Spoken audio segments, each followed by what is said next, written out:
long as I say you. Are you good, Jason? Well, okay, so I started live, but I don't know if it's on this one. Oh. Okay. Yeah. Have you done a sound check? Yeah, the sound check is fine. Okay. But Hello. so, yeah, so there's a new, I think there's a new one. I think it just created a new one. Here, we'll just go here and check it out. Yeah, all right. So this one is just, I'm just going to delete this one. 12-hour marathon. It's here, it's live. So tell people to just go to the channel. Okay. If people are waiting on it, tell them to just go to the YouTube channel and it will be there. Okay. So are we live right now? Yeah. So like, it's recording right now? Yeah, it's recording. Kari, get over here. You know, I'm. No, Kari, what do you mean? You're right here. Come on. Kari's right here, guys. This is Kari. Well, maybe you changed it to Hannah, Kari, and Pat.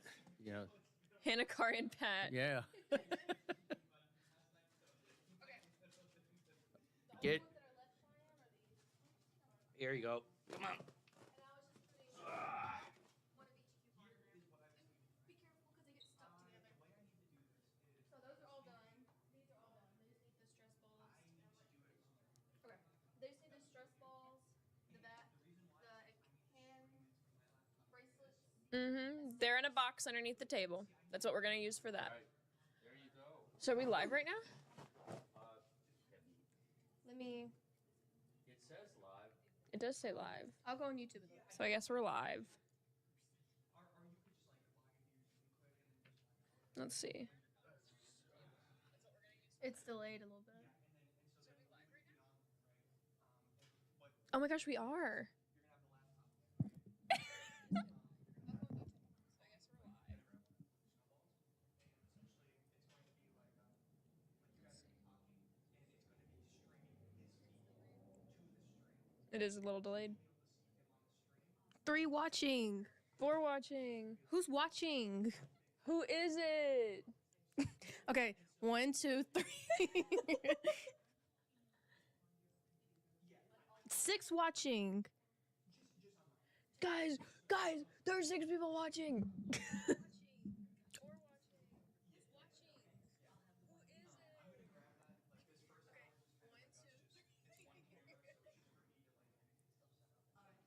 Okay, I'm gonna not watch this now. I'm gonna not watch it. It's probably my parents. It's probably my parents. And yeah. Yeah, I would like to see it. Is anyone saying anything in the chat? We'll be able to see it. No. 7 people watching now. Someone left. Someone's on 6 still. Okay, your guys' quality on there is not going to be the best because Okay, that's fine. Yeah, it looks good on my phone. We look like we're in the void. We. that screen is a little burnt. Okay. On my end, it's not as bright. Like on the screen. Like on the phone, how does it look? Does it look good on the phone pad? I'm waiting for it to update so I can see. Oh, that's really cool. The sponsors at the bottom. I know, I like that. Okay. 8 watching. Okay. Okay. This is getting serious now. Is there any way we can see like how many viewers we have watching? Yeah, it should say it on there. Why is it? Oh, it's because I'm not on it. I'm changing. So just give me a second. Yeah, no, you're fine. Yes, we have a first comment. Podfather! If you want to, you can come over here and say hello to the camera. No, I'm shy. You're I'm shy and reserved. Yeah, we all know you aren't. This is your show. This is your show. I'm not here to kind of start hogging it. So I'm gonna go grab my laptop, Okay. and then when I come back, I'm gonna make little things, like little overlays for everybody. Sounds good. Why don't you? Yeah. What are you doing? Here we go. I'm sorry, I put you on mute. Okay, it says it was removed. Removed? Oh, because they're on the other one. Tell them to just click on the YouTube channel and it will be live stream. Because I deleted the last one. If they're still on the original one, Maybe we tell them to should. just click on the channel and it will go to, and they'll see it. It will be the first thing on our YouTube channel. It should say live. I think he's on here now. Yeah. Oh, why does it not say how many viewers? I probably because I put it in the picture. Yeah. It should say like right. Yeah. See at the bottom left, it should say how many people are viewing. RJ, is that Riley? Yeah. Hi, Riley. We can see you too. Hi, Riley. There is about a 5 or so second delay. Yeah. 10 second. I don't know. Yeah, it's like 10 Thank you, seconds. Riley, for the breakfast. Yes, thank you for breakfast. Okay. I'm gonna go grab my laptop. Okay. I'm so excited. You look so cute. Thank you. We have 10 watching now. If you're watching, drop a like in that chat. I keep on forgetting the camera's not over here. The camera's right here. Yeah, the camera is right here. Oh, crud. Okay. Why do my arms look? Riley, do you like our setup? Yeah. Do you like the setup at all? Zeppelin was not able to make it, so that's his portrait right there. And It we- kind of looks like it's in memoriam. I know of like Zeppelin. I'm like, But he's still alive and well. He was asleep whenever I left. yes. He was oozing. He was in his little house. We could have gotten him like a cat tree here and put him here. He has a cat, like a fruit cat tree, but he would literally not get on it. He'd mess with everything but the cat tree. He would sniff out everything. Yeah, he would.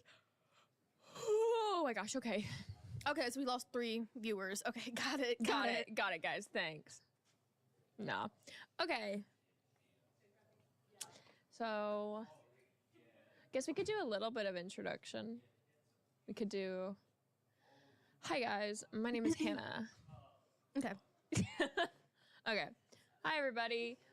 If you're watching right now, welcome to our. Camera's right there. Yes. Welcome to our live stream. This is our first annual charity live stream for benefiting the Josh Project and a student-led mental health initiative on campus. We're super excited. I'm Hannah, And I'm Kari. and we're the co-hosts of Psych'd. We have a long day ahead of us. Yes, we do. So- Sorry, we're a little bit all over the place. You know, we're still setting everything up, yeah, and it's early. it's very early. But yeah, we're excited, and we're gonna have a good day. Can you hear my laptop? Actually, I feel like I'm really far away from the table. Yeah, I don't know what that's about. It's fine. It looks Okay. good.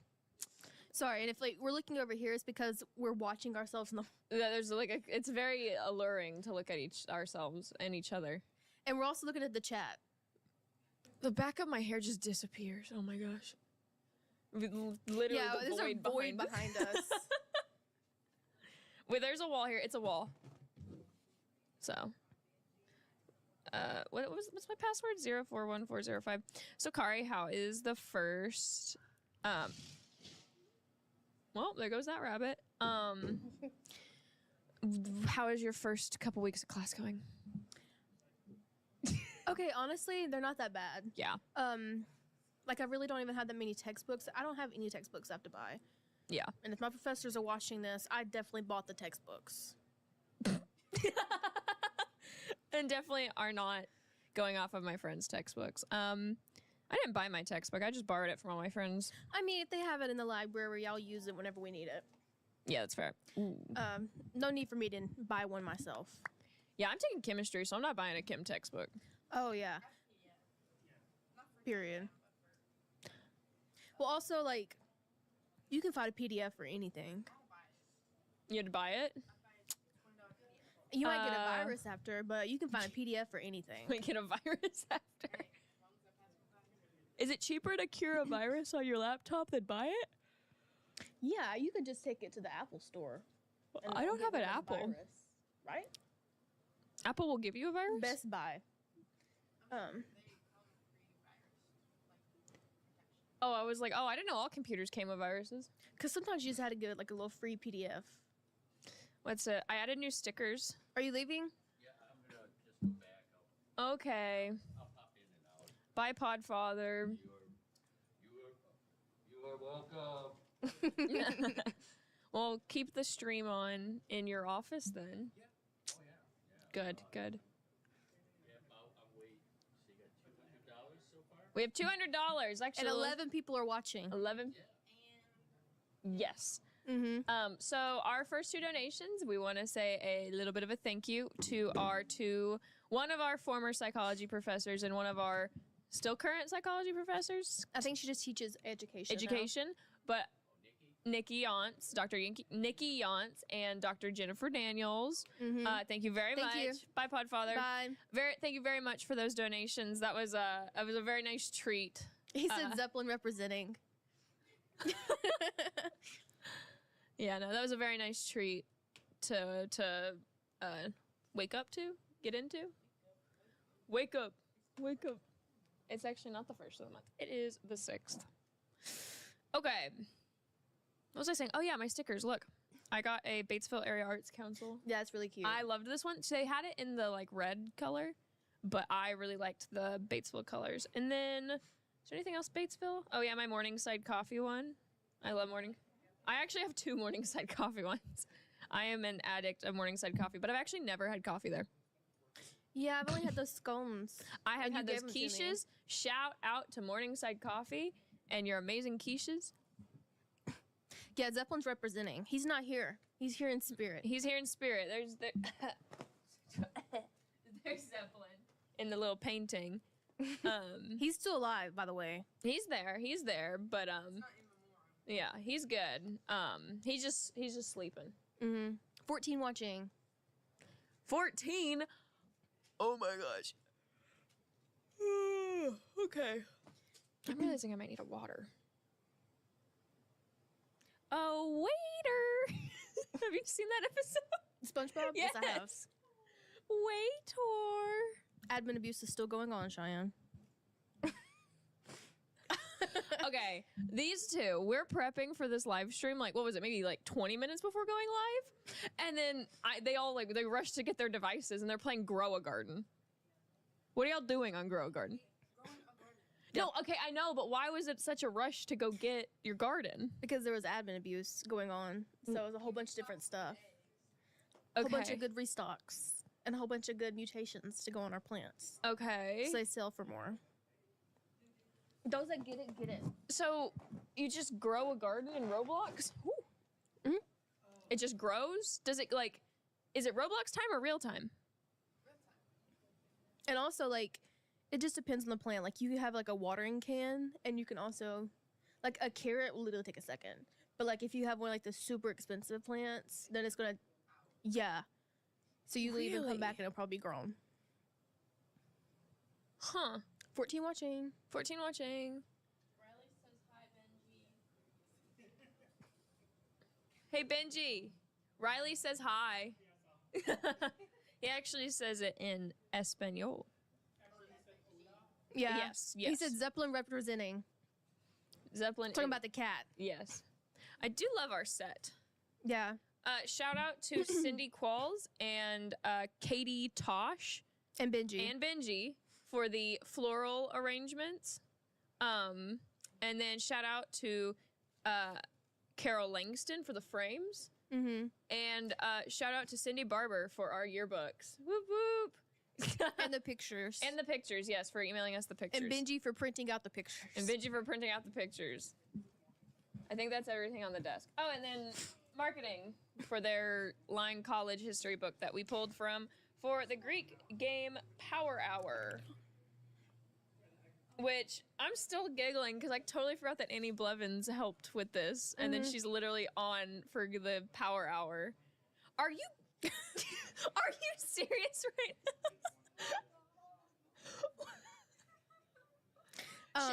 Show that to the camera. Show that. This crippling addiction to grow a garden. There's SpongeBob on there. Is SpongeBob there? His scenery? Oh, goodness. You know what? I can't blame y'all. I was addicted to Dress to Impress.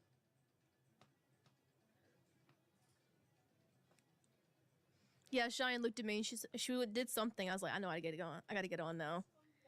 Gotta get on. 16 watching. Oh my god! Okay. Yeah, this is just, we're doing a little just chatting section. As the world turns or burns. That's their podcast. There's, Is that Pat? that's Pat. Podfather, you can't take many disguises and try and trick us. We know who you are. You can't hide. You can't hide. Well, what is it? Is that The Godfather where it's like, is that actually from The God? I actually haven't seen The Godfather now that I'm thinking about it. No, I haven't either. Wait, no, yes I have.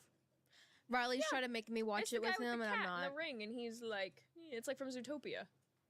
You ever seen Zootopia? It's a little tiny mouse dude. Mm-hmm. It's probably not a mouse, but Oh my god. Yeah. a shrew. it's He's a like- shrew.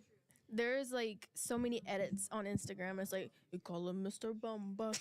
You know what I'm talking about? And it's that little mouse. It's the little mouse. Yeah. Have you seen the like Zootopia Plus? It's like the TV show that came out. Mm-mm. Yeah, it was like a TV show that came out about like all the side characters, and then it had an episode about Mr. Big, the guy, like the shrew, Mm-hmm. and it talked about like his life, and it was like he's an immigrant from Italy. He like his family was super poor, and then he helped like the bears stay cool in the summer with like popsicles and stuff, and so then he gained their trust, and like the entire polar bear population of like little rodenta of like Zootopia was like, we got mad respect for this guy, and then he just built little rodenta, that place where the big donut almost crushes his daughter. Yeah, Riley said Mr. Big. Yes, thank you, Riley. What's it? Yeah, no. Yeah, because he's the one that shows me those edits. Have you seen the new Zootopia 2 photos? I've not seen Zootopia at all, but I know about Mr. Big. There's a new character in the new Zootopia movie. It's the new mayor, and everyone's talking about him. Look it up. The horse? Yes. I know what the horse looks like. What did you just say? You sounded just You like just- her. I can do a really good Squirrel Girl impression from Marvel Rivals. No? Nobody want to hear that? Okay. I've watched Will play her. Yes. Play as her on Marvel Rivals. I love Squirrel Girl. It took me a okay. second to realize what you're talking about, but yeah, I've seen Will play as her. Riley will understand. No, Riley actually won't understand what I'm saying because I bet he's never had people leave his party because he played Squirrel Girl. I was playing Xbox last night. He doesn't play Marvel Rivals. It's Will that does. Oh, Will, my Yeah. bad.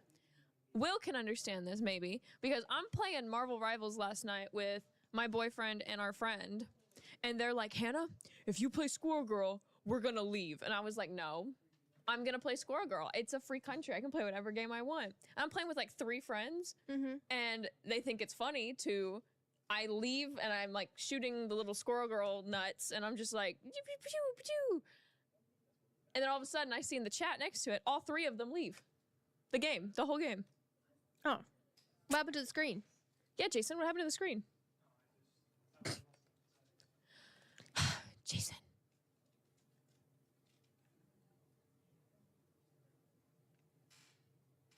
Like, no, so whenever the screen goes off on your guys' end over there, Okay. says I'm clicking off of the Oh, got it. Google.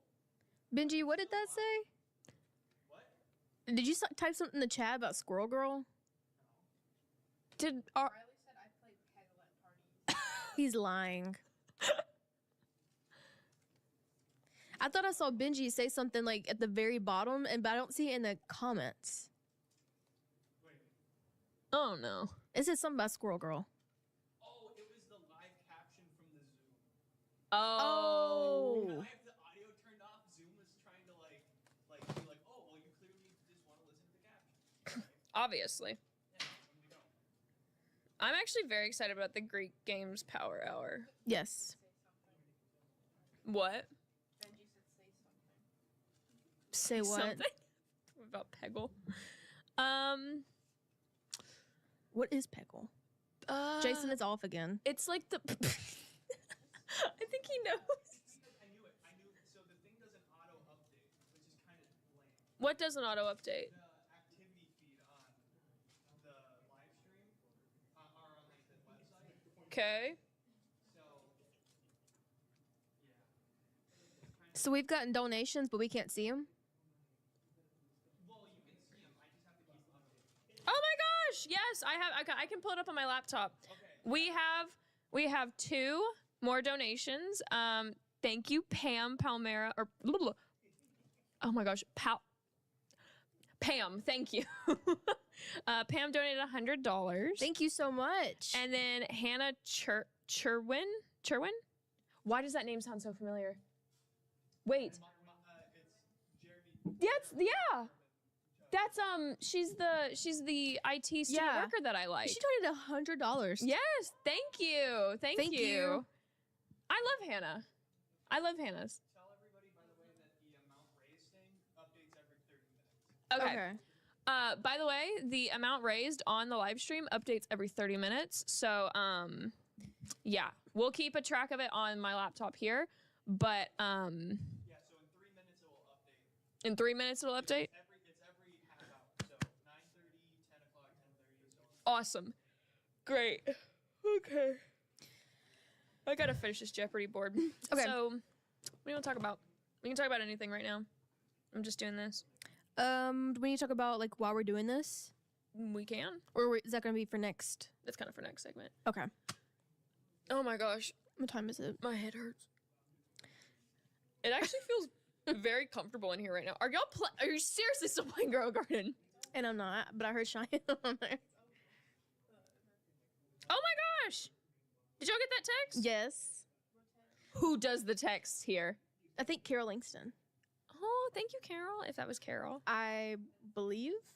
Tune into the Psych 12-hour marathon live stream. It's Pam. It is. Yeah, it's Pam. Oh, it works. The live stream little link she included works. Bless. Okay, if Greek were to donate not during Power Hour and put the name in the comments, does it count towards Power Hour? I think we should still count it towards Power I think we Hour. should too, because some people can't join during Power Hour. Yeah. I think that's fair. Oh. I didn't make the certificates. I didn't make the certificates. We can do it at our ceremony. Yeah, we can actually do it at the ceremony, but I mean for the Jeopardy. Yeah. If you didn't know, we're playing Jeopardy with the Greek organizations about Lyon College. Yeah, I guess we can give a little rundown of what we're going to be doing today. Let's do. Let me get the schedule up so I don't forget anything. So that way, if you want to tune in at a certain time during like a certain segment, feel free to watch all 12 hours. We're hoping to get a lot of traction during our Greek Power Hour. Which is 1:30 to 2:30. Yeah, 1:30 to 2:30 is going to be our Greek Power Hour. Now, Jason, what are you doing? Oh, what is that? That's fine. We're fine, Jason. New What's event it? coming soon. I want to do a quick shout out to the Lyon College men's soccer team for their 3-0 win yesterday at the University of Dallas. Good game, really good game. Got to watch like the tail end of it, so good job. And good luck today to the Lyon College football team as they travel to Marshall, Texas, to play ETBU, East Texas Baptist University. Go Scots. Woo. Who else? Is there anybody else playing today? Oh wait, I think volleyball's playing today. They're playing versus Hendrix in Memphis today. Good luck. We'll be streaming while you're doing that, so we'll see how you do later. Oh, and they're playing at 11 as well. They're playing. It's like a 3-team kind of thing. Cool. Well, good luck.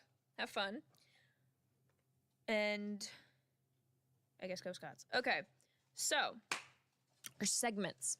Today we have 13 segments. Yes, 13. Yeah, 13 segments. Right now we're in segment 1, which is Kari and I's opening. The next segment, we're going to be talking about the Josh Project. We're going to talk about what the Josh Project is, how it came to be, who it represents, and what they plan to do moving forward. The next segment, we're going to talk with our Lyon College therapist, Victoria Hutchinson. Oh, I forgot to get my cross-stitching. I might have to send you to do that.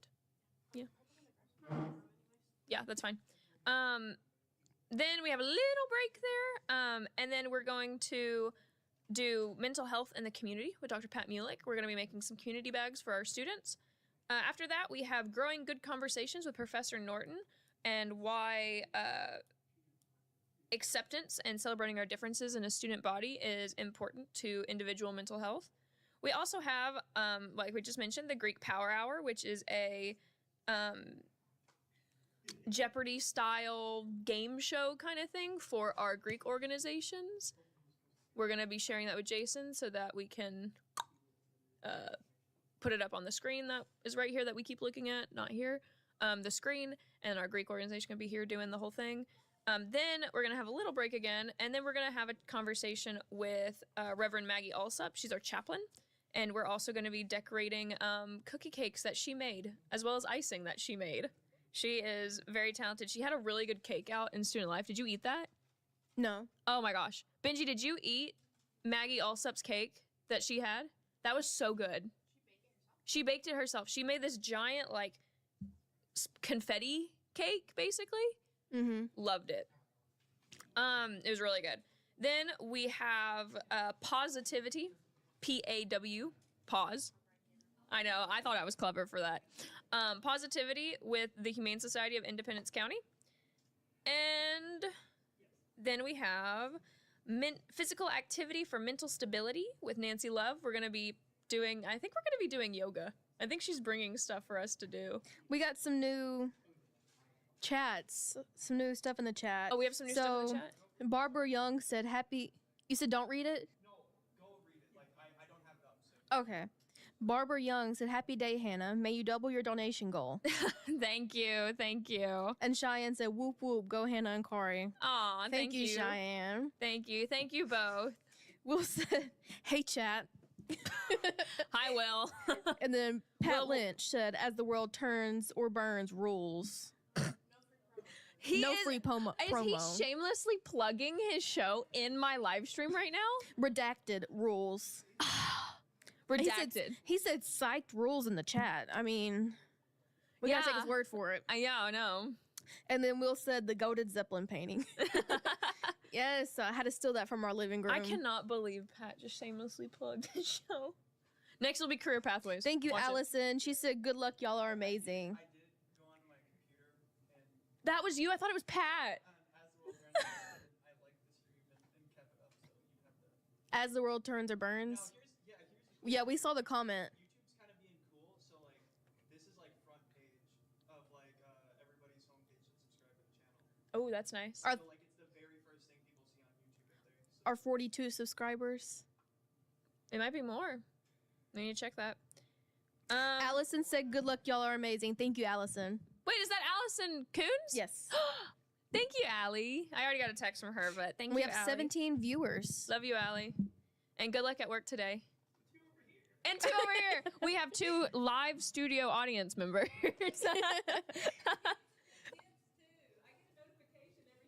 You do get notifications? Okay, good. hit that bell. Hit that bell. Oh my God. So Riley Hubbard donated $500 to Josh Project. And he said, keep up the hard work. Very proud donation on behalf of Teak. Holy crap, Riley. Okay, let me just go ahead. You don't have to.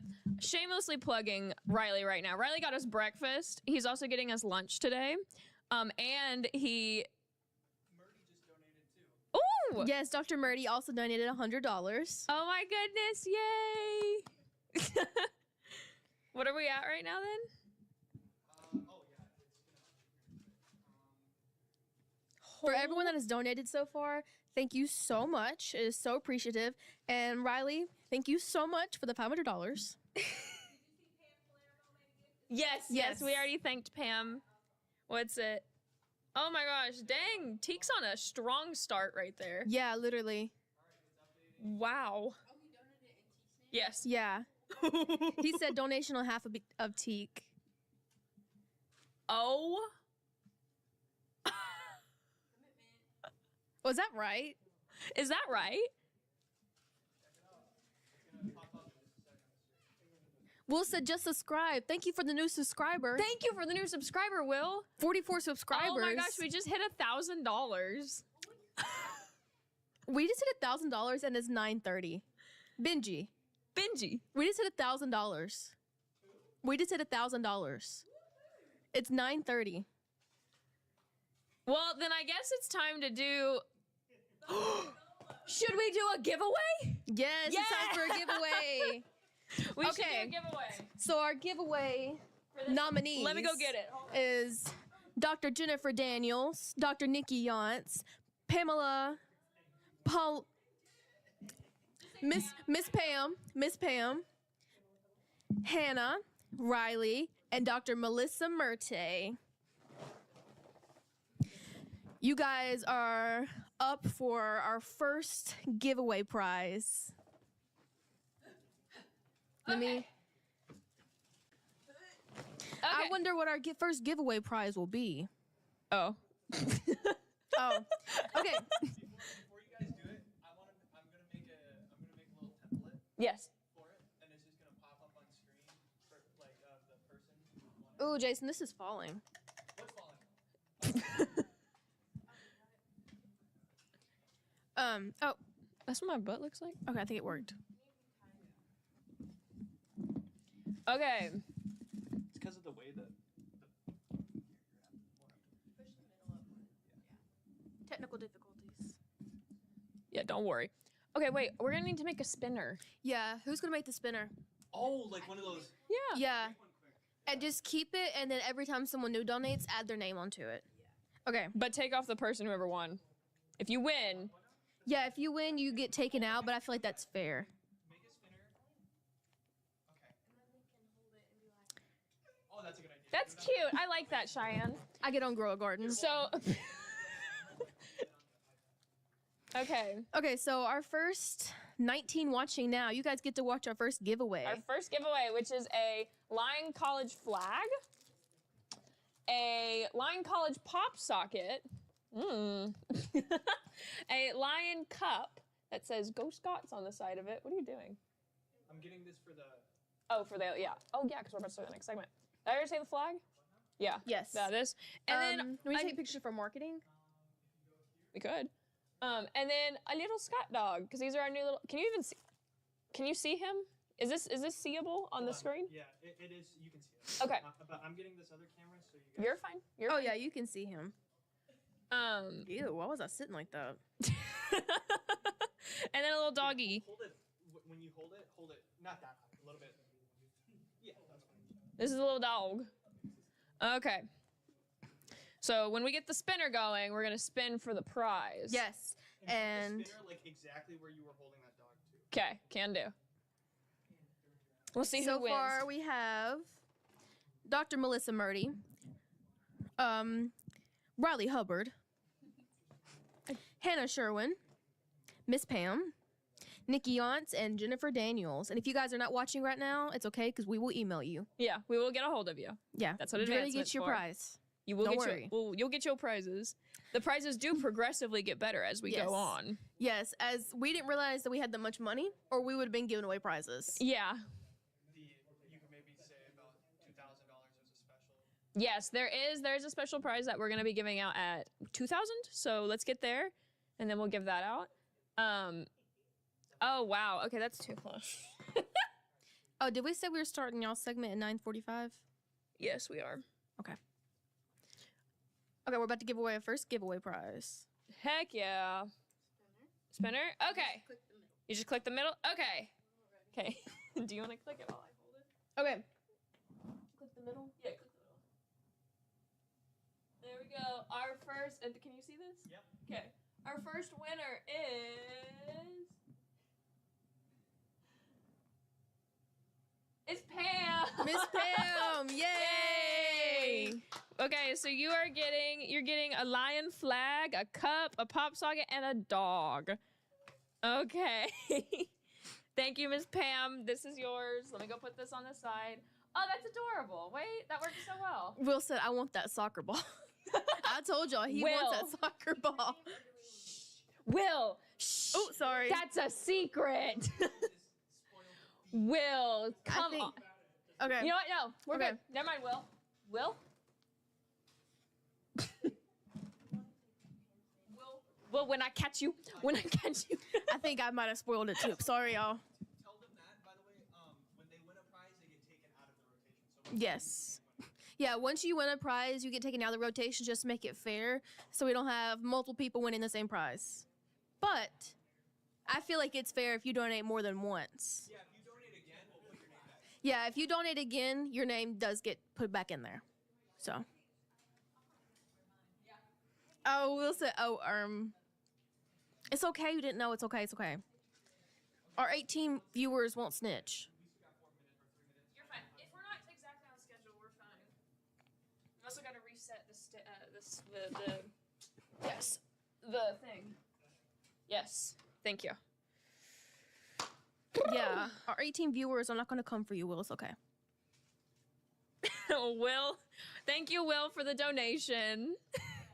Will donated $20. Thank you, Will. Thank you, Will. And that's something because we're both broke. Thank you, Will. I didn't realize we were doing the Zoom so quick. From the one and only. Yeah, all right. Okay. Cheyenne, could you come here real quick? Does these glasses look cute? Or does this look like too much? Let me see it. Okay. Thank you, Will, for the donation of $20. You are now entered in the giveaway.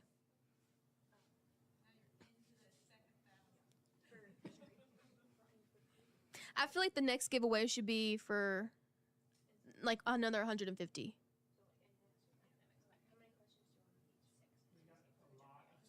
Yeah, that's what I'm saying. I feel like, but we weren't paying attention. I feel like every 150 interval, we should give away a prize we away. have quite a few things, so Yeah. we'll just start doing some giveaways, but We just weren't paying attention at first. yeah. Should we just go ahead and give away another thing since we're already at Yeah, 1,000? if you got 1,000, I think we do a giveaway of 500, giveaway of 1,000. Yeah, we'll do that. Okay. Okay. Every 500. Okay. We'll do it.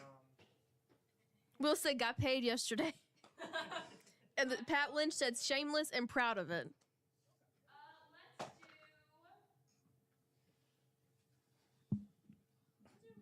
Got paid yesterday. Okay, we are about to have another giveaway prize. And Will, you are now entered in it. So we have Will, Dr. Murdy, Riley, Hannah Sherwin, Nikki Yons, and Jennifer Daniels. Miss Pam, you have been removed from it. For now. For now, if you have another donation that you would like to give, you can. Okay, so should I wear these? Oh, Will's mom just joined. Will's mom joined. She said, hey, y'all. Hi, Miss Sarah. Thank you for joining. Okay. Okay, give me 1 sec. You guys are doing the spin, right? Yes, Yes. we are doing the spin. Let me say what we got. We have a Line College water bottle. To the right. Show it to the right. Line College water bottle. We have a Line College flag. And we have another one of these Scott dogs. You Woo. can't get this anywhere else but this stream right now. And Julie Howard's office. But yeah, so you want this? Okay, spin. Right there? Okay. You're good. Dink. Let's see who wins. If it's Will, he's gonna lose it. No. Dr. Jennifer Daniels! Yay! You win a blue water bottle and a flag and a little Scott dog. Thank you so much for your support. Thank you, Dr. Daniels. Thank you, everyone else. Okay, let me go put this down real quick. Saw myself in that clip. Oof. We are now getting ready for our next guest. What was that? What? I thought I heard a crash. No, that was me dropping something. Should we go ahead and set up the chairs? Yeah. Should we put one right here, one right there? So we're gonna set up the chair so you can get to watch us do setup. Hold up. Should we put one right here next to me, one right there next to you? Oh, I thought we were gonna move here. I was gonna hold our mic. Oh, yeah, there's a calendar, right? Isn't there a calendar? They were. We can get closer together and have these still if you want. Yeah, we can do that. And then, because I feel like I was more in the middle than you were. Yeah. And then they can go right here, right here. And can you see you guys on camera if you did that?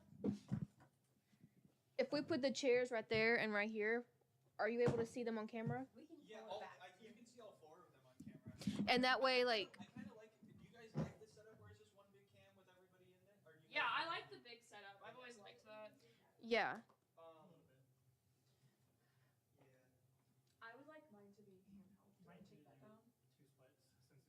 Yeah, sitting in here. I'm gonna sit here, but I would like to do that.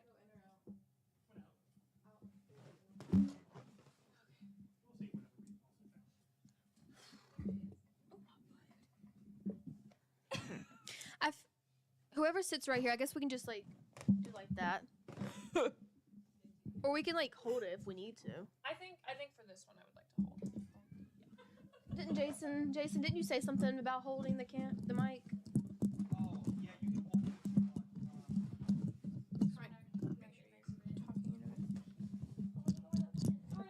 want. Jeremiah Sherwin just donated $500. Woo! I think it's time for another giveaway. Yep. Oh my goodness. Let me add his name. I'm gonna leap the table. Here you go. Okay, I'm actually not Thank gonna leap you. it. Okay. Thank you so much for the donation.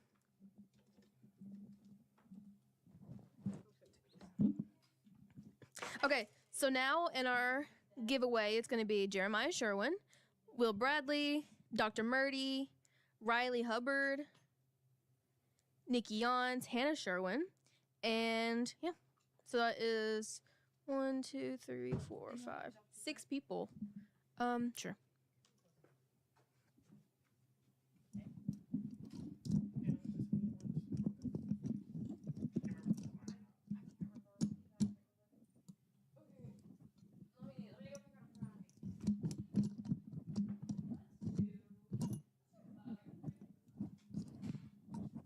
Hey, babe, can you log into your Discord on my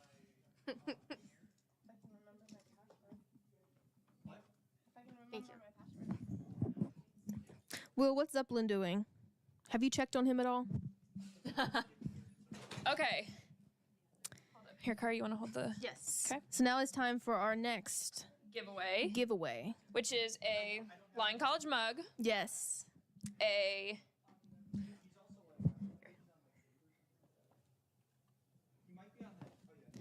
a Lion College t-shirt, size large, Ooh. and then oh my goodness, this is what I use for my leggings. Okay, and another Lion College shirt in the size 2XL. Okay. Okay, we're gonna spin it now. Do you want me to hold it? You want to spin it? I'll hold it and you can spin. Let's see who wins. It is Will Will Bradley. You get 2 Lion t-shirts and a mug. Yay, Will. Good job, Will. He said nope, just woke up.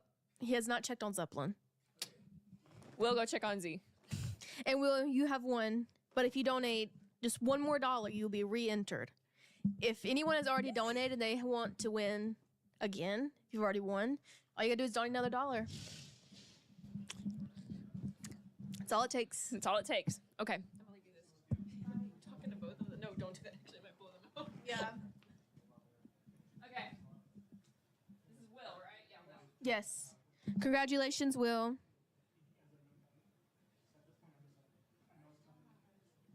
Will's mom said, I need that mug, Will. Real. Will, give Miss Sarah that mug. Yeah, give that to Sarah, Miss Sarah. Okay. Oh my god. What? We'll not be reading that out loud. Will, don't be a hater. Okay. Won't be reading that out loud. Will not be reading that out loud. Seth Young has donated $25. Y'all are doing great. Keep up the work. Oh, that's my Thank little you. brother. Really? Yeah. Thank you, Seth. Aw. You are now entered in the next giveaway. Oh, he is. I know my family's about to do. They're about to overload the donations with our family name. Just what we need. Just what we need. Good. So what does that put us at now? Do we have a live counter still? It's still at 1,000. It like updates every 3 minutes, 30 minutes. Okay. We are just doing some technical things, but if Benji would like to come join us, we can. You can come sit with us. If my math is right, that's 1,075. 1,575. So that puts us I love the jean jacket. I love all of it. She's official. She's official. Keeps me warm. How much did I say? 1,007. Ooh, do I need a mic? We only have $700 left until we meet our goal, Oh my gosh. and it's 9 a.m. Oh, sorry. That's when you do that bump goal. Yeah, we're gonna have to bump it. Here you go. So yeah, this is Yeah, I can we're hold gonna it, you share can be this one. all Okay, fancy. And then yeah. Okay. I'll have it going right here. I have I can keep a live counter. Yeah, I'm running this through like a hot Jason said it's very choppy. Yeah. But I think that maybe in here it's got the best. Yeah, because he's on computer. yeah. It looks There you good go. on my phone. You could. Because I would love for Well- people to be able to hear it. Yeah, his Zoom connection is. Oh, okay. I was afraid it was gonna be cold in here, but it feels good. I feel good, yeah. And the air conditioner isn't too bad. No. Yeah. the doors open. Should we back the camera up just so we can show like, because the Josh pictures aren't really in. Well, we can also hold them up as well and show them off a little. Here. Here's what it looks like. There's one because I want to tell something and hold the picture of President Lincoln. It's on your side. Yeah, it's that one over there. You can see this one good. Okay. I like that. That's very good. Yeah. It's that one right now. Okay. Yes, indeed, it's that picture on your side. Yeah. Oh, how do we want to set them on the table? You guys are probably Yeah, just set them on the table. I'm Are kidding. y'all- Jason, you are on the table. Can they see him on stream? They will be They in a will. sec. Can Okay. he see I us? love it. Yeah, Yeah, he can you should be see able to us? see you guys, right? Hello. Okay. The audio. Here's the deal. Okay, good. We're I gonna can try wear to make my this backwards work. hat. Look at this, Jason. Can you see it? I love that photo.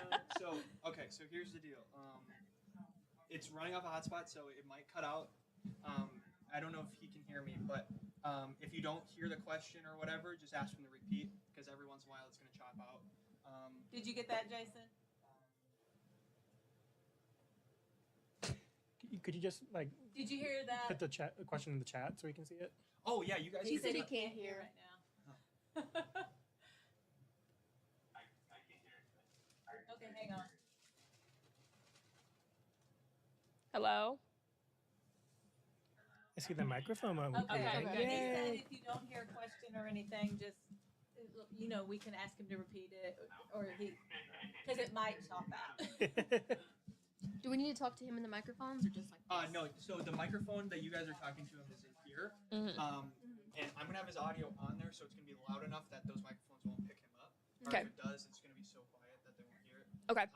So yeah, just pass the microphones back and forth. And yeah. Jason, can you hear me from right here? You can barely hear me from right here. I was hoping we could kind of play off each other. We could just pull up another chair and put him in there. Will has now been re-entered into the giveaway. He donated $1. Thank you, Will, for the $1. You are now re-entered in the giveaway. Will. That's as loud as the microphone's gonna be, so you'll just have to talk loud if you're Okay. Okay, we can do that. We'll just yell. It's fine. We'll just. He want to be re-entered. Okay, wants the Will, super you're secret prize. you're back in. Okay, so we're gonna. Hello, can you see us? Can you see us too? Yes, we can see you. Okay, so I'm Hannah. Nice to meet you. I'm Corey. Okay, so now that we all know each other, hi Jason. Nice to meet you. Now that we all know each other, Kari and I are going to read off some of y'all's bios that we had written for y'all, just so that everybody at home knows who we're talking to. Do you want? Do we need to wait till he's on screen? Oh, yeah. Wait. Yeah. We'll wait till he's on screen. We'll wait. want to get your big mug on the screen.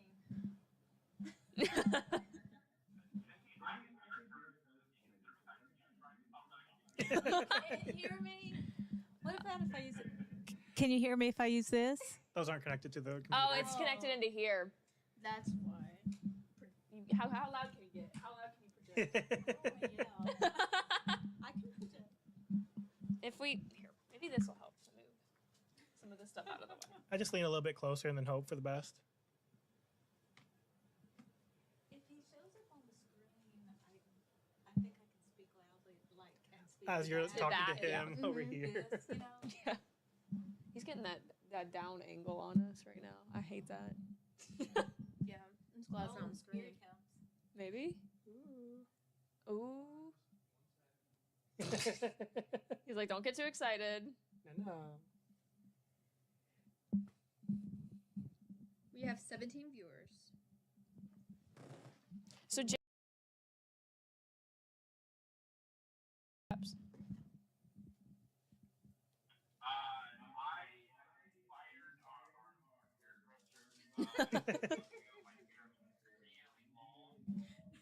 And I debated, but then I decided I'm talking to college kids, so wearing a t-shirt and a ball cap is probably That's a okay. good idea. That's Yeah, fair. yeah. So I can turn around if you want. Nah, I like it turned that We way just- better. We did a Yeah, lot of so, our own research, and we found some of your college photos in the yearbook, and I don't think we found one without a baseball cap on. Well, there's a lot. Well, your formal ones, of There's course, there's but a lot of baseball caps. Yeah, there was a running joke for many years in Kappa Sigma about my hair and the progression of my hair throughout college. Some kids they asked questions and had to diagram the progression of my hair over the 4 years. Because it started out short and blonde and got longer and appeared to have frosted tips. And by the time I was a junior, my hair was down to my shoulders. And then, and then senior year, I cut it and started doing like a goatee or like a soul patch. And that was tragic. So. The late 90s was an interesting time. Lots of dirty white ball caps and ripped up jeans. We have 2 new donations. okay. Thank you, Cheyenne, for your donation of $1 to go towards Alpha Z. Yay! You are now entered in the giveaway. And thank you, Macy Hall, for your donation of $25. Hi, Macy. Thank you so much. So now the Greek organization is Teak with $500 and Alpha Z Delta with $1. Oh. Yeah, I wish we had like a live counter. So Yeah. that way we know whenever to do the giveaways. So will Riley's count for the power Everything's hour? good. Mhm. I don't have it up because I have to keep him up on here. Okay, that's fine. That's okay. Window captured, but he's on the screen. You guys are in the top right. Yeah. Okay. Awesome. Great. Do you know how much we have so far? We need to do another giveaway. Yeah, I can check here. When did we do it? It was like 150. Every 1,500. 500. Yeah. Yeah. We said the last one was 1,500. We're going fast. Yes. Uh-huh. Also, hi, Mom. Is your mom watching? Yeah. Oh. Thank you for watching Benji's mom. And Miss I'm pretty Vicky. sure my parents are watching too, so Miss thanks, Mom and Dad, for watching. Love y'all. Whose moms are watching? Is your anyone? I'm pretty sure my mom's watching. Your mom's watching? You got any? And your is Allison I watching? sent it to my sister. She might start watching. She might start watching. Yeah. Did you? Allison's probably not awake yet. It's the weekend. Why would you wake up so early? I know. Yeah, we're crazy. Okay, I think we're just gonna go ahead and get started with the segment. Yes. Okay. What? Go for it. Okay. So I'm gonna read off. Do you want to read any of the bios? Or do you want me to read these for this segment? We can go back and forth. Okay. Awesome. Sorry, I was just watching the You're- camera thing. You're good.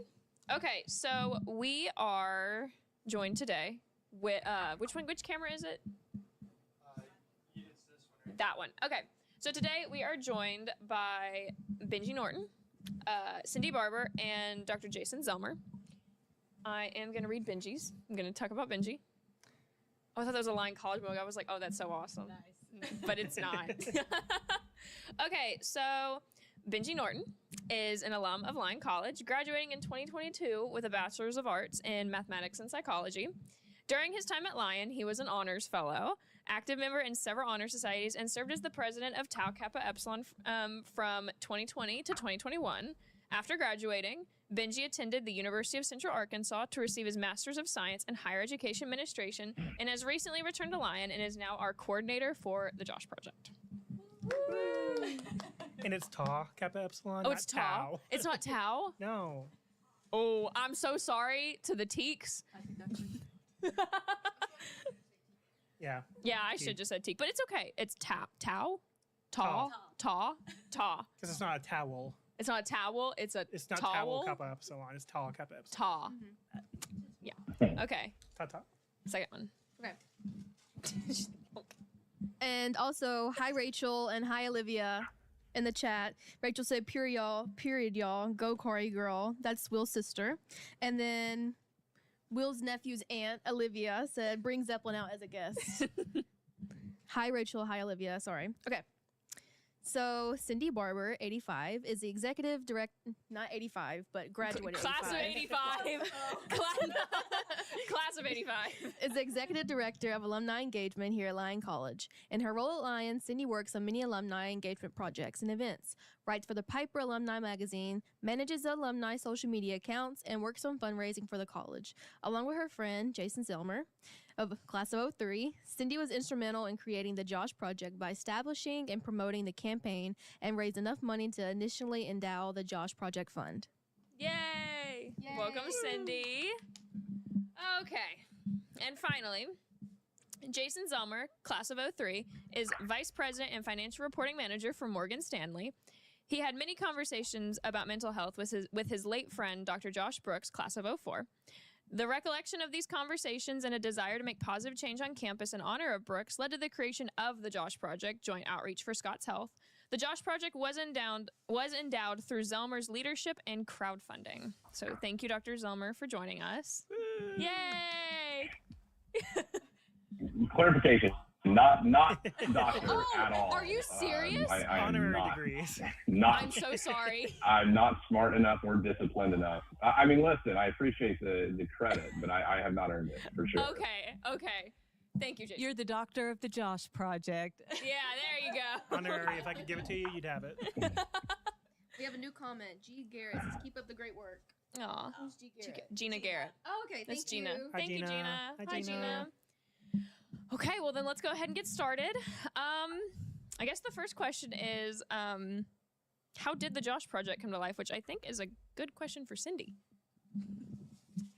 So I don't remember when Jason Zellmer and I first met, but we clicked and we've been friends ever since. And a lot of our friendship is played out on Zoom. So we had a long emotional Zoom where he told me about his friendship with Josh. And he and Josh had several conversations over the years about mental health services on campus and how they were lacking, and they wanted to make a positive change and get a greater awareness and destigmatization of mental health issues on campus.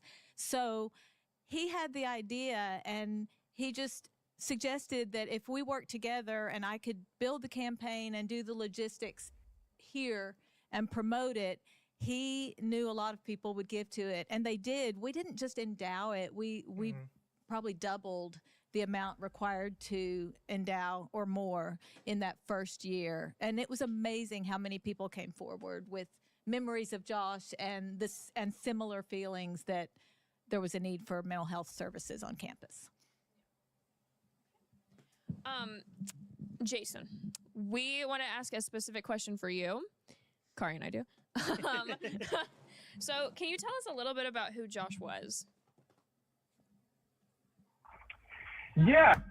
So Josh is an interesting guy. He was quirky and nerdy and awkward, but also was incredibly intelligent and kind and loving and caring and funny. We first really got to know each other when we both decided to pledge in the spring 2000. And I didn't really know him prior to that because he wasn't involved really in the social scene. He had kind of a different circle of friends, and everybody was really surprised that he even wanted to rush in the first place. And then really surprised that he accepted a bid, right? And pledging together, we inevitably spent a lot of time together, getting to know each other, working side by side, and he really ended up becoming my best friend in that group and my best friend on campus. And you know, we shared a lot of kind of common upbringing and bonded over, you know, some of our own kind of personal struggles growing up and family dynamics and all that kind of stuff. And you know, he just was, he was such a great guy. He was very active in so many things, president of student government. He was on the national board of directors for the March of Dimes. So he was such a giving and thoughtful person. And then again, just highly intelligent. I think he did an MD PhD program after switching from an English major maybe to a pre-med, like biochem double major in his junior year of college. He just suddenly stopped taking all of the English classes and all. And he and I were even in some advanced level economics classes junior year, because I was a business major and we took like international economics together. So he was just doing all of these like English and calculus and economics, and then just decided that I don't want to do that anymore. I'm going to be a pre-med junior year. Right. And that's why he ended up staying for a fifth year, is because he suddenly had to squeeze in, you know, 4 years worth of biochem double major pre-med courses in 2 years. And then, yeah, going to Vanderbilt to get that MD PhD. I mean, it was clear from the very beginning that he was probably the smartest person that we all knew. You know, he was, like I said, a little quirky, a little kind of enigmatic, I guess, to say. He had a bad habit of just disappearing on people. He would ghost you. Sometimes for years. He would just kind of like have his own struggles, whatever he was going through. He would need time away, and you might not talk to him for 5 years. And really circling back to the Josh Project, I think that we always knew, or certainly I always knew, that Josh probably had some mental health issues that he had never really addressed. You know, growing up in the South in the 80s and the 90s was not the best place for people like him. You know, he was closeted gay, and he really, throughout his time at Lion, kind of lived in fear that people would find out, and that he would somehow lose the connections that he had and lose the community he had, that you know, the Kappa Sigma brothers would somehow not accept him for who he was. And so he struggled with that. I think it caused a lot of pain and a lot of turmoil kind of internally for him. And so he would just kind of like disappear for a few years, and then he'd pop back up again, and it's like nothing ever changed. He's still your best friend, and you know, coming to see you and having fun like nothing ever changed. And really, that is, I couldn't hear most of what Cindy said, so you know, hopefully I won't be repeating anything, but really that is for us, for me and Josh, is really where the Josh Project kind of started. It didn't start as the Josh Project. So my college roommate, Sean Santa, he passed away from a drug overdose in December of 2017.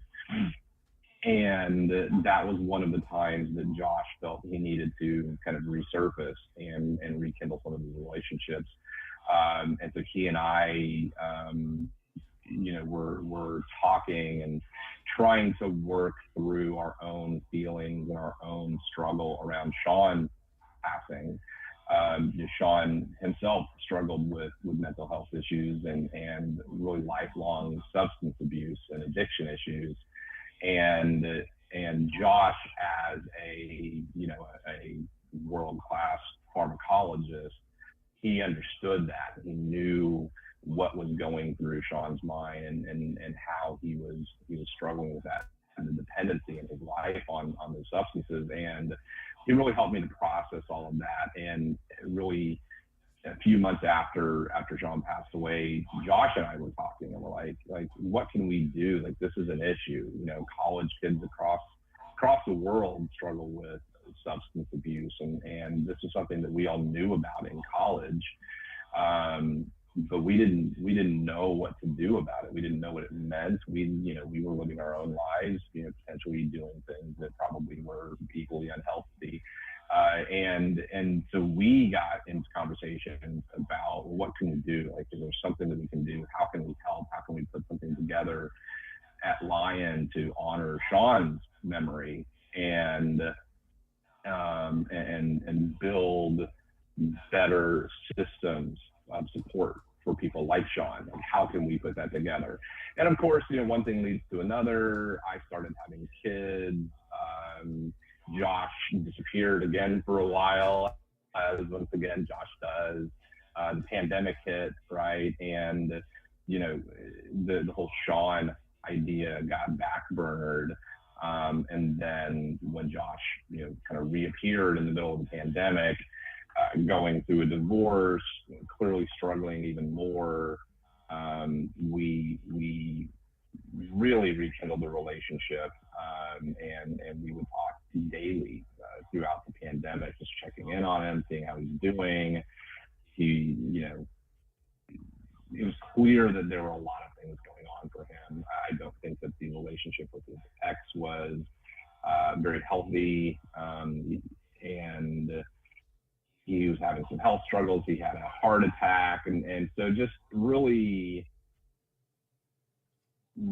trying to be there for him and be part of his life now that he wanted that is what I was trying to focus on. So when he passed away, it was very hard on me, and it really made me want to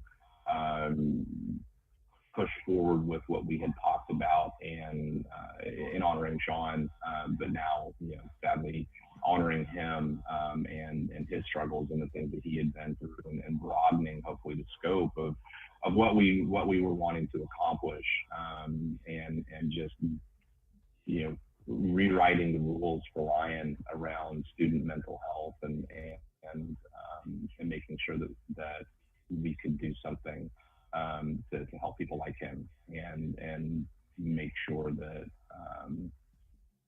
you guys had all aspects of your lives like being addressed, not just there for an education, but to be better people, to be mentally well, to be emotionally well, and just really trying to make a difference, to remember people like him and like Sean.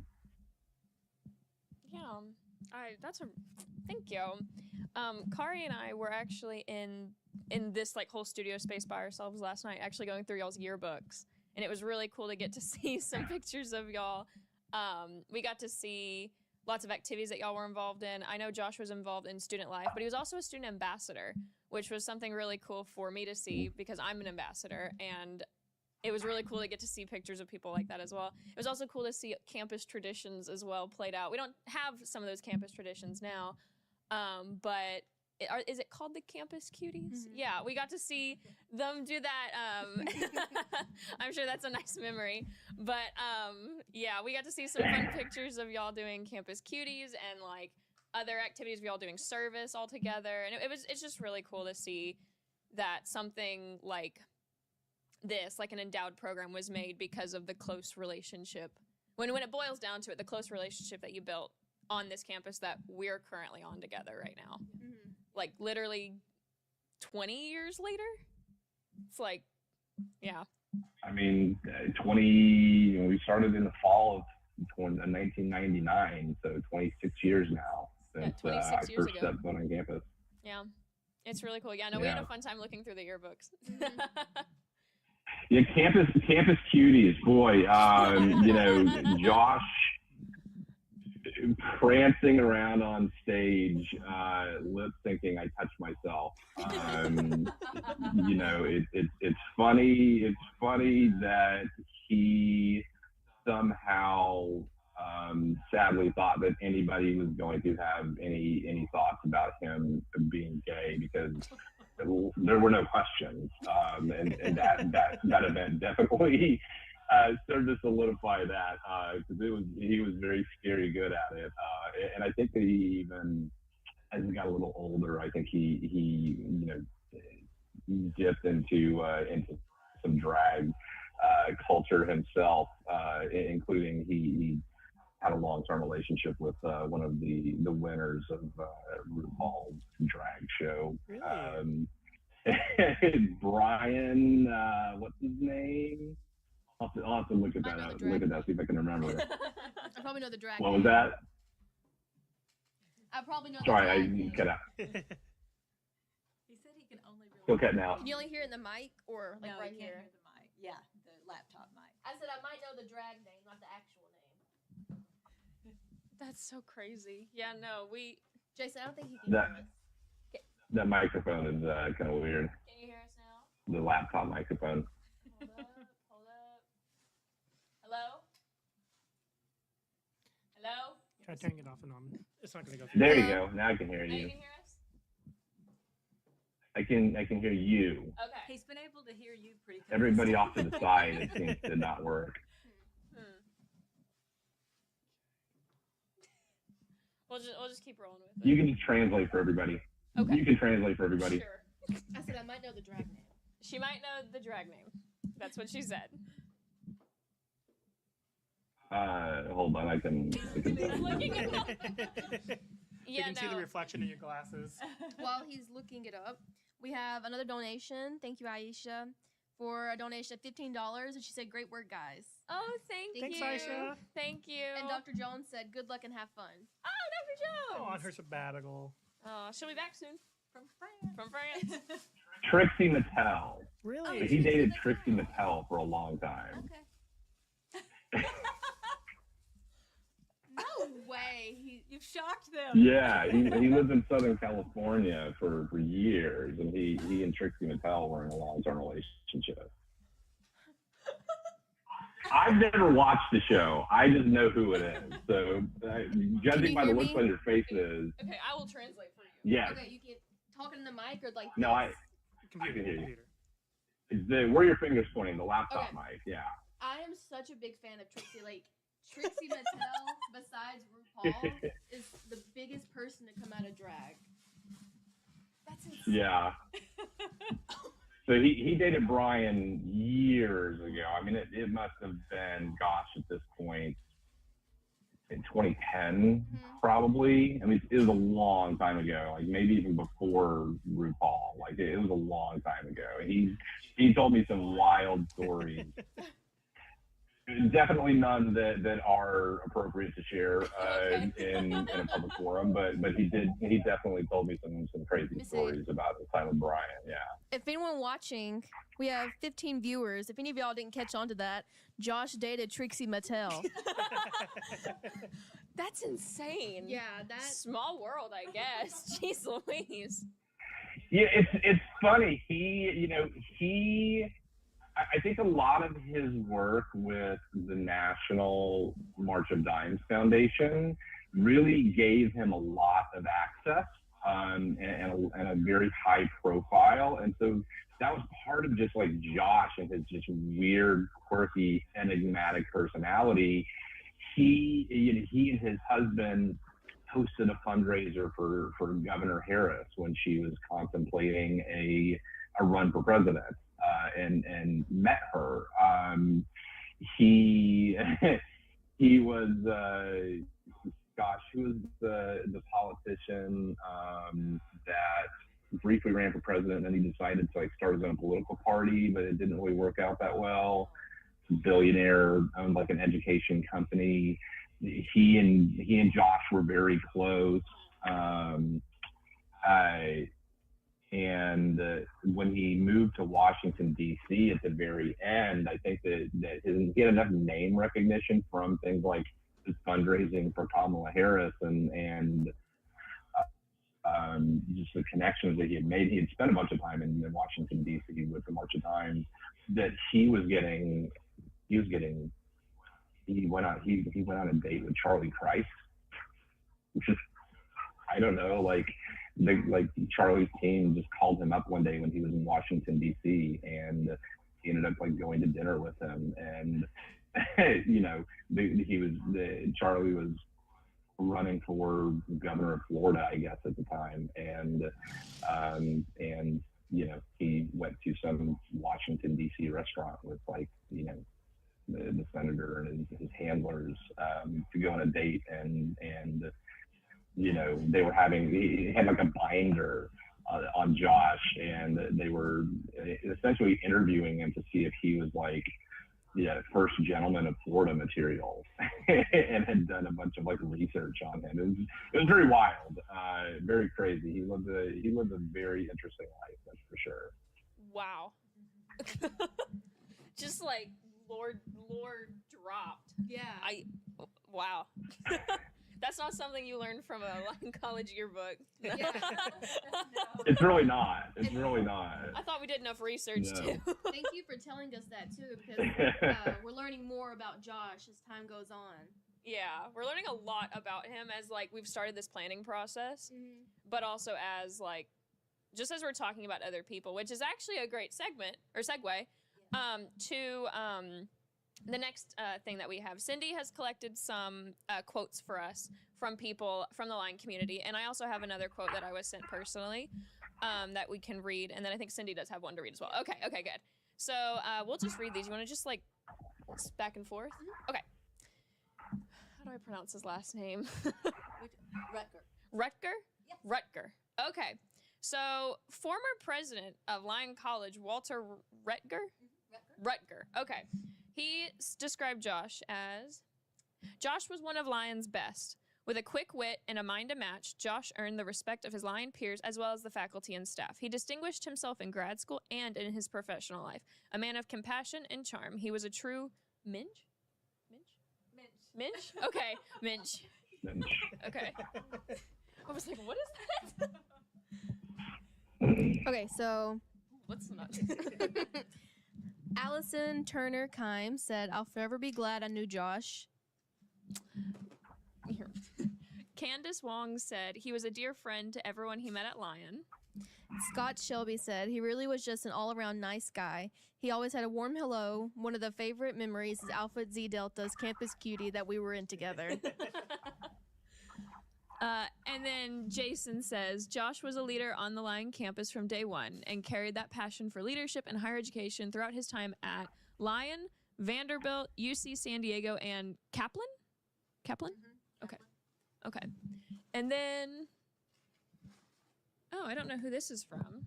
Who's this from? Is this from her? Yes, Erin. Erin, what's her last name? Erin. We're just gonna say Erin. A friend of Josh's, Erin, says. Boardman. What'd you say? Erin Boardman. Erin Boardman. Boardman. That might have been her maiden. Boardman. Borden. Oh, that was her maiden. Her maiden name. Okay. Erin Borden is her maiden name. Boardman. She says, Josh Brooks was my mentor freshman year of college. He quietly and privately helped me through some pretty rough times when I felt like I was an alien and alone during college, which was very nice. Yeah. And then I received a message from one of my, I'm going to say good friends because I spend a lot of time in the mailroom. One of my good friends, Kay Rush, who works now in the mailroom, but at the time worked in admissions? The admissions department, yes. So she said, Josh was one of my first work study students after I came to Lyon. He was always full of energy and enthusiasm for anything and everything he did on campus. It didn't take long for him to become a part of my favorite memories here or to be etched in my heart forever. I think of this poem by Robert Frost when I think of him. Nature's first green is gold, her hardest hue to hold. Her early leaf's a flower, but only so an hour. Then leaf subsides to leaf, so Eden sank to grief. So dawn goes down today, nothing gold can stay. Josh, you were gold, and I wish you had stayed. And that's from Kay. And then this is Cindy's. Yes. So this quote is from Peggy Rutger, who was the late Wally Rutger's wife. And Wally and Peggy were both very close with Josh and Jason and Seth Purcell and others. And she texted yesterday, tell the podcast folks that Josh was a member of the Bradley Manor Deck Conference and an awesome student council president. He also mentored her niece when they were both at Vanderbilt. So they stayed close and he kept, doing things for them. She said he was fun, witty, bright, happy, and she ended with, Josh was magic. Aw, that's very sweet. Show off a picture? Which one? Oh, yes. Which camera do we point it to? Oh, the only one. The only one? Okay. But let me see this. This is Wally Rutger with Josh Brooks and Jason Zelmer, and it's just a great picture. I hope you can see it. I don't know if you can. And today is the former President Wally Rutger's birthday. So if you want to give a gift to the Josh Project to say happy birthday to the late, great Wally Rutger, I know that Peggy would appreciate it. Thank you. This is also coming from this year's annual Rutger Award winner recipient. Oh, yay! Thank you, Benji. I feel like we haven't heard a lot from Benji. Yeah, we need to hear a little bit more from Benji now. So we would like you to tell us, in your words, My words. in your words, which, please describe what the Josh Project is on campus. So what we do on campus, the mission, the big old fancy words, is to promote social, emotional, and psychological well-being for all Lyon Scots, particularly the students, but also all Lyon Scots. So with this past year, in my tenure in this role, we've done several QPR trainings, which is suicide prevention trainings. We've gotten a lot of just educational awareness type things. So things that come to mind are National Sleep Week. We did that early in the spring. National Eating Disorder Awareness Week was later in the spring. We did the Healthy Mind Study, which is a nationally recognized study over mental health, substance abuse, and just overall well-being on campus. We've done all those things. We completed a institutional assessment of our mental health and substance use services on campus through the JED Foundation. And so with that, we're actually going to be getting a strategic plan on figuring out what else to do on campus. And that'll be coming here shortly. And that's kind of what we've done so far. There's a lot more coming. We got funded for another year through the SAMHSA Foundation, or not Foundation, but the SAMHSA government agency, Substance Abuse and Mental Health Services Administration. And so we have so much more to come. Can I add one thing? Yes.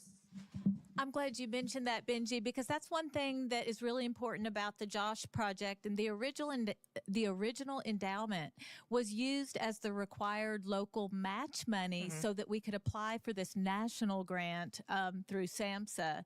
And that just made the program grow exponentially. But it was all because of the Josh Project getting the awareness going. Okay. Well, very good. You just answered the entire thing. All of it. All of it. And prepared. So besides this live stream, how has the project collaborated with other groups, or how would you want the project to collaborate with other groups? So funny you should mention that. I am collaborating with Psych'd this next week. So next week is National Suicide Prevention Week. We have got events lined out throughout the entire week. Lots of QPR trainings. We've got our Reverend Maggie. She is providing soul shop training for faith leaders. And then on that Friday, I'm partnering with our Psychology Honor Society to do a little journaling activity in Derby 16. So make sure you go to that. But I'm also happy to partner with any of the other student organizations, any components on campus, so like athletics, to do these mental health trainings. So we've got QPR, which is the question, persuade, refer. Do suicide prevention specific. We've also got mental health first aid that I can train. That one's a bit beefier, but you get a lot more skills and knowledge on recognizing different types of mental health issues that people may come across and finding ways to connect those individuals to appropriate resources. So, for instance, our college therapist, people in the community, all those fun people. So I'm open and looking to do partnerships on campus, and I'll be reaching out to so many people here shortly. Could you also tell them about the Josh Project Advisory Council? And Yes. So we also have an advisory council that we meet somewhat regularly. As soon as we start the ball rolling, we'll be meeting quarterly, I think is the max or the round time. But this is a panel of alumni, psychiatrists, psychologists, of social workers, people on campus. And so it's a big council that I kind of will use as like a resource to figure out what all things are going on in higher education and student mental health and kind of start brainstorming what we can do on campus. And it helps kind of bring together so many different aspects of the student experience on campus and figure out what needs to be addressed. And so we meet semi-regularly to kind of go over what the project's doing, what we could do better, what things we should add, and all this fun stuff. Very good. And Hannah and I will also be volunteering at the Psych'd event. I know I'm helping with journaling and like a journal. And what's your... I'm working with Dr. Brandon Porter. Yeah. Yeah, the new psychology professor here at Lyon. Oh, I can't remember for the life of me what we're doing. It's all journaling. It's all journaling? Okay. I'm working Journaling. with Dr. Robert Miller. Oh, fun. And then Dr. Britt Florkowitz is joining us for it. Yes. So all four of them. So it's psychology, Psych'd, all the fun people. We also got 3 more donations. So Rachel Bradley said donated $5. So this is awesome what you guys are doing. So proud of y'all. Thank you, Rachel. That's Will's older sister. Very good. And then Gina Garrett donated $50 to Josh Project. And she said Josh was a sweet soul. He's compassionate, caring, and always curious. And then Barbara Young donated $100, especially for the Josh Project to support the Psych'd 12-hour marathon for mental health on campus. So thank you guys all for Thank donating. you. And you now all are entered into the giveaway. Yay. Okay, awesome. So let's talk about actually I want to do a fun question. If you could choose, like, and in your brain, like, money wasn't an option, money wasn't a problem, time wasn't a problem, and nothing was a problem. Nothing. You had no problems. No problems. What is your dream event for mental health to be held on campus? Ooh.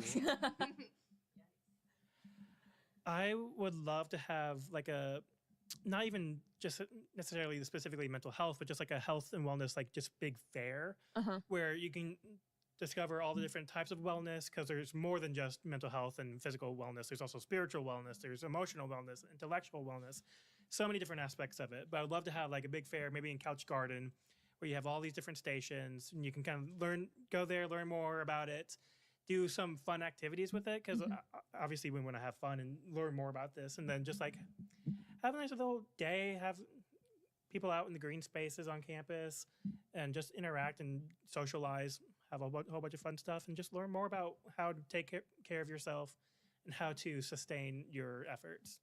It could totally be like a picnic day where like everybody comes out on Couch Garden. It could be. That is a Might be a doable doable thing. thing. That is a doable We've thing. got money somewhere. I would be 100% willing to do that. I love picnicking. So stay tuned, I guess. Okay, so looking ahead with the Josh Project, and I guess all 3 of you could answer this. What kind of big goals or projects that you can disclose is the Josh Project working on or working towards? So I'll go first since I'm coordinating most of the stuff.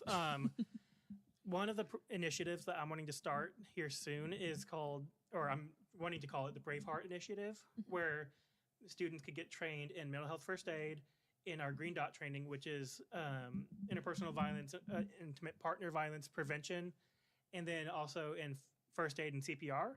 And so all these three things that kind of create this community of care. And I want to have this initiative where students get all trained in all three. They'll be initiated into the Braveheart club, institution, social, whatever. They can get a cord for their graduation, and we'll have like maybe an annual event like right before graduation, recognizing these people who have dedicated time and effort into learning how better to care for their fellow individuals on campus, and then also wherever they go next into the community. And that's still in the works. I'm trying to figure out how to get everything together and get branding, get all this stuff going together, but trying to figure out a way to incentivize having this community of care rather than just having individuals trained in their own special thing. Right. That is so cool.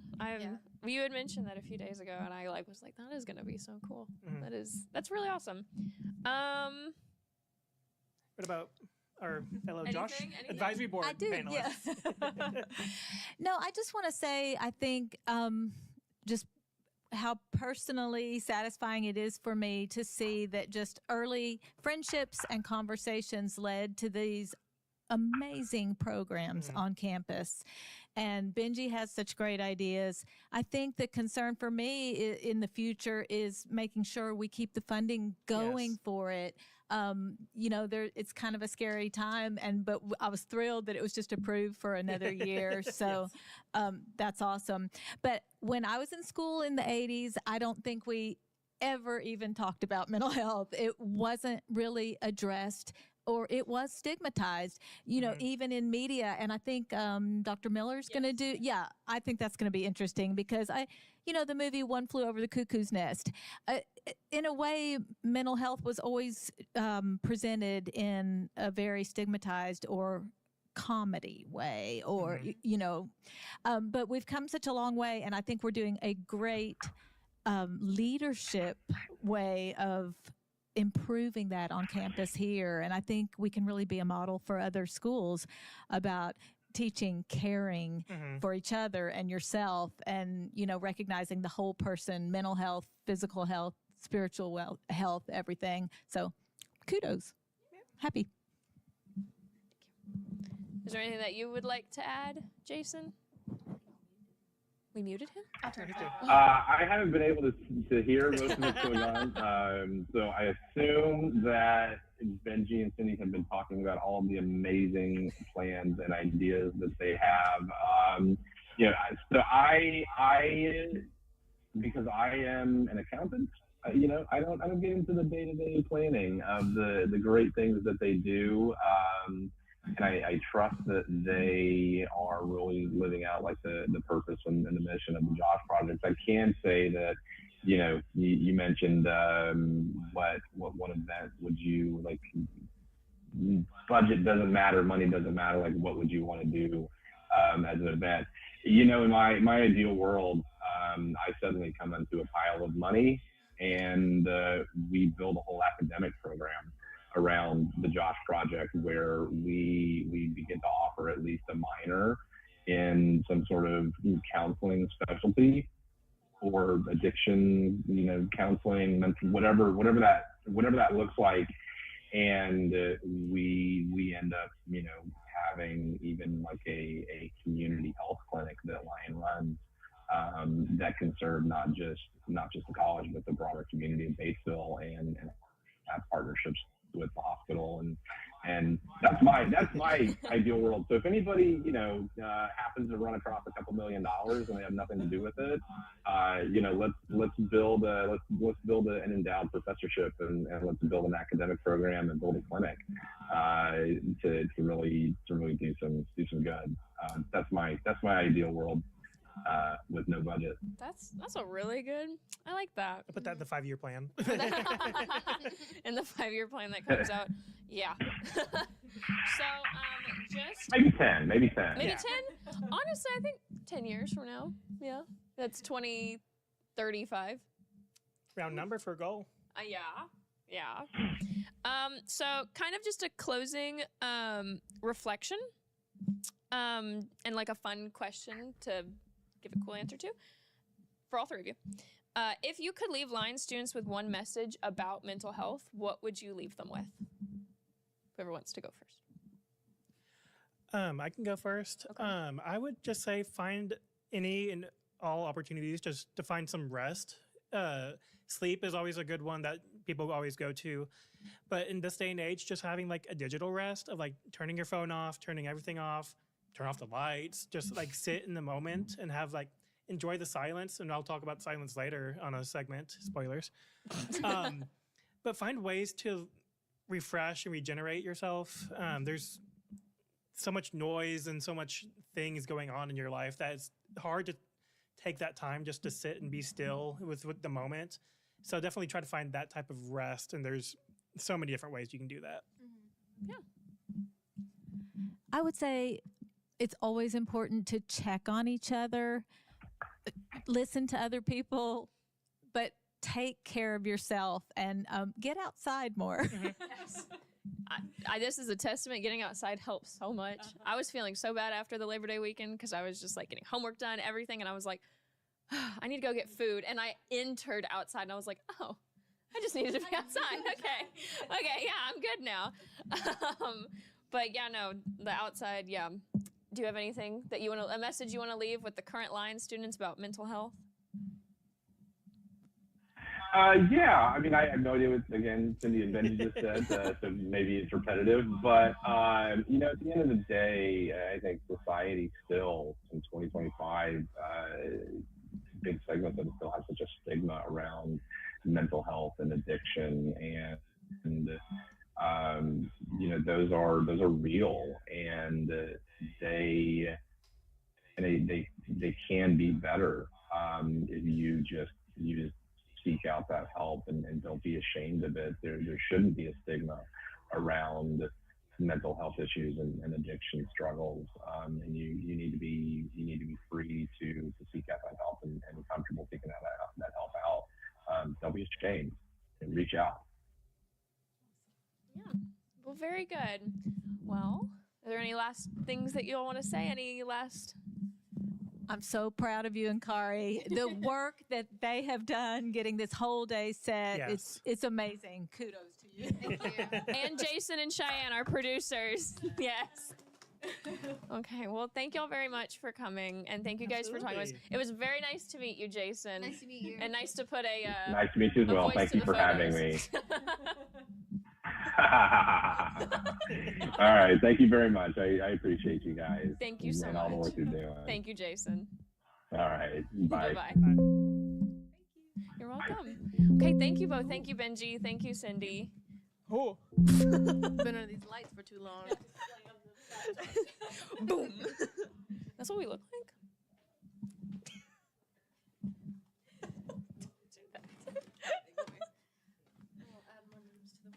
Okay. Yeah. Yes. Add the names to the wheel. How is the Okay, that's fine. That's fine. Yeah, I realized I was just like throwing up. I'm gonna go ahead and count up all of our donations so far. And that was Barbara Young was the last donation. Yeah, I believe the $100 donation. Right? Yeah. So what was it? It was $17.42. So as of now, our donations are $1,742, and it is only 10:45. almost 11 a.m. and we've only been live for 2 hours. Thank you guys so much for everyone that has donated and everyone that is watching. We have 18 viewers going strong. We've had that 16 now, 2 people left. Haters. We've had that for a while now. So thank you guys for watching. And I guess now we're going to do another giveaway. Yeah, we'll do another giveaway. Okay. Well, we get. Okay. Okay. You talk. I think that got picked up on the mic. Okay.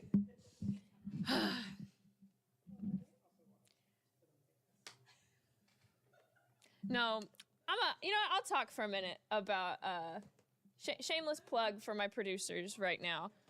Jason and Cheyenne. Jason has been in France for the past semester. And Cheyenne has picked up Kilt for the past semester. Really helped with Psych'd during that time. And when Kari and I approached them and said, guys, let's do a live stream. Let's do a live stream. It'll be so cool. They said yes. Well, Cheyenne said yes, and then Jason actually never got a yes from Jason. We just kind of assumed Jason was going to do it. But we were like, yeah, let's do it. And they've jumped in head first, and we're so grateful for them and proud of them. And I love our gingers. They're so nice. If y'all didn't hear, Cheyenne.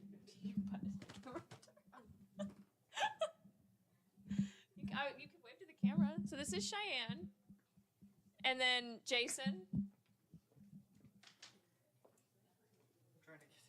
I mean, y'all probably seen Jason a lot because he's oh, who? What's your password? Actually, don't yell that. Can you do me a favor? Can we get those microphones? Yeah.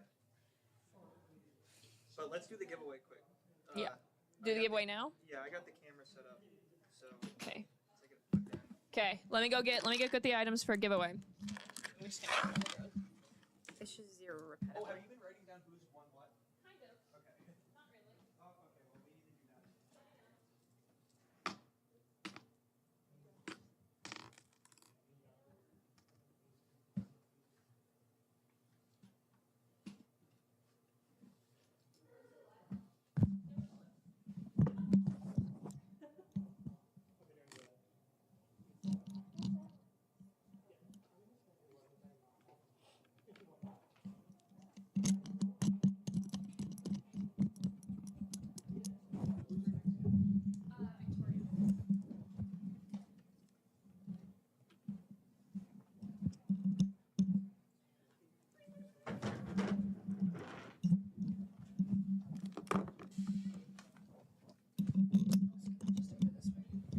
Okay.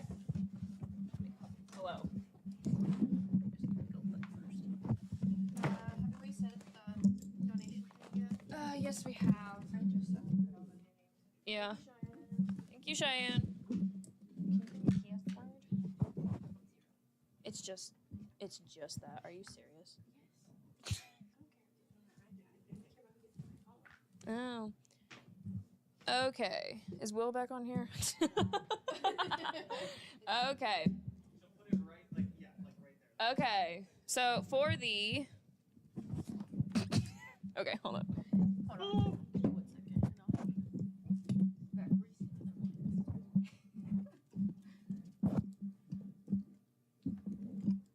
I thought you almost just hit me in the face. What about we have 3 guests? We have 3 people. Do you want to have one on her and then me and Kari? Because I'm not going to be doing anything with my hands. I'll get too distracted from asking questions. Yeah. Or well, do you want me and Kari to have the? Ooh. Or do you want this one just to be on Victoria? Yeah, that one to be on Victoria. Probably best. Yeah, I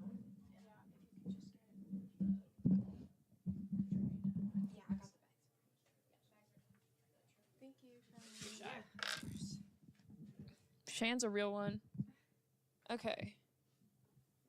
Okay. The giveaway item for this round is a Lyon College trucker hat, a red. Wait, we have 2 new donations. What? Who? Okay, so we need to add them in. So Pat donated $200 and said, "Go Hannah and Kari." Heck yeah! Thank you, Podfather. Thank you, Podfather. And then Amanda Matthews donated $25. Thank you, Amanda. Thank you. Oh. Yeah, I got it. Yeah, you go.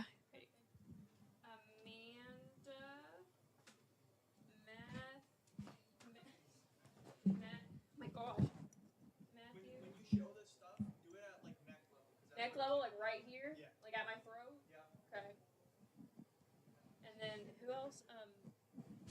Pat. I'm just gonna put Podfather. Thank you, Benji. Thank you. This is going on Victoria. Yeah. Okay. I'm just trying to get it set up so you guys are like, Okay. you're talking into it when you do the giveaway. Gotcha. I'm aware of that. I'm just, yes. Okay.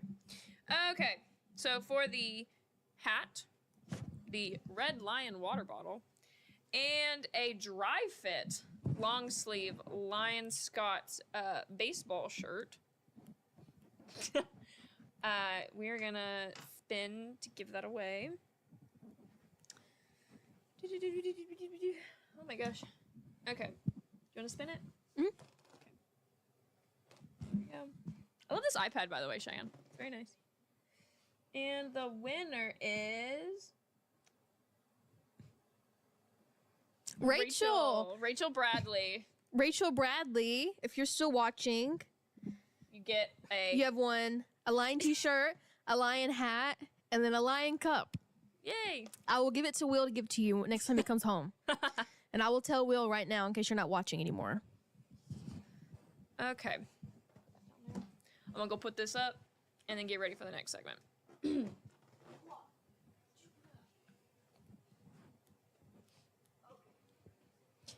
Hannah, Yes.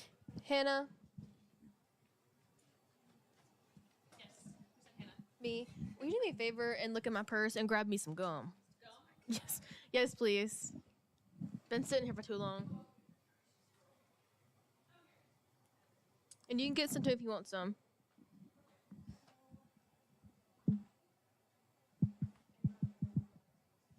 So far, how many giveaways have you had so far? 5? Okay, so Miss Pam was our first winner. Will, okay, it was Miss Pam, Dr. Daniels. We need to write it down. Yes, that's what You writing it down? somebody needs to write it down. Can you write it down? Me? So, we have 18 viewers again. Right now, we're trying to figure out who all have won giveaway prizes so we can send them emails. So, it was Miss Pam.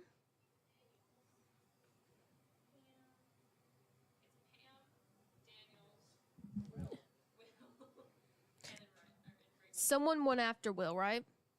No. So it's just 4? Okay. Well, whoever just won now. It was Rachel. Okay, yeah. Did I have an order when we gave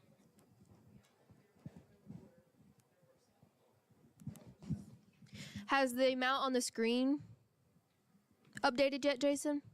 Yeah, it's going to right now, so this is going to be the new amount in 3 seconds. Okay. There you go. I'll take the mic from you. You can.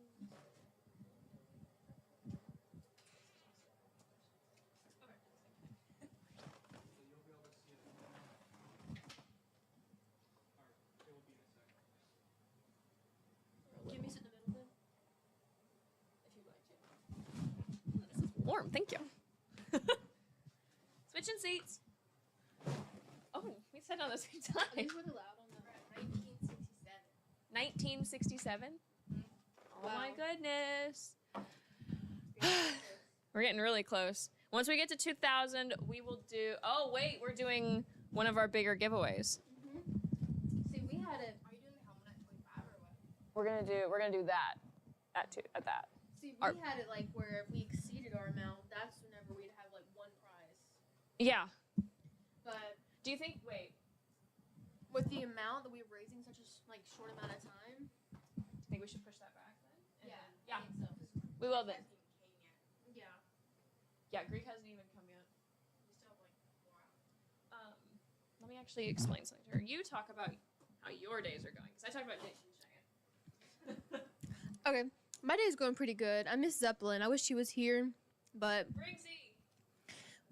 do not bring Zeppelin. We, unfortunately had to move locations. So we were in the Scottish Heritage Building. We got 3 new donations. Mm-hmm. When you say the amounts too every single time, by the way, just I know you've been doing it, but I don't want you to just like accidentally do it or something. Okay. Because I've been writing it down. So Okay. So, Cindy Barber just donated $200. I'm so proud of all the students who worked on this project. My gift is in honor of my friend Jason Zelmer, who could not hear me on the podcast but was truly the leader in getting the Josh Project started on campus. Kevin Flynn. You know Kevin Flynn? No. Do you? Mm-mm. Thank you, Kevin. Thank you, Kevin. Kevin Flynn donated $50. And then Jason Zelmer donated another $50. Thank all of you. Thank everyone that donated. Thank you so much. We're very appreciative of it. So we've officially passed $2,000. Do we know the exact amount? Yeah, it's. I'm gonna put it up on screen, but it's 2267. So our if you're watching, the amount raised on the screen, it only updates whenever Jason updates it, or it does it automatically every 30 minutes. So it takes a minute. So if it's just sitting there and you're waiting for your donation to show up, just know it'll take a second, but it will be there. And I'm going to go ahead and thank everyone that's donated so far. So we have... I have it up on the current segments too. So, Dr. Jennifer Daniels. Well, we hit 2,000, so if you guys want to. Give me the backpack cooler, please. Okay, so we have Dr. Jennifer Daniels. We have Dr. Nikki Yance, Miss Pam, Hannah Sherwin, Riley, Dr. Melissa Murdy, Will Bradley, Jeremiah Sherwin, Seth Young, another Will Bradley, Macy Hall, Cheyenne, Aisha, Rachel Bradley, Gina Garrett, Barbara Young, Patrick Lynch, Amanda Matthews, Cindy Barber, Kevin Flynn, and Jason Zelmer. Great. Thank you all so much. So now that we've surpassed $2,000, Yes. we are going to do a giveaway. It's updated with everyone. It's updated with everybody? Yes. Okay. Here, you want to So it's still on. hold that? Sorry about it. Yep, so perfect. Good. Okay. So, here, let me see it. Here, just like point it this way. So in this bag, by the way, thank you to Lyon College Athletics, Lyon Student Life, the Scott Shop, and the Podfather for donating all the items for giveaway. Thank you. So in this bag, this is a backpack cooler. Ooh. In it, we have a Sly Hack t-shirt, which is our athletic conference. Is that our athletic conference? Yeah. We also have a Bill Walmsley Scott's Classic golf hat. It's with a leather patch. We also have a Bill Walmsley koozie. And then we have 3 Lyon College golf balls. So it's a golf bag. And then the backpack. And then the backpack comes with it. Yes. You The get backpack is a cooler. It is a cooler. It is a cooler backpack. All right. Let's spin it. Who will it be this time? Who's going to win the golf bag?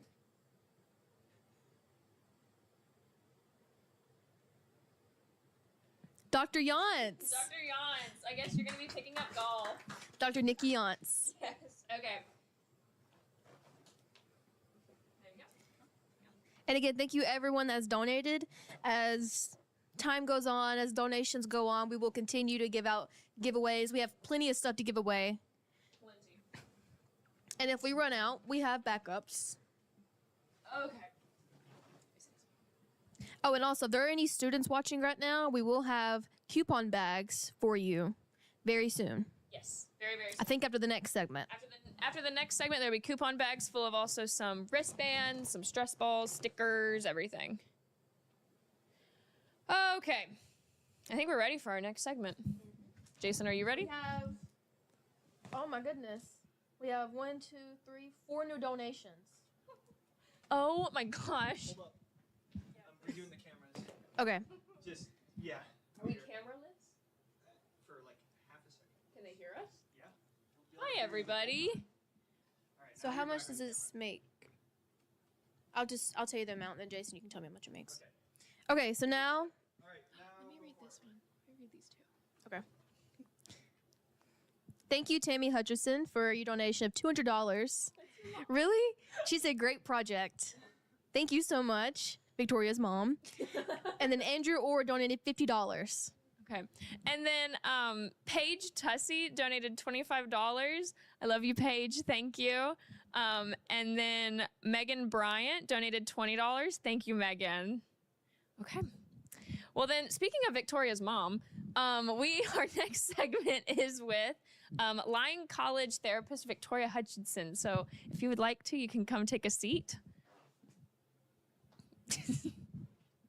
You dress very warm, which is good. Yeah, I have my typical, Yeah, you're You're the, fit. the therapist cardigan on Uh-huh. today. Welcome, welcome. Corey, would you like some crochet things? Yes. All So right, Nana's just not. Oh. No, I won't. Yeah, go ahead. feel free to pick through the bag. I have all kinds of stuff in there. You're gonna have to teach me because I've never done it before. Oh. Okay. I don't know if I can do that and answer questions at the same time, but I can try. I can always just watch you if I Okay. need to. Okay, we can do that. I can start over. Okay. The whole thing out. Okay, I'll work on doing this since your hands are gonna be full. Okay. I just realized that I did this as I'm talking. Well, thank you all for having me. I Yes. appreciate it. Can you hear me okay? Am I close enough? Jason, is this close enough?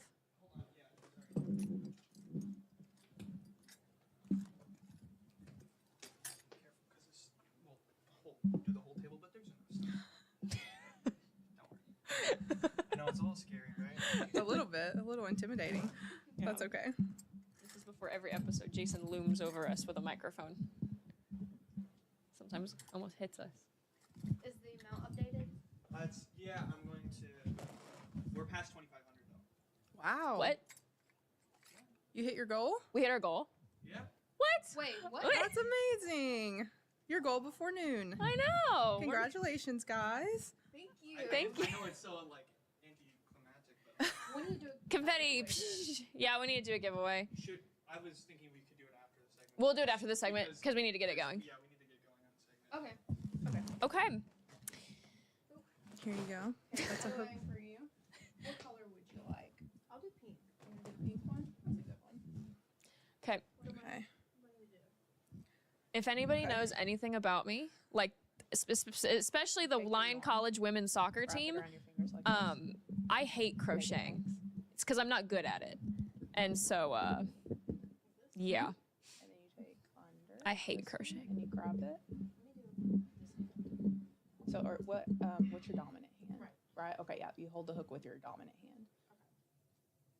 Okay. And then you take it under the X and you grab this back one here.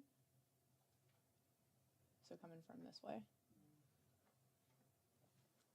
Under the X, grab this back one, and then you pull through, and so it makes your slip knot on your hook.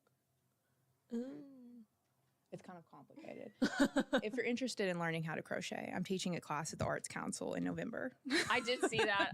So feel free to join us. I'll be teaching about a 2-hour class. We'll be learning the crochet basics and then making a washcloth, so you'll have something to take with you. Crochet can be very frustrating if you're starting out.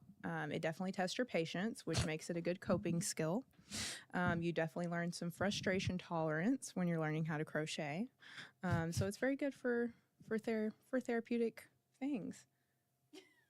Okay. Okay, watch me. Okay, you have your string. You're gonna lay it over your fingers like this. Then you're gonna grab it and you're gonna cross it.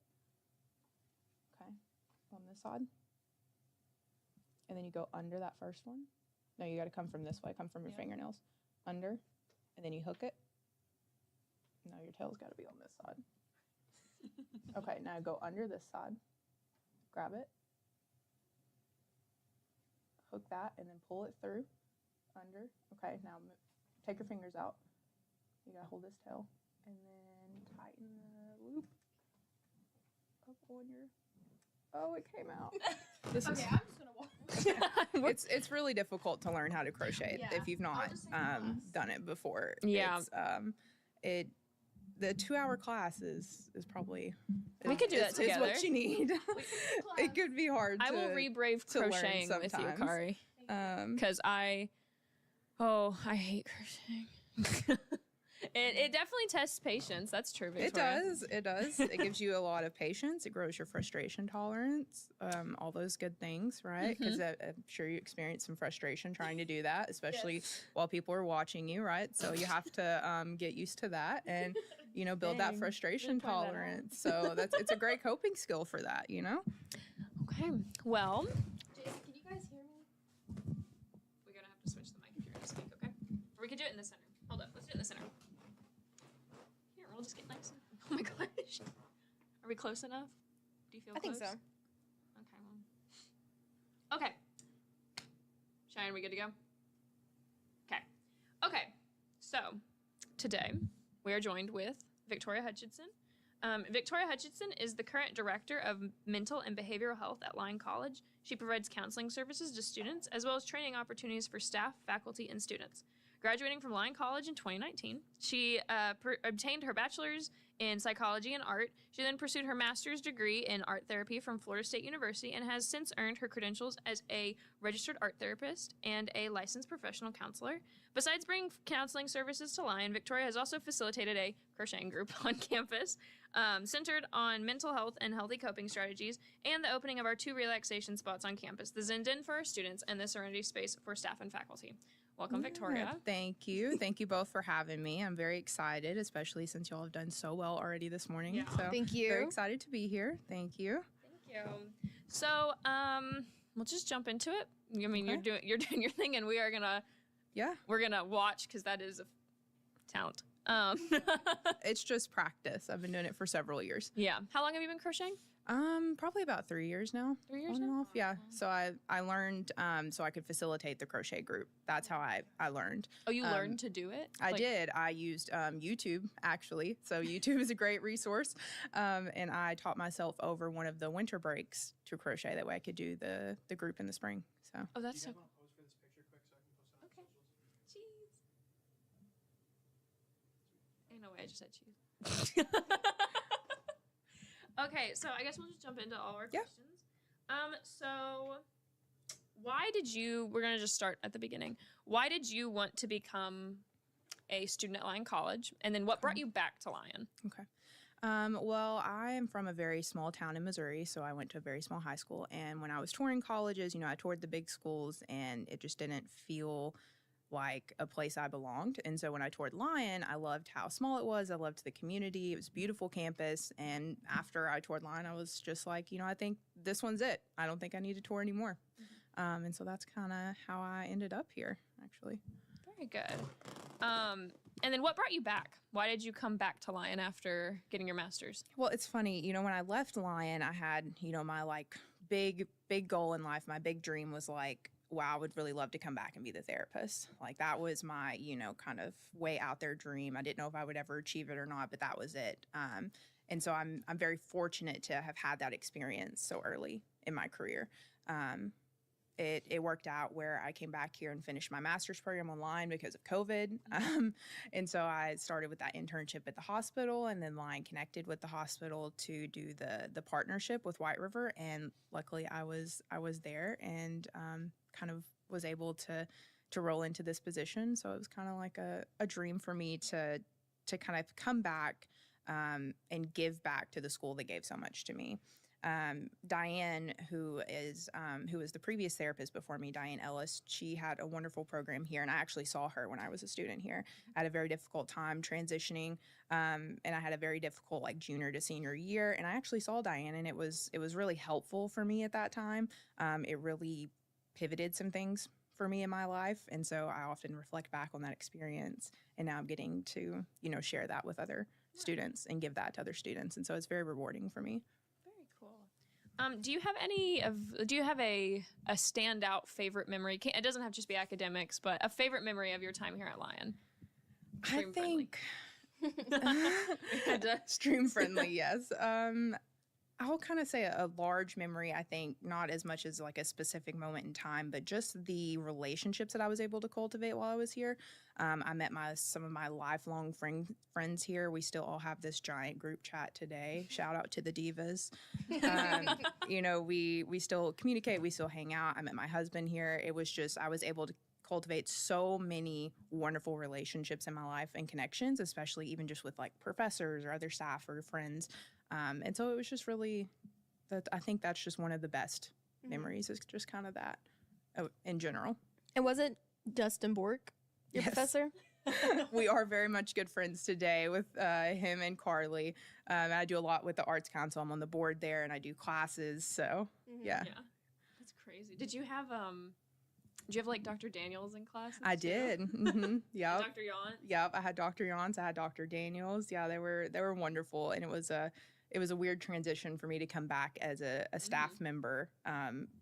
Shortly, only 3 or 4 years had elapsed since I had been a student here, Right. and so it was a weird transition for me. Did you graduate before Miller came in, or was Miller here? He was here. He was here? I had him for one class. I think his first year was my senior year. So. Yeah. Yeah. But what class did you have him for? I believe it was history and systems. Yeah. Yeah. So. Taking that right now with him. Yeah. Yeah. He told me to take that next year. He's like, don't even worry about it. Just take it next year. I was like, okay. I'm taking that right now. I guess it's a senior class. Yeah, I think so. Very good. I was gonna ask what's one thing you miss about Lion after graduating, but you're here, so I'm here. Yeah. you're here. Yeah. What was your major and what was your minor? I actually double majored in psychology and art. Yeah. So, which makes sense, right? Yeah. Art Right, therapist. right. So, yeah, I did the double major for both of those. Did you do any minors or anything? Nope. Almost had a philosophy minor, but I was a couple classes short, and I wanted to take it easy my senior year, so I didn't. Yeah. Have Martha Beck. I did. I love Dr. Beck. I loved her classes. They made me think out of the box, and she pushed me. And so I loved those classes. You know, they were just in a way, they were a creative outlet for me too. Right. You know, getting to just expand and think about all these things that I had never thought about before. Yeah, Dustin's trying to convince me right now to double major. And I'm like, it's my senior year. I kind of just want to take it easy. Yeah. Because right now I'm Yeah. a psych major and an art minor. He's Uh-huh. trying to convince me just to move it to a major. Yeah. And I'm like, I don't know. I really don't know. I think I can do it if I wanted to. But I want to graduate on time. Yeah, that's fair. You got to weigh your options. Yeah. Yeah. For sure. Okay, so let's talk a little bit about in general, therapy and mental health in college. So, what do you think makes from a lot of students I spoke to, reaching out to gain help and getting into therapy is kind of a very hesitant period for students. Why do you think students are so hesitant for this? I really think that, you know, specifically at this age, this is just kind of like a hesitant time in your life, right? You're learning how to be an adult, you're learning how to advocate for yourself, and that is really difficult sometimes. And, you know, oftentimes there's still a stigma that you might be perceived as weak or not being able to handle your problems if you reach out for therapy, right? And so I think that sometimes students get caught up in that of like, you know, I'm an adult now, I'm supposed to be taking care of myself. Why should I, you know, instantly go into therapy or what do I need this for? You know, like it kind of that battleground of being told you're an adult and you need to solve your own problems and then, you know, thinking of therapy in that context. I feel like I'm hitting a nerve with you two right now. Well, So I guess I answered. I guess that was a good answer, that huh? is a good answer. Very Yeah. on the nose. Very on the Yeah. From what you can answer, because do you follow HIPAA, correct? Is it HIPAA? Yes. Well, Yes. so FERPA is the college's privacy rights. Yeah. HIPAA is is your medical privacy Right. rights. So it's similar, but HIPAA is more. More. It's like what hospitals, doctors' offices, Right, things right. like that. And so, yes, since I'm a therapist, I follow HIPAA. Technically, I am following FERPA within that because HIPAA's above it. Right. So, Right. yes. So what you can share. He's gained 5 viewers. Yay. That's awesome. With what you can share with us, what are the most common challenges you see Lion students come to you with? A lot of anxiety, which I'm sure is not surprising, right? A lot of anxiety and still along those challenges of trying to figure out and navigate adulthood. You know, you get very much thrown into adulthood when you come to college. It's literally a matter of like 24 to 48 hours, right? Suddenly you're living at home with mom, dad, or guardians or whoever, and then the next day you're in a dorm room with a roommate you may or may not know, having to do all of your laundry, cook all of your food, or feed yourself. Suddenly, when you run out of shampoo, no one's there getting it for you. You know, all of these things that kind of can come together all at once. And that can be really overwhelming. And sometimes that's overwhelming in the freshman year. And sometimes it gets a little worse as you get sophomore, junior. And then you start thinking about, you know, what am I going to do after college? Where am I going to go? Am I going to continue my education? Am I going to go into the workforce? You know, it's still kind of rooted in that anxiety, but a lot of self-exploration too that's really needed. And to grow like self-confidence, you know, in your own abilities. I think that's a journey that everyone takes through, you know, these late teens and early 20s of your life. And if you're attending college, that can just kind of add a lot on your plate there when you're trying to have this like self-exploration journey and trying to figure it all out, right? And being told, well, you're an adult now, you have to figure it out, right? That's a really stark turnaround. Right. Yeah. Well, what do you think? Like, what is a common misconception that you would like to clear up right now for our Lions students about therapy? I think kind of what I touched on earlier, you know, and in my opinion, it takes a lot more strength to reach out. You know, that shows a lot of strength that doesn't show weakness to me. You know, it takes a lot of strength to set with those uncomfortable thoughts that you might need help going through something. And it takes a lot of strength to then make the plan and follow through with it to actually reach out. You know, that takes a lot of strength. It's actually not a weakness. Mm-hmm.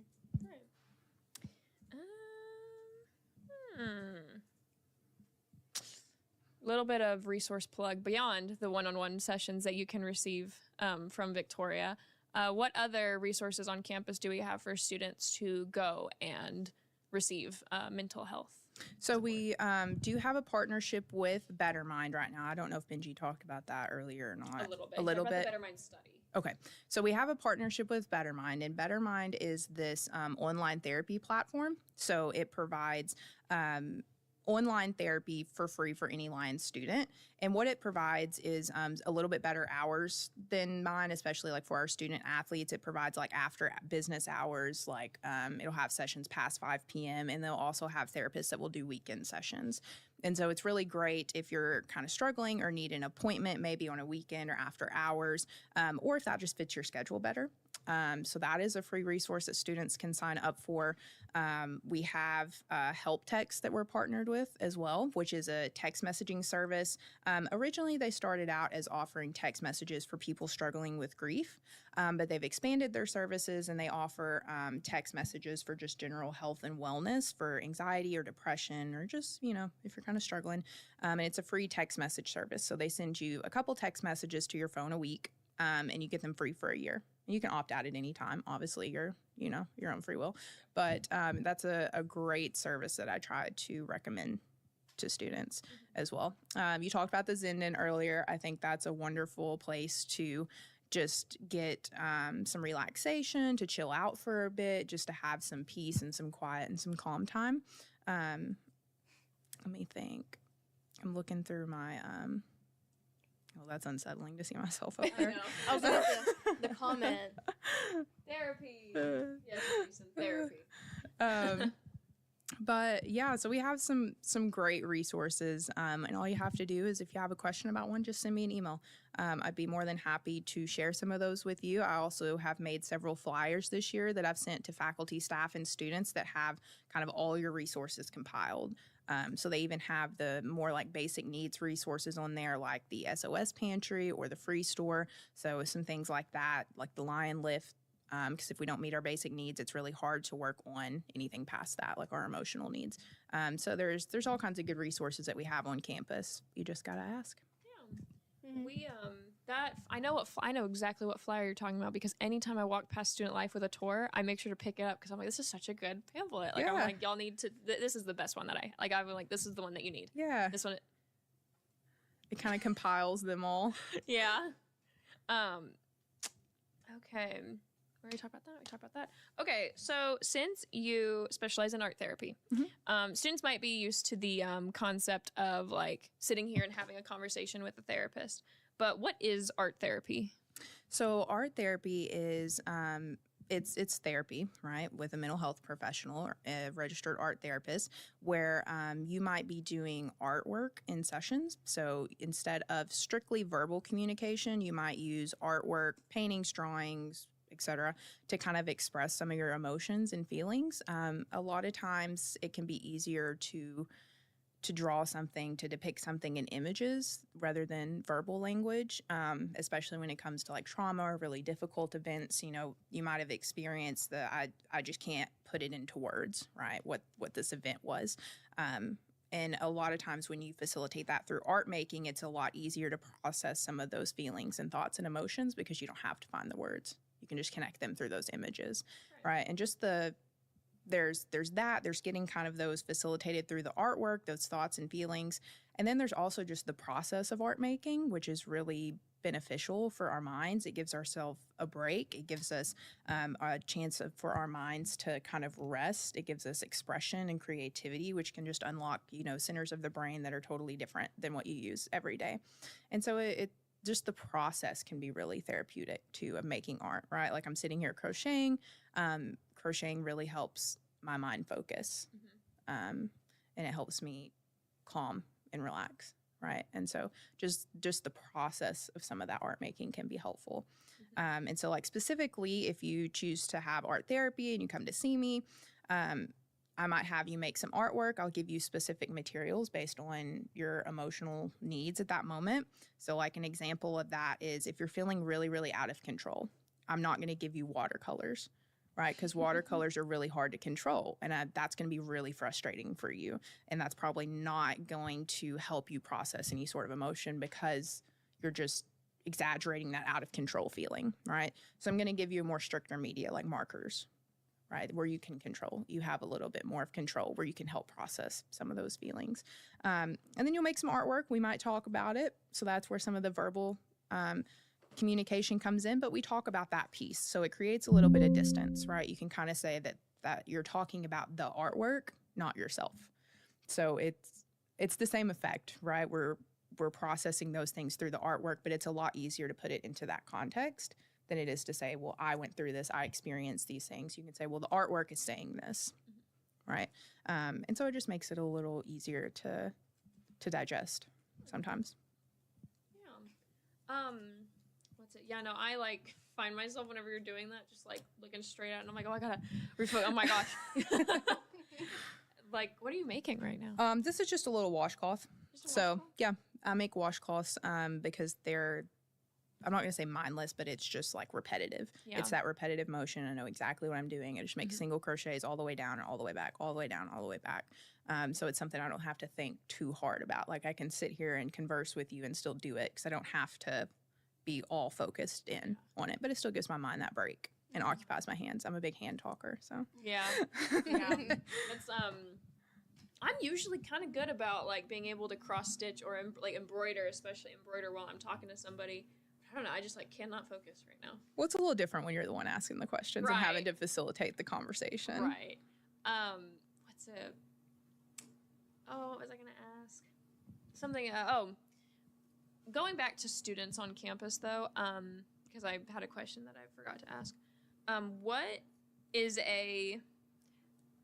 maybe not like common, because I don't want people to think that like you just give them the same advice over and over again, but what is some of the more common pieces of advice that you tend to find yourself giving to Lions students? I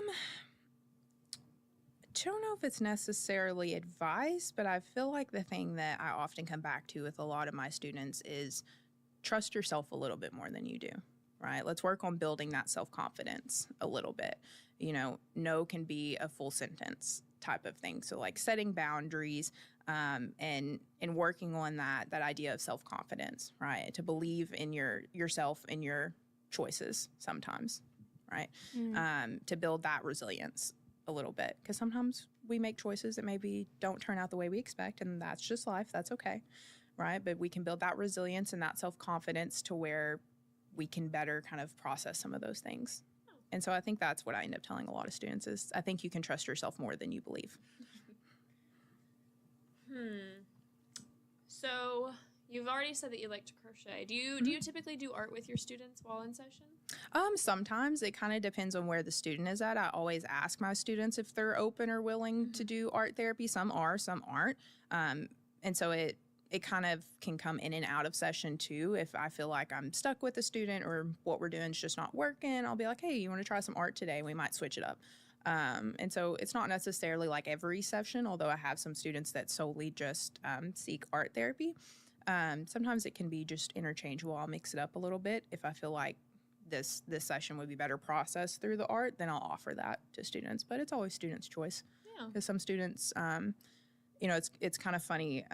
Depending on what their major are, they're kind of less inclined or more inclined to engage in art therapy. It's really hard for some artists, including myself. Like I'm an artist and I was an art major, and art therapy is not about the product. It is not about making a piece that's going to hang in the Met, right? And that's really hard for a lot of artists to grapple with. They get really caught up in the product and like the color theory, and that doesn't look right, and this needs to be moved here. And they tend to focus more on making a piece for a critique rather than just letting the emotions and experiences kind of flow. That's something I struggle with too. Like, I'm an artist. It's when you learn that way, it's hard to unlearn that, because you sit and you critique it, because that's how you learn, right? That's what you do. And so it's really difficult sometimes for my art people to actually engage with art therapy, because they fall back on that like perfectionism or that critiquing. And so it's kind of like a double-edged sword. Like, I kind of can, I can kind of press them to do art therapy, because I think that would help expand that a little bit, but then also they kind of fall back into that. So it can be kind of a fun exercise for them to do, to try to work that out. Yeah. What's that called? Have you ever heard of you can use, it's like hand knitting, where you have you use your fingers? I have seen that. I've not tried it, but I have seen it. I have been able to do that. For some reason, that's no, you're good. The one thing, but all it does is make just like a long string. Yeah, because I guess it's just as wide as your hand is, yeah, right? So you can make, if you like spread your fingers out far enough and you use large enough yarn, it can be about this wide, about hand wide. I made so much of that during COVID, and that's okay. I was just like, right? That's okay. I made scarves. There's actually one in my closet right now. And it's like super thin, little, like a 70s like scarf kind of vibe. You know the little like sheer scarves they used to wear, like the really long ones. Yeah. Like, I'm thinking like Daphne from what's that show with the dog? Scooby-Doo. Scooby-Doo. I'm not actively thinking about Scooby-Doo. Do you think that students will say something deeper than what their words? Just the air conditioner. I know. It's okay. We were talking about how it sounds like a rabbit running through it. Do you think students will express themselves differently and more deeply sometimes when it's through art rather than through words? I think sometimes people can. Like I said, it's oftentimes easier to process through the artwork, because also you can talk about it through the context of that's the art piece, that's not me, right? And so sometimes, I honestly see a lot of students end up being very surprised at what comes out in their artwork when they stop and it's at the end and we kind of talk about it and they're like, oh, yeah, that does look like that, or I did feel that, or I did that on purpose. And so it's always kind of, I think, surprising for some students too, when they and so stop and they look back at it. It's great. I love doing art therapy with people. I love seeing people's creative process, and that like surprise that they get that, number one, they did something, they did it, right, and that it kind of maybe worked out a little bit more than they thought it would. That's really cool. That's it. I've asked you a lot of questions about like generalizing our students on campus. Do you find it difficult sometimes to be the sole campus therapist for 600 plus students? Well, not all of them see you. Yes. But for how many students you see? Yeah, of course. It's definitely a challenge because I am the only one. And if there is a crisis, and I'm often in session because, well, I'm the only one. And so my schedule is busy. You know, it's kind of hard sometimes to balance. I've been in session before and had to be pulled out for a crisis. And sometimes that's difficult because I never want a student to feel like their problems are less than, right? But I'm kind of forced to choose like what I do in that situation. And all the students that's happened to have been just wonderful, right? They've been so understanding of the situation that I am the only therapist, and like that person's having a crisis, like go meet them. The students have been wonderful about that, but it definitely presents a bit of a challenge, right? When trying to make everyone feel like they're cared for. Right, and I'm giving them the same amount of time and care. So, yeah, it's a bit of a struggle sometimes, but you know, that's where we're at, and that's okay. You know, that's it. And I think we're making it work. Yeah, and I think the Better Mind, I think that hopefully we'll start picking up a little bit more. I do know that you've had a few successful matches with that program, which is good. But I hope that picks up a little bit more to one, alleviate on your plate to make sure that you're more available for crisis, I guess, for more crisis like that, but also to give the students a little bit more variety. Yeah, and if I had, my ideal, I would have some more time in my day to accommodate like walk-in appointments, right? So back to that, like reaching out for therapy can be really intimidating. I do walk it out, talk it out, like on Thursdays, which is really great because I think that's just kind of an open door where students can feel more comfortable just coming in and talking if they need to.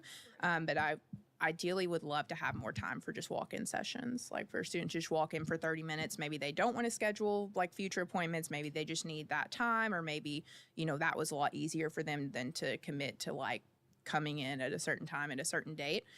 So ideally I would like to build, you know, some more time like that. But, you know, I just have to weigh my odds. My time right now is better spent for individual appointments because that's where the need is. Right, So, right. you know, as we grow and it changes, we'll just change and adapt. Right. I think I was going to save this question for the end, but then the conversation went this way, so I guess I'll just ask it. A lot of conversation that I've heard on campus and also facilitated on campus, a lot of students have expressed the just how great your services have been here on campus. I don't think I've ever heard a negative experience from you. That's good. So, I'm glad. yeah, which is, I think that's so wildly impressive, especially with you graduating so close to graduation, getting this job, working here at Lion, and then also facilitating it for, I'm guessing like hundreds of students. I roughly the past, so this is going into my 4th academic year as the on-campus therapist, and I see roughly each year 16 to 18% of the student body. So it comes out to around 100 students, but that's, you know, not continuous, right? I'm not seeing 100 students per semester. That's people that's anyone that has visited my office at least one time gets counted in that. So it's not a continuous, right? But I have, you know, had interactions in individual therapy with about 100 students each semester.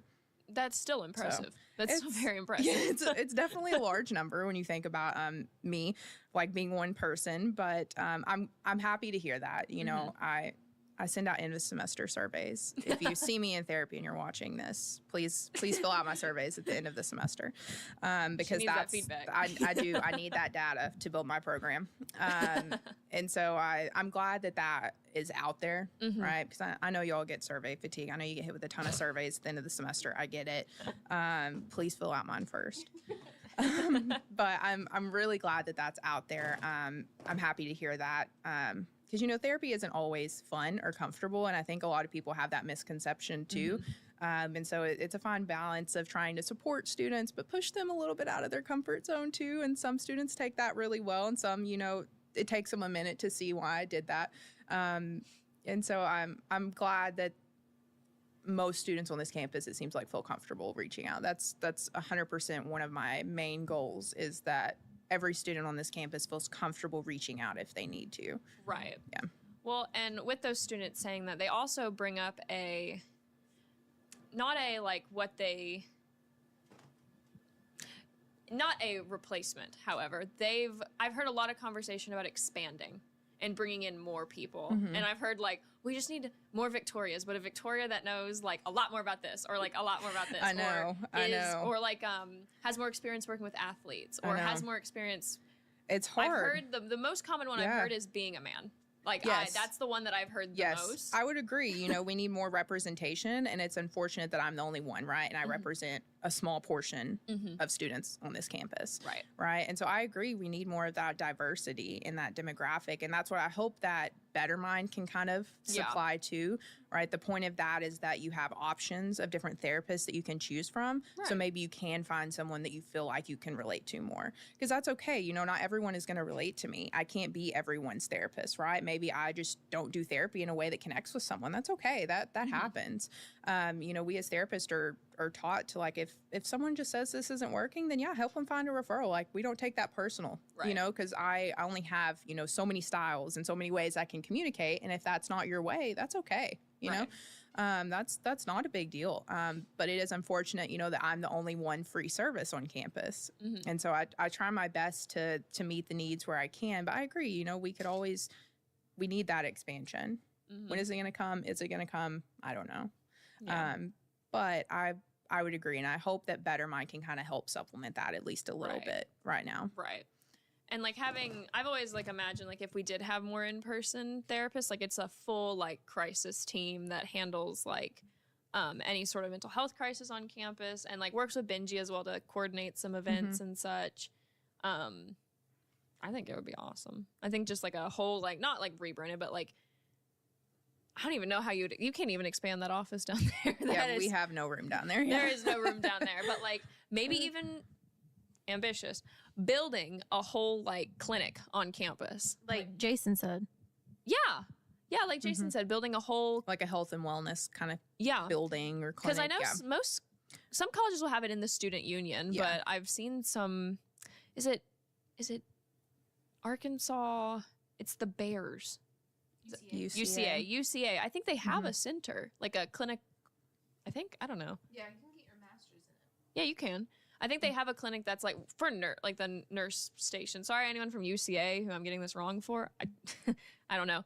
But they also have a whole counseling center as well. So like building something like that would be really cool where students can go. I do know that having it in student life is nice because it is more readily accessible to students and they don't have to like go to this specific building and maybe like they're just in student life. And they're like, you know what, maybe I do need to go have a conversation, but it might be better to have that expanded section. Yeah, definitely. That'd be cool.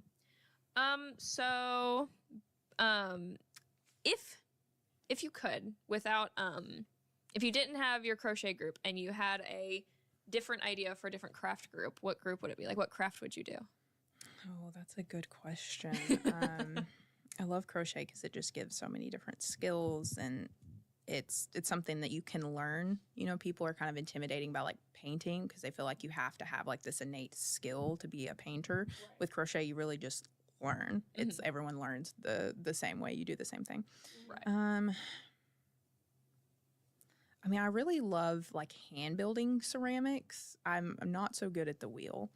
I didn't learn that way. I was taught to hand build. And so I really love hand building with clay. And so maybe even like a air dry clay group situation where you wouldn't have to utilize like a kiln and do that whole process.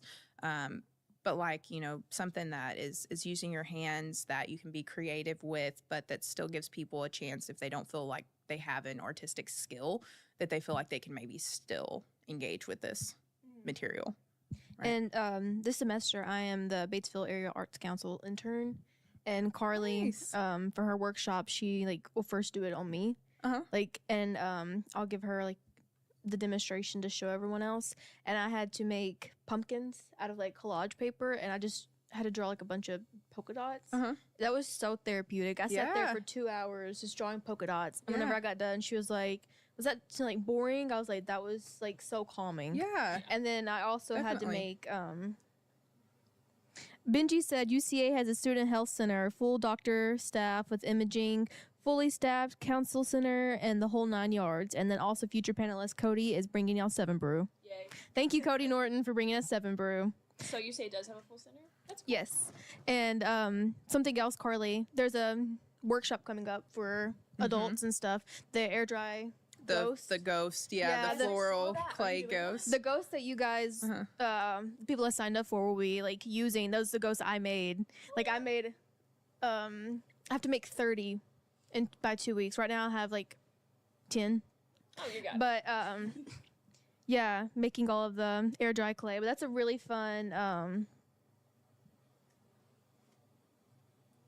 Sorry, my roommate's trying to figure out how to work my cat's food automatic feeder. Hope you can answer that I can talk about. Yeah. Okay. Yeah, no, I'm signing up for that class because I saw that and like I think I saw the crocheting group and I immediately went because That's okay. It's not for everyone. I think we've even talked about how much I don't like crocheting. It's not for everyone. It is not for everyone. And like I wish I was because I got into that whole like Becky home eccy vibe where I was like, you know, I'm gonna learn how to make bread from scratch and I'm gonna learn how to crochet, and I learned how to embroider because I was like, you know, I want these home skills and I want to like harden them so I don't have to worry about them later. And then I got to because I did the bread making, good at it. I learned how to make Alfredo sauce from scratch. I like Alfredo sauce. It was really good. I learned how to embroider.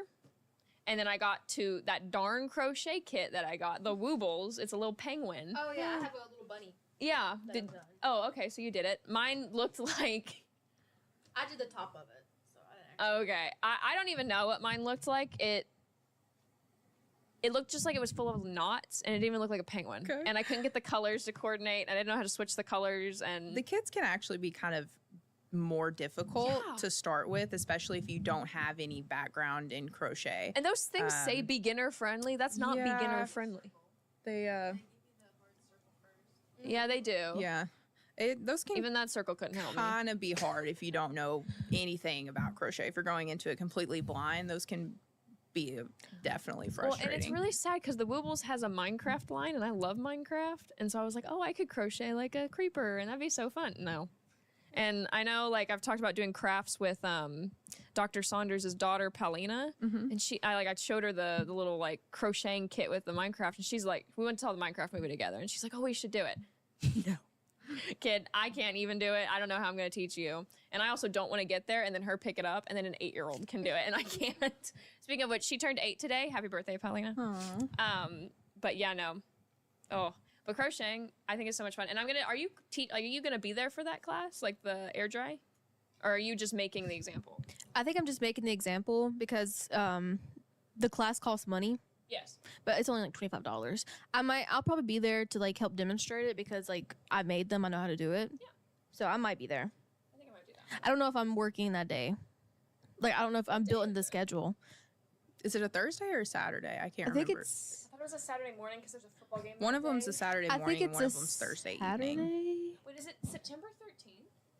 Because I think the first football game's that day, and I was like, oh, I'm gonna go do that in the football game. Carly is coming on later, so she'll She answer can, for she it. can clarify Yeah. for us. Clarify that Sorry. later. Yeah. I should know this information, Carly. But yeah, I started getting into air dry clay last semester, and I made so much stuff. I made like a match, like a not a match thing, like a place for my boyfriend to keep his like magic cards, that nerdy stuff. Just kidding. Somewhere for him to keep his magic cards. I made that for Christmas, and I also made like a dish for him to put like his What are you talking smack in the chat, Jason?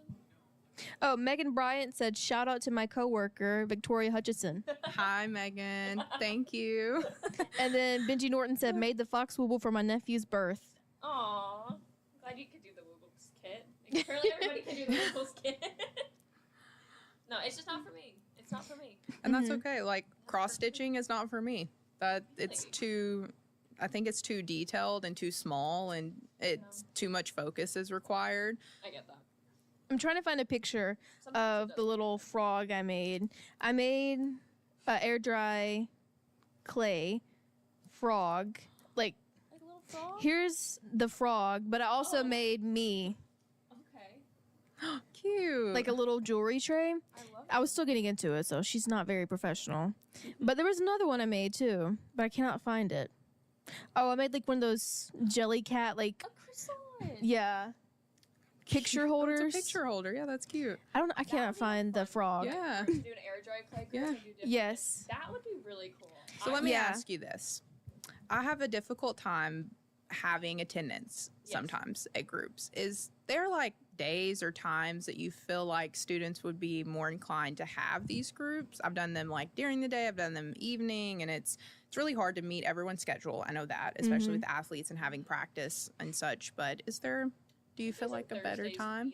Well, I don't know about Jason since he put all of his classes on Tuesdays, Thursdays. I'd say the weekends. The weekends? I know, like, a lot of people, A lot of people go home Right. yeah, Sunday evening. Sunday evening.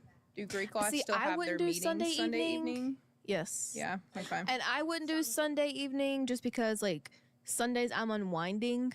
And I don't really want to be on campus on Sunday I understand. because I need a mental break. I don't for a really little want bit. to either. So Yeah. yeah. But, like, Yeah, I I feel like I'd be there more likely Saturday. We can always send out a poll whenever Okay. we do our trying to figure out what we're going to use the money for, like our Okay. undisclosed mental health thing for the student's choice.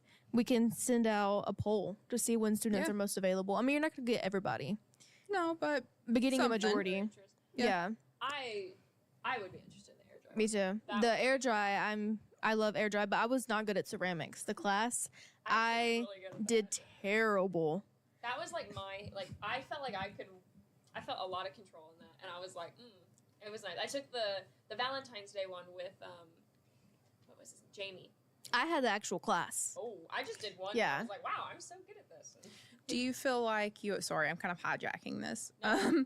to gather data.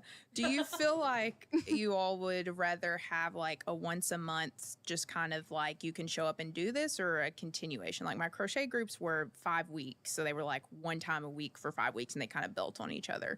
But I found that attendance just kind of dropped each one, like getting students to commit for all of those. Yeah. It just seemed like was maybe too much.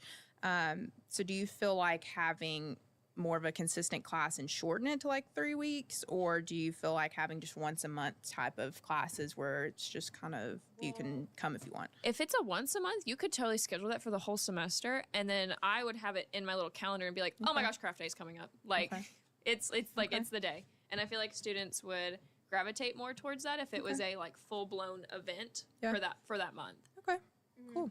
Or maybe like having an air dry clay pop-up event. Just a one-day thing. Like at lunch, like in the caf or something? Yeah, or even at dinner. At dinner? In Maxfield. Okay. From 4 to 6. Yeah, when people are coming down to get dinner, maybe from the Lion's Den, or maybe like in the game room, and a lot of people were in there during that time. But having like just a one-day event and having it during that time, and you can come in and make whatever you want with air dry clay, and if you need the help's there. Yeah. I feel like that would be best. Okay. But I know ceramics, I did not like ceramics at all. I even wrote a paper. I had to write a paper because I was so bad at it. Just to pass. To write a paper? So I had a C in that class, and I told him, I was like, I'm not going to have, no offense, ceramics bring down my GPA. If I can pass the hardest classes and I'm failing ceramics, I wasn't failing, but I had a C in it. I was like, something's wrong. And he was like, well, you can write a paper. And like talking about how you need to be more I'm not trying to dog Jamie. He was trying his best. Talking about how like you need to like dedicate more time to it and stuff like that. So I had to write the paper, and I still ended up with like a B in the ceramics class. I just could not get it at all. And he would.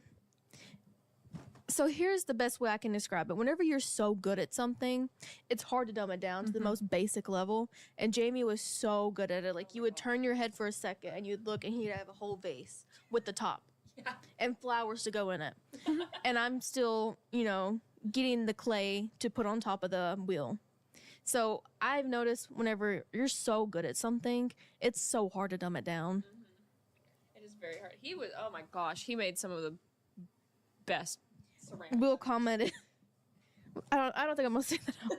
Will said hated that class. He was in that class with me, and we could not get it.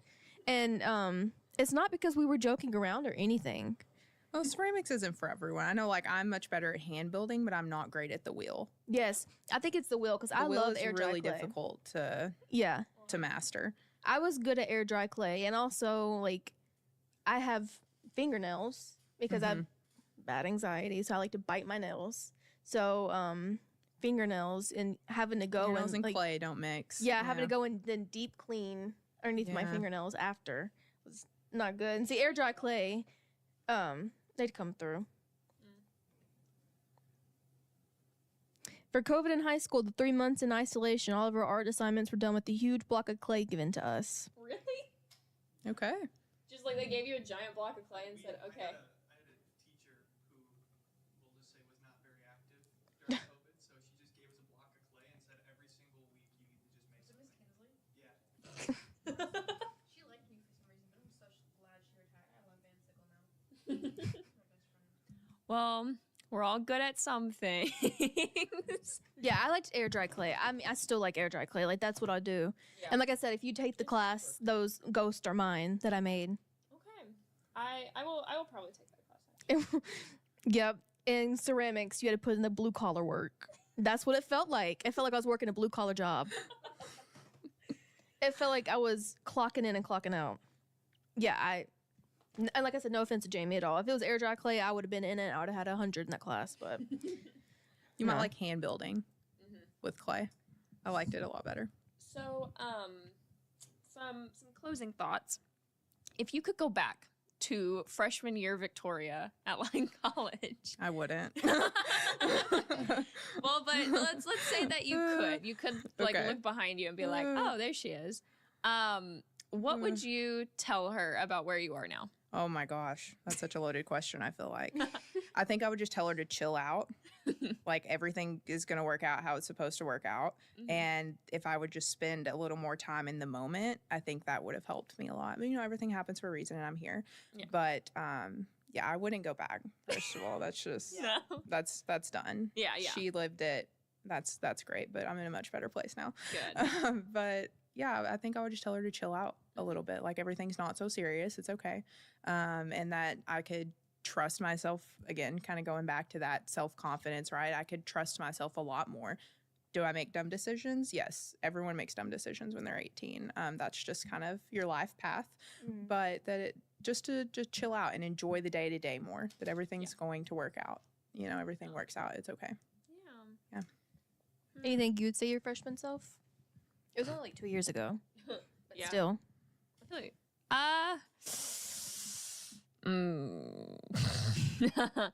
I would tell my freshman self probably actually the same thing. Yeah, to just chill out. Just chill out. There's some other words to add on to that, but chill out, because you don't have to join every club. You don't have to do this leadership. Like, I am so relaxed right now. Well, this past week's been rough, a little bit long in the planning, but I've been a lot more relaxed since stepping back from some leadership, since stepping back from some, some commitments. I have more time for myself to take classes. I'm actually enjoying chemistry, which I didn't think I would, because I dreaded that class. And now I'm like, I kind of vibe with it. Dad, I'm not going to be a chemistry major. So my dad's like, oh, you should, I think if you like chemistry, like, I think you could really like chem. And I'm like, I think I'll like Chem 110. But I do like it. And, I think I would just say to chill out, because she's like Yorkies? She's like that. She's like freaking out on the floor, just like, just chill out. What about you? You're a senior. I think it's a better question for you. Maybe the chill out. I'm still anxious, but I was so anxious and all the time.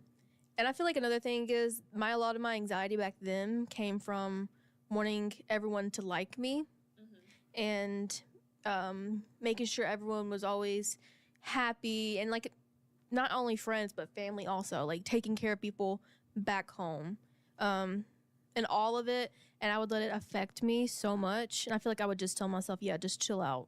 Yeah. Just take it one day at a time. And that's something I would tell my freshman self. I'd tell my senior self that. And if you asked me in a few years, I'd probably say the same thing. But well, Victoria, is there anything that you want to add after this? Just a big thank you to both of you and to your team and to everyone else. I think this has been so successful and you're only halfway done with the day. So congratulations to both of you. This is a wonderful thing you're doing.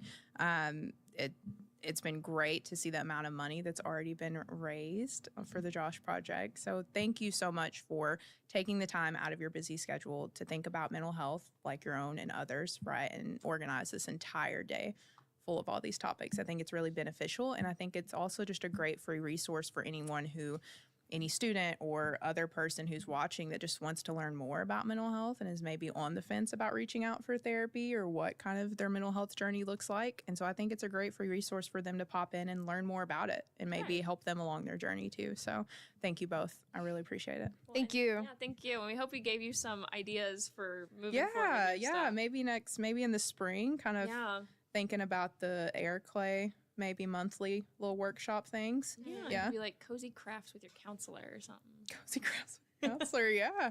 Yeah, definitely. A therapist, but yeah. Definitely.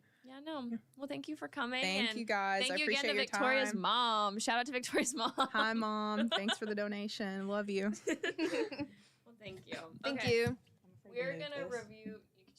You can wiggle it towards us. Yeah, there you go. Yeah, that's how we were too. Now we just throw it around. Here you go. Thanks. Bye, guys. Bye. Thank you. Thank you. So what are the donations at? We got 2 new ones. 2 new ones. So what does that put us at? 2,712. Okay. We are now at $2,712. So we are $212 over our initial goal. He's like cuddling up to her this whole segment. So, yeah, 2,762. Is that what I said?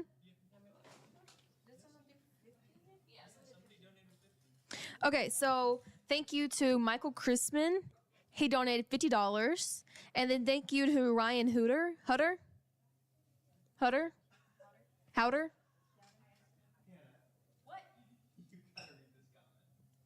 There's a comment?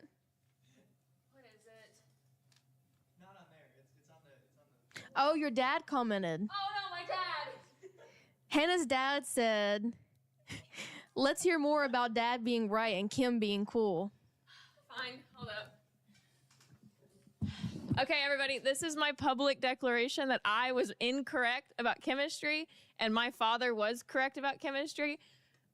I'm glad you're correct, Dad. You are right about chemistry. Love you too. So Michael Chrisman, you are now, and Michael Hutter, you are both now entered into our giveaway. Are we ready to do our giveaway? Did you add Megan Bryant and all them? Yeah. Okay. Are we ready? Okay. So what are we doing? Because it's 2,500 now. So we've hit 2,700. Oh, we Here, hit our wait, let's 2,500 goal. ask the chat if we should do a big prize or we should keep doing little prizes. Okay. We only have 2 big prizes. So. We have 13 viewers right now. So if you're watching, will you let us know if we need to go ahead and give away one of our big prizes or if we should just keep on giving out our small prizes? How many small prizes did you say we had left?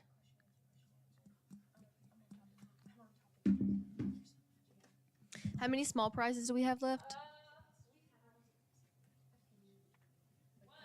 2, 3, 4, 5. We still have 5. Let's do, actually, I like one of the prizes. I'm going to do this. We still have 5 small prizes. How many big prizes do we have? 2. And we have 2 big prizes. Only person that has said anything is Jason. Do a small prize and a big prize. We're doing 1, Jason. We're doing 1, Jason. Don't be greedy. The wheel. Okay, so what we're giving out for this prize is a Lyon College mug. Ooh, ah. Say ooh and ah, Jason. Ah, a Lyon College mug. And then from Miss Lisa Watts, from the Scott Shop, a very nice new Lyon College sweatshirt. Ooh, it's super soft on the inside. I think it's like, ooh, no, it's not Sherpa. I was about to say Sherpa. I'm not going to lie to somebody about that. Did my father say anything else? Okay, good. I don't speak Spanish, Benji. Sorry, Dr. Saunders. Why not 2? Is that why not 2? Yeah, it's Why not 2? I guess we can do 2 since we can do 1 2. small one, 1 big one. The wheel's pretty Yeah. full? We'll go ahead and do 1 big one, 1 small one. Okay, I'm going to do...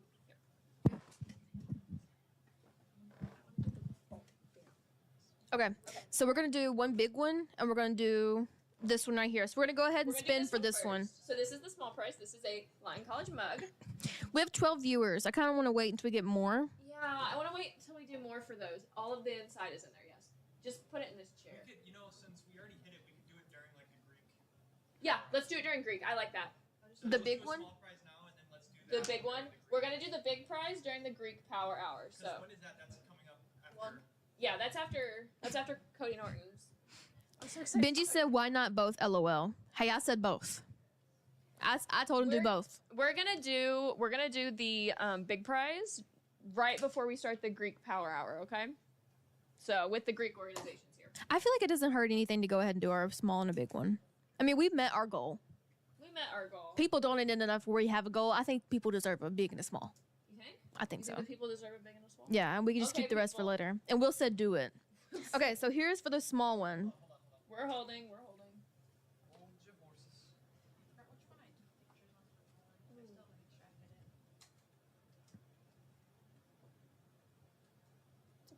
Yeah, as long as she's still able to come. Like someone's able to come.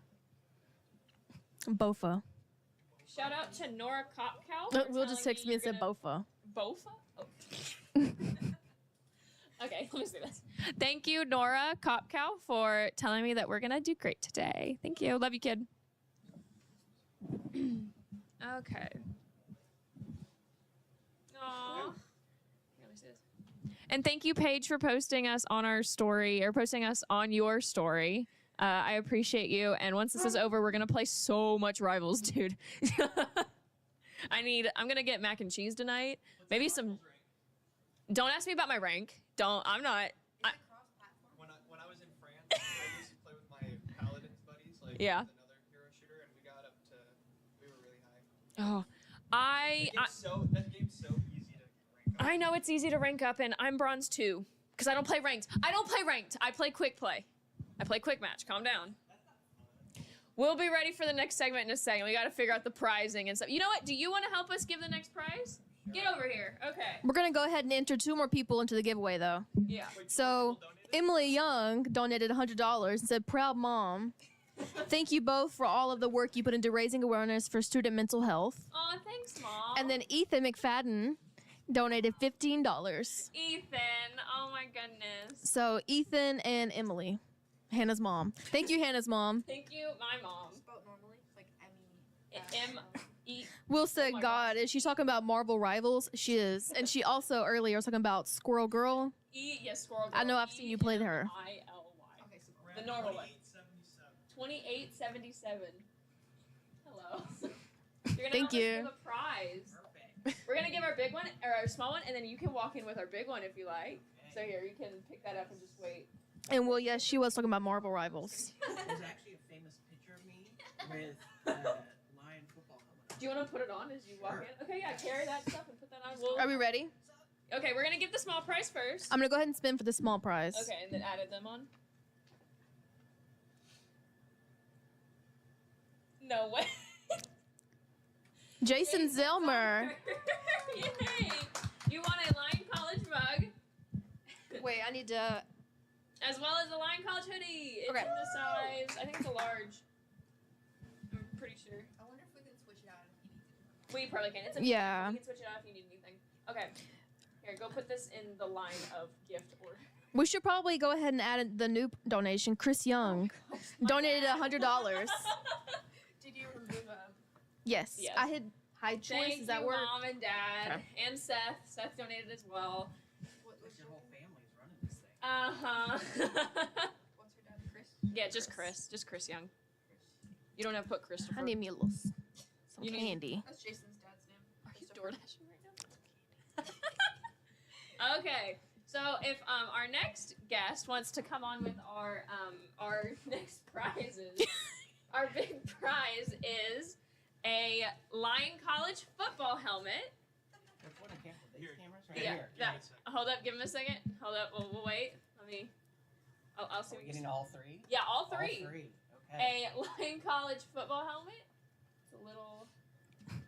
There We have go. 2 new comments. Ethan said big prize. Big prize. And then Amy. Amy Stump says Paige is my niece. She's amazing. Thank you, Amy. I do agree. Paige is amazing. Okay, so,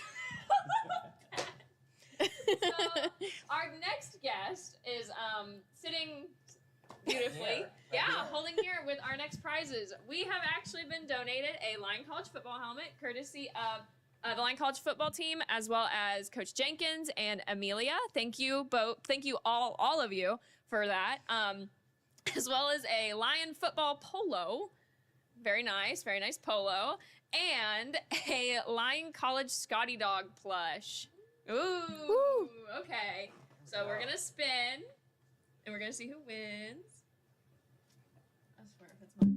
You want to see yourself? Oh. Well, I can't see because I wear glasses. I have to take the glasses off. Paige won our Lion College football helmet, polo, and Scott dog. So we will ship that to you. Yeah, there's a slight delay. Okay. Perfect. We will ship that to you soon, Paige. I'm sorry, I love you. Beautiful. Wow. Okay. Hello, Pat. Hello. Thank you for helping us with that. Yeah, as I said, there's actually a famous picture from a Scott Spectacular Really? a few years ago where I had that, probably not maybe that helmet, but one of those exact helmets on. And Yeah. it was like big time in the Scott Spectacular. Oh, yeah. So Very good. So we're just going to jump right in the next segment. So today we're joined by Dr. Patrick Mulick. Yay. He is the current clinical supervisor at White River Health, where he also serves as a psychologist. He worked at Lyon College for over 13 years as both an associate professor of psychology and as the vice president of student life / dean of students. Yes. Very cool. Very cool. Okay, so we'll just get into it. Let me start by saying thanks for having me back. I love to do things with Lyon, so really appreciate you guys having me. Well, and you were very highly requested, yes. Oh, well, so. good. Good. We just, we knew that we had to work with you. I know I've worked with you briefly my freshman year with some shadowing opportunities when I was in my clinical psychiatry, my psychiatry route. Yes. Yeah, we'll just go ahead and get started. Thank you very much. Sure. So, you are a psychologist, correct? Not a psychiatrist? Correct. Okay, I misspelled this then. That's all right. What did inspire you to go into psychology originally? When you were entering your graduate programming and you said, you know, I want to be a psychologist. Sure. So I went to college at Gonzaga University, which is a small liberal arts college out in the northwest part of the United States. And similar to Lyon, you had to take a variety of classes. The core kind of said, okay, you got to pick and choose from the different classes. One of the classes I took was psychology. Didn't really know much about psychology, hadn't taken any classes beforehand, so just took the class. Liked it enough that I was like, well, maybe I'll take another class. The next class is where I got hooked. I can't even remember exactly what class it was, honestly, but it was taught by a professor named Nancy Worsham, who was far and away the best faculty member I've ever had in my life. And I ended up taking every class I could from her. And every time I took a class, I just got deeper and deeper and deeper into the love of psychology. So that really was because of one particular professor that really ignited my passion, so to speak. Yeah. We have another comment. This is for you. It says, Megan Bryant says Dr. Mulick is the best. Oh, that's sweet, Megan. I love Megan. Yes. So just before we get into like the serious questions. Sure. What is your favorite memory while at your time, during your time here at Lyon, both as a professor or dean of students or whatever you want to answer? Sure.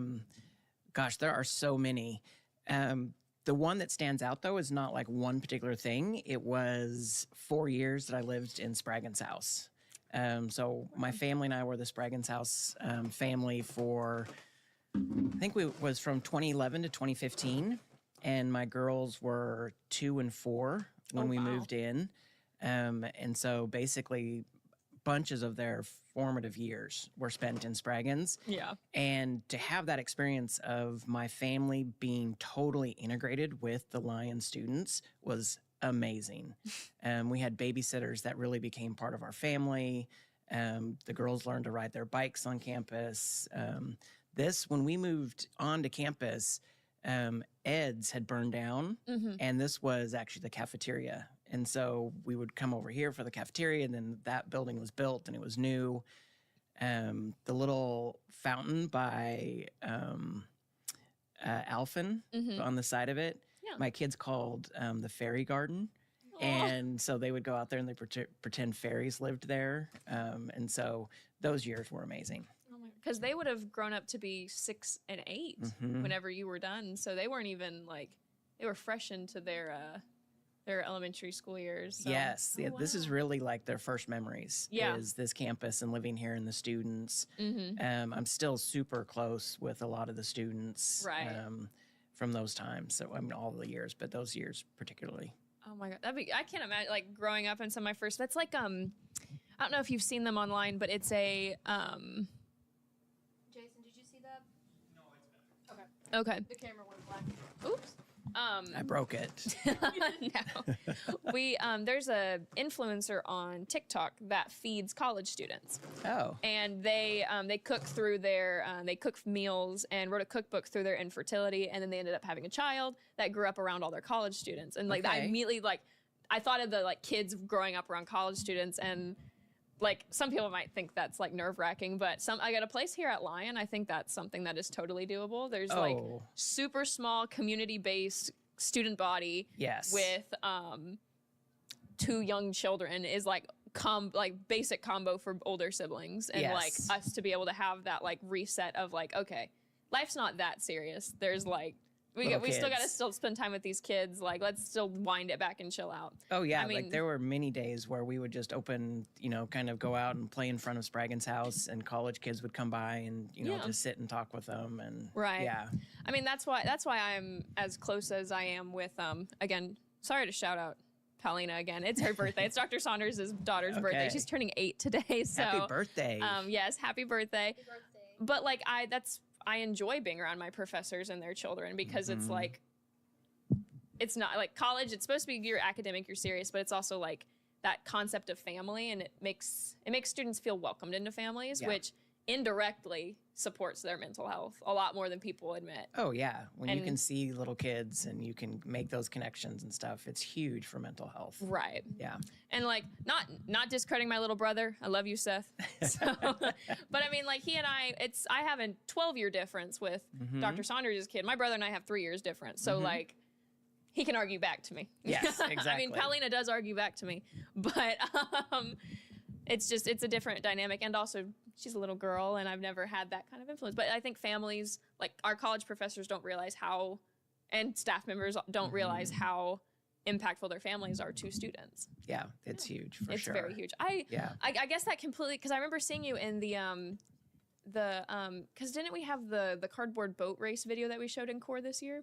Yeah, he was in it, and I, Oh, I really? completely my mind Yeah. blanked that you were a Spraggan. I Yeah. forgot about that. Are Yeah. y'all called Spraggans or Spraggan representatives? It's called Spraggan's House Mentor. Mentor. Yeah. I just go around saying, oh, that's the Spraggan. Yeah, Like, exactly. That's the Spraggan. That's the Spraggan. It's kind of Yeah. like I call I feel so bad. I called Dr.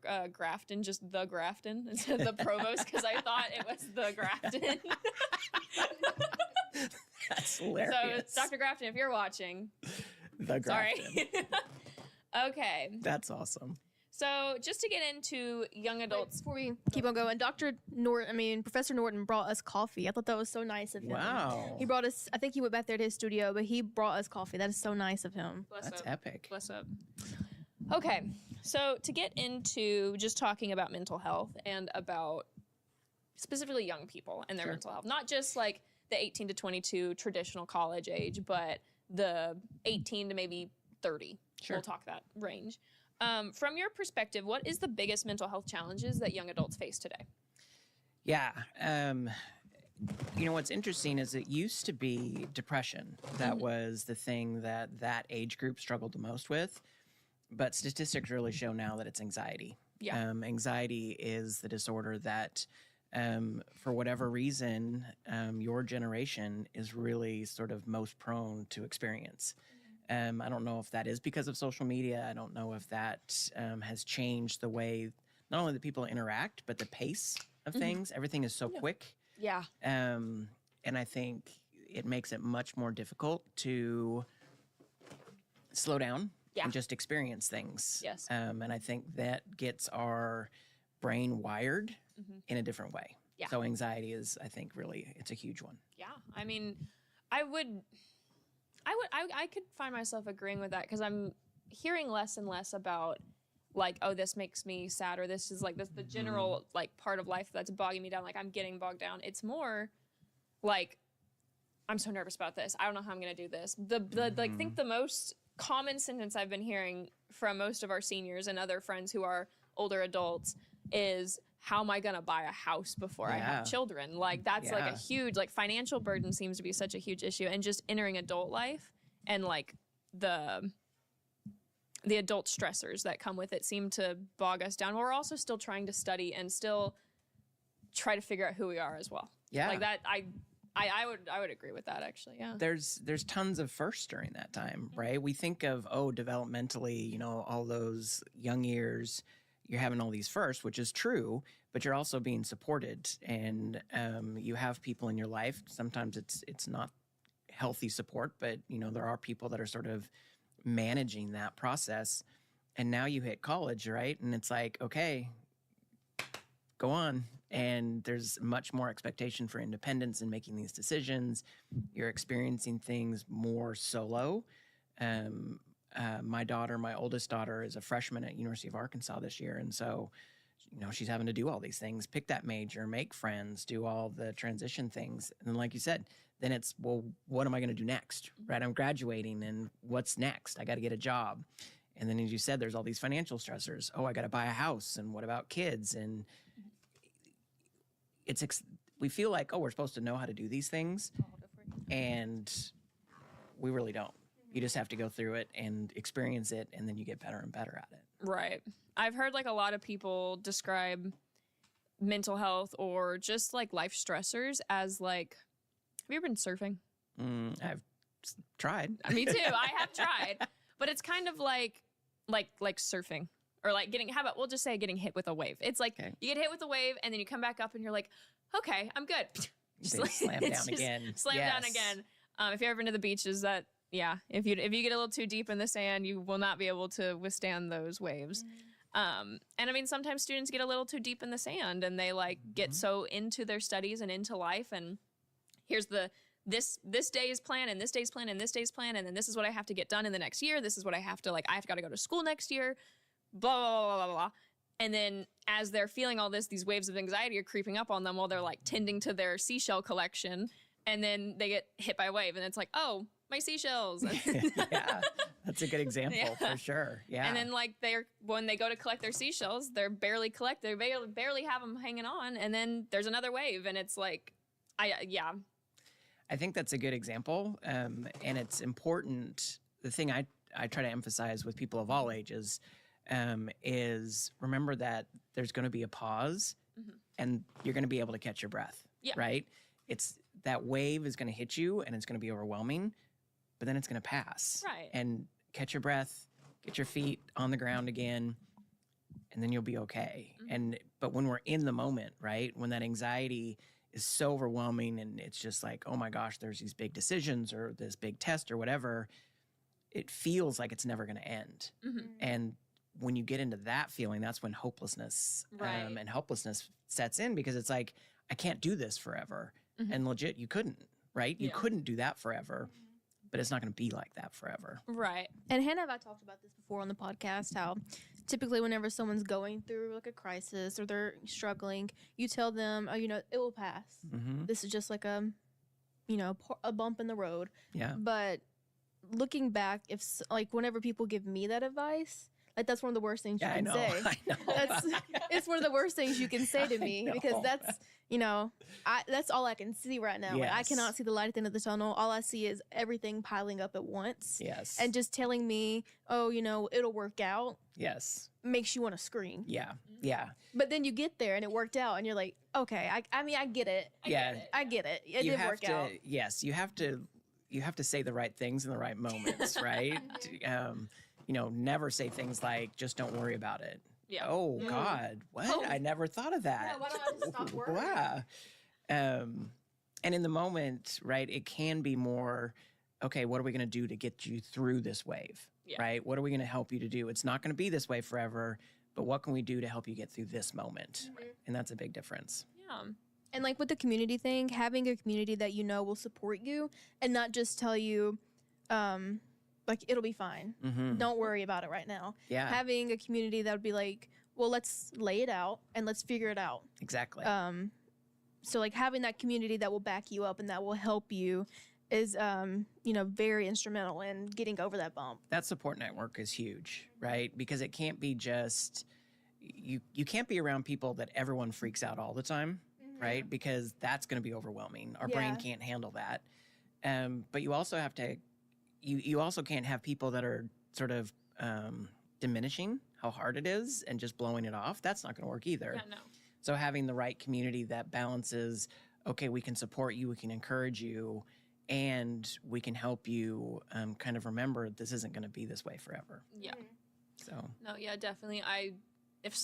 I'll be in full blown, oh my gosh, everything, and it's like, this will pass, don't worry. And I'm like, have you ever seen that? There's I don't remember what the video is, but it's like a wild coyote. It's like the coyote and the rooster thing where the coyote just clotheslines the rooster. That's what it feels like sometimes. So I'm just like, dude, not what I need. Not helpful. Not. Thank you for that. Yes, thank you, Cody. Thank you. Bless. But yeah, no. I did have a friend whenever I practiced that like wave analogy, they went, but is it high tide or low tide? I'm like, shut up. Get a little too deep. You're getting a little too deep there. And they're like, 'cause if it's high tide, then really there'll be moments of calm. But if it's low tide, they aren't ready for it. I was like, okay, you need, yeah, I'm done. But yeah, no. And I think we kind of touched on the community a little bit. Let's just jump into community then. Perfect. So how have you, we won't get into Batesville yet. We've already covered that. Sorry, I was gonna say, like, what role should the community have in taking care of each other's mental health? Because we live in the South, and hospitality and homeliness is a huge part of Southern culture. Sure. Shout out to Dr. Labredo. I'm talking about culture right now. We're talking about that right now. Just want to make sure he knew that He knew you. I knew that I'm like taking that in. Plug, yes. But like that's a part of our culture is taking care of one another and being homely to people, or at least should be. And I wonder, do you think that also applies? And do you think that role the role in mental health still applies in Southern culture? Yes, Yes. I do. And it depends on what we're talking about, community, right? Community can be, my particular group of friends or my particular sorority or fraternity or whatever it is. It could be Lion, the campus as a whole. Like, how does this campus community support our students and whatnot? Or bigger, right? What is Batesville doing to support mental health for youth or for adults or just mental health in general, right? I mean, a small town, we have to spend a lot of time educating people on mental health because we don't necessarily have the resources here that other places have. And so, we want to make sure that when you have a community that has not as many resources, a high percentage of poverty, you're not going to have the same kinds of support that you may have in Bentonville, right? Where there's lots of money, lots of investment, lots of innovation. And so in a community like this, we just have to spend more time on the education and the foundational pieces. Right. Well, and I get that's a great segue into like Batesville. Like, how do you? Riley Hubbard, my boyfriend, actually. Okay. He said, glad to see Dr. Mulett back on Lion campus. He has been missed. Oh, that's sweet. That's sweet. I love being around here. It's the best. But Batesville, how do you see Batesville supporting each other? Both just in a general, like, being there for one another, but also in the mental health sector. How do you see that? Sure. It's interesting. When I first moved to Batesville, which was almost 20 years ago now, you could meet a lot of people in town who didn't know what Lyon College was. That they had no idea the college was here. I don't see that as much anymore. I don't experience that sort of phenomenon where people are like, well, where's Lyon or whatever. So I think there's a bit more integration between the college and the community, which is good. I think it still needs to continue. I think, this idea that getting students out into the community so that they can experience what Batesville is, and also get the Batesville community more connected to Lyon so that they can really understand how amazing this campus and this college and these students are. That's huge. Mental health-wise, I think we're getting better and better and better. I think, the services that we are providing in this community, really, not just White River. I'm obviously biased towards White River because I work there, and we are the best. No, I'm kidding. No, there's lots of good services out there. But it's more about, understanding mental health across the ages. Yeah. What's interesting, so I have 3 therapists that work for me, including Victoria, who's just on, that were students of mine at Lyon. And so people who came to Batesville, one grew up here, others traveled here and went to school here, but they have stayed and they've been therapists here. Yeah. There's another therapist in town, Mary Banks, who's a former student of mine, who was a Lyon student and has stayed. And so Lyon is making a difference for the community by creating these professionals who stay here and are really actively invested in promoting mental health. Right. And Victoria is also very involved. Like, I don't know the others that you work with, but Victoria, like she mentioned, is very involved in the Batesville Area Arts Yes. Council and very involved with like Batesville's community. And I do think that Lion does produce professionals for not just for like the building a better world starting in Arkansas, but I think it is not just Arkansas, but building a better world in Batesville. Yeah. Like I think that's a better way to, not like a better way to put it, but a good way to put it is in Batesville. Because we're like, so many people graduated from Lion or Arkansas College. Yeah. I've gotten a few like, oh, well, I was actually there before Lion yes, College. And like, then I exactly. get all the alumni stories and I'm like, oh, well, that's so cool. Sorry. Yeah, that was loud. But like, I've noticed that a lot of people graduated from Lion, took classes at Lion, like have booths at Scott's Fest. Just a number of things. They're supported by, Loud. yeah. I do know that members of our, because I'm a farmer's market goer, Yeah. members of our farmer's market, I believe our president, Melissa Tavner, and her husband attend the farmer's market quite Oh, yeah. often. And so they're integrated in the community as well. Oh yeah, And very much so. Like Lion College is more in the community, and that's crazy to hear that it wasn't as much when you were here, because you weren't here that long ago. No, and it's over the years you've seen it change and change and change and just grow, and it's always that the Lion community was really close, like the faculty and staff and the students, like that has always been the case. But I do seem to be seeing more of the community sort of latching onto that. So, and we've been able to develop programs that connect some of the institutions. So like Lion and White River, you now have a BSN program at Lion, right? So a nursing program that's connected to the hospital. We have interns that come through that are connected to Lion and that connects to the hospital. Those kind of things strengthen the relationship between community organizations and the college, and that's huge. Yes. Yeah, I mean, that's what we're hoping with our community bags that we were going to be making during this, but we made them already. Okay, perfect. Is yeah. that because I gave you a hard time the other day? No. We just kind of mindlessly did them. And we realized it was going to be a lot to put right here. Okay, So we were like, we're going to go ahead and do that already. Perfect. But we are going to pass them out after your segment. perfect. Yeah. I think it would be good to go through them to show you what the community has rallied around to do for our Love it. students. So, Yeah, let's do Cheyenne, it. could you grab me one? Give me your favorite one. They're all my favorite. Yeah, we have 200 of them roughly. And Fantastic. the bags were all decorated by members of our sororities, Chi O, Alpha Xi Delta, and Phi Mu. Okay. So all of our sisters decorated them. My favorite. This is your favorite Oh, one? I love it. Who made this one? Oh, Lily Hall. Lily Hall. I'm yes. pretty sure I'm it's pretty Lily. Sure this is Lily. If it's not Lily, It's Lily. my bad. But yeah, it's probably Lily. So we're gonna just show you a few of the items that are in Perfect. here. So shout out Sydney at Bella Bird. Bella Bird is a boutique. I don't know what on street, but you can look It's it on up. Harrison. Harrison? Oh, there's the Yes. address. Yes. Everything's on Harrison. Yes. It's by Bruno's. Yes, it's by Bruno's. You can go in the Yes. Bruno's parking lot. But a 15% off on your purchase. Perfect. And she made a little coupon for us. We also partnered with Real Goods Market, which is on Harrison. Yep. They are doing a free 12-ounce smoothie or coffee for every Lion student. Love it. Great food there too. I know, their food is amazing. I got a cookie whenever I picked it up, and that was the best cookie ever. It's all natural foods I know, too. yeah, it is. And it was so good. And I need to get another one. Would you? Jason commented, I need that. I need that. Well, maybe Jason. Donate $1. It's not Lion College without, in my opinion, it's not Lion College without Morningside Oh, coffee. come on now. So we have a 25% off at Morningside for every Lion student who has one of these, and you put our little logo on there too.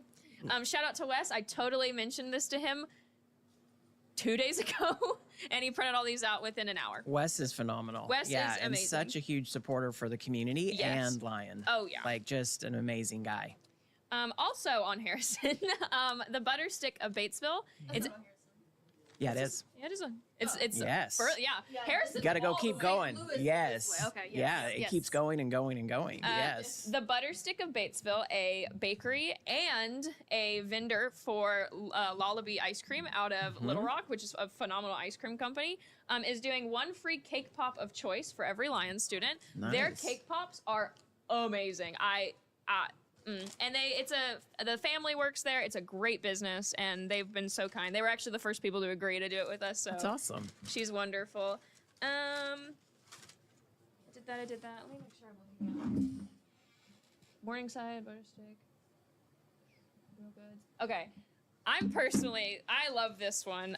This is Straws. This is our new soda shop in Batesville. Yes, also on Harrison. Also on Harrison. I think all of these businesses are actually on Harrison because, yeah. Also on fast food chain. Yeah. Straws is a soda shop. They started out, gosh, right in the middle of summer? Like right in the middle of summer, and have just been kicking it off. And on top of that, they also made a flyer on the back with a Psych'd combo. And they're trying to encourage you. It's a buy one, get one free at Straws, just a soda shop. My order is a 24-ounce lemonade with Sprite. Mine is a Diet Dr. Pepper with coconut vanilla. Oh, that sounds so good. Sweet cream sometimes. I need to get a little more adventurous with the flavors because I just like the way Sprite and lemonade taste together. I think it's great. But they want you to take this with you with a friend. So because they say, share a conversation that matters because good chats deserve great drinks. Oh, that's awesome. I know. I haven't been there yet, but that makes me want to go. Yeah. Actually, they're technically on Jennings. Jennings is the tiny little street that Yeah. runs right next to that, Yeah. but you come in from Harrison. Yeah, but it's on Harrison. Yeah. Okay. And then we also have stress balls, stickers, some Lifeline stuff. Two other sponsors that I want to mention. The Board on Third has given $30 worth of gift cards. Remember, you can get that by taking a selfie of you watching the stream or picking up the bags at Ed's or doing our paint by number project from 5 to 7 today. Whoever gets the, posts, we'll put it in another wheel spin. And whoever wins gets a $30 gift card to the Board on Third. Yes. Nice. We're going to have Benji take those over about half of them. Yeah, half of them. And we're going to pass the rest out during Suicide Prevention Week. Yes. Oh, cool. Yes. So half of those Benji's going to take over to the CAF. And those are going to be there for anyone that wants to take one. Yes. And then, again, during 5 to 7, we'll have another event at the kiosk. Yes. And our last shout out, let me double check. Yes. Our last shout out is to Van Winkle Sports for our t-shirts. We had a miscommunication on my part, so my apologies. And they were able to actually turn around and quickly get these shirts done for us in less than 3 days. So, Nice. And all of our staff have one. And all of our staff have one. They have them in gray, and we have them in white. That's awesome. So, thank you very much, Van Winkle Sports. And thank you to everybody who helped make this event possible in the community. And, I think that's a good example of the community. It's like, small town, yeah, we need these. Can you get it for us? Oh, yeah, sure, we'll knock that out for you, right? Oh, yeah. Other places that may not happen, so. Yeah. And they're all very willing, too. They're like, we love that initiative. Like, we love what you guys are doing, so of course we'll help. That's awesome. Yeah. Everyone was so nice, and I felt like we had a good amount of variety. A little bit of drinks, a little bit of like sweet treats, even like retail therapy because Bella Bird has the cutest stuff. They have this like olive green sweater right now that has a sardine on it, and I don't know why, but I really like it. It's so cute, and like they have the cutest stuff, and their fall line is coming out, so all of their like wintry clothes and cold weather clothes are coming out, so just in time for all those Halloween photos and everything. That's cool. Yeah. So, but thank you to everybody who supported. We really appreciate y'all, and we got a lot more community support than we thought. Yeah. So thank y'all. Very cool. So that's Batesville community. Yeah. Sorry, I'm trying to remember. I'm trying to make sure we got everybody because I do not want to miss a community member. Yes, there's our gray shirts, by the way. I like them. I do like the gray. I like both the white and the gray. It's like, Yeah. I promise I'm not just on my phone. I'm ordering us lunch. I'll take care of it then. So hungry sitting here. So It's because they're eating McDonald's over there. I know. I know. So We haven't eaten since.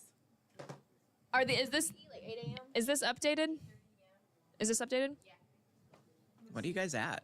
It's over 3,000. It's over 3,000. Fantastic. Yeah. Our goal was 2,500. I know. Yeah. You guys are killing it. So thank you to Ronald Stump for $25 and Victoria Hutchinson for $50. Thank you so much. We appreciate your support.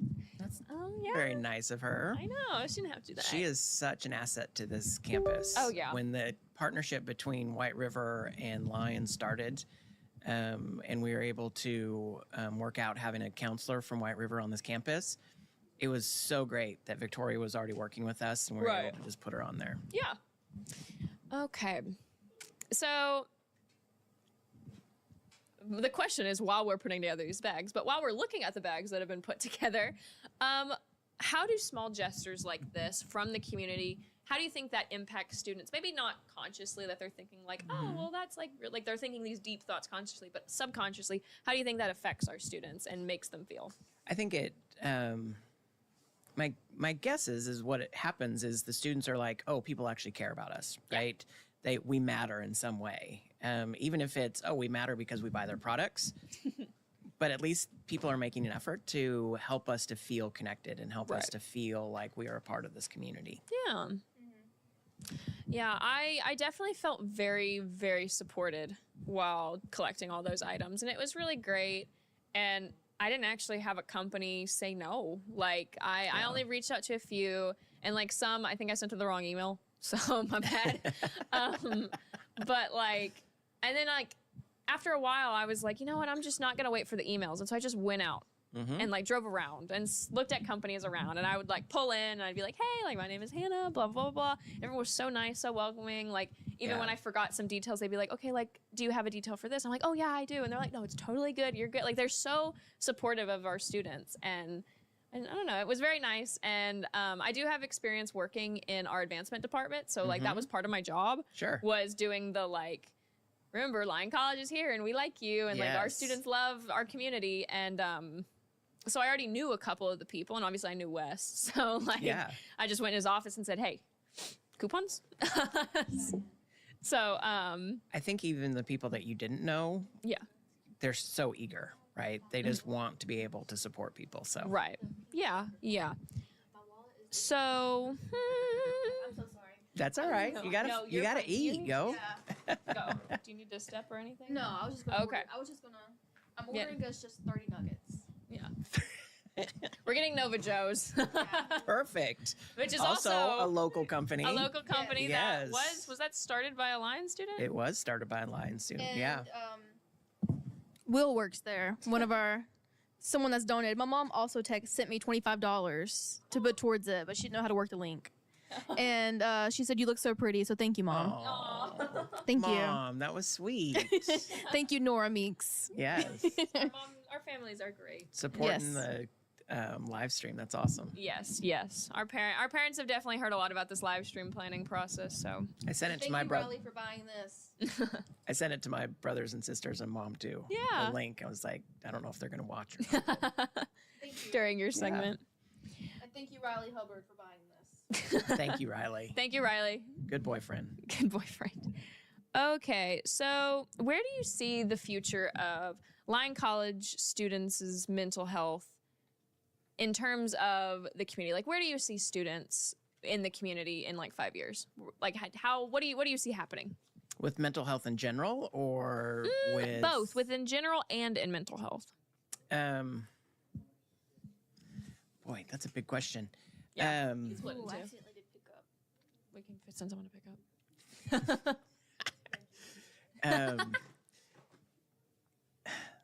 So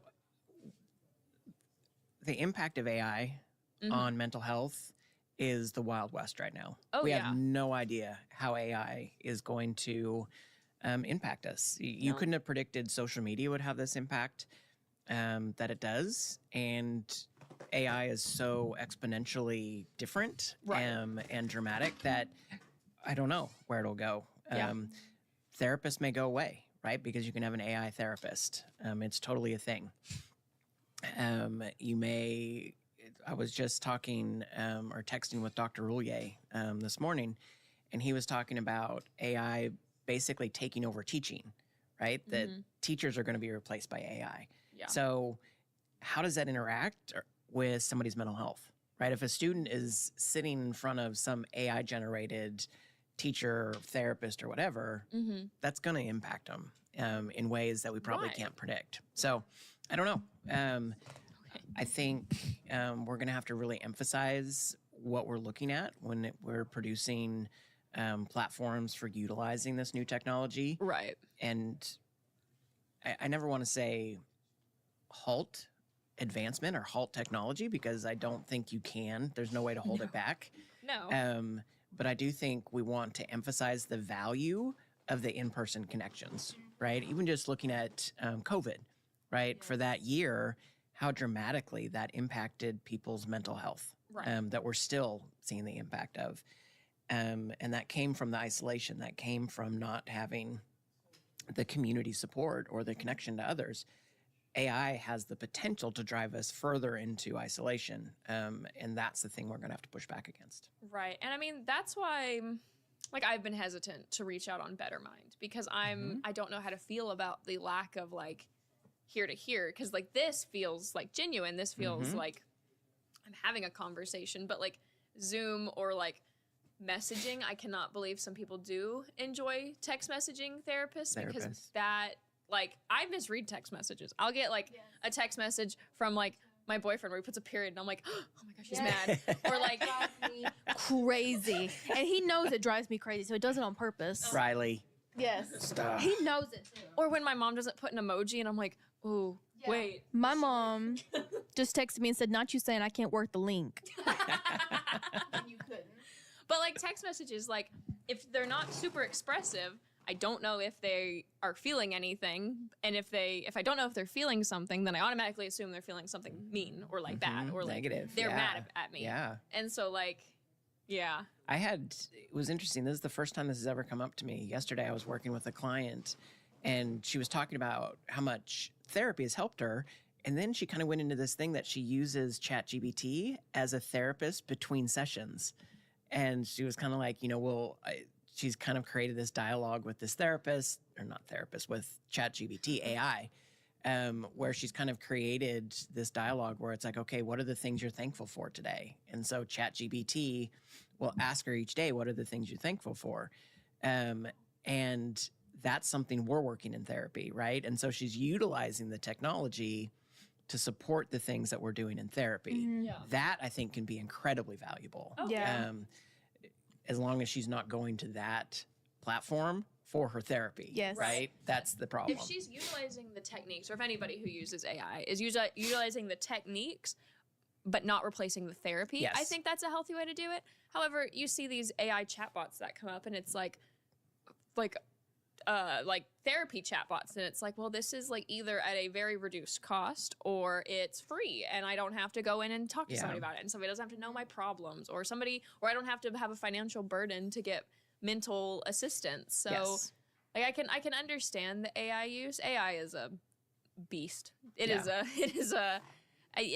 definitely something higher education has, and it's probably one of the big three topics of higher education right now. Mhm. Oh, for sure. And I guess I just never even thought about it for healthcare, because like healthcare is a human job. Like you have to be hands-on to take care of somebody, but now we're all Not for therapists. but not for therapy. Yeah. I guess I didn't even think about that. Yeah. And something else, I love technology because I grew up in an age with technology. But I'm not really a fan of ChatGPT because I'm not a fan of AI. And that's on a little tangent. It's so bad for our environment. It's killing our environment, shaving off years.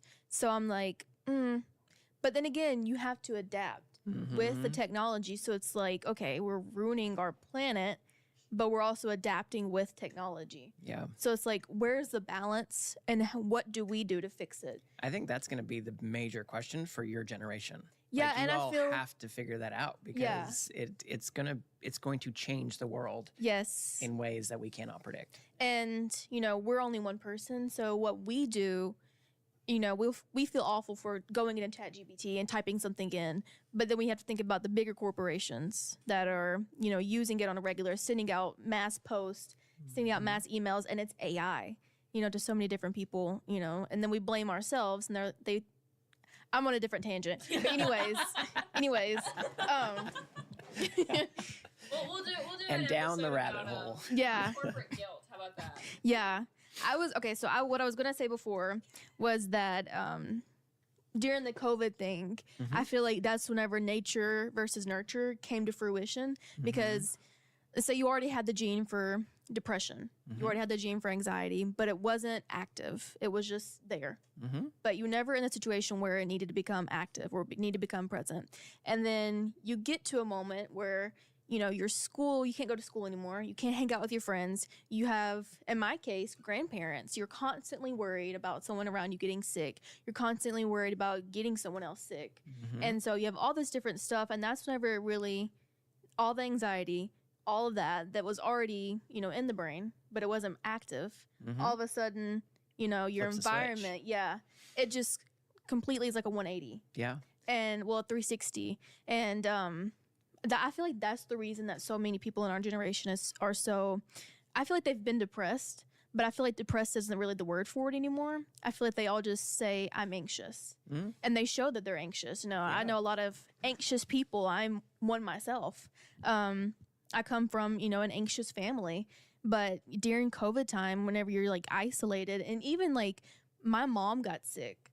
And so we had to completely isolate on different sides of the house. So like you're in the same house with someone, but you're completely alone and you're isolated. And it like just flips a switch for all this stuff to happen all of a sudden. Yeah.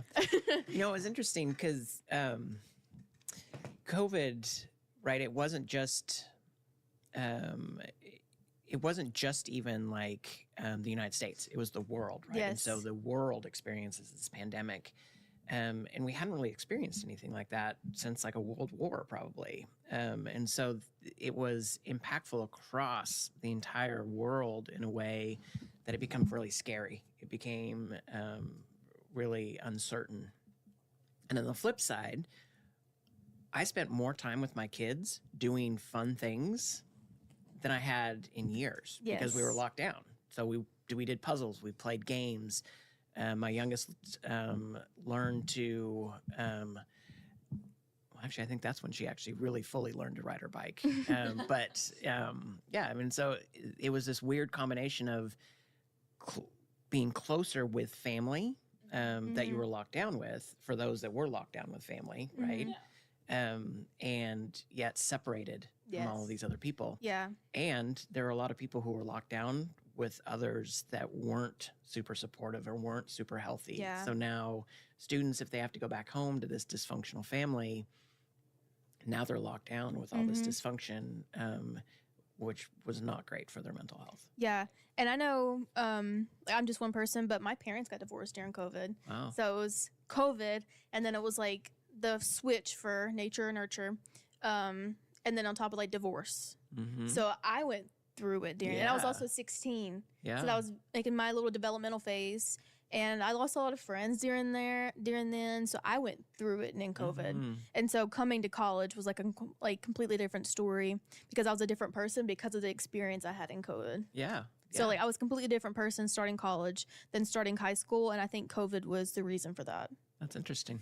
I think that is, if each age group is having different things that they're having to deal with, right? Because it affected their development in different ways. Yes. So. Yeah, and people, I know there's like a lot of conspiracy and political conspiracy around COVID, but even if you don't believe it was a true pandemic or widespread disease, you can still say it affected every single person's mental health. Oh, yeah. It affected every single person, regardless if you think it was real or not, it affected everyone. Yeah. I mean, just the impact that it had on society, right? No matter what the underlying thing was, this legitimately is what happened. That you cannot debate. Yeah, and you like would see people in different lights too, because it would be someone that you're so close to, and they'd be reckless with it and break lockdown rules. And I get it. And to an extent, you want to go see your, friends, you want to go see your family, but then not wearing your mask and being reckless about it. Yes. And then being around someone, and then you're around them. Like I know whenever we started school back, I'd be around someone and we'd be in choir, so we didn't wear a mask in choir. And then they test positive. And then I would be around my grandparents, and that was, oh my gosh, that was terrible during that time because, like, both of them have diabetes. They're both older. So, like, constantly worrying, am I going to bring this back to them? But also want to spend time with them because, I mean, they're getting older.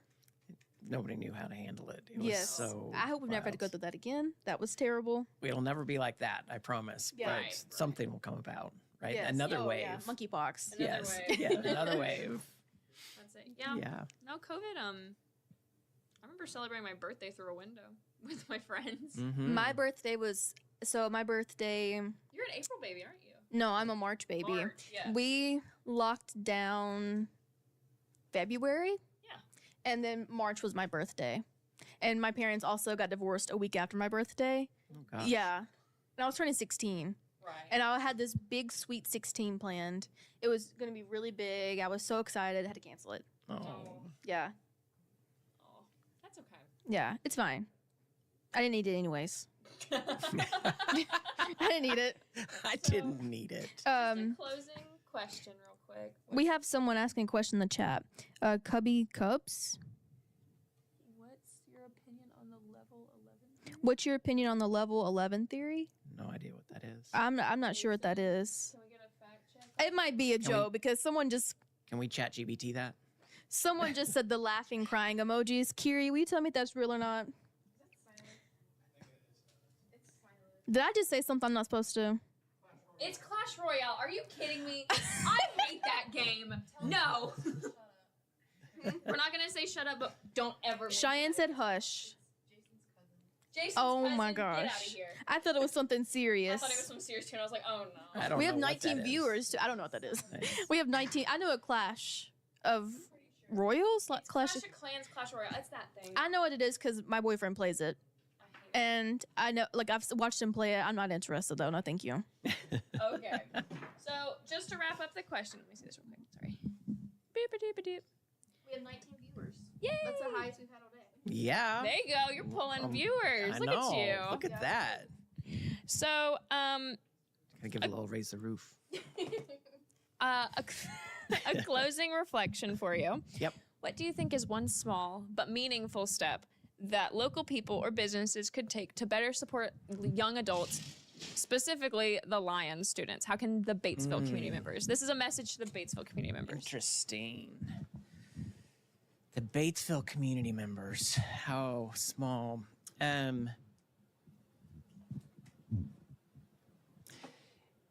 think when they see students out, just welcoming them, right? When they find out that, a student is from Lyon, if they are at the grocery store, thank you so much for coming to Batesville, right? Thank you so much for being here. We're so glad you're here. Those kind of things. If the community can, when students are out doing things, shopping, eating, whatever, if they can acknowledge, hey, thank you for being here. We're so glad you're here. That makes it feel like these students are important. Yeah, and I know a lot of the places will do a 10% discount. Like, are you a Lions student? Here's a 10% discount. Yeah. That means a lot. Yeah, for sure. Because I know because then I'll go and tell my friends, oh, there's a 10% discount. I know Serendipities is someone that does it a lot. The 10% discount, they do it for all the schools around. Yeah. My youngest daughter works at Serendipity. Shout out Serendipity. I love I Serendipity. love Serendipity. I think her story, but also her place is just so great. I love it. Yeah. I love it so much. Yeah. Oh my gosh. Well, are there any last minute things that you would like to say? Any closing thoughts or remarks? It's interesting. You guys asked Victoria the question about advice to the freshmen. Yes. And I think it's really important that freshmen are understanding that it's going to take time, right? Not everything happens just like that. You're not going to find your major just like that. You're not going to find your best friends just like that. That it takes time, and that's okay. Just be who you are. I really think if you can spend that time when you don't have necessarily such a big friend group because it hasn't built up yet, Yeah. spending more time understanding who you are and what you value, like what's important to you. Because if you can figure that out, then you're going to be more genuine and authentic as a person, and you're going to ultimately find more people who are like you and who Right. can support you. So I think that's huge. We have 57 subscribers now. Whoa. Last time we looked, we had 44.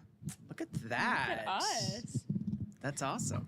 Kubi Cubs is now asking how to donate. It's in the link. Jason said it in the chat. Link in description. Link in description. Thank you so much. I didn't realize my black is like. It's like a voice. I know. It's different. I've It's got this- different. Yeah, it's like I've got a little floating head. different. My phone's a little bit different. It has a better it has a better look when it's not on I didn't- there. Well, I literally legit. Oh, he literally float- is a floating I'm white a river. floating head. It's terrible. And hands. Oh, that's awesome. That's funny. Well, thank you so much for the advice and bet. This for is awesome. your service today, and for your service you've given to Lion. Yeah. oh, No.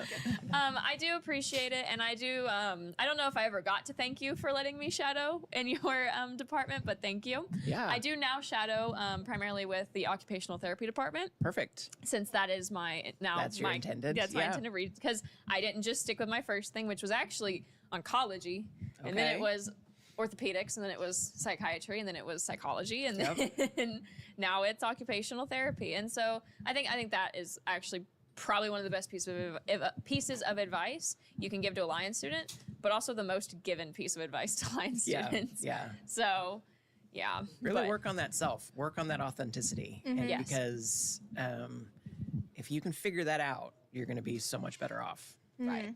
Right. So, yeah. Thank you very much for Yeah, your thank you. support and for everything you do for our community. And we hope to see you again in a few weeks. maybe. Anytime. Anytime. Yes. Awesome. Great. Congratulations on this. This is Thank you fantastic. so much. Thank you. Thank you. And Yeah. thank you for helping us give away our big prize.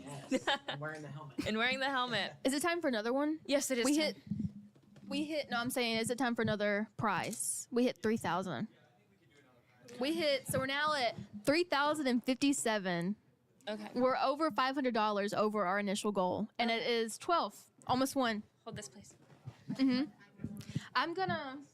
Nora, babe, thank you so much for the donation. Thank you I so love you. much for that. And Ethan, I want to make sure that I did highlight you. Ethan and Nora, I love you too. Thank you so much. Thank It's you. Blondie, Easy Eyes. One Blue of them eyes. is mine. Okay. Thank Y'all know you I'm so always Thank you. much. looking for coffee. I know. Thank you so much, kids. Love y'all. Thank you, Professor Norton, for bringing us coffee. Yes. I was starting to Leave my yawn. trash here. No, yeah, leave your trash here, please. We'll do. Let me go get a giveaway item. Somebody said the goat cub. We have 18 viewers. Will went and is picking up our Nova Joes.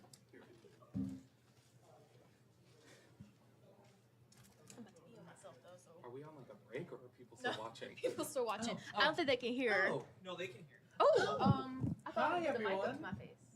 Well, I mean, yeah, they can't. I mean, it's a little, it'd be muffled, but. Okay, well, I feel bad about what I just said. Kiri, get out of those comments. As long as I look good. Make sure I look skinny. Pull it back up. Oh. You're void. See, it looks good. Okay, okay. You can see him. Yeah, I'll like adjust myself and get Well, and comfortable. I then didn't I'll look up realize there. there was cameras. So I didn't dress for cameras. You look but- cute though, like your Okay, earrings. thank you. And I thought the tartan flannel Yeah. would work. See, I've been sitting here since 9. Just Yeah, sitting that's here. why I was like, I'm gonna bring him coffee. Thank you so much. I was like, I know y'all use coffee. We're not sponsored by Seven Brew, but if they ever want to jump in the live stream and donate some money, We'd love that. we were more than happy to receive it. So Yes. Seven Brew, if you're hearing this, That you electric never know shocked who's me. listening. But hey, Seven Brew. But also support Morningside, our local coffee shop that is a little past Seven Brew, and it's a lot better. Just don't tell Seven Brew. Morningside, we know you're watching. Yeah, we love you, Morningside. Seven Those Brew, we know scones- you're watching. The scones in Morningside, Oh my gosh, Unmatched. yes. the chocolate Yes. scones. I need that recipe. He's never going to give it to me. So I'm just going to have to keep coming through the drive-thru. See, I've never had it, and then Hannah got me one at Oh, the year it's one so mentor good. thing. I was like, oh my God. And then every time I go now, they're out of stock. That turquoise mug I love it. I need a new hat. You can Yes, and after this, I'm going to actually use the bathroom. We've been sitting here for a very long time. Maybe I haven't been drinking enough water. I do not need to go to the bathroom. Maybe I need to drink more water. Okay. Hold your mic up to my face so I can do this. Well, I know you want the soccer ball, but it's not up. It's not up right now. We're not going to tell y'all what that means, but we have a soccer ball coming up. Well, okay, I'm just going to shut up He now. already said it in the chat. Okay, just let me come here. Okay, so our next giveaway item is a Lyon College hat. Okay. And then a mug duo, red and blue, for your player 1 and player 2. I don't know. That's adorable, actually. This is like the Nintendo colors. I'm so going to get these later. Kiri, donate $1 and you can get in the giveaway. I know she's watching. She's in the comments. Okay, so for the 2 mugs and the hats, I feel like we're gonna have we're giving away too much. I'm so worried that we're not gonna have enough for the rest of the day. I mean, we're hitting goals, so it's like, I feel bad for not giving stuff out. We're hitting so many goals. Okay. Ready? Yeah, let's spin. Oh. It's going. Okay, There's winning. so many. I'm gonna laugh if it's Will.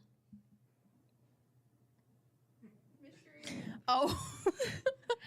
Jeremiah, thank you very much. Yay! He actually donated $500. Whoa. He donated 500. Yes, so Oh he my deserves gosh. that. And then Hannah, his daughter, Yep. she donated 100. So I feel like Yeah. They're phenomenal y'all can people. split those So mugs. you guys get matching mugs for the IT department and a hat. Okay. I think Cubby donated. They said, there you go. Jason's cousin. That's in the comments. Silas O'Malley. He donated 100. $100. Yeah. Hey, Walmart pays good. Mm-hmm. Thank you, babe. Okay. Y'all can pull up some YouTube tutorial. Some on the flowers? Yes, I'm. Okay, yeah, go. Go. Again, the mics pick that up, Kari. Yeah, love how open we are here. Yeah, well, That's the point. that's the point. So, what's it? Okay, after this segment, we need to do, because it's Greek Power Hour, We can take a break. we need to take like a 20-minute break. 20-minute break? Yeah, because those cameras need to charge. Okay, yeah, that's fine. Charge them up. Because Greek Power Hour is going to need at minimum 2 cameras, so I Yeah. need 2 cameras at like almost full. Yeah, okay, let's do it. Great. Thank you again for bringing December. I've actually never tried. Okay. So, I've never had coffee. Wait. Okay. Pause I know everything. this sounds strange. I've had a few drinks of my father's coffee. Uh-huh. And I've my boyfriend likes now a hot caramel macchiato from Starbucks. So I've had that I've tried Uh-huh. So you're trying the worst of the worst coffee. it. then. Yes. Okay. So I've actually never had coffee before. So this is a blondie at 7 Brew. It's very light and very sugary. Yay. Don't, Don't drink all of it at once. yeah. Okay. Take your time, pace yourself. It will hit you like a freight train. Okay, well that's what Yeah. like the salty dogs. I've actually never had the salty dog. Oh, okay. Oh.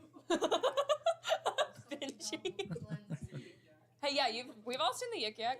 Hey, has anyone posted on the Yik Yak about this? Oh, post on the yak.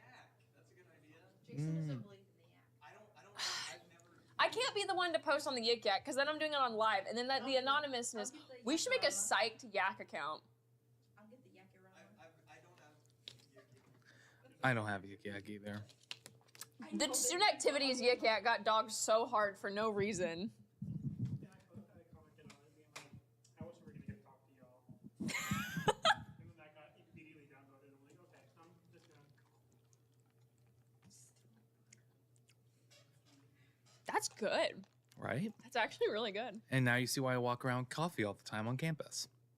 It's either my own or Morningside or 7 Brew, whatever. I'm sorry, Dad, that it's not black coffee, but I think it's good. It's good. You're going to be awake now. I'm not drinking black coffee. I like the smell of it. I think it's good on a weekend. It's really good. Oh, I really like that. Mhm. I hate that you did that to me. I'm so sorry. I'm so sorry. Oh, okay. Well, now you're going to be able to power through midterms like there's no problem. People are starting to see the addiction of the beginning of my coffee addiction. Yep, here we go. This is where it starts. That's it's always really college. good. It's always college. It's going to get you, and then all of a sudden you're drinking coffee That tastes the rest like of a your coffee life. cake. Like a really Right? good coffee cake.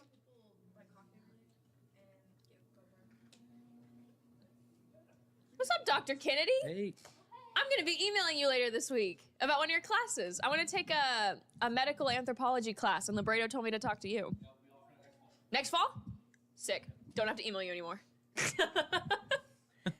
Great chat. Good chat. Okay. We'll try and, talk through this. You got the, Yep. Yeah, I got everything. Okay. I'm so excited to talk about this one. This one's fun. This is a huge. I'm excited. This is a huge part of my my cultural anthropology class right Oh, now. I literally amazing. had to write a paper about identity last night. Great. So what? So it's fresh in your mind. Yes. Now you got to write about how Professor Norton got you into caffeine and coffee. I got. Whoa. addicted to- Let's not say addiction. Maybe. He's like, I can't have my name. I can't on have that. I can't have a smear campaign on addiction. Smear campaign. Yes. Love coffee. I love that. Yep. But here's the thing: do I love this or do I love coffee? I think that. I think you need to get a latte one day, a hot latte. A hot latte. Mhm. Okay. Or what I go to is a or a dirty chai. Or dirty chai. I've heard about chai. It's so good.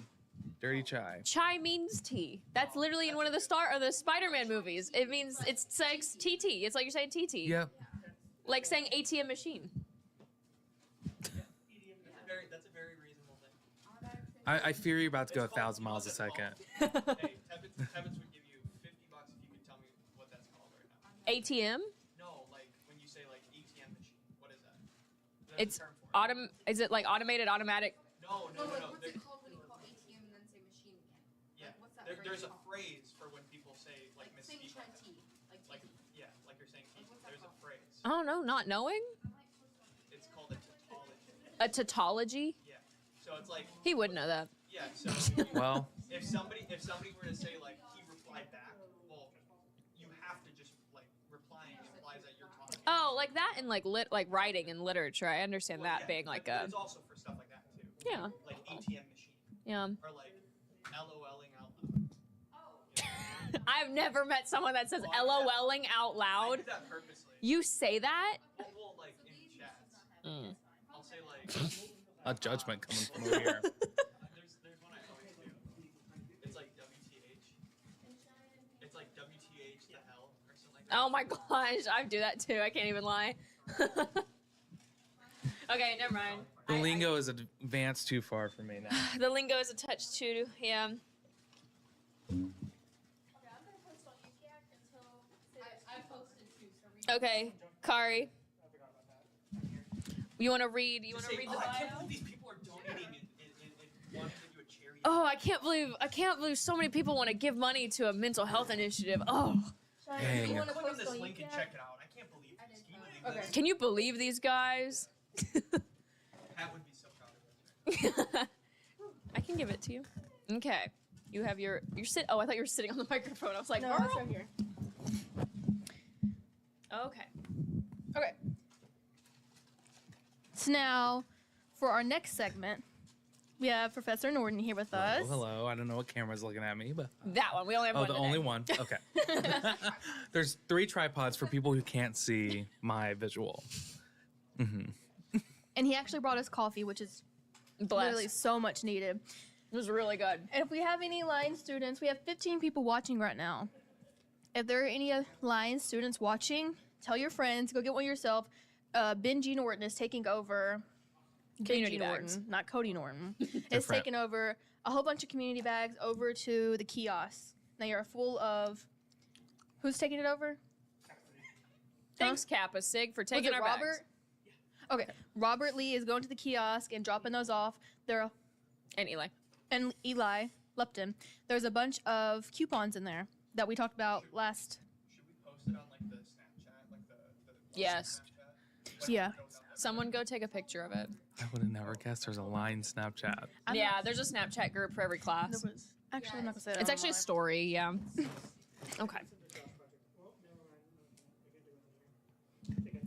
Okay, so Cody Norton is an Elgin, Texas-born artist, and is currently an assistant professor of art at Lyon College in Batesville, Arkansas.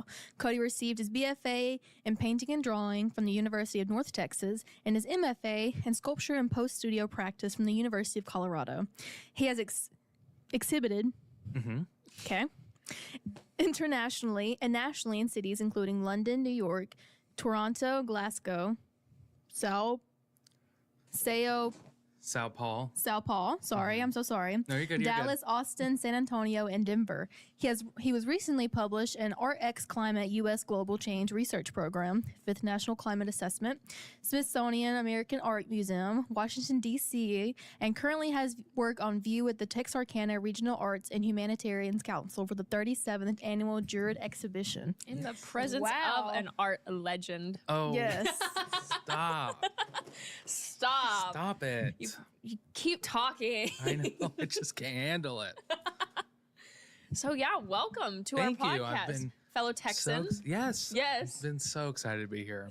What part of Texas are you from? I'm from South of Fort Worth. I'm from Joshua, Texas. Oh, okay. Well, I Yeah. lived in Denton for a long time. Yes. For the University of North Texas, but Elgin is east of Austin, between Austin and Houston. Okay, great. Yeah. Sausage's capital of Texas. We have the oldest family-owned barbecue restaurant in the United States. Really? In our hometown. Yep. Is it good? Well, yes. How's the brisket? yes. I'm a way huge- better than anything around here. Really? Yeah. Well, No, yeah. Yeah. I'm so sorry to everyone who lives here. The barbecue is not that great. You got to get it homemade. Homemade, or go to Memphis, and theirs is decent. Mm-hmm. Okay, but can we talk about that? They have cheese dip here and not queso. Thank you. Did I just talk? So I just talked to someone about this week. How people call it cheese dip, and the first time I ever experienced that was going to Kansas. My brother and sister went to college up there, and they called it cheese dip. And we were like, no, we want queso, and they're like, we don't call it queso here. It's cheese dip, and I'll never forget that experience. It was a jarring moment of transitioning into a different world. I feel bad. I've always called it cheese. I think my family and I went to like Mi Ranchito for I like love that place. for like my first restaurant. And correct me if I'm wrong, Mom and Dad, but like we looked at the menu and I was like, oh, let's get some queso, and it's cheese dip, and it comes out and it's this like liquid, like And basically it's white. milk. It's just it's your t-shirt just color. White. They do it different in Texas. There's no spice. In Texas, there's spice, there's meat, there's chili in white it. chili. Yeah. There's also just like a That's yellow Rotel. cheese. You have Rotel. Okay, let me tell you a little bit. I am from. They are both from Texas. I am from the Deep South, South Ark, southeast Arkansas. Like Great 5 redirections. minutes. Yeah. Mm-hmm. 5 minutes from Louisiana. So we do. Yes, we do Cajun cheese dip. So good. And then we also do. My family does Rotel. I've had a Rotel. We know about Rotel. in my family. Rotel, but you In put the crock corn. pot? Yeah. Yes, in the crock. You gotta let it simmer all day before you come home. Yes, and then you Yep. get some Doritos. Yep. Or Ruffles. No, Ruffles or Doritos, and the Ruffles. Cool Ranch Doritos with that dip. I haven't had Cool Ranch. The Ruffles cups, like the little Yeah. or not the Ruffles, the Or like, the have you all ever Tostitos, had yeah. Dearly's dip, where it's like corn mixed in with Rotel? I or have stuff? had I didn't know what it was corn. called, but my Cheese, mom it's makes good. it. Mhm. It has beans and stuff. Yep. Oh my god, it's so I love good. that our unifying factor is the Rotel in the crock pot. Yeah. I think Yes. that okay, that's Yes. fair. And then you put a whole bunch of like Tony's in it, which is like Yeah, Creole. I love Tony Yes. seasoning. That is You a put a staple whole in the bunch of house. Tony's, a whole Slap bunch your of meat. mama. Yes. Mhm. And then Old Bay, and then you Yep. let it Yes. sit there and Yeah, simmer, simmer. for the whole entire day. Yeah, and then on you low. eat it. Very low. Yes, and then you eat it. And then we also call it cheese dip. It's queso. I don't know. Queso. But That is and then queso. see where Well, I'm you from, gotta remember Texas is a lot more culturally diverse. Yes, than yes, most of course, states. of then course. Crossett, Arkansas. Uh-huh. See, Gotta love Crossett, Arkansas, though. we For all the Crossett, Arkansas listeners, I think it's only my we're mom here right for now. you. Hey, Mom. I think it might just be my mom. Here's a fellow Crossett, Arkansas. No, I Oh, think Will's Will. mom's in the chat still. And Will's sister. Oh, it's packed house. Yes. About half the town's here. Oh, Yes. my dad asked Myers or Southside Barbecue. Asking Okay, about so those. Southside. So the Bracewells, they're actually really close family friends of ours. Yes. The Bracewells, and they're the owners of Southside. Southside's far better, in my opinion. But I also, grew up being close family friends with the Bracewells. Right. So, and my family is all part of the Texas A&M cult. So Will's mom's in the chat. She said, shout to Crossett. there you go. Yes. Go Crossett Eagles, maroon and white. Hi, girl. Beat those Lions. So, anyways, Oh, but we have one Mexican restaurant, and it's called Fiesta Linda's. Fiesta Linda's, and they have a fiesta dip. And that's whenever you add the meat, the veggies, and all that into the That cheese sounds dip. yeah. okay. You know what? It's not run by white people, though. Really? You sure? I promise. He's like, He's really nice. It's like, uh-huh. I promise. I promise. Okay. So His name is Jerry. Shout out Jerry. Well, you know what? Going off of our very cultured selves, apparently, Yes. With our crockpots and Rotel. Yes, Sarah Bradley said yes. She knows what I'm talking about. The Fiesta dip. Yep. With our crockpots, Rotel, and our blondies from Seven Brew. Her first coffee. My first coffee, yay! Ever? Yeah, I've only had like sips of other people's. I know. I just started a bad thing. And it's really good. Because you know I carry coffee around 24/7 Me on too. campus. I carry it in one of those ragu things. I have an old ragu sauce. That's what I had yesterday. Wait, that's right. Because I remember walking into class one day and I'm like, whose ragu bottles? This on the Mine. table? Oh, we came with a glass jar. Yes. And it's a ragu. And you can old see you ragu tried to thing. scrape the label off, but it still says ragu on that bottle. Yes. And I'm like, who's dirty water in a ragu bottle? What's that? I almost threw it away one day, and they were like, "No, it's Kari's coffee," and I was That's like, mine. "Oh, that's better." That's back mine. on the table. Bro threw a fit. Who threw a fit? Kari. I did. That's I was mine. very confused. I thought it was her. When she brought the jar in, I thought it was her paint water. I was like, That's because we're in That's 3D my too. We're in a Yeah. sculpture class, and I'm like, "Whose dirty water?" I is saw this? it on the table over there, and I was like, did you come from art? Like, That's my coffee girl. And I had to scrape it off, but it would not come off. I be putting it in the dishwasher. We got an odd cult over there in the art buildings yeah, apparently. with an S at the end. Well, so talking about Curie said OMG. talking about our cultures and also parts of our identity. We got segment or segue. So how or what would be your first kind of Will? What would be your first kind of piece of advice for students, young adults, young people? Which you yourself are. Not saying that you are like separate from them. Wow. but you are. Thanks. But what do you think what do you think that the best piece of advice that you would give them would be as they're navigating this new kind of section of their life where they're finding new parts about themselves and their identities? Yeah, college is really the time to thrive in terms of finding yourself. Even if you're coming to college comfortable with yourself, maybe not exploring something very new just yet, but it's a time to explore this like newfound freedom. Yeah. And I think for college students, especially coming in for the first time, leaving home for the first time, and exploring themselves for the first time, you are always going to discover something new. Even if you are coming in from high school again, knowing who you are, you really don't know who you are until you really can be yourself. Yes. And be independent by yourself. Right. And I think my biggest advice is just find your group, find your little like family, your little found family, and try to thrive with them, because the more you thrive with them and the more you gain that independence and build these other relationships outside of just your immediate family, you're going to become yourself. Right. And it takes time. And I think just being honest and open about that, about this shift and change, I think it's just the biggest benefit of being in college, is because it is that time to do that.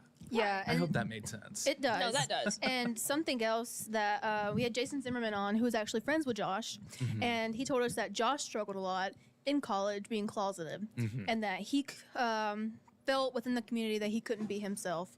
How do you think we as a community can support someone coming into themselves? I think making sure there's especially programming on campus, being visible. I will say, coming here to Lyon after being at multiple different institutions prior, this has been the most visibly promotional campus in terms of like especially queerness and being present on campus and within the community, not just campus, but within the broader community of Batesville. And my other institutions, yes, they had their own organizations, groups, student-led programs, but it didn't feel as present. It just kind of always felt like the back burner. Exactly. While here, it's felt very present and forward, and Yes. continues to be, I want to say in our face, but be present. Yeah. When at other institutions, just kind of like, you get an alert the day it's happening, like, oh, we have this drag brunch happening, come out and be, have fun. Well, it's ongoing programming here, and it's ongoing support which helps students, especially who are closeted coming in college, be themselves. Yeah. Right. Because as someone who was closeted in college for the first few years, it is hard until you find that support system, until you find you're away from your family. Finally, you could feel like you could gain that independence. And you also find your friend groups and your people that you could work with. And then you also see the campus that you're living in is also wanting to support you. Right. And I think if there's anyone out there listening, like, who is still closeted, who is still questioning themselves and their identity, it's okay to take time and it's okay to breathe and let it happen naturally. Don't force yourself into it. Just know we're here for you whenever you're ready. Right. Yes. You know. Yes. And I think Lion does do a good job of making sure students have the networks and the ability to find their own identity, not just in their sexual orientation. We have Spectra on campus, and I think that's a great program. Last year, the president of Spectra was actually one of my best friends, Greta, and me and her girlfriend, Allie, and myself. We all kind of like went to the events and stuff. Unfortunately, I got sick the night of our prom, which sucked. I was 'cause wondering where you were. It was Wicked themed, and I was like, I was so for the Wizard of Oz or Wicked or something, because I was like, that was big that year. It was a huge story about like figuring out who you are versus the illusion of what you thought you would be. Exactly. Oh, it was I love Wicked so much. And won Program of the Year. And it did win Program of the Year. So it was really phenomenal. And, you know, for anyone interested in Spectra, please come talk to me. I'm in Alphin 222. Alphin 222. I'm the new person that's going to be leading the way for Spectra this Good. year. And I'm going to have some other people joining the cult for leading. I wouldn't call it a cult maybe, but joining the group in terms of helping run it and getting the program and the student-led organization to continue and to thrive. You got room for an ally? Allies are always welcome. Okay. You'll always come to the meetings and always participate. I've tried to join Spectre since my freshman year, but it's always on Monday nights whenever I have work. I think we're at doing Apple. Wednesdays. That works Yeah, I perfect think now. Wednesdays. That's so what the now- board said. Because now I have Tai Chi. As of now, they're trying to make it where it alternates every other Wednesday from Anthropology Club. Because the same people who are in Anthropology Club are also a majority of the Spectra. So we're trying to balance it out. I think our first meeting might be this upcoming Wednesday. Hold the phone. What We don't time? know yet. Hold the phone. Yeah.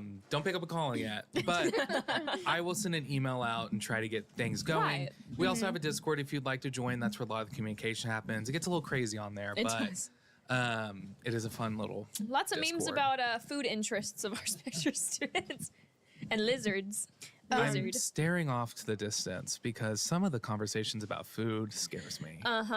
There's some food combos where I'll like roll over after like watching videos on my phone. I talked to my husband about it.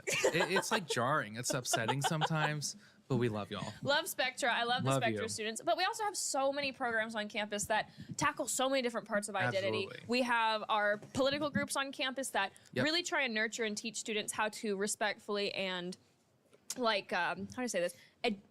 In an educational and an objective Yeah. like standpoint, look at their political viewpoints. Yeah. And whether they are part of the Young Democrats, the Young Americans, the new Yep. is it Young Progressives? Yeah, I think the progressive. Is there young Republicans too? Yeah, that's Young Young Americans. conservatives. Oh. Okay. Yeah, it's a conservative group. Well, now there's also Young Progressives. The Young Progressives. We got Yes, and I three. think that's new, right? That's the new one. Communications. Huh? I'm the communications person Oh, for fun, that. exciting. And there's also our International Student Association, our Black Student Association, Mm-hmm. our ISA does a lot of stuff with our Nepalese students. We also have oh gosh, I know we have a lot of religious groups on campus, and those like intersect on this whole section of identity about what people, who they are. But I think our campus does a really great job of making sure that our students know that whoever they want to be. Miss Nancy Love is my Tai Chi I love Nancy. instructor. Hi, Nancy. And Tai Chi Cha. And she said, do it at 8 p.m., the meeting, so I can come to it. That's because a I have late her class at 7. Oh, okay. Noted. We'll keep that in consideration, Nancy. Yes. Thank you. But, Sorry. No, you're good. Yeah, no, we just have so much on this campus that is intersected about people's identity. And I think it's so great how, and I think it also, I think if it doesn't happen on a campus like this, I think it's a little, not distasteful, but I think it's inappropriate because our campus is so small and our students, we have the ability to support our students and who they want to be.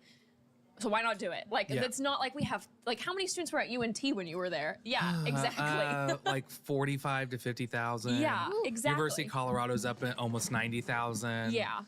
But, it's great that we have so many diverse groups on campus because not every college can say they have all these diverse groups. And also that we can be a private, small liberal arts college to help protect these groups as well. Yes. Because there's a lot of institutions who have had to shut down a big half of their groups. Unfortunately, like the University of Texas, right after I left, they had to close their entire diversity and equity program down completely because of state mandates. But at private institutions, we have that protection to protect everyone's views because it doesn't matter if you're super right wing, left wing, if you're queer, heterosexual, anything like that, you're welcomed and you are able here at Lion to be able to express yourself no matter how you want. Yeah. As long as you're not, hurting anyone or, threatening anyone, of course. But be who you are. We are all welcoming here, and that's the point of being at Lion. No matter where you're from, who you are, what you believe in. And I think as students, this is your time to really explore that and to see how that shapes you as a citizen, because that's our main goal here is to help produce productive citizens. Right. Yeah, and I feel like college. the community is also very supportive. Like Artstoberfest. Yeah. Everything you see, like the booths and stuff, you see like LGBTQ friendly, and you see like rainbows for pride and things like that, and it just every single booth has that, and it just makes you realize that the community itself is not just the Lion community, but the Batesville community is so accepting and loving. And then you have those few outliers, obviously, that will comment on a Facebook post occasionally, but then you have people like Miss Carol Langston, who just also donated $100. Love Carol. Thank you, Miss Carol. We love you. Miss Carol Langston, that will go to bat for you. Yes. And that will defend Carol you is until she phenomenal. can't no more. Yes. Yeah, and and sometimes you don't know the community you have too until something happens. Yeah. Not to get TMI about my life, but this last week we lost our dog. I'm so sorry about that. Yeah. And for the first few days that we didn't find him, I was posting everywhere. Well, I didn't realize such the immense community I had here until, tragedy struck. And it's not always the best time to figure that out, but it is a good time to feel comfort and sense of community. Yes. But God, I felt like me and my husband felt just so supported in this last week in terms of what happened. It didn't end great. Yeah. But there was such a beautiful sense of community here that that I was hoping for, and I didn't anticipate would happen so quickly. Yes. Right. We've only been here over a year. But it's just this kind of community is why we're here.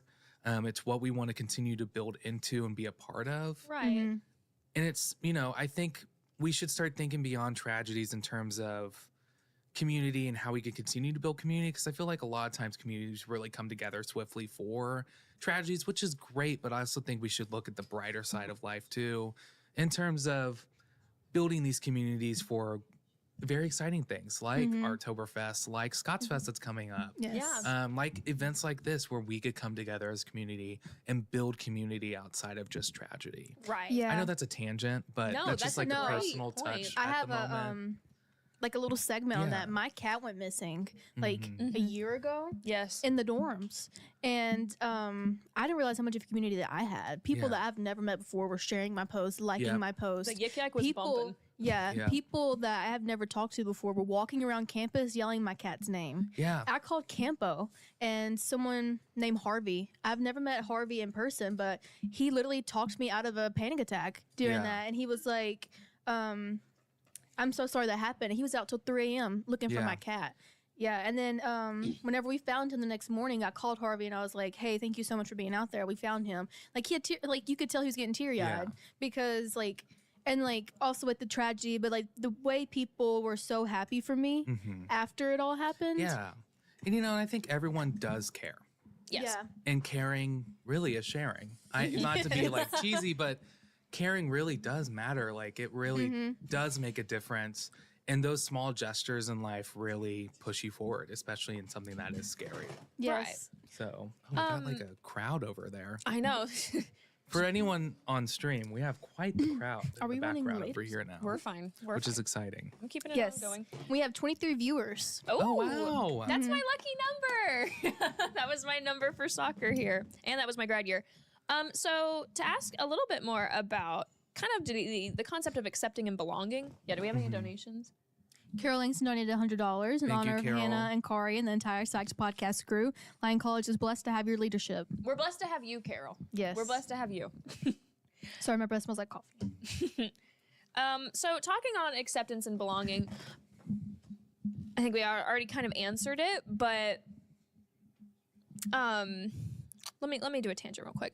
I think that acceptance and belonging of other people is the first step for those people to be able to accept and belong to themselves. Because I know everyone's like, I know a huge piece of advice I got when like in the dating world is make sure that you are good yourself before you try and be good with somebody else. And that's the same thing with friendship. I get that a lot. It's like, well, make sure you're mentally sound before you find new friends, go out with friends, do anything with friends. And I think that narrative has been switching recently where it's more your friends and your family and your partners and people around you are there to make you feel accepted and belonged, and not that you need to feel accepted and belonged in yourself first. So how do you feel that our campus makes other people feel accepted and belonged? Where do you see that? What groups do you see that on campus? I mean, of course, Spectra, I see that. You know, that's a very accepting group. And I feel like the majority, if not all the groups on campus are very open, accepting. I would even say that like the frats and sororities as well are very open. I don't want to know what happens behind closed doors after campus hours, but on campus, you know, it's a very wonderful thing to see this like small group of people be able to get together, share themselves with others, and to be out and vocal about who they are to others as well. And I think seeing that in terms of acceptance and being oneself makes you feel more confident, because you can't, I would even say, like, to go off like the friends and family aspect, you can't truly be yourself if someone doesn't help reflect who you are to you. Period. Because you can only see yourself as you so much. And, you know, if there's moments where you're acting maybe a little crazy that day, you're not going to call yourself out on that, but someone else might be able to, and be able to check you in terms of, oh, I need to settle down a little bit. Oh, maybe I'm going maybe a little off the deep end today, or I'm not feeling it myself. But you have to have community there to kind of check in on you. We're not meant to be lonely creatures. We're meant to be social creatures. And we have to have friends, community, and family to be able to see ourselves reflected in others. Right. And that's just like the simple, like that's a simple thing. And of course you want to work on yourself and work on who you are and develop who you are as a person. But sometimes you need someone there to do it with you. Exactly. And you grow with those people. Yes. And then if for some reason they aren't a part of your growth system anymore, cut them off. Deadhead them. Do y'all know what deadheading is? It's with roses and flowers. When the flowers die off, you cut the dead heads. I know what it's called. So then called. it will continue to revive and regenerate new flowers and new buds for the rose bushes, for other flowers, native perennials and such. So you want to cut those dead heads off. And it also cuts it from seeding, so then it will produce more flowers. Yes. Sometimes you have to kind of cut people off, and that's okay. I think that's something else people don't talk about much. It's okay to cut people off. Yes. It's okay to cut people who are not bringing you joy out of your life, because you have to find yourself that joy. Well, because I think a huge narrative in college is that you need to find your group, you need to find your people, you need to be in a group. And I just, you know, ranted about that. Exactly. But yes, but it's a two thing. Like, it's a double-edged sword. It's a double-edged sword, and it's kind of like the, you know, the saying your parents always say, well, why haven't you called me? And it's like, well, the phone works both ways. Exactly. So do friends. It works both ways. You cannot be putting 100% effort 100% of the time and you not receive anything. Exactly. You know, we have to share and we have to be communal. We have to share and we have to care. Yeah, relationships, friendships, you know, familial relationships, they're not 50-50, they're 100-100. No. And I've always said that. Like, you cannot only give half of yourself to someone. No, you have to be authentically you. Yes. Like, you can't be like, if they ask you, like, honestly, does this make me look bad? Does this color look good on me? Yes. You have to be honest with them. You can't be, there's a way to do it with grace. You don't be like, oh, you look disgusting. Yeah, you got to, you know. Oh my gosh, ew. You know, me as like a professor, I'm like, I tell my students, like, I'm blunt, but I don't mean it to be mean. Yeah. I mean it to help you go forward and to continue to grow. And that's like with my students too here on campus, like, I try to be authentically me. If people ask me, like, how are you feeling today? And I'm like, oh, I'm tired. That's just because I'm being truly honest. I'm not going to be like, I'm having a phenomenal day as I've been up since 5 a.m. Like, I'm not going to lie to you. And I think that's kind of like deceiving to tell students, like, I'm amazing, as something like just, you know, your life just kind of crumbled in the last week. Yes. Do you, you know? Yeah. Do you think that's why students value you so much as a professor here?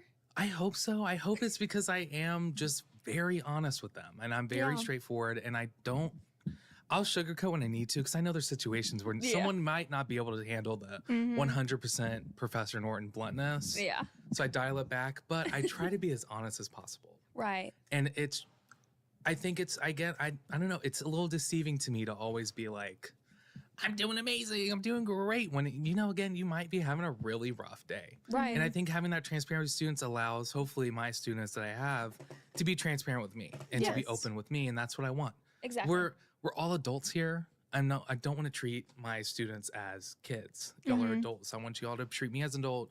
I treat you as an adult. Let's be honest with each other, If there's in like this week in class, I told my students, I'm not feeling great. It's going to take me a moment to rebound. And I hope y'all are okay with that. And they're pretty understanding, of course. Right. But it's just, I think y'all deserve that honesty. Yeah. I don't have to tell you everything about my life because I'm still a very private person. Yeah. We all deserve to know how I'm feeling in the moment. Right. Yeah, and just speaking as a girl, as a woman, as a young lady growing up to the world, something that has always been projected onto me is that you have to keep a smile on your face. You have to be happy. And you keep a smile on, especially a woman from the South. I feel like a woman from the South, like if you're getting your education, sometimes if you're not getting your education, you're married by this age, you have kids by this age, and you're the picture perfect wife. You're happy. You don't feel sad. You're there for everyone else, and then at the end of the night, you have time for yourself, and that's it. And that's sad. You never have a bad day, and all that. And I'm like, it's not that you never, it's that you can't. Yeah, you cannot have a bad day because everyone else is depending on you. Yeah, you're pushed into this role that you're expected to fulfill when maybe it might make 0.5% of people happy in that role. The other 99.5% of people, especially women in the South, don't want to fit that role, and that's okay. Yeah. Yes, and I'm speaking as a woman from the South. It happens so often that I see girls that I went to high school with. And again, if this makes them happy, then it makes them happy. And it's great for them. Yes. Be stuck and just be there and have to be this perfect wife, this perfect life. What is it? Happy wife, happy life? Yeah. Spring by spring. Oh my God. Well, but it's because of that craving for acceptance. And it's because of that craving for belonging. Well, and you see your parents and they have like this picture perfect marriage. My parents I are actually happy. what relationship that is. 'Cause that's non-existent. Yes, you have that and you see that, and that's the standard, and everyone holds you to that. And then if you don't do that, you feel like you're less than. Yeah. And I feel like, we're a judgmental society. Yes. To be frank, yes, we are, and because of that, in terms of like acceptance and who you are, you're constantly being judged. And how do you fit? And how do you maybe even fit so well no one sees you? And I don't think that's the life anyone should be living. Take it from me. I like to be oh my God, that AC unit. It's like a rabbit. Yeah, it's like running. Yeah. But that doesn't fit everyone's life. Like, be you, be outspoken, be yourself. Yeah. Yes. And I, like, not my immediate family, obviously, but like further down the line family, they don't like me because I'm very outspoken. And like not only that, I'm outspoken, but like my face will talk before my mouth does. And so like they don't like me because I am outspoken about my beliefs, about my opinions. If I don't agree with you, I'm going to let you know quick. If you say something I don't agree with, I'm going to clock it like immediately. Yes, you will. Yeah, I get it. And like I'm very outspoken. I'm going to speak my mind, and I feel like that's why a lot of men in like the further parts of my family, and even men from my high school, I never had guys fawning after me in high school, and it's because I was so outspoken. Yep, and they're insecure because they won't be the center of attention. Yes, and men hate a funny woman. Yep, because they won't be the center of attention. I love a funny woman. God forbid you be funny. Sorry, straight men. I love a funny but that woman. usually is the problem. I love funny women. I think funny women are the root of the earth. Yeah. I think they keep the earth turning. Brittany Broski. Speaking of which, oh my God, Josh dated Trixie Mattel. Yep, I knew about that. Did you know that? I did not I know did that. know that. Yeah, and then Benji texted the group chat earlier, and I was like, I already kind of knew that, but whatever. Benji, now you texted the group chat.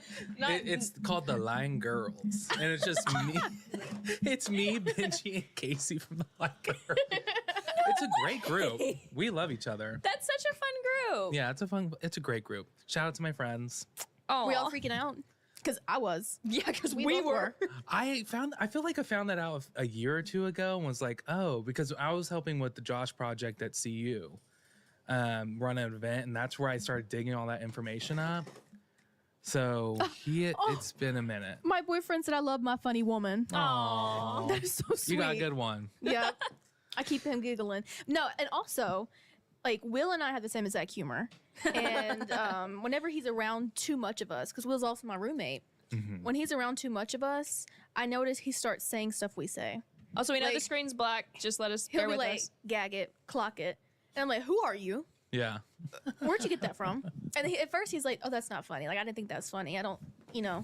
And then eventually he starts saying it. And Yeah. I'm like, okay, now. You want to be me so bad.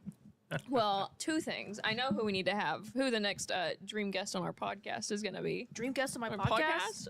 Do you not know what that means? It's not a meme. Yeah, it's a meme. Riley, he is switching the cameras. Yeah. Wait. It's a meme. From But who? Who JoJo said it's that? Siwa. JoJo That's Siwa. right. For the next guest on my podcast. Miss JoJo Bobo. Yeah. I need to start singing term beat red. Yes. Dream guest on my podcast? My ex. But I guess we probably should do an episode with Cody. That would be a fun Oh, one. I'd love it. We Yes. should totally do one. But as a closing remark, you Okay. crazy. Period. We're back. Take a deep look into yourself. Okay. Wait, I don't know why I Should I said close that. my eyes? Maybe. Yeah, close your eyes. Okay. Okay. Say that there's a lying college student sitting in front of you in your office that is feeling nervous or scared to open up about who they are, who they want to be, no matter what part of their life, no matter what it is. What is a general piece of advice that you would give to a lying student who is scared to be who they want to be? I say my biggest thing is just take your time. Take it That at has your been own such a pace. Universal thing That's today. what And I Pat think it Bulick is. said, It's Victoria. okay. No, it's a great I know. I want to be original. Yes. Funny women rule the world. I want to be original. I mean, frankly, you know, and I will say this from my own experience. When I personally came out, I felt like it was kind of a rush because family had all of a sudden started figuring out, and I'd started dating my now husband. I knew it was very serious, and I'm glad I did, but I think I might have rushed it a little. But I think it was a good time to finally do it. I was in college. I had the safety net of college. Right. But I think, like, take it at your pace. Yes. Don't let others force you into something.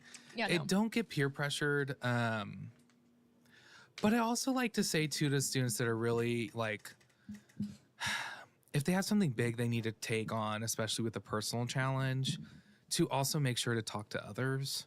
You're not alone. Yeah. There's probably at least 5 to 10 other people who've gone through a similar experience of you on just the same campus. Yes. Right. Go find us. Yeah. And you know, that's what we're here, especially as faculty, to do, is to be another ear. We don't always have to talk about class. I love finding out, like, what's going on in your life. How are things going, you know? Oh, how's your new baby cousin? Like, you know, come talk to us. Yeah. We want to know. We want to make sure you're doing okay. And I think that's the point why a lot of us faculty chose to be here Yeah. instead of a larger institution, was to be able to build community and be with you. Exactly. So I think in those kind of moments, just like, make sure you have a shoulder to lean on. Make sure you have an ear to listen besides yourself, because you need to not pin yourself into your own hole and take your time. Yeah. And I think, you know, it makes me feel good, though, that Victoria said that. Because And Pat Bulick. Dr. Pat Bulick. Oh, look at me on the doctorate level. She was calling you Dr. Norton. I did. I That- did not mean to do that. That's totally fine. No, people do it all the time. It's okay. It's I mean, a common mistake. It's okay. It's okay. Because Call me when a doctor. I found out that there's not like a lot of a doctorate in fine arts, I was like, I don't think there is So one. there is technically, but traditionally for your master's, it's terminal. Yeah. So it's treated as such. Right. So for instance, I had like an over 200-page thesis along with my studio practice. oh dear lord. It got and then my advisor told me a few weeks prior, hey, by the way, you need to cut that down to 40 to 50 pages. Yeah, that was a lot. But Oh my God. it is treated as strenuous as a doctorate, I would say. It's not as long, but it's very fast and furious. Yes. But I would. Oh, thank you, Benji, for donating. Thank you, Benji. And Daniel go back Hughes. down. And who else? Daniel Hughes Thank you, donated Daniel $100 Hughes. towards Kai O. And then also Okay, Kyo Bryn represents Hall. Kyo. Oh, by the way, if people don't know yet, I am the new faculty mentor for Kyo. Really? So at I'm you. very, very excited to join a good cause and to help these Yeah. women become bigger women. I don't know how else to say it, but I'm excited to, Bigger women. I don't know, to just be themselves and to find out who they are. And I hope I can help them along the Period. way. Well, thank you so much for coming. I know we were Yes. going to make flowers and then it totally just. Oh, I forgot we were supposed to do I that. know, I thought I'm over about here that ready with halfway- scissors. Yeah. Okay, well, thank you so much for coming. I'm sorry, it throws me No, off to see I that. know. I'm like, I'm looking at myself. Thank you so much for coming. We Yes. appreciate you so much. We are going to get going on the setup for our Greek Power Hour now. We're a little bit behind schedule, but that's okay. Great. It's perfectly fine. It was a great conversation. We're going to take 10 minutes to set up, so we're probably going to run a thing while we set up. Is that correct, Jason? Yeah. Okay. So don't leave. We're Our about to 27 start. viewers, do not leave. Yeah. Keep it up, guys. Tell The your 3 friends. that left, come back. 3 that left. Get back over here. Oh, 2 more. Let's get out of back. Also, thank you to Brian Hall, class of 92. Bryn Nick Hall. That's okay. So is that towards Kyo? He did not put Kyo. Just donated $100. Okay. And Okay, we'll count it towards Kyo. But thank you so much Thank for you. coming. And thank you for inviting me. This has been phenomenal. We're so excited, and we It's will made be my whole weekend. Oh, we're so excited, and we're so glad that you had that community around you for Yes. this week. Thank you. Yes. I'll talk to y'all soon. Yes. Bye, Cody. Thank Bye. you so much. Bye, y'all. Oh my gosh, yes. Thank you so much. I need to eat something though. My head hurts. Oh, well. Been looking at them lights too long. Is the mic still on?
like a cross. There we go. See, there we go. How? Wait, is it time to do another giveaway? I think it's time. Do you want to do the last big giveaway? Should we just go ahead and do the giveaway right now, and then after the Greek Power Hour? Okay.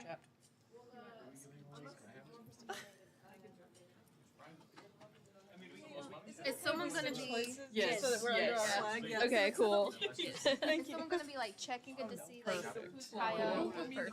With all that. Okay. You are. Where's the mic? Realize. We're gonna do that after Greek Power Hour or right now? Every time we get an answer correct, we have to Okay, say everybody that. get back in. Yes. Alpha Z Delta says it's disconnected. Okay, I'm back in. Get your buzzer. Have you updated it? Okay. Should we just do a small one right now? And do that big one after? That's my dad. Okay, just to let you know, this is the largest prize we have. This was signed softball by the men's team when they won nationals last year. So. Who does it go? Wait, does it go to one of us? No, it does not go to one of I y'all. want to see myself. I should have got a second one. It goes to Will Bradley. On the wheel. He's gonna lick it.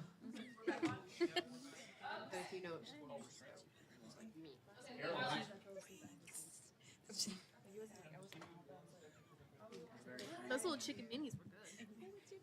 That's my That's dad. Okay. I said those chicken minis were good. Squish. Zane hiding behind you. Sorry, guys. Are we gonna stand like this for an hour? On top of the carpet if you can. I'm gonna grab some.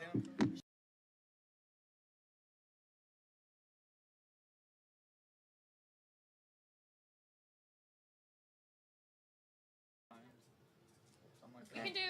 Well, yeah, we can do. Yeah. Whoever wants to sit. There's plenty of room Okay. this way. Yeah. The only problem is like whoever's in the middle. So you're sitting, that means that you're taking it authority initiative. Why?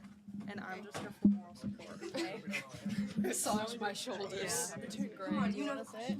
I like how this is I can still sit above her. Okay. I don't know. Here, let me. Okay. I'm scared it might be the same thing. That is right in my face. So are you just like smack me in the back and I'll buzz? Could we just like? No, don't touch it, Robert. Don't touch it, Robert. Okay. Well, now it's gonna be in front of her face. I know. That's why I did it. Okay, I'm about to announce the. Yeah. Okay.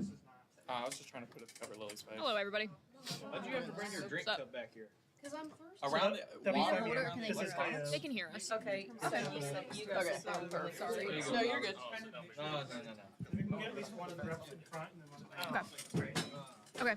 I don't want to sit. No. Let me know whenever I'm good to go. I just like. If you're gonna be Robert, sit next to your girlfriend. in front of them. Brother, Reach around. Yeah, reach around. We got reported to social counsel for abuse. Hey. I'm actually Okay. free. I want to go talk to Hold them up, now, but never I'll read that one to you. I want to keep it a surprise. Is this one the last one? Okay. Aww. Hi, everyone. Welcome back. So we have a couple more donations and a giveaway we're going to start doing. So we have Daniel Hughes. It says Kaio. $100. $100 going to Kaio. Then we have Benji Norton donated another $100. Unfortunately, my frauders and Teak are going to win the Greek Power Hour. Thank you to everyone who's donated so far and who may donate in the future. Benji, the Josh Project Coordinator. Then Chris Hughes. I think that's another one of Jaden's relatives. Said Jaden Hughes, Kyomicron. And then Pat Mulick said, also donated $200 and said, awesome work from you are doing today. $100 of this is for my mom, who said those girls are amazing. Aww. Thank you so much, Pat Mulick's mom. And Pat Mulick. Gene Mulick and Pat Mulick himself. Okay. I think, let me refresh it again. Okay. Do you want to go pick out a prize to do giveaway for? Is the will updated? The will is updated. It's right here. Should we put Pat Mulick's mom in there too? Gene Mulick? Sure, She we'll donated 100. We'll put Pat Mulick's mom in there. Yeah, Gene Mulick. Jeanne, I think it's Jean. You can go pick out the prize. How much things should I grab? Just one of the piles. They're piled off. Jeanne. Jeanne. You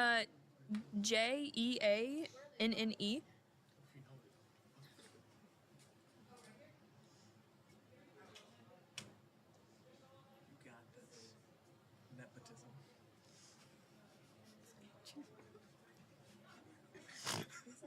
Do you want to go around the front and click the button? You want to show off the gift, like the prize? Knowledge of my Yeah. ancestors come upon me. There's like 3 bonus questions that I added. Like 3 bonus questions. Okay. Doesn't it keep score though? No, it's a Google PowerPoint. I'm gonna need someone to keep score. Thank you, Kari. I'm not Kari, Shan. Okay. I'll keep score. So right Yep. now we have the Lion College mug, Here, let me see it so you don't drop it. and then we have Lion alumni. Such shirts though. We can always trade it out for something different. It's small, but we can change it out. Okay, and then you can cycle it. Okay. Hopefully Riley wins because I want this mug. Riley or Will. Oh, Riley won. Riley Hubbard won. Gosh, guys. Aisha. Oh, that's so good. Yeah. Yay. So Aisha, you won. And a Lion alumni. Yeah, she is an alumni. I was really hoping it'd be Lion College alumni. mug. Okay. Are y'all ready? Yes. Yeah? Okay, we are gonna keep going with the power hour. Is the camera on me? Okay. We're gonna keep going with the power hour. We'll actually start it a little bit late, but that's okay. This is the hour where we're gonna do some mass donations. So Greek organizations, please, please, please, oh my gosh, please, please, please donate. We just got 2. We're gonna keep it a surprise. Oh, we're gonna keep it a surprise? Okay. Okay. Yes, keep on donating towards the Greek. 32 people. Yeah. Keep on donating towards towards it. Okay. Put letters or spell it out or whatever. So do that. Okay. Are y'all ready to play Jeopardy? Yes. Who thinks they're gonna win? Kappa's confident. Alpha Z? Alpha Z's confident. Alpha Z's confident? I'm confident in Lily. Lily? Lily's got it. Find you? Mid. T? I have no clue what to expect. That's okay. That's okay. Okay. Oh wait, how do we pick the first person? Oh wait, is it like by buzzer they have to pick the first one? How do we go with the first topic? Ooh, which one should we pick? Spin the wheel. Mythicality. Wait, should it be one of them that picks it? Do they even know what they're Benji, looking at? pick a category. I 3. thought we were gonna pull it up there. Yeah, we are. Okay, well, let's wait a second. Oh. My bad. Hi, Podfather. We know that one. We know that one. Whoa. No cursing on this PG stream. He's okay. He can't help it. Oh. Okay. Don't look. Don't look. Sorry. I didn't see it. I didn't see it. Okay, you only saw one answer to one question. That's it. I'm just kidding. Wait, there was answers? Okay. Okay, so how should we figure out who goes first? You want me to make a? Well, Benji just said we're gonna do category can't 3. do We're just gonna do number 1, category 3. Jason.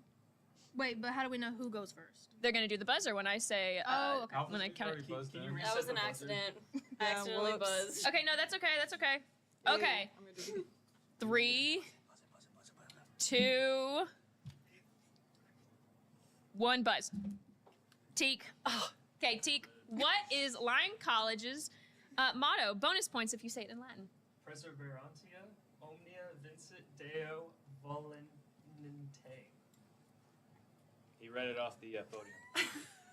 It's on the podium. Yeah, I was also going to read it off the podium, to be fair. But Fine. What's it in English? Perseverance It says conquers it. all, God all willing. Gosh. good job. That was good. Give it to him. That's why I wanted you to buzz, Robert. I was going to do the exact same thing. I don't know what you want from me. Okay, Kappa Sig actually was second on that, so they, yeah. Okay. Who's keeping score? Because don't count that. So don't Now count Benji. Anybody go done. Okay. Okay, you know what? That's fair. Okay. Oh, we were supposed to have a spinner for the category, right? Oh no, the winner gets to pick the category. Yeah, that's right. Winner, category, and The number. cheaters. We get the points? Yes. Oh, cool. Let's do buildings 200. What 2 new buildings are/have been built in to fit 2 new majors at Lyon College? Bonus, where are they each located? 150 each. I think the Buzzer. buzzer has Buzzer. Oh, I'm so sorry. Okay, now you may buzz. Kappa.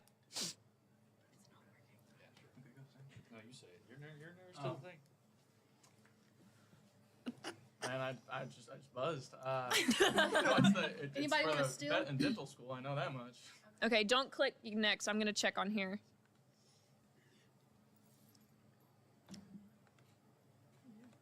And then did you give us where the locations were? It was the building. Where are the locations? Little Rock and Cabot. What was the other building? What? What buildings did you He say? said both. You got that correct, yes. Cool. I didn't even hear it. Dental medicine and veterinarian medicine. Bonus points is Little Rock and Cabot. Okay. However Good much job, that is. Robert. Yeah. 300 points. 300 points, correct. Guys, Griffin make sure Puff. to talk into the microphone. Talk into the mics when you answer, okay? So, because they're not. Okay, resetting the buzzers. Okay, don't buzz yet. Okay, pick your category and your numbers. Hold on. Go ahead. Things aren't going away. But things aren't going away. Yeah, I'm just gonna keep a mental note of what we've taken. Yes.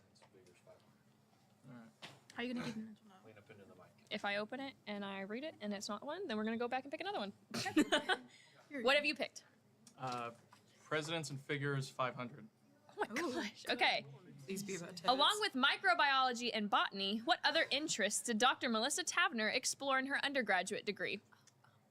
3, 2, 1, buzz. Teak, you may answer. Ecology. Ecology, that is incorrect. FIMU. Theater. That is incorrect. Teak, you were correct in the master's. She studied she did ecology for her PhD. Get points for that. No, you don't. Who's now answering FIMU? You said theater? Yeah. Next is Kaio. What did she study? In her undergraduate, her other interests. Virology. Incorrect. No. That was her master's. Who's next? Next is Kappa Sig. I don't know. Entomology? What'd you say? Is that entomology? Incorrect. And last, Alpha Z Delta. Veterinary medicine. Incorrect. Okay, the answer was English literature and history. Oh. Come on, Rob. Oh, okay. Okay. You mark them up. Thank you. Okay, so who picked last? We did. Kappa Sig, so they pick again. That's Jeopardy rules, right? Sure, whatever. Okay, pick again. We figure. President's figures 100. Presidents and figures 100. Who was the first president line? Oh, I gotta reset the buzzers. Okay. When I reset it, then you may click it again. How about that? We'll start doing that. And this anticipation. Kappa Sig. Isaac Jasper Long. Oh. That is correct. Reverend Isaac Jasper Long. Presbyterian minister Yes. from South Carolina. Oh, okay. Robert read the book. He did actually read the book. I want to make a comment real quick. Robert did read the book and took two full pages of notes on the book. Yesterday. Good on you, Robert. Fresh in his mind. It's fresh in his mind. Okay. Kappa, next. Presidents and figures 200. What was Terrell Tevitz's first academic here at Lion? Okay. I'm gonna give him a few seconds to think. Okay. Teak. 1970. That is correct. 1970. No. Kappa, that is right? That is Okay. correct. Yeah, that's correct. I just want to make sure. 55th year. It is his 55th year. Okay. Very good, Teak. We'll do Greek geeks for 300. 300. What? Yeah, go ahead and buzz on that one. Which Greek organization on campus is ranked among the top 50 fundraising chapters for St. Jude? Okay. Right. I didn't know. Oh, hold up. I locked them. Hold up. Teak. I didn't realize. T. Let's see. I don't know. Zytov. You'd be Yes, correct. that would be correct. Okay. Everyone just went, oh. What do you pick, Teak? Greek geeks 200. Okay, which Greek organization has won the President's Cup the most times? Okay. Ready? Come on, Lily. Come on, Lily. Alpha Z Delta. Kappa Sigma. That's incorrect. Okay, next is 200. Kappa Sigma, your answer. Phi Mu. That would be correct. Correct. Yes, Phi Mu. Followed by Alpha Z. Followed by Did you hear me yesterday talk about that? No. Okay. He read the email. Did you talk to KB? I read the cup in student life. Yeah. You went and looked at the cup in student life. Yes. You knew it was a question. He How? tried hard. Did Did you his hear us homework. talking about it? No. No. You hesitated. I'm an RA. I go to student life. Okay, Too okay, much on okay. how we learn these. You know, I think we should move on. Okay. Kappa, right? Yes. Yes. Let's do the Greek one for 400. 400. Okay, who started Campus Cuties Alliance? Well, Alpha Z Delta. You're bad at this. Okay, then you click. Alpha Z Delta.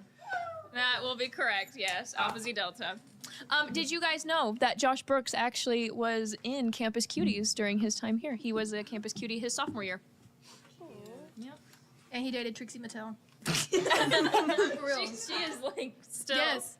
Yes, that's what Jason told us. What happened? Oh, it's about to die.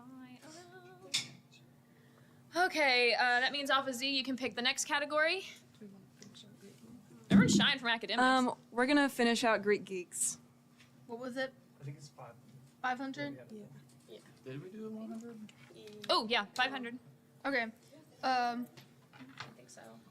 Let's go look. I don't think we did. Oh, okay. No, we haven't done We haven't done 100. the first one. You guys want to do 500 or 100? Let's go 500. Okay. What Greek organization was the first to be founded at Lyon College? Alpha Z Delta. Alpha Z Delta. That is incorrect. For sorority. Kappa Sig. Now I don't know if that's incorrect. The way you're looking at me. It doesn't Landon seem- Jackson said, "Who winning?" Landon, give us some money. He's in Teak. Landon Jackson. Oh, Landon. I thought it was Landon Downing. My bad. My bad. Who is winning, Cheyenne? Actually, you'll know at the end. You'll know at the end. Yeah, yeah. This isn't like normal Jeopardy. You don't Keep get to watching. Keep find out at watching. the end. We're gonna say Beta Sigma Omicron, which is Alpha Mu Alpha. No, Oh, that was way before. that was way before. I don't think I read that part of the book. We See, read that was the first Greek organization. Yes. It died out in Yeah. the Great Depression. Kaio. I know some of I do. Is it Tau Kappa Epsilon? Incorrect. Sorry, guys. Do you guys need a hint? Do they need a hint? I can give them a hint. Do you want to give them a hint? 3 of us have already answered, How and about now you're gonna I'll give it. answer and then we'll give a hint and do this Yeah. rotation again. Okay. Find me. I'm gonna go find you. Nope. Okay. Teak. It's not like it's Chi Beta Phi. Nope. Tell them their hint. They recently are not a fraternity anymore. Oh. Close. Alpha Z Delta. Answer. Zeta they Beta both- Tau. We probably should have him buzzing again, but we'll just give it to them. There you go. Okay. Good job. Okay. Alpha, You're right. your turn. Alpha Z Delta. I want to say. According to the book. Yeah. Greek Geeks 100. Okay, finish out Greek Geeks. Forgot how to speak. What Greek organization is the only local chapter on campus? Find you. Click it. Yes, mine did the same thing. Find you. Kaio. Yep, you're correct. Hooray. And that's all of Greek Geeks. I believe so, yes. Right, Cheyenne? Yep. Okay. We got one. We're the only. Okay, find you. What's your pick? Ooh, Do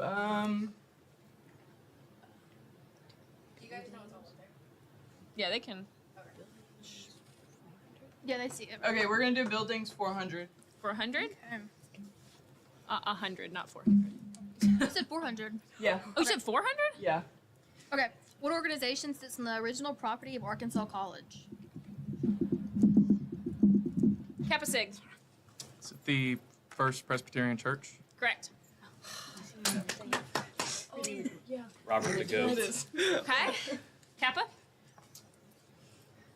Buildings 300. You want to do that? Yeah, sure. Buildings for 300. Okay. When was the Derby Center for Science and Mathematics construction complete? Teak. 2003. Correct. Very good. Teak, pick. Which buildings have we done? We have 100 and 500 left. I'll do 100. Okay. What was the Alpha Building's original purpose? By me.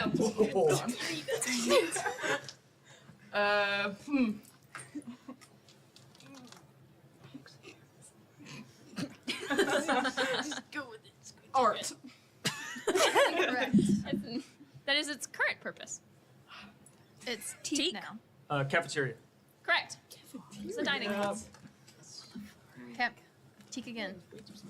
I'll finish out buildings. Is that 500? Yeah. Which building on campus underwent major renovations in 1995? Oh, I gotta reset it. My bad. Oh my gosh. Teak. Spraggins. Incorrect. Kappa.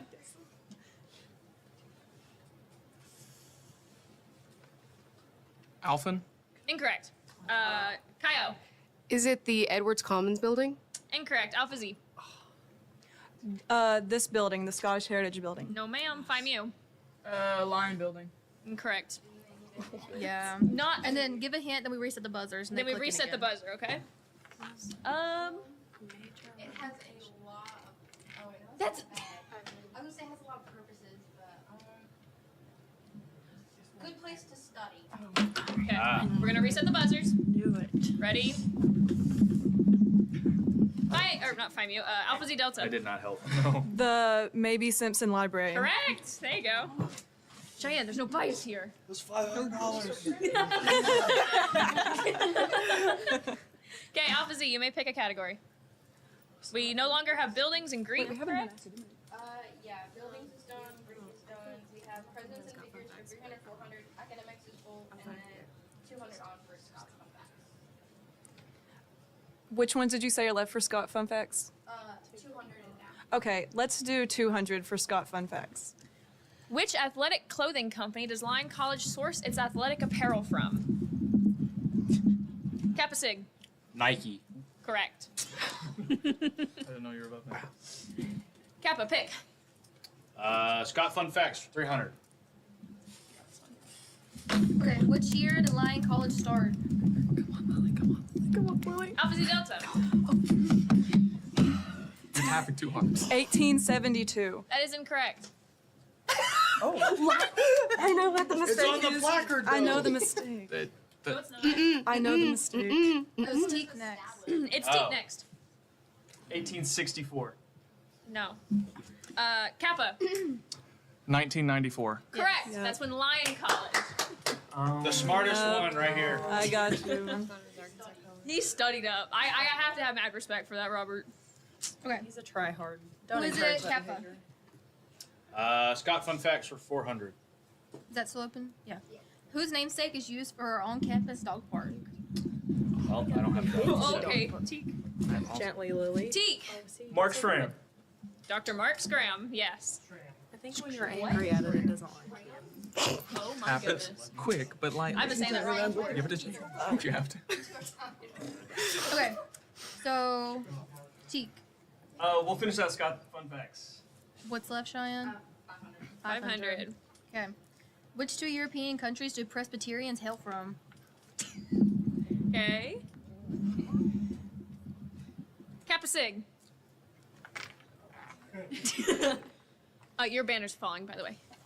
No. Okay, wait, it's good. Never mind. No. I'd like to point out this aside, Robert hung up. That is true. That is true. Scotland and Ireland. Oops, sorry. No, you're good. That is correct. Are you serious? Yes. That's literally what my guess. Okay, what is left? Am I the goat, Robert? You are the goat. You don't know what I know. It's working out. All of academics, and then presidents 300 and 400 are open. Your pick. We hate academics. Presence of figures 300. Okay.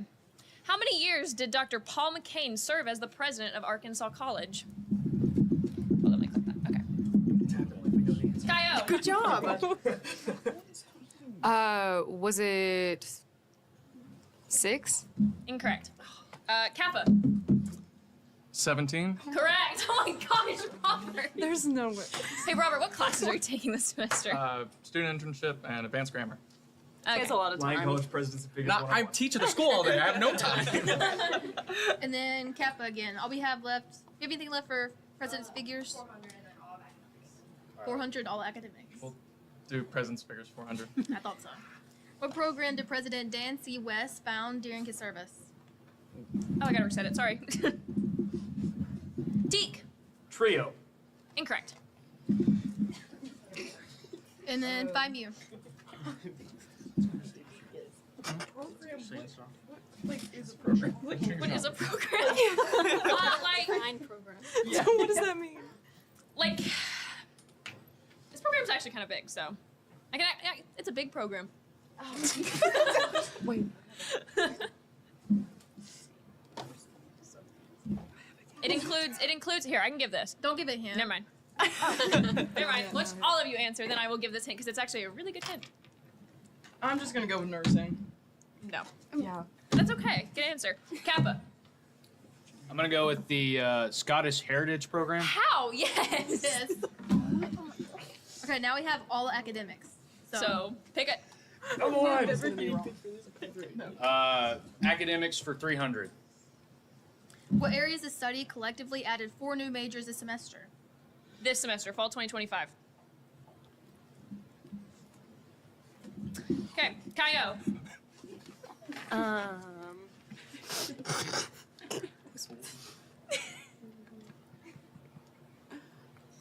This one shocked me even, so. I feel like that was a hint.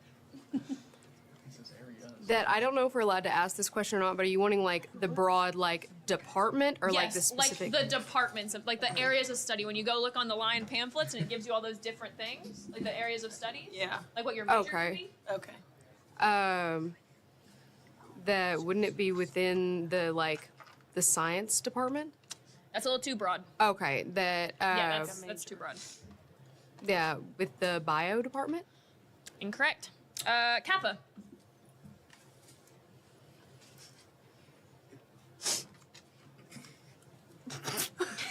Oh, we have stumped him. Yep. I really hope he doesn't This get did it. not come from the history book where you said you'd be pulling your questions and answers from. Anyway, Well, neither did Dr. Tavener's stuff.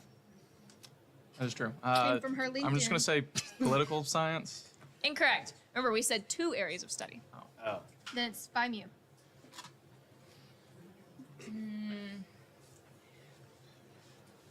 History and exercise science.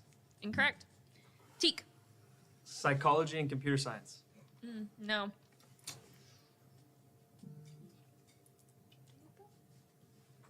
Really wish I gave tours now. Wait a minute. I see why we avoided academics. Opposite delta answer. Religion and philosophy. You guys go back. Okay. You got one? Okay. Teak, you got one half of the answer. Give us the other half. I don't remember what you said either, so. You said psychology and then computer science. Okay. Give us the other half of the answer. The other half of the And then if not, we'll take it up for another. data science. Correct. Oh. They added AI, game design, and artificial intelligence in both data and computer science. Okay. And then we Academics, have, yeah. 100, 200, 400, 500. Who's it go to? Oh, Teak. sorry.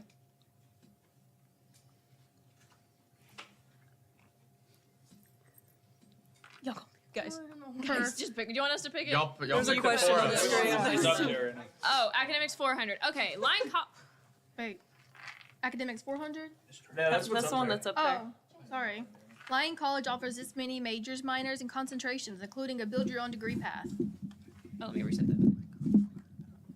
Alpha Delta. Wait, what was? It's not that many. It's not a lot. Do you think that's a reasonable number? 64. No. Teak. 32. Nope. Kaio. 56. No. Kappa. 68. No. Fimu. 38. No. Dear Lord. Should we just? It is under. Teak was closest. Oh, that's So how about this? Let's do a rebuzz. Is Yeah. That's your hint. Is Teak was closest. what'd y'all say? 32. Okay. Yeah. Teak was closest. Rebuzz. Ready? Kappa. 29. No. Teak. 30. Kaio. 31. It's on a pamphlet. 24. Find you. 27. Alpha Z Delta.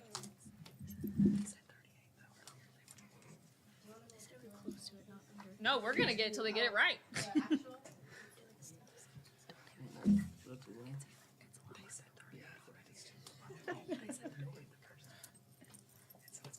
Okay.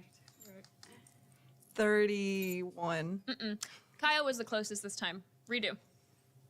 What did I say? I don't know. I don't know. I really don't remember. 20 something? Oh. Okay. What'd y'all say? Okay, resetting the buzzers.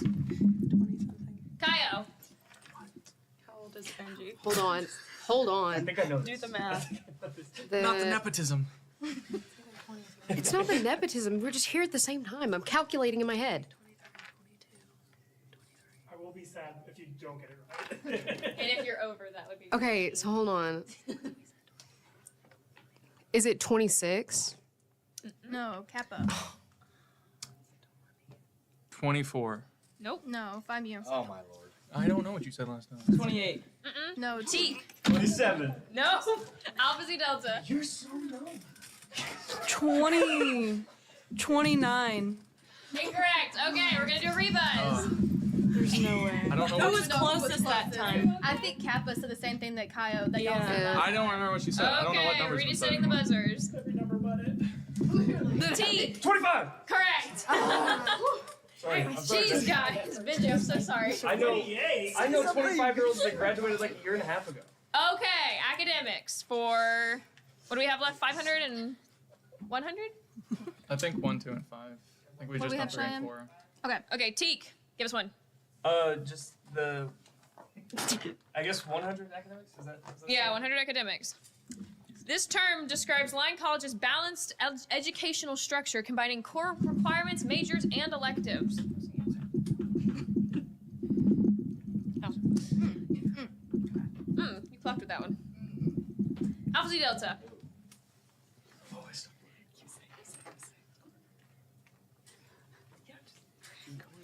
Is it core curriculum? Incorrect. Teak. Liberal arts. Correct. How did they guess that? That was the last thing on my mind was liberal arts curriculum. So 200 and 500? We'll go 200. 200. Lyon College offers this graduate degree through its Center for Transformative Teaching and Leadership for the first time. Kaio. Come on, Lily.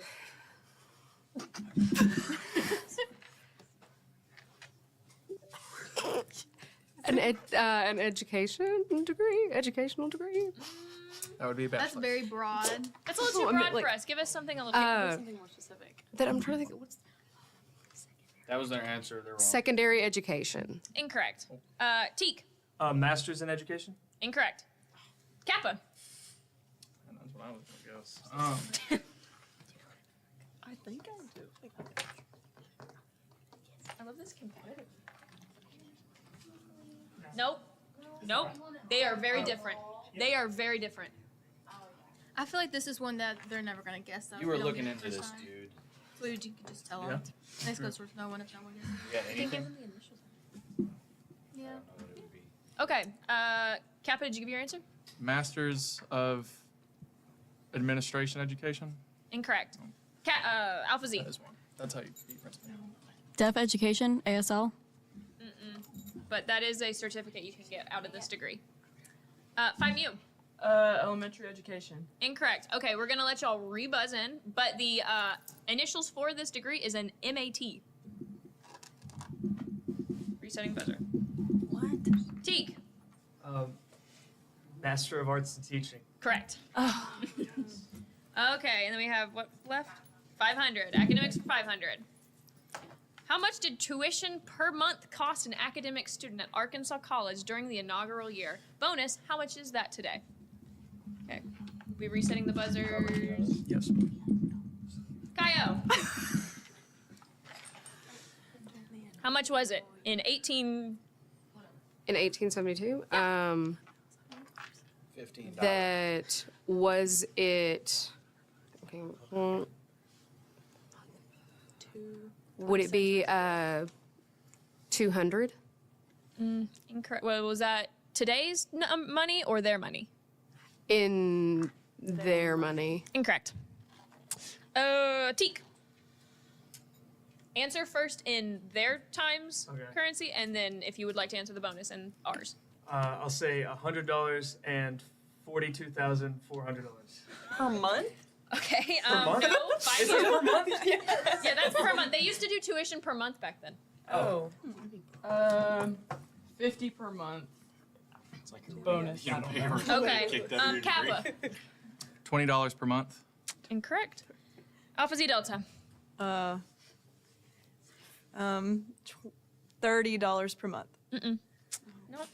How do we even help with this one? Lower than you think. A lot lower than you think.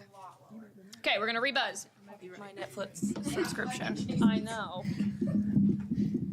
Okay. Find you. $10.50.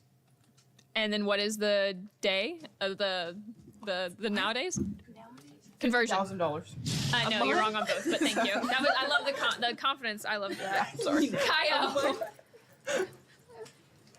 $15.99 plus tax.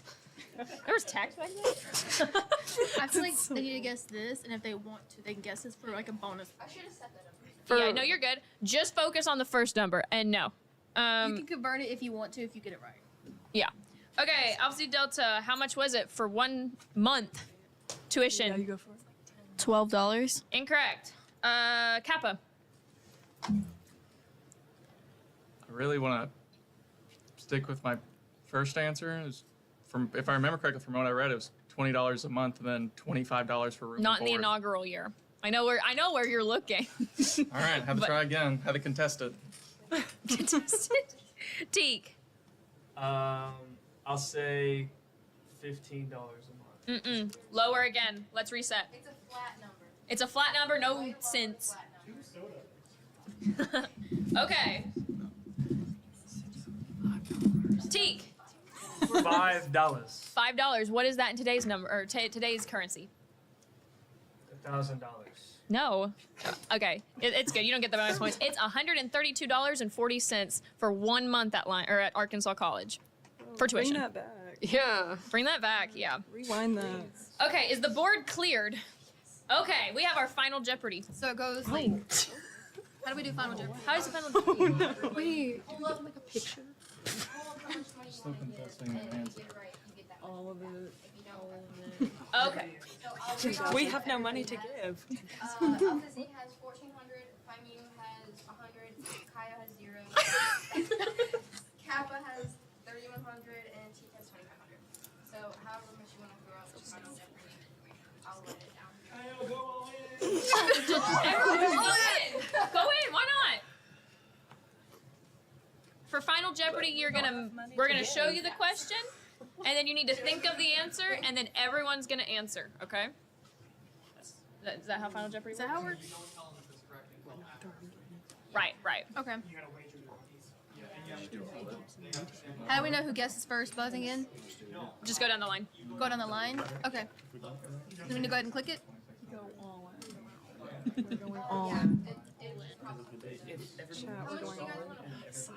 Okay, so Kappa goes first. Yes, we have to wait for the All wagers. $0. Are we allowed to take out Jeopardy loans? We'll allow it. Okay, we'll allow. We'll allow. But we do interest. Okay, I kind of figured. I said do, I'm sorry. Psyched lore. Yeah, this ain't in the book. Where do we put our wagers at? Write it down. Write it down. Tell her. What'd you say? Just put it in my notes. We're gonna go down the line, and then you guys tell us how much you want to give up or not. Yeah, So, well. Kappa. Okay, We're Kappa. 50 bucks. How much are you giving to get? I mean, Cheyenne has to do a little bit of math. However much you need to beat Teak. Period. We're in the league. Oh, I thought they had more than you.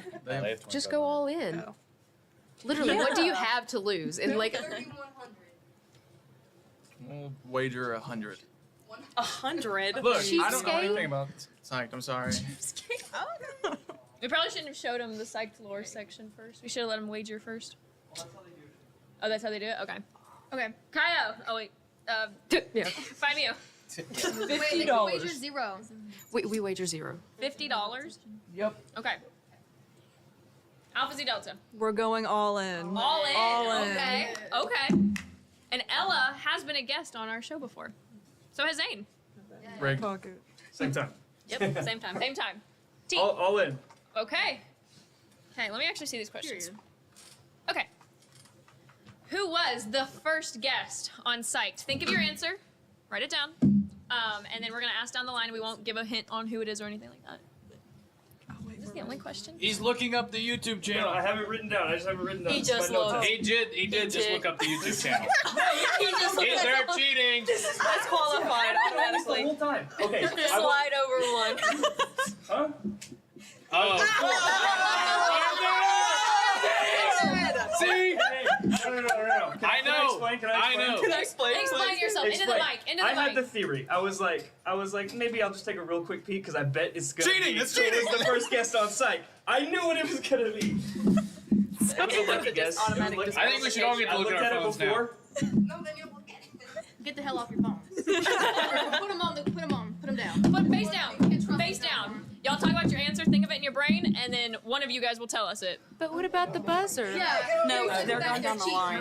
Everybody has to have an answer. Your friends. Oh, we didn't have the question yet. I looked on your YouTube channel before the question popped up. On everything. Annie? Everything. Did he? I saw him get on the YouTube channel. I don't know when it occurred. It was before. It was before. Okay, Ella. Look at the timestamps on your screen time. Yeah, curious who back there cheating. Really. It's not her business. Not too much now. Let's do that. Okay, is everybody done? But nobody's guessed anything yet. Nope, yeah. Okay. Okay, Kappa. give your guess. Pat Lynch. Kyo. Was it Dr. Jennifer Daniels? Famu. Dr. Daniels as well. Dr. Florkowitz. Dr. Daniels was also my answer. How's this work? How does this work? You just get the points added up, whoever gets Okay, Dr. Daniels was our first guest. That's the first one we got. The first one. Yeah. So yeah. So we'll add them all up to the points, and then Cheyenne will then tell us the winner of our Jeopardy contest. Yes, Kyle gets 0 points now. Go 5th to first place. Do the. Landon Jackson said Ella Clutch. I was not clutch. Not clutch. Is there more, or is this it? Yeah, it's curious if Forky mentioned. Okay. In the tie for 4th place, we have Alpha Z Delta and Kyo. Yay! We went all in. In 3rd place with 150 points, we have. What's that one? Famu. Sorry, I don't know Greek numbers. In 3rd place, Podium. In 2nd place, with 3,000 points. Yeah, 3,000 points. We have Kappa Sigma. And in 1st place with 5,000? 5,000 points, we have Tau Kappa Epsilon. Or sorry, Tau. I'm sorry. I'm following you. Okay. Even though Zane cheated, it's Very fine. good. Very good. Zane clutch. YouTube Clutch. Okay, did everybody have fun? Everyone's mental health stimulated and good. Woo. Yes, that was a good one. You guys got a lot more than I thought. People would be a little bit more spread out, and then I was just like, okay. Yeah, we had our money on Annie and Ella. All I'm saying is Teak looked up the final answer. There was no reason to do that. And then received no penalties. Beforehand, before the question popped That's up. kind of crazy. Well, I said something. You did. You did. I knew Alvin should have been the cafeteria. I Yeah, knew that you one. knew you should have That done was the that. only one I confidently knew. Okay. I have more fun Well, facts. thank if you anyone wants guys to hear all them. for coming. It was great to have y'all. Are we gonna? Do you want to do the numbers now? Yeah, let's tally it up now. We're gonna tally up all the donations right now. Yes, Jennifer. Landon Jackson said GG, and then Kiri said we clutched up. Mackenzie's mom mentioned. Oh, okay, so I need to name these names off. No, not now. They're gonna do it right now. They're gonna say who won. $200. So while we're doing Greek Power Hour, we got a couple more donations. We got one from Donna Swift. Don't know who Donna Swift is? Is that Taylor Swift's mom? Huh? Oh, thank you so much. They were. I thought they might maybe do them. Dana Bennett donated $25. Yay! Jennifer Hughes Pfeiffer donated $25. For my favorite niece, Jaden Hope. And then Carol Mass donated $200 to Josh Project, and it was Alpha Z. It said TFJ. TFJ. Okay. And then Sharon Blevins donated another $200. Yes. Said Alpha Z Delta, go Annie. And that's all. That's all so far. So we're gonna calculate those up, and then we'll tell you who won the power. But if you are still donating on behalf of Greek organizations, please continue to donate. We are still gonna be active until 9 p.m., which is in 6 hours. We're only halfway done. Up top. This is from the entire stream so far. Yeah. Okay. Everyone that put the Greek stuff in the. Okay. So before Alpha Z Delta had $1, and now they have $400. $401. So Kaio before had $100, and during the stream they had $25. Now they have $125. Yay. Don't forget the 50 my dad donated. I think Kaio had more. I saw a lot of Jaden's name. Should be 175. I saw a bunch of Jaden's names. The Hugheses were popping off. Oh wait, there was also Jennifer Brian. Hughes, Well, he probably is. Yeah, Going to- Lily's dad donated something in our chat, but I didn't see it pop up. But he said something in the chat about it. In the YouTube chat or that chat? YouTube chat. No, in the YouTube chat he said that, but he didn't. I text your dad and tell him that it didn't go through. No, go back to YouTube. More than Send likely, him the link. No, more than likely he would answer back and be like, "No, this goes towards Annie or Robert. You're not getting it." And so we have Phi Mu with $0. We have Kappa Sigma with $0. And then we have before Teak had 500 before, and now they had additional 100 during the stream. Now they have 600. That's over $1,000 that Greeks helped raise today. So thank you very much. Let's continue to roll that in. Keep posting it today. Keep trying to get your alumni engaged in it and raise those numbers. But yeah, no. So what are we at now officially? Yeah, we're gonna add it up. Okay. We do need to add more people to the wheel. Oh yeah, we got to give the big giveaway now. Do you guys want to help us give the big prize away? I think it'd be cool. Yeah. I think it'd be cool. Let's Okay. say it. The goated one. The golden goose. The clutch one. If you bring it Clutch. on. Gives clutch. Did you know Lyon College is a full-service educator school, which means it taught primary, secondary, and college? First class was 41 students. Lyon College was the first school in Arkansas to award bachelor's What are we degrees doing? to women, 1876. Lyon College also hosts a try-hard student named Robert E. Lee. It says Right. Our first African-American What are we student doing? was Mitchell Brown. Hey, He I came did up with Ireland and everything. Scotland He literally off the did dome. everything. Do you know the names of his grandchildren? Are we Actually, streaming Robert, no. on YouTube right now? But the I think so. Are we? Yeah. Are we Well, live? my dad said that it still said that they're taking a short break. Oh. Oh. Yeah. That was 30 Men's minutes. soccer actually just won yesterday too, so 3-0 against Dallas. Yeah. University of Dallas. Good So game. are we still live right now? Yeah, we are still live. Oh, okay. The camera's rolling. Did you know during the years of World War II, because no men were enrolled here, it was nicknamed the Women's Dungeon by women. It still feels like a One of their dungeon. graduating classes was just 2. Can we call our apartment that? The women's dungeon. The women's dungeon. That's what, no, that's what It the basically entire the is. sorority section of the row is called. Women's dungeon. The row. We have fun Halloween things. Y'all should work on that. The women's Women's dungeon. dungeon? 11 Lion College students died Lily during gets to World War dress up as II. a dragon. Can I be like the dragon off of Shrek? Oh. That is Okay, a so hot dragon. Lily's dad donated $100 to Kyo via Cindy Barber's office. So Kyo has an additional $100. Thank you, Brian Hall. Peace and love. So what was that? Was that put Kyo at? Are we still recording on that? Or are we recording on this? We're going on that one. Just give me a second. Okay, you're fine. The first campus radio station was KGED. I don't know what it stands for. That's what the book said. I would have So been we a need to little hold more a stood for. like Jeopardy. That could be a new episode or the new show in Kilt. It could be a Lion Jeopardy show. We actually got another donation towards Alpha Z. Oh.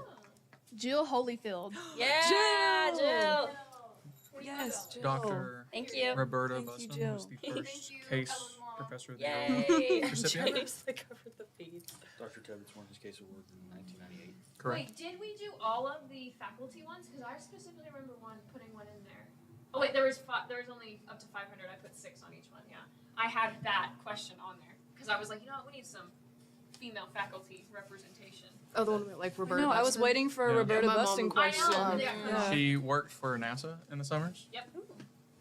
She was cool. I wish there would have been like a section just dedicated to like fun Dr. Tavner facts. I know. I wish that would have been a section. She is our 19th president and also the first woman president. She is. Mhm. But I felt, like I felt that question was too obvious. That should have been a one.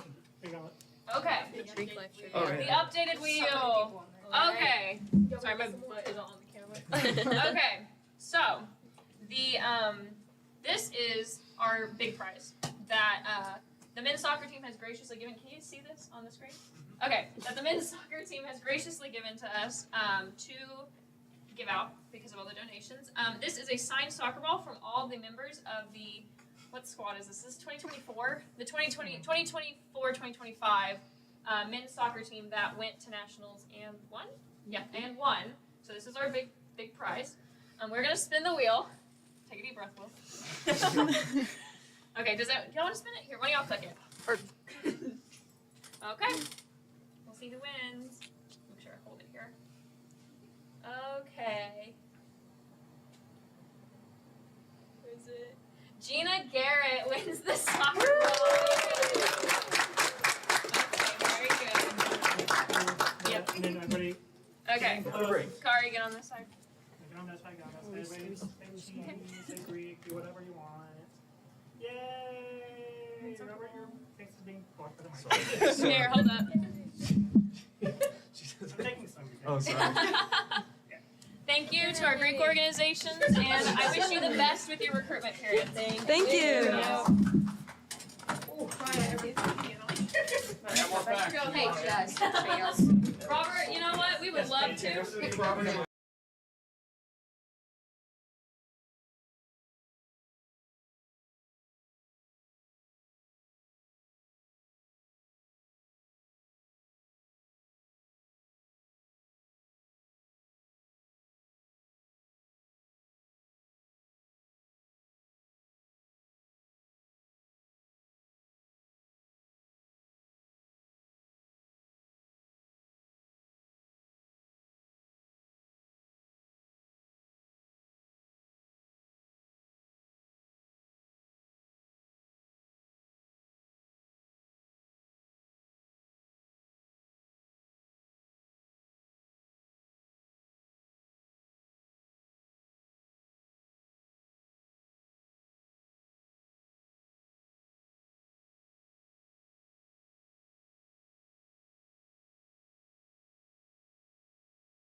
Please. Yes.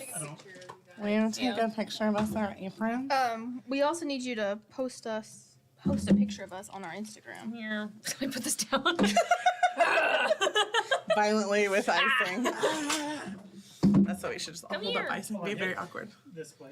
Okay. So, Okay. Okay. Awkward Perfect. circle. and we're gonna focus. We're gonna keep focusing. Sometimes you have to zoom in and out, and then you Mm-hmm. can just make it. It sees your faces. She's like, "Ma'am, I don't want to work. It is Saturday." Not focusing it at all. Oh man, Might she. need to zoom it. You know what? She's a hot mess right now. There you go. There you go. Good deal. Use that. I'm gonna do a sign base and. Sweet. We should have taken pictures with all of our guests. I know. Oh Yeah, we started with the Greek Power Hour and then. That would have been fun. And then at the end, hopefully your icing will not melt, but Right, thaw okay. by the end. Come here. Oops, sorry. It's going on our Instagram. Sweet. We're gonna do posting stuff because I'm not. Okay, will you retake that? Because I look really weird. Like, I do not approve. Please, Yeah, I didn't like please, I didn't like that. 3, 2, 1, pink. That's funny. Okay, that's better. Oh my lord, I look like Harry Potter. What? Okay, that is. Take 587 for the gram. Benji's like, I'm running away now. I'm gonna play with some dogs. Where's Benji? He is on the other side of Benji, I was added to a new group me called Teak Sweetheart Business. the Teak Sweetheart business. Oh, group me, girl. I love me some group me. It's Kari's, but This is number one rule: no cursing. Yeah, because it's a business chat. Yeah, why we in a business chat? So funny that they're making a business chat for Sweetheart. Are we live? Yeah, you're live now. Oh. Hi. Hi. It's just no You're a audio. sweetheart? I didn't know that. I guess I should have assumed. Do you want to try the frosting? Yes, of course. Oh. Okay, I'm gonna set this on live. You want to try some frosting when I Yes. get it warm enough? I will go a little. She made that. You That's made that? Yeah, really you'll good. get to eat it on there later. Yeah, you're gonna be like, we were gonna decorate the cakes, instead we're just gonna eat the Did we post frosting. on the yak? Yeah, I posted. It has 10 updates. Oh, the dude. yak. Guys, keep updating our thing. Oh, the yak. The yak is back. Someone just said what? Check your email. Now you know how professors feel. But yeah, I became it my freshman year. Students, check your emails. I became a sweetheart my freshman year because Riley was still here and Will started my freshman year. I'm learning new things. I don't know about that. Me? No. Oh. Okay. Okay, that one's Let me working know a whenever lot I can better. start talking because we have a few new donations. I mean, you could just start going now. Can they see us? I'm just gonna eat the Oh, and the icing. picture of Wait. Victoria. Oh, that's so good. Look at her. She was like, I actually have to get dressed and put on makeup today, so I look. Hey, Benji, on that table over there should be a pink headband somewhere. I think I should probably put that back on. I think it should happen. Oh, this is Coffee is exciting. making my stomach hurt. Aw, Paige, the one who won the helmet, my friend. Aw. Oh, She won the big prize. I know she did. She's a Oh, that military. was She's a military spouse out in California. Her boyfriend or her husband is in the same unit as my boyfriend. Oh, nice. We play video games together. Okay, what's the donation? Okay, can y'all see me now? Yep. Okay. Sorry. So Marvin Malcolm, what's Ivy? 5, the 5th? That's IV is fourth. The 4th donated $50. Thank you so much for your donation. And then Kari Meeks donated $25, but it's from my mom, so from the goat Nora Meeks. And then Nancy Love donated $100 in memory of John Berg and Cody's dog Tuna. And Cody's dog Tuna, yes. Yeah, he passed. That's very sad. No.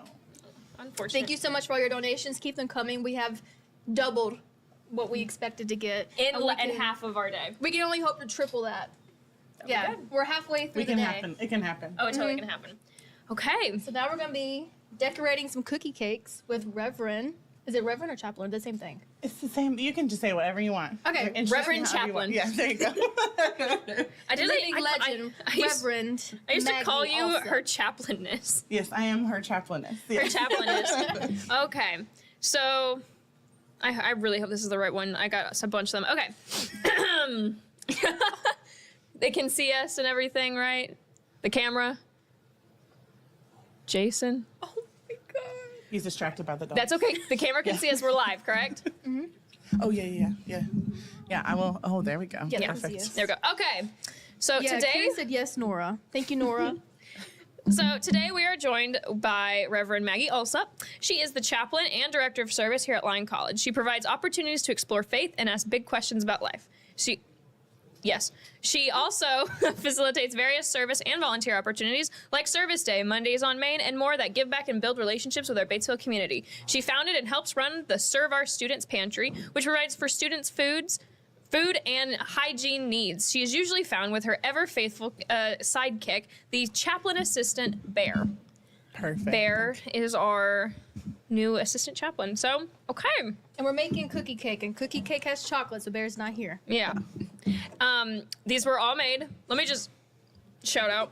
Yes. These were all made by all of this. She even made this frosting. It tastes amazing. And I tasted just one. She had this like funfetti cake this past week, and I took a chunk of it to football practice. It was so good. Oh my gosh, that was really good. Well, thank you. Thanks for hyping me up. That's good. Yeah, we gotta hype you up a little bit. are you Come on, doing? let's get going. Yeah. He's the audience at our baking show today. So Okay. I'll get to try it all at the end and see. I feel like I need you to know. like tie. Yes. It really does. It looks like we're like Good Morning America. We are Oh like my Good Morning gosh. America. This is like a dream come true, y'all. We are What's living her it. name? Allison something. From the Good Morning Britain. Oh, yeah. What is she's her really name? funny. This is like a dream. This really is. This is awesome. Okay. So before we start doing this, we need to defrost our Yes. frosting. So we're gonna sit here and talk about you for a little bit. Okay. That sounds like fun. So what drew you to want to be a chaplain at a university college? Well, University college. University college. Ignore that. It's That's okay. what Jason said the other day. Is like what was the thing? Like ATM machine. Thank you. So I didn't want to be one. I always had the intention to be a vet and work with animals. Clearly that did not happen. But I had I am a Lyon alum, so we had a really awesome chaplain back in the day when I was a student here. And along with her and other faculty and staff, I just kind of found a passion with working with young adults. I worked in a local congregation in town, St. Paul's Episcopal, if you are watching. Here's your shout out. Worked with them and their youth group and had a blast doing that. And that became kind of more what I wanted to do with my life than biology labs. Still love biology, but was not as drawn to it as I once was freshman year. So I signed up the summer before my senior year to take the GRE for vet school. And then I went to this really big church conference thing and was a very big nerd. It's fine. Went to that conference and then had the life-changing moment and changed my flight to get home early and tell my mom and dad that I didn't want to go to vet school and I was going to change my whole career path and go to seminary. And so the next week I did not have to take the GRE or do any of the things that you have to do for graduate school for veterinary medicine. So instead I shifted dramatically to figuring out seminary. And yeah, always liked working with young people. I worked with a church in Alaska and was their youth director, which was amazing. And worked with other churches kind of all in the South. And then when I graduated seminary, I didn't think I'd come back here so soon, but here I am. I thought it would be like a fun retirement job I would get, like when I was like a 70-year-old lady. I'll just be rolling up on the campus one day. Not that I would be here as a very young professional and growing into the role. So that's my Cliff Notes version. Yeah. Well, Megan Bryant commented and she said, "Shout out to another great coworker, Maggie." Aw, thanks, Megan. She's here too. And what about Benji, Megan? She just wants the cake that's coming afterwards now. Your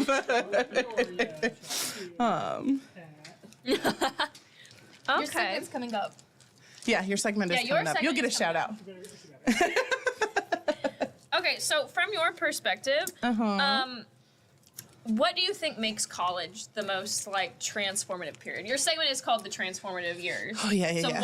why is this the most transformative section in a young adult's life? So you're coming to college, usually moving out of parents or like grandparent or some sort of like family unit home where there's all the rules and regulations of what you got to do and not do and all the, life things, right? Of living with parents and other adults. And so you come to college and you get to live with other young people by yourself with no adults telling you, professors, but telling you, bedtimes and how to do laundry or when you should do laundry or pick up your room and all of that stuff. And so you're trying to figure out at that moment what boundaries can be pushed and moved and things that make you move and be in the world. And some of that is like pushing back against the things that your parents taught you and things that you held on to as like values and beliefs from your parents and trying to figure out if like, no, I don't really think that's a rule for me anymore. Or I think this is what I should be doing anymore. I'm going to do this instead. So it's a very transformative period because you get to pick and choose your identity and who you're going to be moving forward without input from family unit. Right. Yes. Right. Okay, so Megan Bryan said, and Benji too. There's the shout out. There you go, Benji. Okay, so how are you reading that from here? I'm definitely an old lady. She's reading her phone, very tiny font, y'all. So, you already kind of answered that and answered it. Everyone seems to be answering the questions through which is good. Okay, how do faith, values, or personal beliefs play into this? So you kind of mentioned like people are getting into their own. Yeah. But how does answer this question? How does what you grew up with, like how you what religious background you grew up with, where you grew up with, who you grew up around, how do you think that impacts who you transition into? That's a good question. I do know that, I don't know. Not from like a psychological, like. Not, yeah, I'm like, how nerdy are we going to make this answer? But, I feel like I got these questions beforehand and I had an answer for this, but now standing here, it's a different thought process. But I would say that one of the things that I enjoy with working with you all as young adults is you have those ideas and beliefs, like, in the back of your head or ingrained in your memory, right? Of like, this is what we do, and this is where we go to worship, and this is how we do holidays and breaks and all this, right? As a family unit. And then when you come to college, especially liberal arts college, you get to explore classes that maybe fit with your major or maybe don't fit with your major and have different worldviews probably than what you had at home. And so you begin to ask the questions of what fits your narrative, what fits your story, and what do you hold on from your past, whatever baggage you're going to keep with you, and what do you leave behind and pick up in college and move forward into young adulthood post-college. So it's a lot of exploring, specifically exploring when things don't always align with values or beliefs that you were told growing up. Right. I have a question. Yeah. What does it mean to transform? Oh, God, that's not on the paper. That was not on the paper, ladies and gentlemen. What does it mean to transform? I have one off the paper, too, for her. Gosh, they're giving me hard questions today. I think it just means the process of becoming more of who you are, and that changes over time. So, like, transformation, like, your first big transformation is college, but then you have a few more throughout your lifetime, and so you're not always going to be like, well, we're done transitioning after college, and here we are. You go through phases in life of transition and trying to figure out who you are. And it's always a process of knowing where you are in that moment and then becoming the next phase of your personhood. So sometimes that's, freshman year into sophomore year, like hit you real hard. And you're like, and all of a sudden now I am this and we are good to go. Sometimes it's a slow, like all the way through and we don't get to see the final, result of you being a young, productive human until maybe 10, 15 years after you graduate. Right. It just depends on your own journey. And so, it's all about becoming who you are, but also who you are in the moment. So changing, but always figuring out, like, for the better, hopefully, what to take with you from that like next into the next phase. If Dr. Murdy is still in the chat, I know she was in here earlier and she donated, but if Dr. Murdy is still in the chat, and our class I had with her last year, Dreamscapes. Oh, nice. And literature. She talked a lot about transforming and like the gap between being a child and becoming like conscious, if that makes sense. Yeah. Like, one of the biggest examples we had was Alice in Wonderland, like Through the Looking Glass and the Alice in Wonderland, and we also had Metamorphosis. Yeah. Which are both amazing examples of transforming. Yeah. Well, good job, Dr. Murdy. That's an awesome class. And she's teaching one this semester called Monsters. Ooh, I want to take that one. Should we start and talk over? We can, Sure, we can start doing this. So, I think the pink is roses. Okay. So, if you want to make a rose, I'll try. That's what we're here for. It'll like Bob Ross. It'll all be a happy accident. In the end, you'll get to eat the goodness, whatever it looks like. So, for a rose, what you do is you like start in the center. Oh, you want me to try? Okay, she's like, you first. I don't want to do this. Okay, so you're gonna I'm a visual start. learner. Okay, good. So you're gonna start in the center, and then you're just gonna make a circle and go around. Oh, that's not bad. Yeah, not bad at all. So you just kind of do that. You kind of maybe not make it look as bad as that. Don't look at these until they're done. I should have brought a final product and be like, ta-da. But yeah, so you make a circle. Make sure that you like connect all the stuff together. So you don't like leave gaps to see the white buttercream through. So that's that one. This one's a fun one. This is like the little poofs. Oh. Have you seen those? Like where you just yes. poof. Yeah, so you just squeeze out how much you want to poof, Okay. and you just poof. It's a very, very technical term there for bankers everywhere. You just poof. There you go. So, and then you also can, yeah, there you go. See, so cute. It's so cute. No, see, it's all good. It's good. You can put a leaf over it. Yeah. Not over it, like over the whole thing. I was like, oh, it's Had that the bad. rose that is not the best. This is, so if you like squiggly things, this is a squiggle one, and what I like to, there's not really any wrong way or right way to decorate cakes. So Right. just do what your heart desires. Okay, that one's kind of good. Okay. See, practice. I kinda Practice did it. works. So the squiggle one, what you do, you just like hold it with the narrow end pointing up, and then you just squiggle. This looks like the inside of a cell. Yeah. So we're like, we should. What are we making with this? Literally anything. Literally anything. Oh, so you're okay. just decorating what you want to decorate. And then the teal color is just a plain straight tip that you can use to like write out like a word of encouragement or whatever inspiration you want to put on your cake. So you just decorate, just have a little fun. Okay. There's no right or wrong way to do it. So, let me ask this in the mic. So, as a chaplain, how do you find yourself helping students either with their struggles with identity or their journeys through identity, or not identity? Cardi's like, I need more. Pop in a squat. Okay, I'm sorry. I want to eat this again. This is so good. Benji. Thank you for the assistance. Perfect. You didn't want me to like cut the back of the head. How do I help students do what? Again? As a chaplain, how do you help students who are grappling with their own personal issues?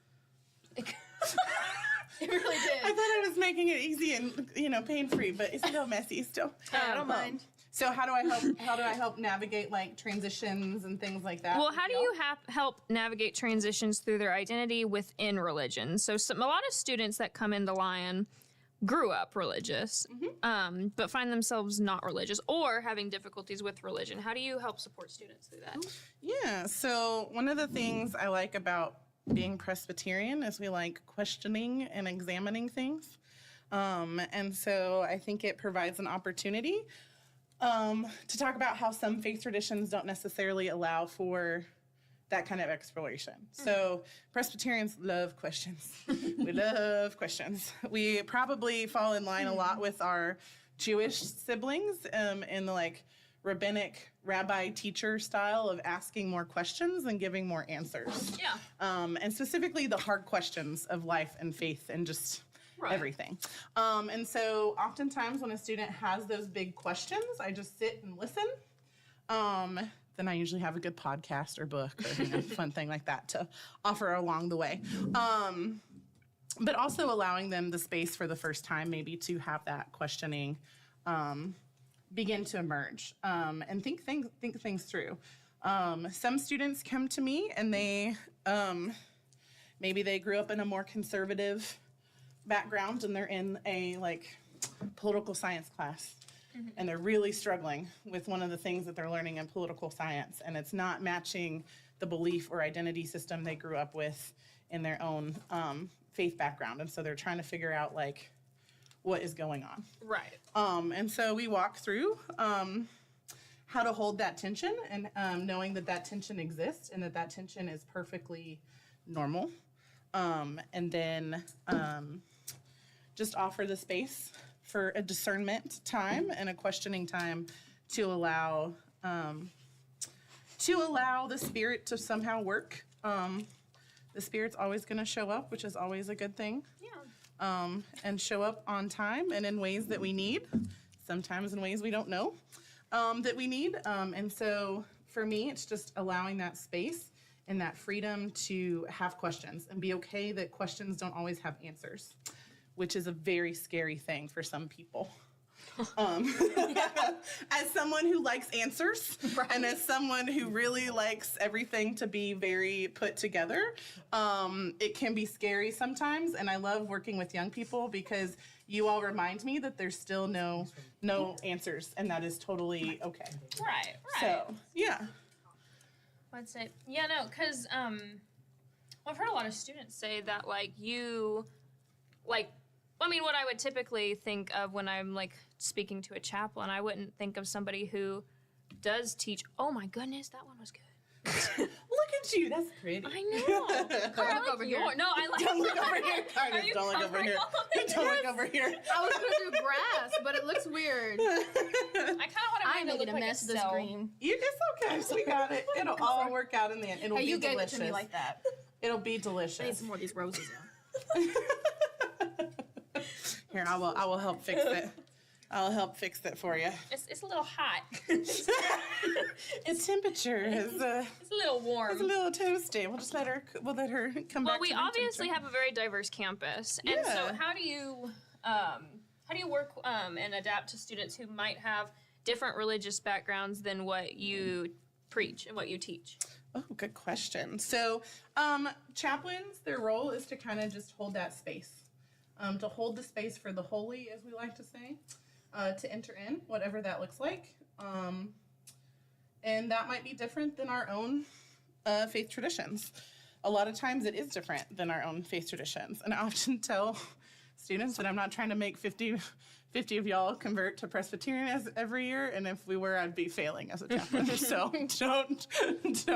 don't count on conversion to Presbyterians as the way to make it. But the role is really to hold that space and to hold that sacred ground for all the different expressions of faith to be lived out. Right.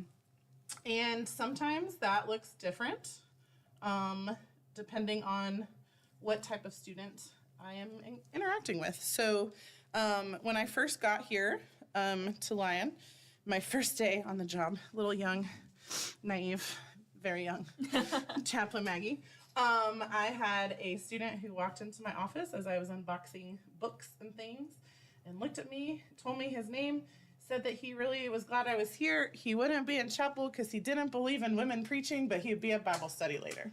And that was my first encounter with a student. And I was like, oh, okay. That just happened. All right. And so over the next few years that he was a student and I was here, we learned from each other. We had many conversations. We went on service trips together and we did mission projects. And so through that, we built a relationship with one another and ultimately did his wedding, which is ironic, and helped him find his way in the world when he started wrestling with things that didn't add up with his faith beliefs and how he was struggling with that. And so in the end, we had a very great relationship. But if you would have asked me that on day one, what that would have looked like, I'd have been like, no, we don't have a relationship. But he, in fact, became like one of the leaders on the campus ministry board and worked very closely with my office. And through that, and through building a relationship with him, we were able just to coexist together and to respect one another, even if our beliefs were different than one another. And I think that's really, at the end of the day, hopefully the experience that students get through programming and through encounters with my office is the ways that we can coexist together, that we have a lot more in common than we think we do. And so working together to find those commonalities and to live into those commonalities and also learn from each other and our differences and what we can still learn from one another through that as well. Does that answer that question? Yeah, I feel that like that was does. very long-winded. No, that's good. That was a good. I feel like we were getting a little sermony there for a minute, and I was like, oh, Lord. Here we are. Well, speaking of research, or not research, what the heck?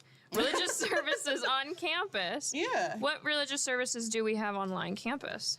So we have chapel hour once a week on Thursdays at 12:15. That's a new time for those of you that are not aware, 12:15. And that's going to be a very typical Presbyterian, order of service. You're going to have, little welcome, a little conversation about things. Then you're going to have some time with scripture. We're going to read some scripture, and then you're going to have me give a very short sermon. Presbyterians, we're not long-winded. Girl, I don't know what that's like. We're not long-winded. Baptist. Yes. Some students are like, that's it. She talked for 12 minutes and then she was done with her sermon. I'm trying to make a basket, but it doesn't look like a basket. You are doing it. It's looking great. I'm trying to make a basket with flowers in it. And so, that's a little different and an adjustment for some students. But we meet weekly for chapel. Sometimes chapel also has other things. So like this coming week, in partnership with the Josh Project people, fun fact, we're hosting a Soul Shop training, which is a faith-based suicide prevention training program. And so instead of chapel, we will have that going on Thursday. So when we do that kind of stuff, we offer faith-based ways to look at big topics and ways of doing life.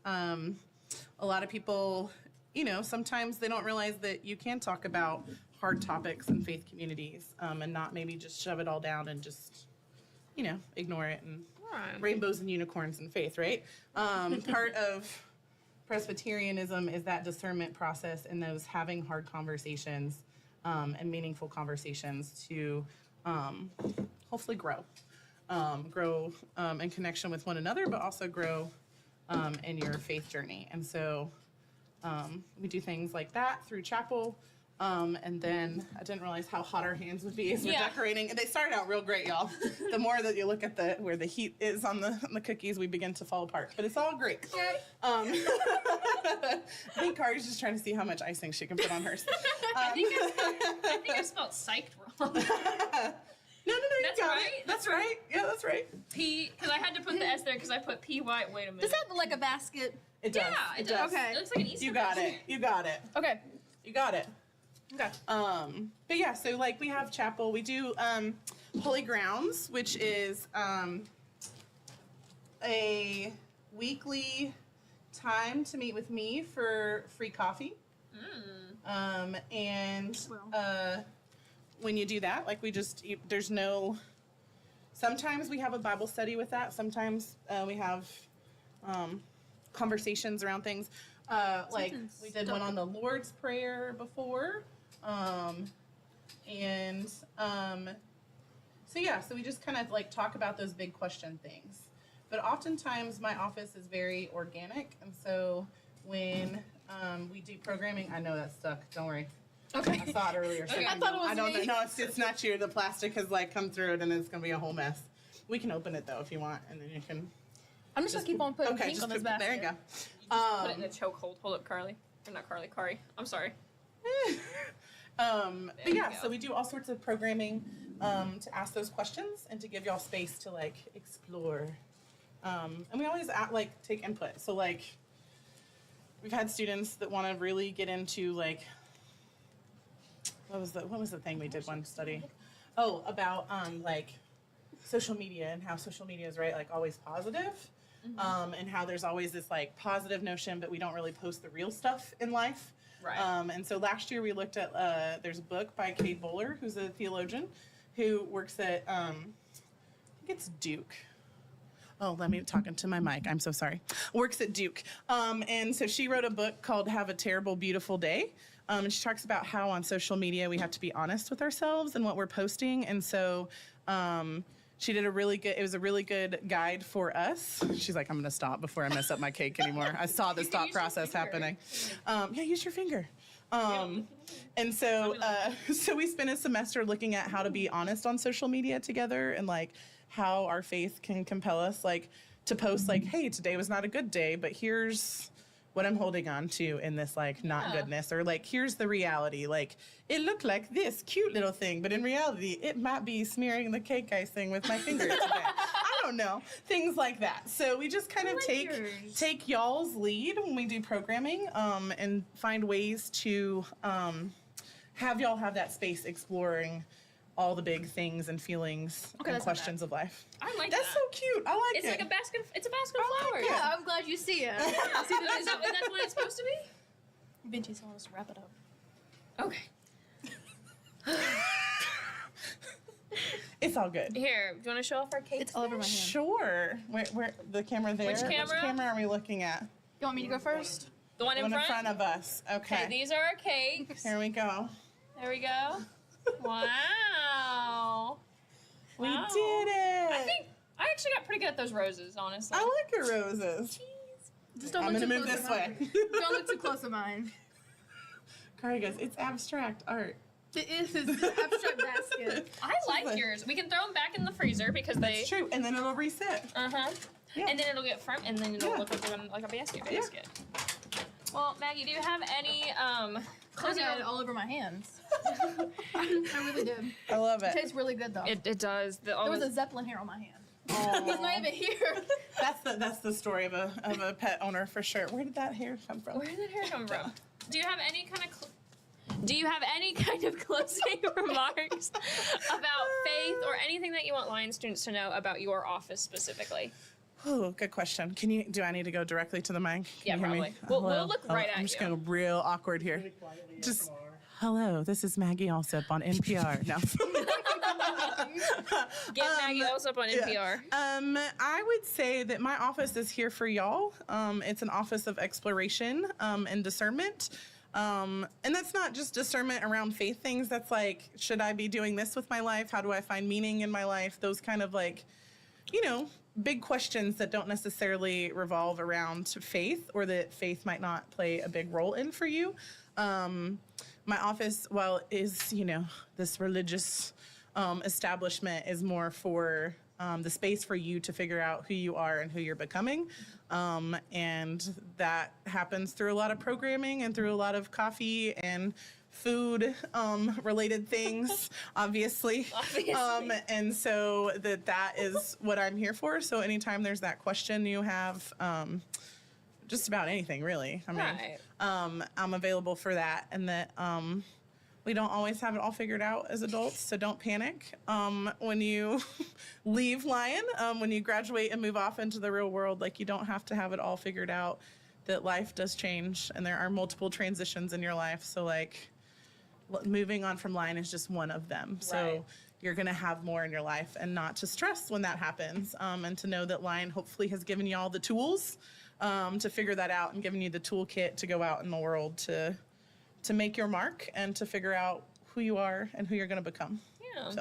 I do remember when I think it was freshman year or sophomore year, I came into your office and I was like, having a hard time. Yeah. Having a hard time. And I received a book from you that I actually still have on my shelf, and it's a book by Mr. Rogers, or about Mr. Rogers, or something. It's like the little advice book. And like anytime I'm just like, okay, that's good. And I'll read that and be like, great, that's what I needed today. And I'll just close it out. So I remember, because you used to give that to seniors, I think you told me. Yeah. But you were like, here. You might need some Mr. Rogers love, yes. And like, I'll go back and like, ever since that, I'll go back and watch Mr. Rogers. So like, Thank you. Oh, you're welcome. I just wanted to share that with you because I knew, like, I don't remember if I had told you that. No, you haven't. Yeah, That's no. exciting to hear. I don't always get to hear how it turns out. So that is always a good thing when people share that with me. So that makes me very happy to know that. But I'm glad that we did this. This is fun. I actually really like Kari's. I know. Low-key? I like it a lot. Low key. No. Well, but I like everybody's. What if I like yours? It's supposed to be a basket. That's what I'm saying. I said it was a basket. I don't know why you're saying it's supposed to be a basket. I knew it was a basket. The art professors aren't judging it. It's okay. Don't bring it out in front of them. I try to make mine look like a cell. But no, thank you very much. You're And I hope welcome. that this helps students know that you're here. Yeah. And that you're not here just for their religious purposes, but also for their personness. I like that. Well, thank you for joining us. Sorry You're that we're welcome. having to just You are move on okay. through. You're okay. But- Sometimes that happens. Yeah. When things go live, sometimes she just the script is somewhat there and then somewhat not there. So it's all good. Who's Fair Pete? Fair Pete? Y'all are doing excellent. Thank you. Aw, thanks, Fair P. Jason, if you want to start getting ready for the next segment, how do we want to do that? Maggie, thank you for coming. You're Thank you, welcome. Maggie. Thank you, your chaplainess. Thank you. Thank I you. love seeing. I need a t-shirt with that. Your chaplainess. Your chaplainess. Yes. Okay, how do we want to do this?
So, And we can flip it over because there's a little spot where you're just chewing on some stuff. That's okay. I figured we'd sit in the back and he'd sit up front, so it's fine. yeah. Here, so this doesn't. Yeah, I was trying to get it to come out. But... We're good. If you want to stay, you can hang out if you really want to. But if you want to hang out, Sorry, I'm gonna approach you, but I'm gonna do it gently, and that's fine. Don't want to snarl you. I know how that goes. I just want to give you your space. You're very cute though. I would just love to pet you, but I'm just gonna go ahead and get some. down. That's why I was like, why is it? We can't have it like that. It's gonna break. Don't go up over the top of the head. Try to kind of scratch his chin. Hold on, like, take a little bit of that. Oh, his little dog toy. It's adorable. Here's your backpack. Oh, perfect. You can just leave it right there. Where am I gonna be? Wherever you want to be. If you want Wherever to, he feels most comfortable. we're gonna sit and then you bring him. I'm gonna go. I'm gonna try not to be in the way, but I'll be under. No, it's fine. Good boy. Here, can you get the camera on the ground?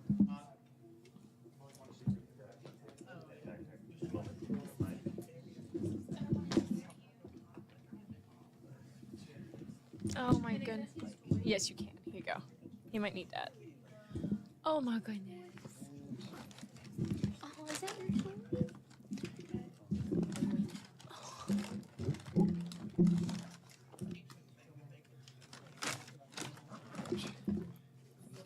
How is he with cats? No idea. Oh. He'll sit that over there again where he should be good. It's okay, bud. Oh, I didn't even think about that. Yeah, that does turn on. Just to let you know. Scared of loud noises? That's like the third time it's happened and he's done okay. Forced. Forced.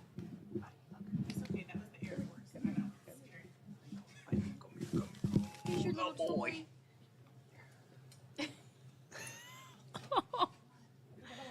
Don't go over his head. There you go. If you guys want to feed him, so these are a little invention I made. They're called You cheese made that? Yeah, I designed it and 3D print them. So you just squeeze a little bit, pop out a little bit of cheese, and then you can, so. Oh, Forrest, look. How does it look? Good job. Did y'all call out Nancy? So, Nancy, she donated. How does it look? She did? Yeah, we did. We did. I called her out. like that. Let's get Doggo Yes. more. Put a little. Good. Yeah. So, Oh. yeah, you guys can. Oh my goodness, these are so cool. Is Doggo more in frame now? Do you like it? Doggo. That's a good boy. Here you go. And when you go to pet him. Oh, he's biting the nose. Uh-huh. Hi, Forrest. It's okay. Forrest, it's okay. Like fish and cheese. Oh, he's so cute. You are a part of the Humane Society, correct? Okay. Yes, I am the vice chair. Biting So that. Vice chair. Good. Okay. There you go. I just happen to be a dog trainer. And whenever I bring dogs, I just kind of suit up. This is what I do. So, Right. It's okay, Forrest. so I have other treats and stuff to. Here. If I need to, I can sit here and we can kind of scooch Kari onto the. Okay. See your boy? You want more cheese, don't you? We can get cozy. I can move. So whatever works for you guys. Just don't move. Got it. This Hi, must be your buddy. Yes. He loves Can I cheese. pet you? I'm gonna go under. So if you kind of go like this, and then you kind of scratch them on the chest or in the neck and that kind of stuff, with all the movement going on. Yeah, I'm gonna wait. What I'll do is. Here you go. Trying to build his Aw. trust towards me.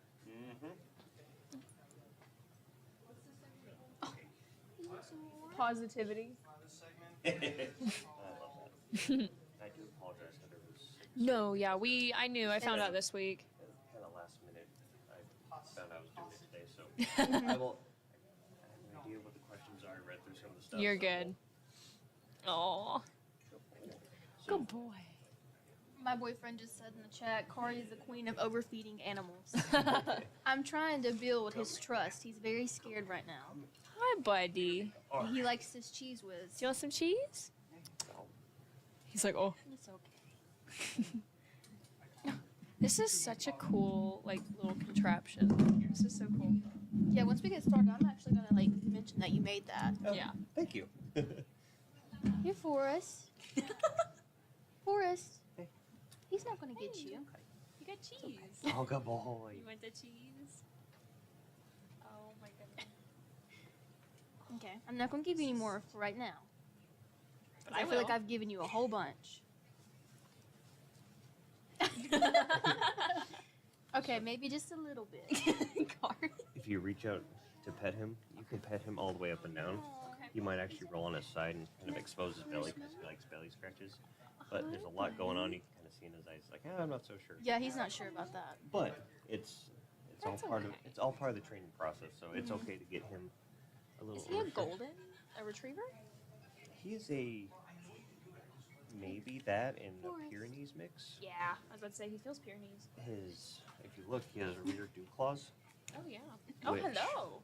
It's very uncommon. Do but you want some cheese? Okay, yeah, we're ready to go, by the way, but just for the mics, just talk a tiny bit louder than you normally would because Okay. the voice mics are so. I'm gonna scoot a little bit closer too, because the mic's right here.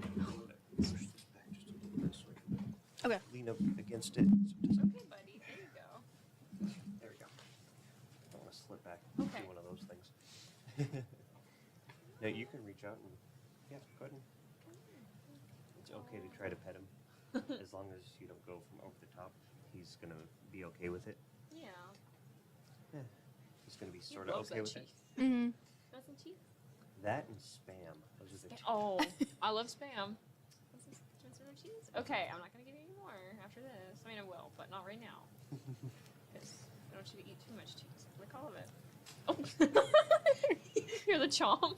Yeah, he's been like, he'll pull it. Mm-hmm. And Buddy. so if you want him to stop, what you can do is you can just put it kind of behind your back so it goes Mhm. away, and he'll forget about it. Yep, there you go. Just like that. He's like, no, what am I doing? You ready? Perfect. Yeah. Hi, buddy. Oh, Good. oh, you're so sweet. You're such a good boy, Forrest. Good job. You do want toy for us? So what you can do with that is you can put it just right about there, and if he wants it, he'll kind of. Yep. Good. He was like, no. No. Come here. Oh, precious boy. He's like, no. No, not so much. Okay. So we are live, correct? Yes. Hi, We've man. been live for a little bit. Oh, sorry. I have been. Oh my gosh, I love dogs. Dogs. Dogs. Yeah. Okay. Your name is Steven, correct? Correct. Steven. Okay. We wrote something over the Humane Society, not over anyone specifically. So. Yep. Okay, everybody. So I'm trying not to shout because I don't want him to get startled. It's fine. Okay. Hi, everybody. Welcome back. Today, we are joined by Stephen and Forrest from the Humane Society. So, the Humane Society of Independence County is a nonprofit organization dedicated to helping animals in our county and is considered a no-kill shelter. They rescue stray and injured animals, provide temporary care for homeless animals through foster homes in our shelter facilities, and adopt homeless animals to permanent homes. Okay. Thank you, Stephen, and thank you, Forrest, for joining us. Do you want to tell us a little about yourself and a little bit about Forrest then?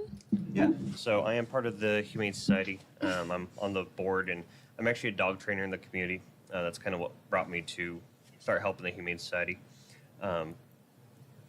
Today we have Forrest. He's one of 4 foster dogs I have right now in my place. They were found living under a shed, I believe, and when they were rescued, they were very, very terrified of human beings. They just didn't know what to what to do or how to handle them.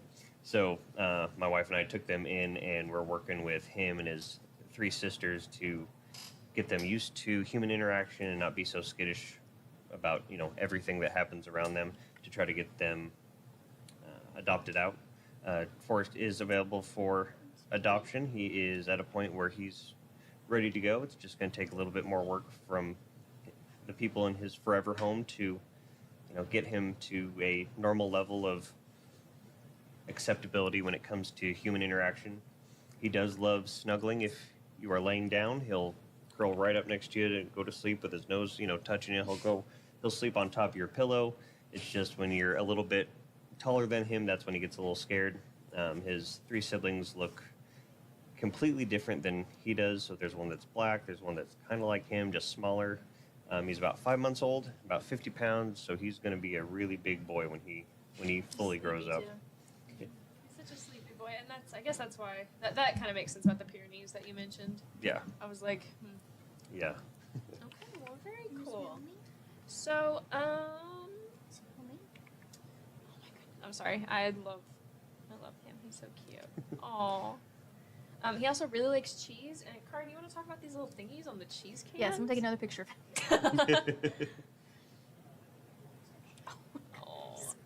Oh. Such a good one. Does the Humane Society have an Instagram? Yes. It's probably HSIC. Yep, that's the one. Do you have one? I do. It's at Freedom's Calling.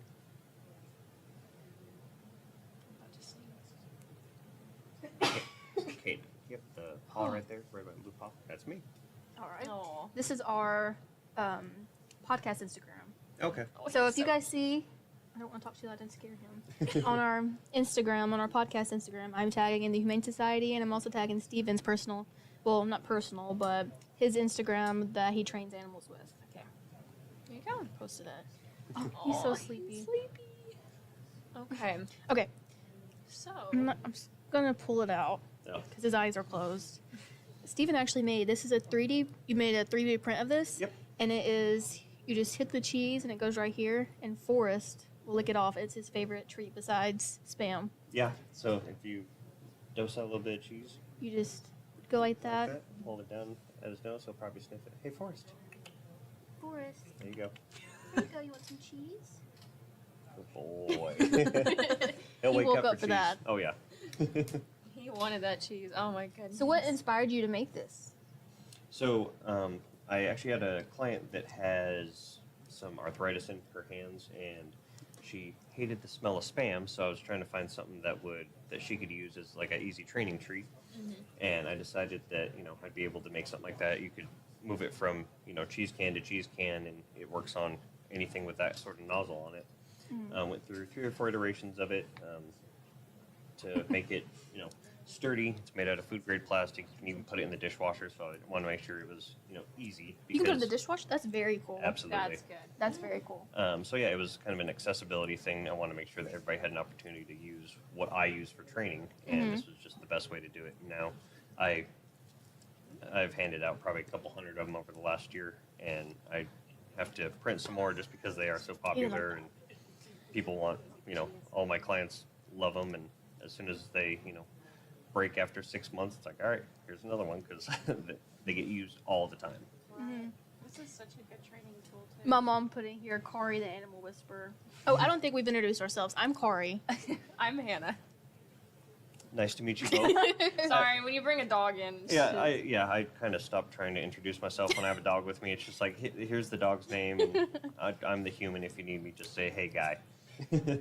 Yeah, my mom said, Kari the Animal Whisperer. Okay, buddy. This is it. Yep. Okay. Then just put it behind your back again. He'll forget about it, and he'll go to his other treats. There you go. Very nice, buddy. Yep. Okay, so did you know that Lyon College is pet friendly? I had heard that. Yeah. Lyon College is a pet friendly college. It's actually. Boy. He's like, I'm fine with this. It's the only. No, it's not the only pet friendly, but it's the first pet friendly. Really? Wait. Be the only. I think we are the only. I think we are the only pet friendly. Are we the only pet friendly, Jason? Arkansas College? Lyon College? Yeah. Yeah. Well, in Arkansas? Yeah. I'm pretty sure. We're not in the entire nation. No, yeah, I know that. We're just gonna say the only one in Arkansas that is pet friendly. We also, by federal regulation, have to allow ESAs and service animals, obviously. Right. But we are pet friendly, so yeah, I think resources like the Humane Society are good to have. Dragging yourself for the treat. He's starting to warm up and eat. Which is great. It just takes him a minute. Yeah, having the opportunity to have pets here, for college life is really helpful. I mean, I know that when you get, let's say a dog, they force you to, have an actual schedule, and you have to make your time management that much better because you need to take care of them, you have to train them, you have to, all that kind of stuff. And at the end of the day, if you're stressed out, nothing is better than petting a dog. And Yeah. science has proven that, it releases all those feel-good hormones and stuff. So, when you're making them feel loved, they're making you feel loved at the same time. And it really kind of makes a day better when you get to pet a dog, play with a dog, be around them. Yeah, I have a dog back home, and I'm attached to her, and I brought her to college with me, and the first week she hated it. Yeah. And I needed her here so bad, but I knew that it wasn't fair for me to keep her locked in a tiny dorm room. Right. Away from, and she also is really anxious, and she's a terrier, or a Feist, mountain Feist terrier. She is a mix, and so she is anxious, and she would just bark, and she was unhappy, and so I took her back home, and immediately, like, she was completely herself again. Yeah. But I have a cat, and he loves it. Oh, I've had him here with me. This is my senior year. Okay. I've had him here with me since my freshman year. Oh wow! And he's a gray tabby, and he loves it here. He loves dogs. Nice. He would love him, but yeah, he reminds me a lot of my dog Marley because she's very skittish of everything and everyone. Mm-hmm. But once she warms up, she's like all over you. Yep. It just takes that little bit of trust, and then it's all over. And then I have a little dog. He's a Jack Russell, but he's not afraid of nothing. We call it little man syndrome. Yep. He is very not aggressive, but he's very assertive. So if like someone's coming up that he doesn't know, he's gonna go crazy. And like Marley will just chill, be fine. Yeah. But I think having my cat, can you hear me? Okay. Having my cat Zeppelin, his name's Zeppelin, having him here, he's my ESA, has completely affected me in a positive way. Because like if I'm having a hard day, like I go home to him and I'm his whole world and his day's made. And so that makes my day. And knowing that I have like a little like animal or like a little creature that depends, I'm his entire world. I don't know. It just makes me so like appreciative of the little things. Yeah. And like you're upset or something, they're gonna notice. They catch on so quickly. Oh yeah. I mean, the moment that you're off in any way that you normally are, they're gonna pick up on that, and they're gonna say, "Yep, you need extra snuggles." Or yeah. And like it's weird. Cats don't really do this that much, but dogs, they adapt to your personality. Oh, huge. Yeah. Yes, my dog Marley, she, like, I got her right before COVID, a couple years before COVID. So during COVID, it was just me and her. And she picked up on all my habits, all my personality traits. And then, I left for college, took her with me. She didn't like it. Took her back home, and now she's with my mom. She's picked up my mom's habits. Oh, yeah. Yeah, so it's like, it's weird how they'll adjust and they'll, get to your schedule. And Marley's one of those dogs where she'll lay in bed until like 12 and be fine. Yeah. You have to force her to get out of bed, use the bathroom.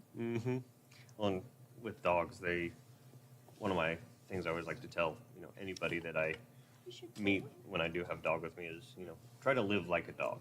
Dogs don't care about what happened 30 minutes ago.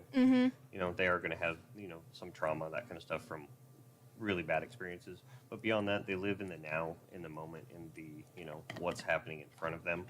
So they adapt so well because it's not about, everything that you did with them 2 years ago. It's about, okay, what are we doing now? What's the schedule now? That kind of stuff. And they adapt instantly and just can make it so much better for everybody. Yeah, animals are such like just therapy. Cats, dogs, whatever your choice is, snakes, rats, rabbit, bunny, anything, whatever your choice is. My personal choice at the moment is my cat. But I also love, anytime someone's like, what, you're a dog or cat person, I cannot choose. I love both equally. I can't choose. But either one, they just completely know what's up and they can feel your presence and feel something wrong. And like I said, like you're their entire world. Yep. So seeing them light up whenever you walk in the door, even though I had a bad day or something, completely changed my mind about it. If you get a meow, a bark, or something like that, when you walk in, it's like, okay, yeah, my day's just a little bit better already. Yep. Yeah, and like, the cat will rub against your legs and purr. Right. And dogs are just always so excited to see you. Like they haven't seen you in forever. Yep. Yeah, every time you come home, you've been gone for, what they think is a week. He's so food motivated. Oh yeah, that's how I get. That's a good thing though for training. Absolutely. Yeah. Everything I do is positive reinforcement. So food is my secret weapon. Yes, positive reinforcements. We learned about that. Yep. Conditioning him. Yep. Absolutely. Yeah, behavior modification, all that kind of Mhm. stuff. There's, yep. And see, cats. Well, my cat, you can do that, but like little dogs, like my Jack Russell, So he's not food motivated at all. you just haven't found the right food. He likes. I don't know. I can't find the right food for him. Like the hard kibble, he does not like. Yeah, you know, you have to think outside of the box. There's little tiny cans of potted meat you can get for 88 cents at Walmart. That's tiny dog heaven. The smallest dog I train is about 1.5 pound Chihuahua. I can get that dog to do anything. And it was just about finding the right treat. That's what we need to do is find the right food. Yep. Sometimes, like whenever I'm home, they know they're gonna get like gourmet meals. So I'll take his kibble and I'll soak it in like warm water and chicken broth, and sometimes put an egg on it, and that's whenever he's food motivated. And he also has like a Jack Russell. He has like skin allergies, so he has like these little allergy like vitamins he used to take, and he hated them. But if you put them in chicken broth, he's gonna eat it. Oh, yeah. They love that chicken broth for sure. But my cat will eat anything, even human food. That's surprising. Most cats are a little more finicky. Yeah, no, he will literally, if you're eating, he will reach his paw up there and try to take it out of your mouth so he can have it. I think I do. We had, what was it? Did we have Oreos one? We had cookies one day. Pretzels. Pretzels. He wouldn't eat the pretzels though. No, we had some sort of. Treats. I think it was Hammer. That might have been a little more. Hammer is our other producer's cat. Oh, okay. Yeah, we have 2 cats. He's also ESA. Okay, nice. And the process of getting an ESA is not difficult. No, not at all. Generally, speak to your, primary care provider, whoever you have dealing with that knows what's going on in your life, and they can say, yeah, this is going to be a good thing. Here's a prescription for it. I didn't like that. And you can go out and get yourself a animal to help you out through whatever you got going on. Yeah. See, I was afraid that they'd be like, I'm not going to prescribe you that. Like, I can't, like, no. But he was like, oh, yeah, 100%. Like, just tell me what you want me to write, and I'll write it, and I'll send it to your school. Yep. And I was like, perfect. And see, I mean, even my tenant, because I don't live on, not tenant, landlord, because I don't live on campus anymore, he told him I had an ESA, I had a cat. Because I thought he asked if he was going to charge me for it. And he was like, no, it's a cat. If it was a dog, I'd say yes. But it's a cat, no. Nice. What's it? Before you recommend student or college age people to get animals or to have animals as pets, ESAs or anything like that, because it can be a good thing. Right. What do you think are some of the things that people should think about before they do pursue that kind of commitment? The first thing you have to look at is, do you have the time? Yeah. Dogs, cats, animals, lizards, it doesn't really matter. Any creature that is going to depend on you for their food and survival is going to take time. Do you have that in your schedule? Are your time management skills good enough to make that happen? And next is money. You have to make sure that they are taken care of. Vet bills, food bills, equipment, leashes, collars, anything like that. And then who's going to take care of them if you have a busy day, if you're going to school and then work, do you have somebody to watch them? Is it an animal that can be left alone for a long period of time? With dogs, for every month they are old, up to about, 6 to 8 months, that's how long they can go without needing to go out to go potty. So if you get a 8-week-old puppy, you have about 2 hours at a time until they're going to need to go out and go potty and exercise, get food, that kind of stuff. So it's really a time commitment for sure. And that's probably the biggest thing with how busy college students are. Do you have it, or do you have a roommate, a partner, whoever that's going to help you with it too? Right. Yeah, no. So the Humane Society is also a place of service in our community. So how valuable do you think service is to college-age students, not just for resumes, but for other purposes? I think it goes way beyond college too. I think just in life, it's important to have something that you're passionate about and to give back to your community, whether it's people, animals, whatever. I think it builds better relationships between you and your community, your friends, your family, that kind of stuff. They see you going out there and giving back. But it also, it can expand your network, whether it is professionally or socially. You can meet people that love dogs as much as you do, love cats as much as you do, that kind of stuff. And then you can help dogs like Forrest that maybe need a foster home for a little while to help them through. And at the end of the day, you know, it makes you realize how good life can be. Yes. And it helps you learn yourself too, because you become more of a. Sorry. You're good. You learn how you grow every time that you go and provide, you know, that back to the community. And good boy. Good boy. He's so good. Good boy. Here. Is that good? Does he is he play motivated or does he like to play? Or is it different than other dogs? He loves to play with other dogs. Oh. He's not so much into play with humans at this point. You know, you can give him a toy and he may, you know, tug once or twice on it, but he loves playing with toys. He's learning fetch a little bit, but he would really grow in a household that had another dog because he would have that kind of comfort, and then he learns from other dogs a lot too. If he sees one of my personal dogs come up to me and want to say hello and snuggle, get pet, he gets the confidence in seeing another canine go, oh, hey, this guy's cool. Yeah. I'll go say hi. I'll see what I can get out of him, what he will provide, like food. Oh, it's all right. Love, treats, whatever it may be. Right. Yeah. Here's some more. He's loving them treats. Oh, yeah. When you scatter feed like this, when dogs are kind of unsure about situations, it just takes their mind out of that moment of fear, like, you know, the AC turn on, that kind of stuff. Living in the moment. He goes, oh, hey, that just happened, but look at all this awesome food that I have in front of me. I'll focus on the good rather than stuff that doesn't provide a reward or happiness. So. Right. Do you have any tricks for those, for people out there that maybe are dealing with foster animals, or maybe just like your own pets? Like if you have any tricks like the scattering the food? So, learning your dog, as far as, you know, if you go to reach out to them and they're unsure about getting pet, it's okay to back off and go, hey, I'm going to sit back and I'm going to see what you like me to do. And a lot of times it's just about, don't try to get the dog to do what you're asking them to in this moment right now. Give them time.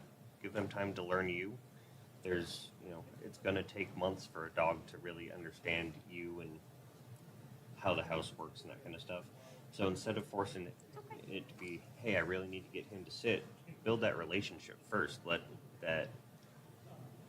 Make sure there's food done there. Make sure that the trust is there and the confidence in each other is there. And, you know, leash pulling is a big deal. You know, you don't want that to happen. It can take a long time. So instead of, you know, forcing yourself to go on a mile walk with them pulling on the leash the whole time, sit down on the grass, put some food out, let them eat while the leash is loose, and then when he wants to get up and walk away, get up, walk a little bit, do it again. So, you know, take the time to learn the dog, to trust the dog, have the dog trust you, and then focus on, you know, getting that obedience down or those behavior changes down. If you're a foster, the best thing you can do is bring the dog into your home and then just relax. Make sure you're watching them so, you know, they're not getting into anything. Let them just learn their new surroundings and see how you can help them become more confident. And then from there, build the trust in the relationship. Good boy. Good boy. And I know some people, they get pets and then get mad because they act like pets. Because if you get a dog and you get mad because they act like a dog, they want attention, they need to go use the bathroom, and I don't understand that. Because like this little creature depends on you and you're everything to them. Yeah, and a lot of times it's just people don't consider the time, you know, consider the time and the money it takes to care for an animal. And, you know, they kind of put those feelings into the animal that they're supposed to be taking care of, and instead of, you know, turning it back on themselves and going, hey, you know what? I need to take the time to help them through this training or help them through this, or yeah, they need to go out. You don't feel like it. Well, you know, it's good for you to go outside and get some sunshine. So take them out, and at the end of the day, you might feel a little bit better. Mm-hmm. Oh, he's so sweet. Good boy. So, Forrest, you said you foster him, correct? Yes. And he is adoptable now. Yep. And He he is. through the Humane Society? Yep, through the Humane Society. Yeah, it's going to be one of those things where if you are interested in Forrest or any of his 3 litter mates, you will have to contact the Humane Society so I can bring them so y'all can meet them because they are at my home right now. Mhm. But yeah, they're absolutely adoptable. And what I do, especially with these kind of things, is if you're interested, I will give you a couple free trainings to help you through to help you understand what your dog needs when you get them home, especially for these pups that are still learning how to trust humans and stuff. Mhm. The Humane Society wants nothing more than to find every dog a permanent forever home and to make sure that we succeed in placing these dogs in the right place so that they can live their life to the fullest. And it's not going to be one of those, they get returned because, you were frustrated or they were doing something that you didn't expect. So, we want to make sure that we tell you everything we know about them and make sure you're ready to take on, a bit of a project dog if this is what you're interested in, as opposed to, maybe a smaller puppy or something like that. Right. What kind of if you could put Forrest in his ideal home, what would be the ideal home setting for him? A home with another dog that likes to play. And then beyond that, access to outside because he loves laying in the sunshine. He will just go out and sleep in the sun, whether that is, a small fenced yard or, if you're willing to go take him on a hike and just sit near a river or, sit in a nice shaded area. But the house needs to be active too because he's a very active dog. He loves to play. He loves to, run around and just be a dork, basically. He's just a big, floppy-eared dork. He runs around. He doesn't even look like he knows how big his body is sometimes. So perfect home would be, someplace that has the time for the activity. We don't know how he does with cats. We don't know how he does with, small children. But that's something that, we'd be willing to, bring your kid, see how he acts with them, see if he reacts positively, negatively, otherwise, something like that. But definitely a home with another dog and willing to, get him through some of this stuff and take him on adventures because that's all he wants. Mm-hmm. He's so sweet. He is. So, what kind of volunteer opportunities can people do with the Humane Society? There are a ton of things that we need help with or we want to get these dogs out and doing. So one of the biggest things is come get a dog and take him for a walk. We have a big fenced area in back if you're worried about, not having control of them. Or, if you want to rent a dog for the day and come walk them around campus and just get them experiencing new and amazing things. We always need help with laundry and washing dog bowls, that kind of stuff. But, we taking care of the cats, brushing cats, bathing dogs, all the basic stuff. But we also need help with fundraising. We are 100% funded by donations. We don't have any government help, anything like that. So we always need help finding sponsorships. And if you are, if you're interested in writing grants, we need help with that. If you are interested in, getting a bunch of pictures of the dog, putting them on social media for us with, descriptions and stuff, we could always use that as well. So if you have a talent outside of, the norm or, kind of the regular everyday stuff, come talk to us. We can probably use you and we could, use the volunteer time to help us thrive and, get these dogs into homes as fast as possible and make sure they're getting the best care possible. Right. Do you have any closing remarks or anything you want to say? Anything you need, or not need to say, but want to say about the Humane Society or about Forrest here? Come out and check out our dogs. Just visit them. Please come say hello to our staff. Thank them for everything that they do. Say hello to a cat and a dog. And, really live your life like a dog. Live in the moment. Don't forget to nap. Give yourself some treats. And just love life, love the sunshine, and... His little toe. I'm sorry, I think his toes are this weekend. You're good. And just enjoy life and make sure you don't get caught up in all the negative. Yeah, good boy. Good job. Are you watching it? Good boy. Yeah. You saw yourself. Why is that up there? Good job. Oh, yeah. Go to sleep. You're fine. Oh, good job. Big stretch. Oh, there we go. And if you are interested in fostering, or you're interested in volunteering, or you're interested in adopting, Forrest, as well as many other animals, are up for adoption up at the Humane Society. Yep. And you'll be changing lives. Yes, indeed. Kari and I recently went up there with Will and then one of our friends who did donate, Ethan. And we went and played with kitties, and we played with some of the older cats, and we went out and saw all the puppies. They had like a huge litter of just like puppies that were just like it's like a wave of puppies at that point. Like they were just a wave. But then there were those like older puppies, like not the little ones, but like not the big dogs, like a little bit smaller than him. Yep. That were just fun to be around. And they were jumping up everywhere. Yep. He's very chill. Yes, he is. He's very relaxed right now. He can turn that switch back on and, go crazy if he wants to, but for the most part, he likes to do this a lot. Yeah. Well, try and go out and help out the Humane Society. If you can't adopt or foster, that's a huge commitment, but volunteering a few hours every week is not as big of a commitment as people think it is, and it does look good on resumes, but it's also very good for the soul, and it's very good for the animals. Yes. So go reach out. They also have a thrift store called Fleeman Barkus. I've been quite a few times. It's very nice. Good stuff to thrift, and it's reasonably priced items. But yeah, just support the Humane Society and support your animals. Anything else, Kari? I think that's everything. Thank you, and thank Forrest for coming out. Thank you, guys. Thank you so much. Let me give Forrest a little bit more cheese. Hold up. Absolutely. Forrest.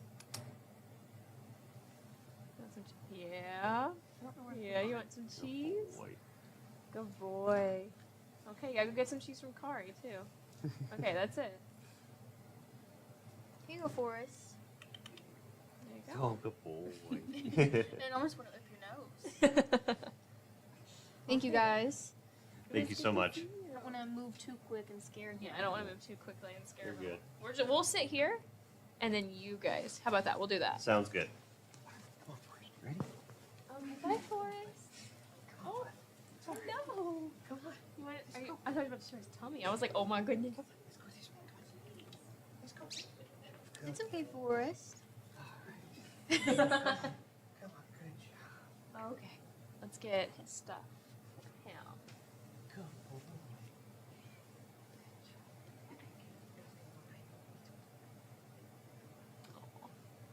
Okay. We're gonna do some setup for our next one. I think we'll just keep it kind of like this, and we can sit here. Nancy, you good with that? Yeah. Awesome. But we're gonna clean this up real quick, and then we'll start. But it'll be just a minute.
very excited to finish it so that I don't have to worry about it tonight.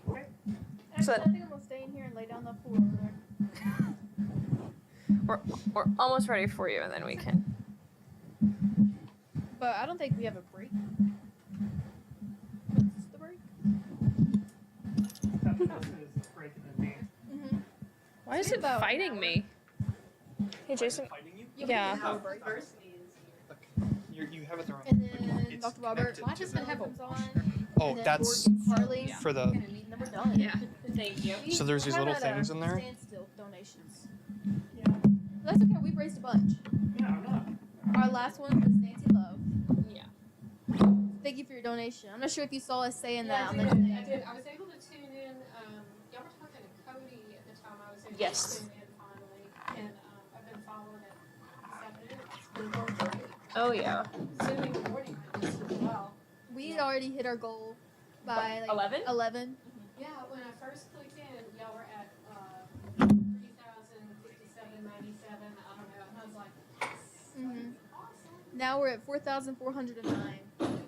If we can double our goal again, just to double, I would be very happy with that. Is that not double? No, double only would be 5,000. Yeah. We still have 5,000. Oh, I'm going stocks. We've also got the like We're taking our shoes off. I'm doing it. cash and my shoes, debt my and socks credit. were gray and red with Westies, which didn't quite go with the purple shirts. So. I've been wearing these shoes all day. If you want to just hold it. I don't want to. Okay, I'll set this in. If all three, do you want to hold your mic or do you actually want it in the thing?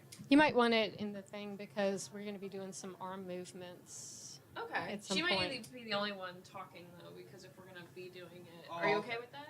Yeah, it's there was a thing in there about doing something kind of quick, and there are a couple of breathing things that people remember better if you pair them with movements. So Okay, yeah. that's the He'll only set up thing. thank you, Jason.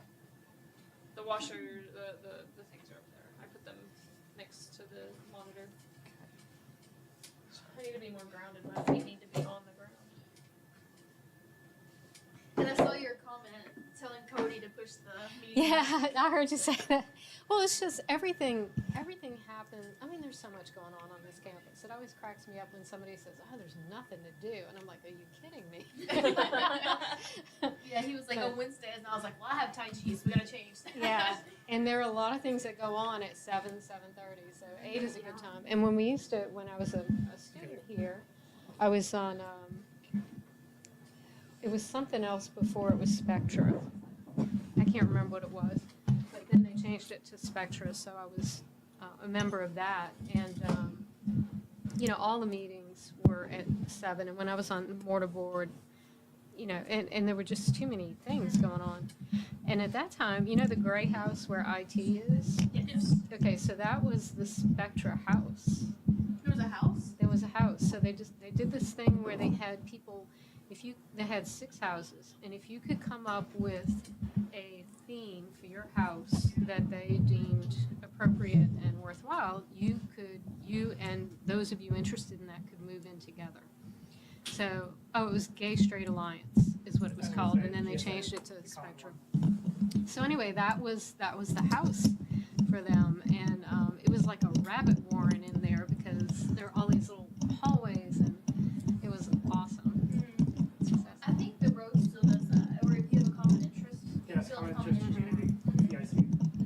But there was I never have anyone that has a common interest, though. someone had put in for the greenhouse. They were interested in recycling, and I don't know if that one got approved, but I know theirs did because I got to go to several Thanksgiving things there. Apartments. There was a teach-to-be part apartment. I lived in that. But I just used I mean, it was a big apartment. But it was a frat apartment before, so they gave us all new furniture. They had to. It was bad. Yeah. I didn't know you were married to Kit Nadler. Yeah. Riley told me he did pipe band with him, Mhm. and I was telling him that you were my Tai Chi. Yeah, I remember Riley. Yeah, my Tai Chi instructor, and he was like, she's married to Kit Nadler. I said, I did not. Okay, can you hold this? Yes. Put that in there and hold. Yeah, Ken. So that's how I wound up here. I was in Baton Rouge, Louisiana, and You're from Louisiana? yeah, I I'm was from born. like Crossett, Arkansas. It's like 5 Oh yeah. minutes from Louisiana. So I was born in New Orleans, and then I moved to Baton Rouge when I went to college. I went to LSU, and I was in Tiger Band, and I wound up working at Exxon. But anyway, so I learned to play the bagpipes a lot later than a lot of people, and we had a Louisiana Highland Games, and Jimmy came as a judge, and he brought the band down and Kentland's in the band. And while, you know, I was chatting with him and showing him some things that they needed to know and everything else, and they said, well, you're not up on bagpipes yet. And I said, no, not yet. And they said, what do you do? And I said, well, I play snare, I play tenor, I play bass, and then I'm learning the bagpipes.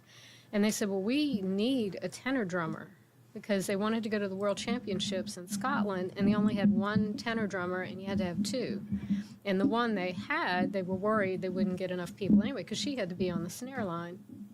Anyway, so I started coming up here every month to go to practice, and that's how I got to be really good friends, and I wound up dating Kenton. How long have you guys been married? Since 2008. We got married at the Scottish Festival in the tent on Sunday after the Iona service. Wait, like here on campus at Scott's Fest? Yeah. You know what's really crazy? My boyfriend asked me to be his girlfriend at Scott's Fest. Aww. And he was in his attire. Yeah. Like in the kilt. Good things happen at Scott's Fest. Yeah, he was in the kilt. He had the hat, all of it on. He had to stand there before me. Was he on snare for that? I remember he wanted to do it. He played drums. Yeah. That's the snare. Snare, yeah. Yeah. So it's either the snappity snap one is the snare, the big one's the bass, and then the boom, boom, boom, boom is the tenor. Around your... Yeah. They all, yeah. Okay, yeah. Because they have it so tight, and I was just like, yeah. They're Kevlar heads. Yeah. And they, No, I wanted to do it for a little bit, but then I was too busy with regular band. and they have two snares, so there's extra snap, crackle, and pop. One snare under the top head, one snare under the bottom head. So. We're good to go? Let me see if he's watching. I'm talking about O'Reilly. Oh, that's awesome. Okay. Pull up a little thing. Okay. We're at segment 9. 9 of 13. Whew, okay. Would you like to read this one? I'm trying to. I have it pulled up so I can watch the chat. And It's a lot to manage. Y'all are doing great. See if anyone answers or says anything. We had a lot of comments at first. Mhm. Oh, yeah. But they've slowed down. That's okay. Just a little, but that's okay. It's okay. Sorry, I called it. It's okay. Take your time. That's a new noise. That wasn't here Wednesday night, and it wasn't here for Thursday night band practice. I'm willing to bet if it interferes with y'all, you can unplug it for a little while, because it's whatever it is. I'm sure it's not that critical. Do you want one of these, or are you guys just using one mic? We're just probably gonna use the one, so she's gonna. Do we get to swing it Yeah, but around? You probably want to introduce everything. Yeah, we probably will. And you can just set them down. Would you like to read that? Okay. Okay, let's go. Hi, everybody. We're back, and we have Ms. Nancy Love with us. So Nancy Love is a valued member of our alumni network after graduating from Lyon College in 2012 with a bachelor's in psychology and English with a Scottish arts minor. She pursued her master's in occupational therapy from Louisiana State University Health Science Center. Nancy teaches courses at Lyon geared towards maintaining physical, mental, and emotional health, and hosts free yoga nights on campus throughout the semester. Thank you, Ms. Nancy Love, for being gone. You're welcome. This is our which segment? Ninth. Number 9. Number 9 of 13. Y'all are so close. We're so close. And we're also so close to doubling our goal. We're almost at $5,000 raised, which is insane. Our views have kind of went down, so let's pick those back up again. Yeah. Tell people that's watching, hey, keep watching. Yeah, keep watching. We've had 11 for a little bit now, so don't leave. Mm-hmm. Tell your friends to join again. Yeah, watch again, please. Did anyone check the kiosk? Oh, I know. I'll text Will, see if he did. Okay, if you're gonna walk over there, then that's fine. Oh, okay. Okay. We have goodie bags, and they have coupons in them for the Lyon students. Yeah. Nice. So And Kenton Adler said something. He said, "Cute guest, I donated." Thank you, Kenton. We know why you donated. And we're okay with it.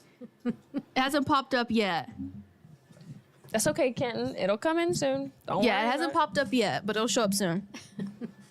Hopefully. He might have donated through Cindy's office if he donated. Okay.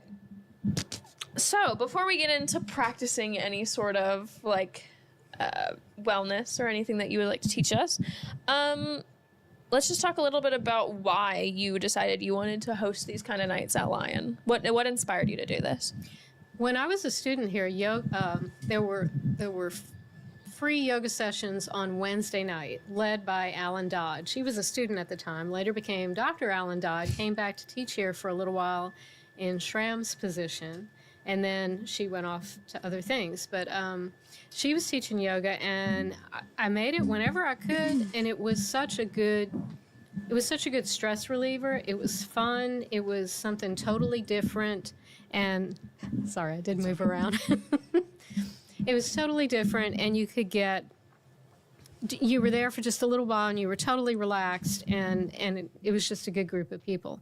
And then when I was taking yoga teacher training through Yoga 7 Studio, one of the things that you deal with there is karma hours. So they recommend that you do karma hours, and this is a way that you give back to the community or to a cause.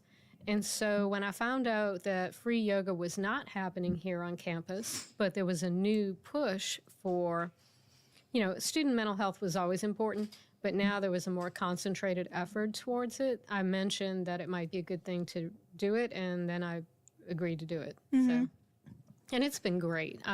We have had so many people come through, and some people come through at the beginning of the semester, and then as they get busy and really need yoga, they don't feel they have time, so it kind of dwindles off. But the athletic teams have discovered that it's useful for them. So, for instance, for the last 2 weeks, we've had pretty much the entire basketball team there, and they have been absolutely fabulous. And it's just such a strange feeling because I'm 5'4¼ and it's like walking among tall trees as I'm going through the room. But everyone who's ever taken a yoga class, whether they come back regularly or not, they have all said that they felt fantastic, amazing, relaxed inside and out, and just walked out of there with a calm face and looking refreshed. Kitten said, "Yes, I did. I donated $50 to the advancement link." Very nice. Okay. Thank you, Kenton. I saw him in the Walmart parking lot a few weeks ago, actually, and I was like, "Kenton, what are you doing here?" And he's like, "I'm shopping." Because he does the shopping, and when he leaves, I say, "Don't slap anyone." Because, Walmart can be challenging. Okay, so, you answered all of our campus questions in that whole answer. That's very, very good, very good. This might be a bit of an obvious question, but how much of a, how vocally supportive are you for students to conduct regular, purposeful physical movement towards their mental health? How much do you support that?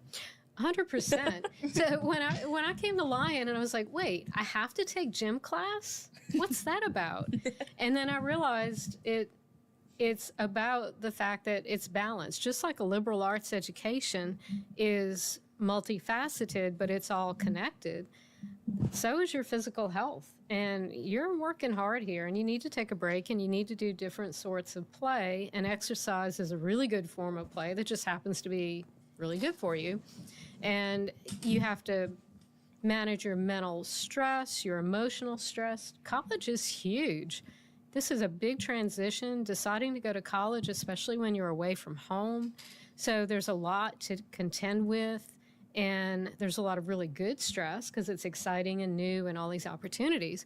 But there's some, not so good stress.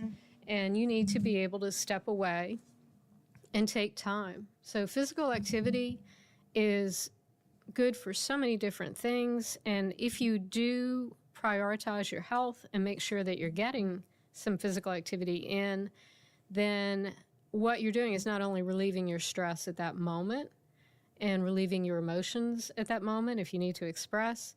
But you're also helping to build a stress cushion. So in the future, you'll be more resilient to daily stress. And that's something that takes time to build, and it's critical. Do you want to talk a little bit about the classes you teach on campus? I teach Tai Chi Cha in person, and then I also teach yoga for nursing students because the director of the nursing program said, I want my nursing students to know yoga so that they can de-stress and that can take care of themselves, and maybe they can pass along some of that to their patients. Good for the nursing. So, yeah, the nursing advisor. Awesome. I wish we had that for psych. Yes. Oh, and also you were a psychology major. Yes, absolutely. Well, because I don't think I emailed you this back, but I might have talked to you in person about this. I am a pre-OT student, and I remember seeing that, and I was like, wait a minute. Like, I was like scrolling through all your stuff. I went and I did stalk you on LinkedIn. That's I'm excited that you're a pre-OT student. I like when I was writing everyone's bios, I was like, I don't want to ask them. I want them to be impressed that we did our research. So I was like stalking people on LinkedIn. When I read, I did the bio on the video, and then I read yours. I was like, they know that. Good job. You have a updated LinkedIn, but I do think some sort of like required physical therapy course that teaches people in those fields those kind of mindfulness tactics is a good idea. Like, I mean, yoga for nursing is good, but why not yoga for your pre-health classes? Why not for psychology? For psychology, meditation. As well? That one. I was about to say I was like, there's something I feel would be better, but yeah, meditation was what I was thinking. I think yoga is kind of one of those things where not everyone really understands A, what it is, B, all of the benefits of it. And when, I guess it was 2 years ago, Roman, the owner of Yoga 7, and I kind of reached out to athletic teams, and we were saying, yoga's not only great for strength and flexibility, but being mindful and being able to focus in that moment, getting better body awareness is all something that can help your performance on the field. And if you're with less stress, then you're automatically going to be better and happier at everything else you do in your life. So that was why I said it's, the way to live your best life, because it is a great foundation for building habits that really are about self-care and nurturing. And most people think, well, yoga is, stretching and flexibility, and can you stand on one leg? Yoga is really about doing an activity. Yoga activity is meant as a means to an end, and the end is, can you sit still with a calm and quiet mind and meditate? And through meditation, gain insights and enlightenment. So, how many of us can sit still and A, not fall asleep, or B, sit there and let our mind be quiet? No, in a minute, the mind's got us and it's whipping us around. So that's the end goal of yoga. However, all along the way, you get all these wonderful benefits of knowing your body better, knowing yourself better, giving yourself time on the mat, learning to be kind to yourself. That's huge. We don't do that. Our society does not let us do that very easily. Especially young women. No, exactly. When y'all were talking about that with Maggie, I believe, and Cody. I think it was Cody when I brought up being a woman in the South specifically. So it's just hard. And then when you want to achieve things, you get so used to doing that it feels almost traitorous to everything to be able to just sit still. And be okay with that. But you need to. I mean, we need that contrast. Yes. And you need the rest. Your brain needs to rest, your body needs to rest, and you need to not be feeling 250 million things. And not feeling guilty for not doing anything. Absolutely. Like sometimes I just want to lay in bed and just lay there. Like just not worry about what to do, not worry about where I have to be. And that is impossible to do that without feeling guilt. And I feel like that's really the true enlightenment. When you can say, you know what? I'm going to give myself this half hour or whatever. Or and the not whole feel day. guilty for it. But I feel like it's impossible to not feel bad about it and not be like, oh, I feel like I wasted my day now. Whenever that 30-minute increment didn't compare to the other, 23 and a half hours. Exactly. One more question, then we can just get into doing like some demonstration because I feel the vibe that we just need to get some movement or lack thereof movement. So, kind of a fun question. Do you see differences in how students engage with more structured activities like your free yoga nights or with more of the casual things that we have on campus, like just getting together and playing volleyball or the hiking or even swinging on the swing sets? Do you see a difference in how students engage with that? Yes, and I love the swing sets, by the way. Yeah. I was so happy when they put those in. So there is a difference, and I think it's important that people realize about themselves when they need one versus the other. Because sometimes you want to be in a structured situation, and sometimes you want to be actively involved where you're learning something new or a new way to do something. And sometimes you just want to relax and go with the flow. Have someone tell you where to put your foot, where to hit that ball, give you a racket and say, you whack the heck out of that. Sometimes you want that, and sometimes you need that. That's restful, even though you're active. But other times you need something more casual, something that is not following any kind of a game structure or a flow sequence structure. You need something that could be spontaneous. And sometimes hanging out with your friends and everybody kind of deciding at the same time to pivot and do something else, there's something that makes you feel so connected to yourself within the group and with the group that's vital. We're humans, and even if you're a loner, we are hardwired to need that connection. Yes. So it is another form of rest and play, and it's another contrast that your body and brain and your emotions need. What about puppy yoga? I love puppy yoga. I had so much fun with puppy yoga here when we did it. I think it's great. It's, anytime you're connecting with something other than a book or drama or, something that you have to do, I think that's wonderful. And is it straight yoga? No. Are you having fun with a dog when maybe you don't have a dog, or maybe your dog's at home out of town and you're missing them? It's wonderful. Yeah. Even if one comes running up 90 miles an hour and dives in right beside your head and cuddles there, that made it even better. Yeah. I don't know how he did that. Oh, that's so sweet. Okay, are we doing another puppy yoga soon? I don't know. I'll ask Student Life. Yeah, because I didn't get to go to the last one because I was actually at a research conference, I think. So, yeah, I think I saw pictures of it. Because I think I saw Pat actually post pictures of it. Pat was behind part of it, helping organize it. Yeah. We should do that again. Reach out about that again, because I would love to play with puppies and do yoga at the same time. Well, that could be one of our events we host. Good. Puppy yoga. Puppy yoga. Okay, so we did mention about you teaching us some mindfulness tactics and then doing some fun yoga and then maybe some stretching, because I think we might need to stretch.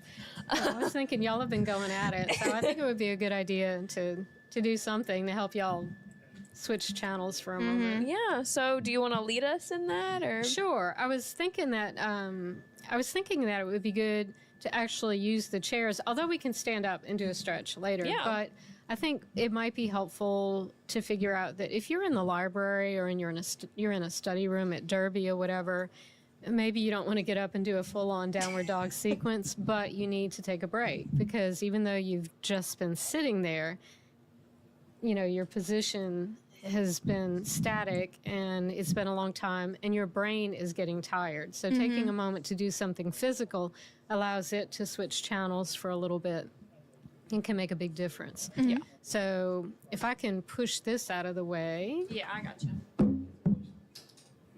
It doesn't have to go farther. Yeah, there. Okay. So there are a couple of things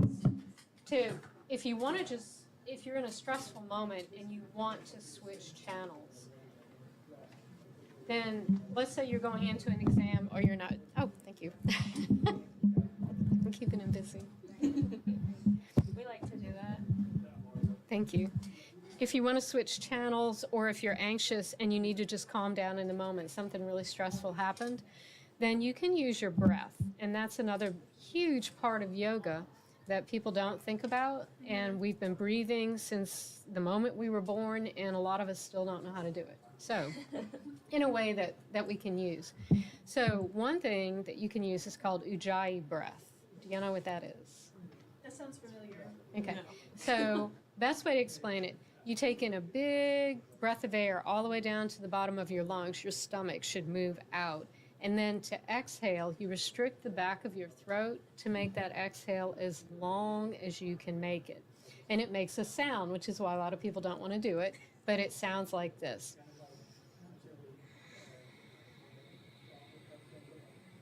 Can you hear it? Yeah. It's just a little soft. Okay, that's not a bad sound. It's a soft ocean sound, but it allows you to hold your breath longer, and it gives oxygen a chance to cross over into your bloodstream. Plus, it has a calming effect because of the back pressure. So, it can relieve anxiety, but people don't remember how to do it when they're anxious. So, the thing to do is to pair it with a movement that will remind you of what it is. So here's what we're going to do. We're going to inhale big. We're going to exhale slowly.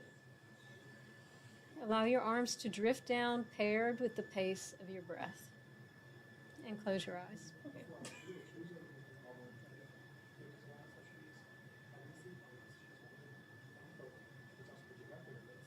Good. Do it again. Inhale up. This time, really focus on it. Eyes closed. Feel the breath moving out. Restrict it.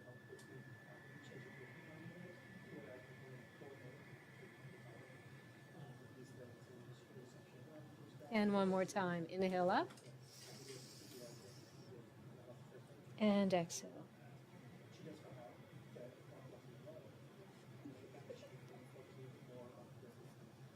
That's the other thing in yoga class. Someone always giggles. I accidentally hit her back to back. That's okay. And it's okay, because our yoga classes are very, very casual. And no one giggles more than the basketball team of last year. This year's team, The men's they're basketball more, yes, they were. It was so amazing. It was wonderful. I love that they felt free to giggle. In Tai Chi, I try not to giggle, but Yeah, sometimes it's hard. so quiet, and you're watching people that you've never seen, like, just slow down and do stuff like that. Yep. It just makes you giggle. And the movements feel weird, Yeah, but and then make eye contact with you, and it's not to giggle. it's okay if you do. Okay, so another thing you can do while you're studying, I'm going to turn my chair a little bit. Okay. So this is a stretch for your lower back. So go ahead and take your feet as wide as they can go. And you're going to keep your back just this straight because you're going to bend from the hip, which is how you bend in yoga. So think about your belly button leading the way to the floor, and put your elbows on your knees. And relax there. Take a big breath in. And as you exhale, continue with the straight back all the way down. When you find your edge, inhale again. And exhale and see if you can go lower and relax your head.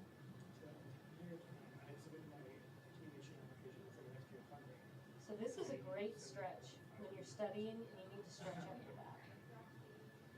On your next inhale, push up. Put your hands on your knees and come on up.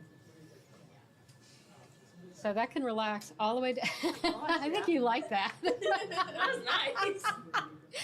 Okay. And then one other one that you can do in a chair pretty easily is to sit up nice and tall and take your right hand to the outside of your left knee and take your left hand and put it behind you on the chair. So you might need to scoot forward a little bit. There you go. Okay. You're going to inhale and lengthen your spine all the way through the top of your head. Then as you exhale, turn your chin, then your shoulders. Use your arms and hands to give a little pressure with that. Pull your belly button in as you exhale, all the way as if it were kissing your spine. Then take another breath in. And as you exhale, see if you have any more room to continue that twist. Keep looking behind you.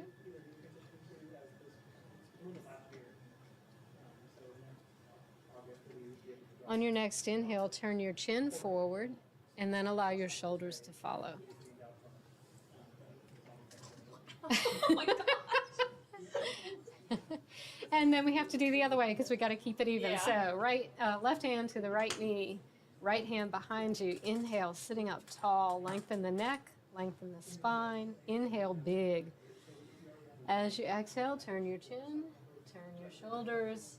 Exhale, use your core to pull your belly button in. Breathe in again. And then exhale.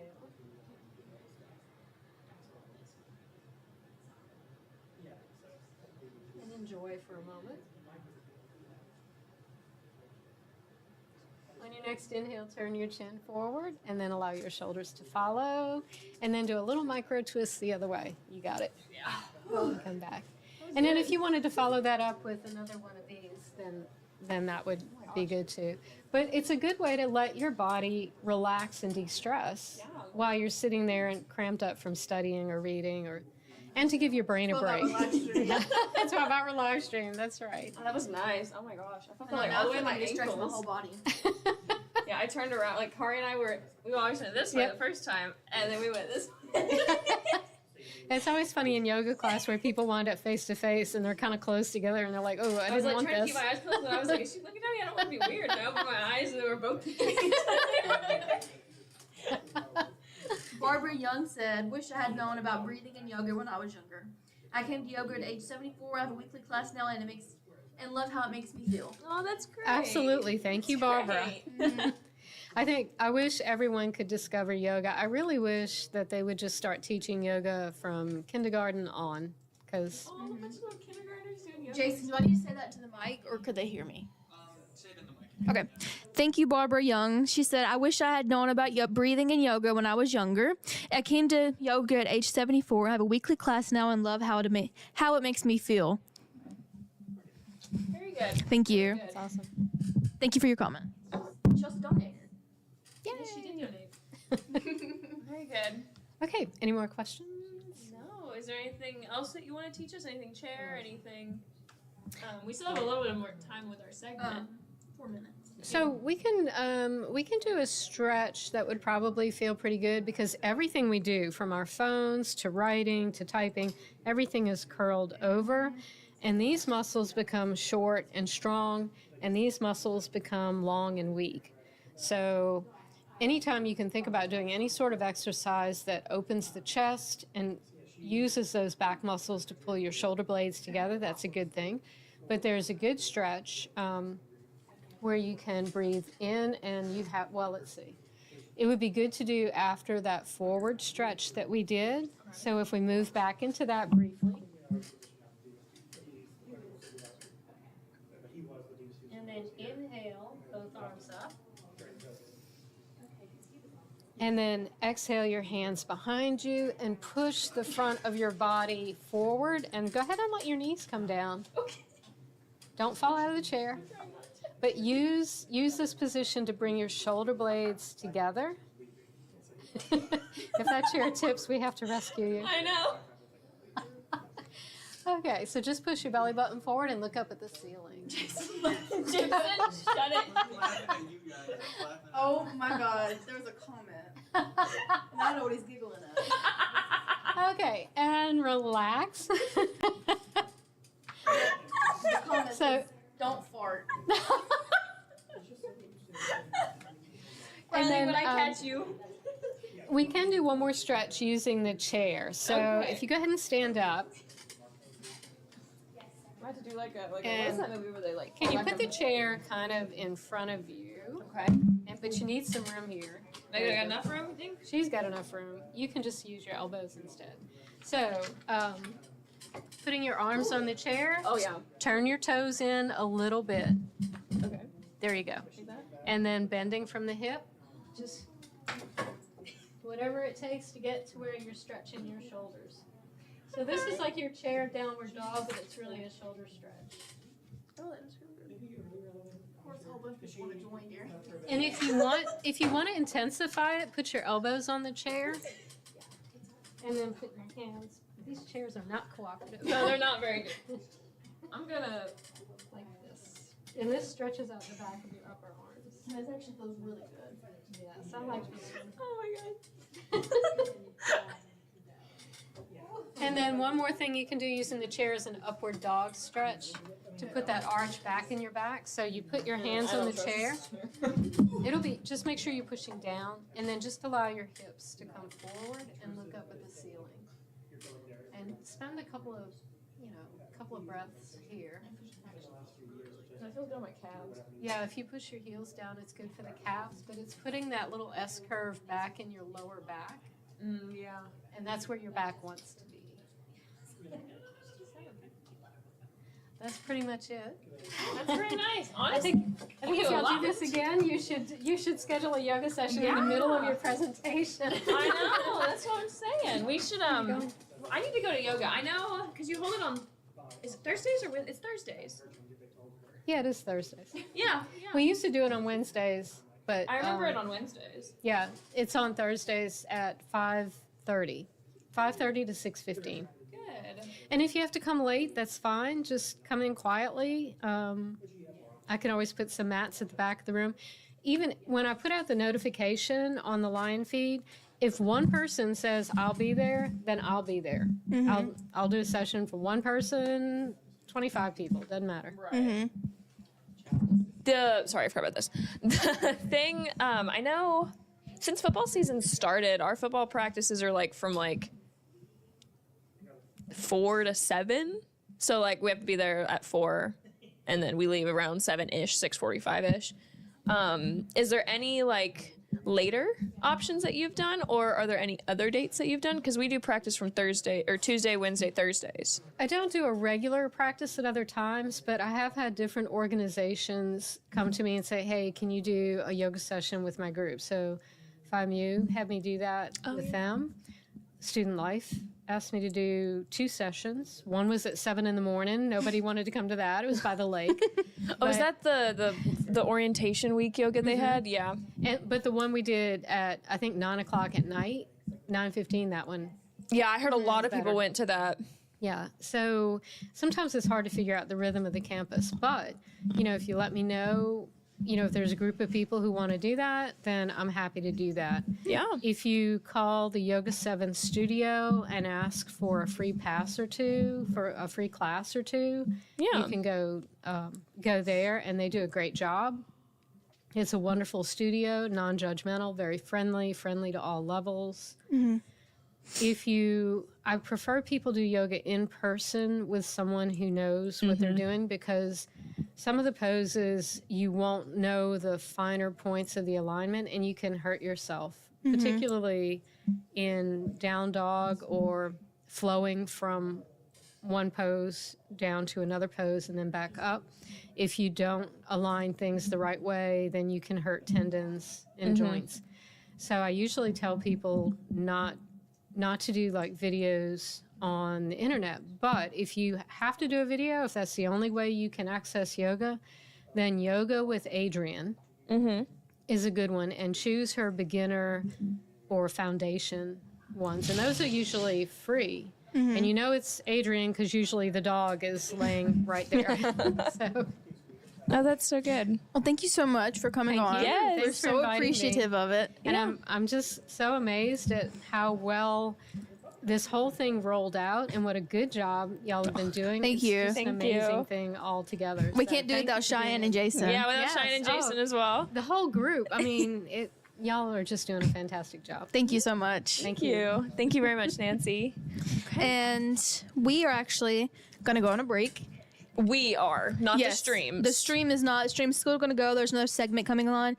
And Benji's going to take over with our new professor of music? Yes, professor of music. Huh? Choir? And yeah, Hannah and I are going to take a break because we've been here for 8 hours. So we're going to take a little hour break and we will be back. But like I said, don't leave because it's time for Benji's segment now. So we're going to get set up and we'll get Benji's segment going in a few minutes. Yes. Okay. Thank you. Oh my. What chairs do you want? It broke. Just plug it in. Let's do the black ones. Thank you so much. Be quiet. Yes, this was great. We need to do another giveaway. Oh my god, we do. We have like good set or Do a giveaway when you guys get back. Yeah, we can do one. Hi. Are you Benji?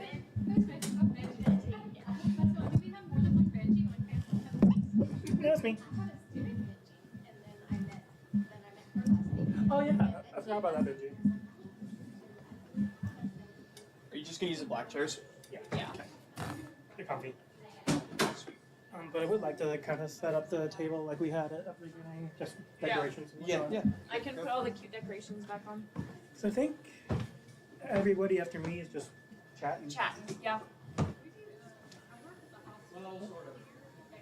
Yeah. There's the painting your partner one. That's the last one. Which I don't have any paintbrushes, so now I'm thinking I should probably go get some. You have some? And tag us, so I think we're gonna have to get those away also. So I had asked the cupcakes to put the bag in there, and I didn't put them out. They're just in a box. You know? So I put them out today, but hopefully people will go. Yeah, I was happy to hear that. Excellent. So nice meeting you. Thank you so much for being on. Sorry, I've been in this light for hours, and I've been sweating. So I gotta get this. See, I'm worried. I'm not sweating very much. Is that a bad thing? See, I just sweat. Am I dying? Thank you. My little flowers. Your little flowers. I've been watching it. Thank you so much.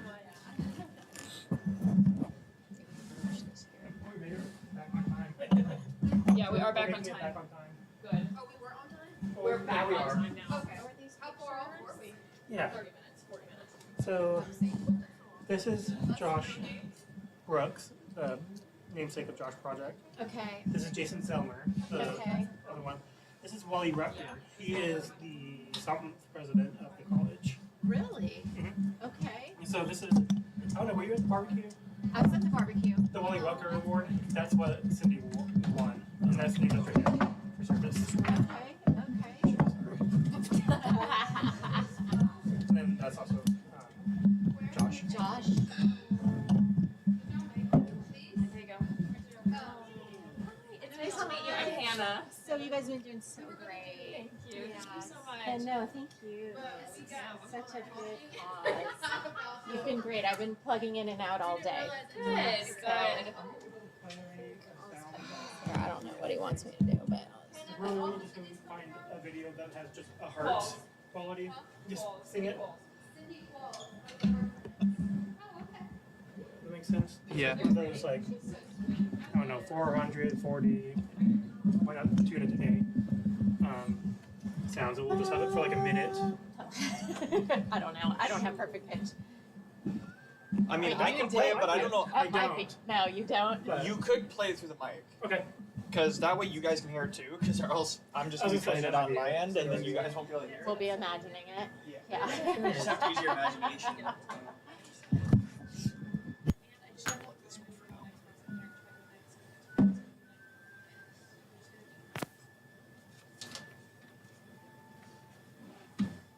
Between A flat and A. Did I get it? Yeah, you're close. G is what. Oh, so close. So close. So I have somewhere in my break is a natural like flat A. Okay. But I can consistently get to it at some point. That doesn't help. Make sure my zipper's not down. It's like when you're teaching and all of a sudden you're all, oh, Like, lovely. XYZ. Lovely.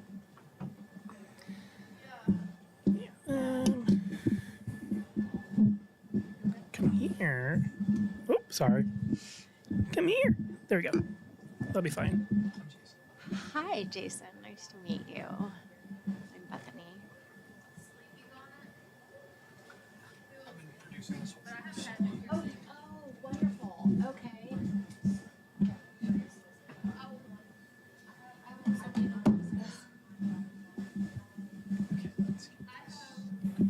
It's gonna feel a little intrusive, but that's okay. You just there. Then we could just work. Oh, get 5:30 and then be on. It'll be good. Testing. Gotcha. So I can see it. Gotcha. Got my sight line on. I don't have my name tag. My thing's in my car. So I started off in a jean jacket and not this. And I was like, I love this. What if I I did love an outfit this. change later on? And so Yeah, I was so glad I had my lion music. Which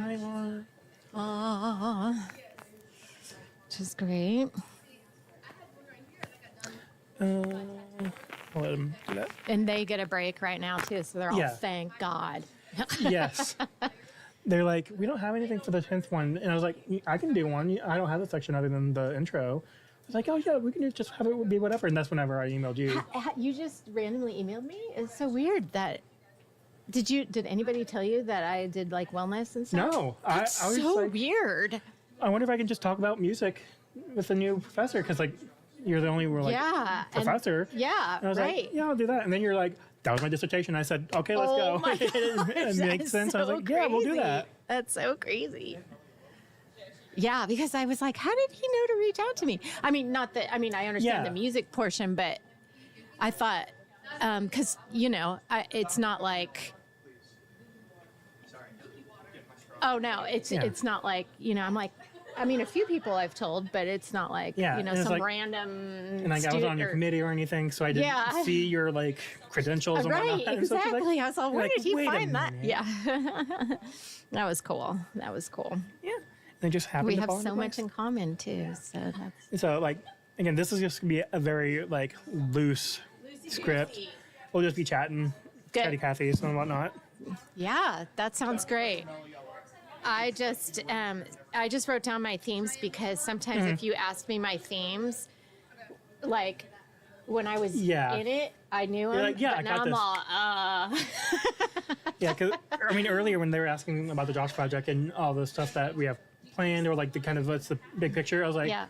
we have 5 things, and I thought I wrote them down, but I didn't, and I didn't put my thing over here. Exactly. It's like there's 5 like goals ish that the Josh project is supposed to do, like with the Samsung grant. I was like, we can do training, we do awareness, and that's it. I was like, that's good enough. You're all, those are the 2 big ones. Yeah. I was like, I got the ones that I like to do, and that's the ones we can worry about right now. Yeah. Good.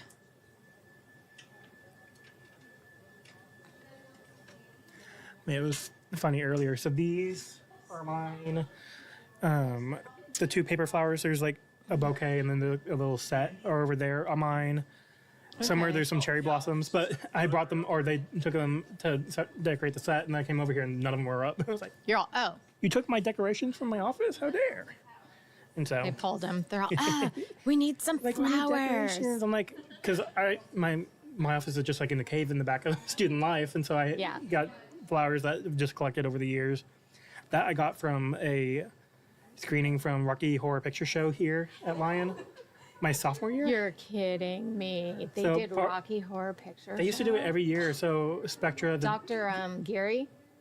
not him. I was going to say. There's a Harlequin Theater Club. They and okay. Spectra, our GSA, would do it, and so they do the whole thing where like they screen the movie, and then you have the people acting in the front, Yeah. lip syncing and doing all the stuff. So I got that. They did it. Okay. So they did that, and I've just kept it throughout the years. The flowers, the paper ones I just got this year, or this last year. One of them was a bouquet during Valentine's Day. The other one was from Spectra's Second Chance Prom, which Okay. that's the cutest idea ever. And I've been trying to do a party where it's been like a Second Chance Prom, like all throughout college. I was like, we need to do it and have people like wear their dresses and wear their suits and whatnot and make it like a prom. 'Cause nobody gets Yes. to do it after high school, and then you're like, Yes, whatever. yes, But then that yes. fits with like queer students and letting them have like a prom where they can actually be themselves, because a lot of people are like closeted and whatnot. Yes, yes, yes. So they could have their second chance prom, and I stole some of the flowers. Second chance prom. Hopefully that My becomes a thing. son had his prom on the football field because it was COVID. And really? they didn't go to school. In California, all the schools are shut down for a year. Oh, for And- COVID? Oh yeah, you took COVID. And so it was the senior year of high Mhm. school. And they had prom on the football field. At least they have that. Yeah. They tried to keep things like kind of going. Dance And they 6 feet allowed apart them. They away. allowed them to go back to school on May 1st of their senior year. Yeah, and it's like, well, It's like, are we live now? oh, We're just chatting. good. Here's me. So welcome everybody. We'll go ahead and get started. As you may have known, I am Benji Norton. I'm the Josh Project Coordinator here. I've been in and out on the stream. I had my session at the beginning, at the very top of the live stream, kind of going over the Josh Project as a whole. Now I'm going to be standing in for Kari and Hannah as I take a little well-deserved break after 9-ish hours, 8 hours of streaming. And I'll be interviewing the lovely Dr. Bethany Neese, our new assistant professor of music and director of vocal activities. As I read off the name. As you read off my shirt. Lion music, yes. Yes. So, hi, welcome to the campus, and we've been chatting already. Thank you. We've been talking, and it's been so lovely meeting you. We have a lot in common, and I'm really excited about that. And I was super excited to get your email to be here today. And then we were just talking, and we found out that Benji didn't even know that my dissertation was on music and wellness together when he reached out, and so it was a great connection. Yeah, I was just super excited to talk to someone about music and emotions, and maybe she'd have a background in it. And then she said, "Oh yeah, that was my dissertation, music and well-being." And I was like, "That's one of my special interests. I love music and emotion." Yes, which I want to ask you about later too, because I want you to be able to talk about that. Yes, so how important that is. For us to get started. Who is Dr. Neese? A nice little NPR question. Oh, who am I? Oh, gosh. Well, I'm still figuring it out. And I think it's a lifelong journey. But let me just tell you quickly. I am new to Batesville, so I'm very happy to be here. I've been here since July 18th, which I know because it was my mom's birthday. Aww. Yeah. And belated birthday. Yeah. And so it's just been really welcoming, and Lyon is a beautiful, beautiful community and a beautiful place. And but I came from where I was born and raised, which is the San Francisco Bay Area, particularly Sonoma County, which is 50 miles north of the Golden Gate Bridge. Oh. And it's beautiful, beautiful, beautiful. Of course, it's just a beautiful area, but that is where I was educated, and in Sonoma County, and got my AA in music from the Santa Rosa Junior College. I'm a community college person. I love the community college educational system. But then I transferred to California State University, Sonoma. And then my dream was to go to the San Francisco Conservatory of Music, which used to be on 19th Avenue in San Francisco. And as a child, when we visited San Francisco, I would drive by it, and I always wanted to go there. And I'll have to tell you, so this is to not ever give up. I did not get in my first time. And so I was disappointed, but I tried again for my master's, and I got in, and I was so excited. It was a great place, and I finished my master's there. And then later in life, in fact, just a few years ago, I completed my doctorate through Grand Canyon University online.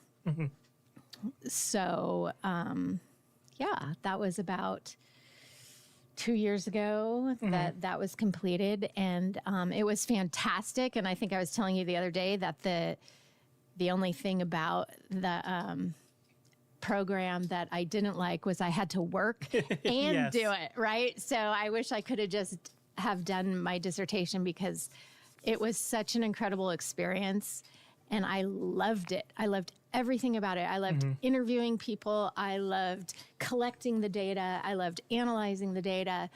I enjoyed what I was finding in the how music and well-being are connected.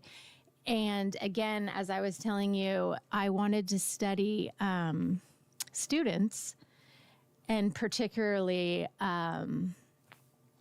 disadvantaged students, because at the time I had worked at a trauma-informed care center for a decade as the artistic director, and I saw music change lives every day. And I really wanted to research it further.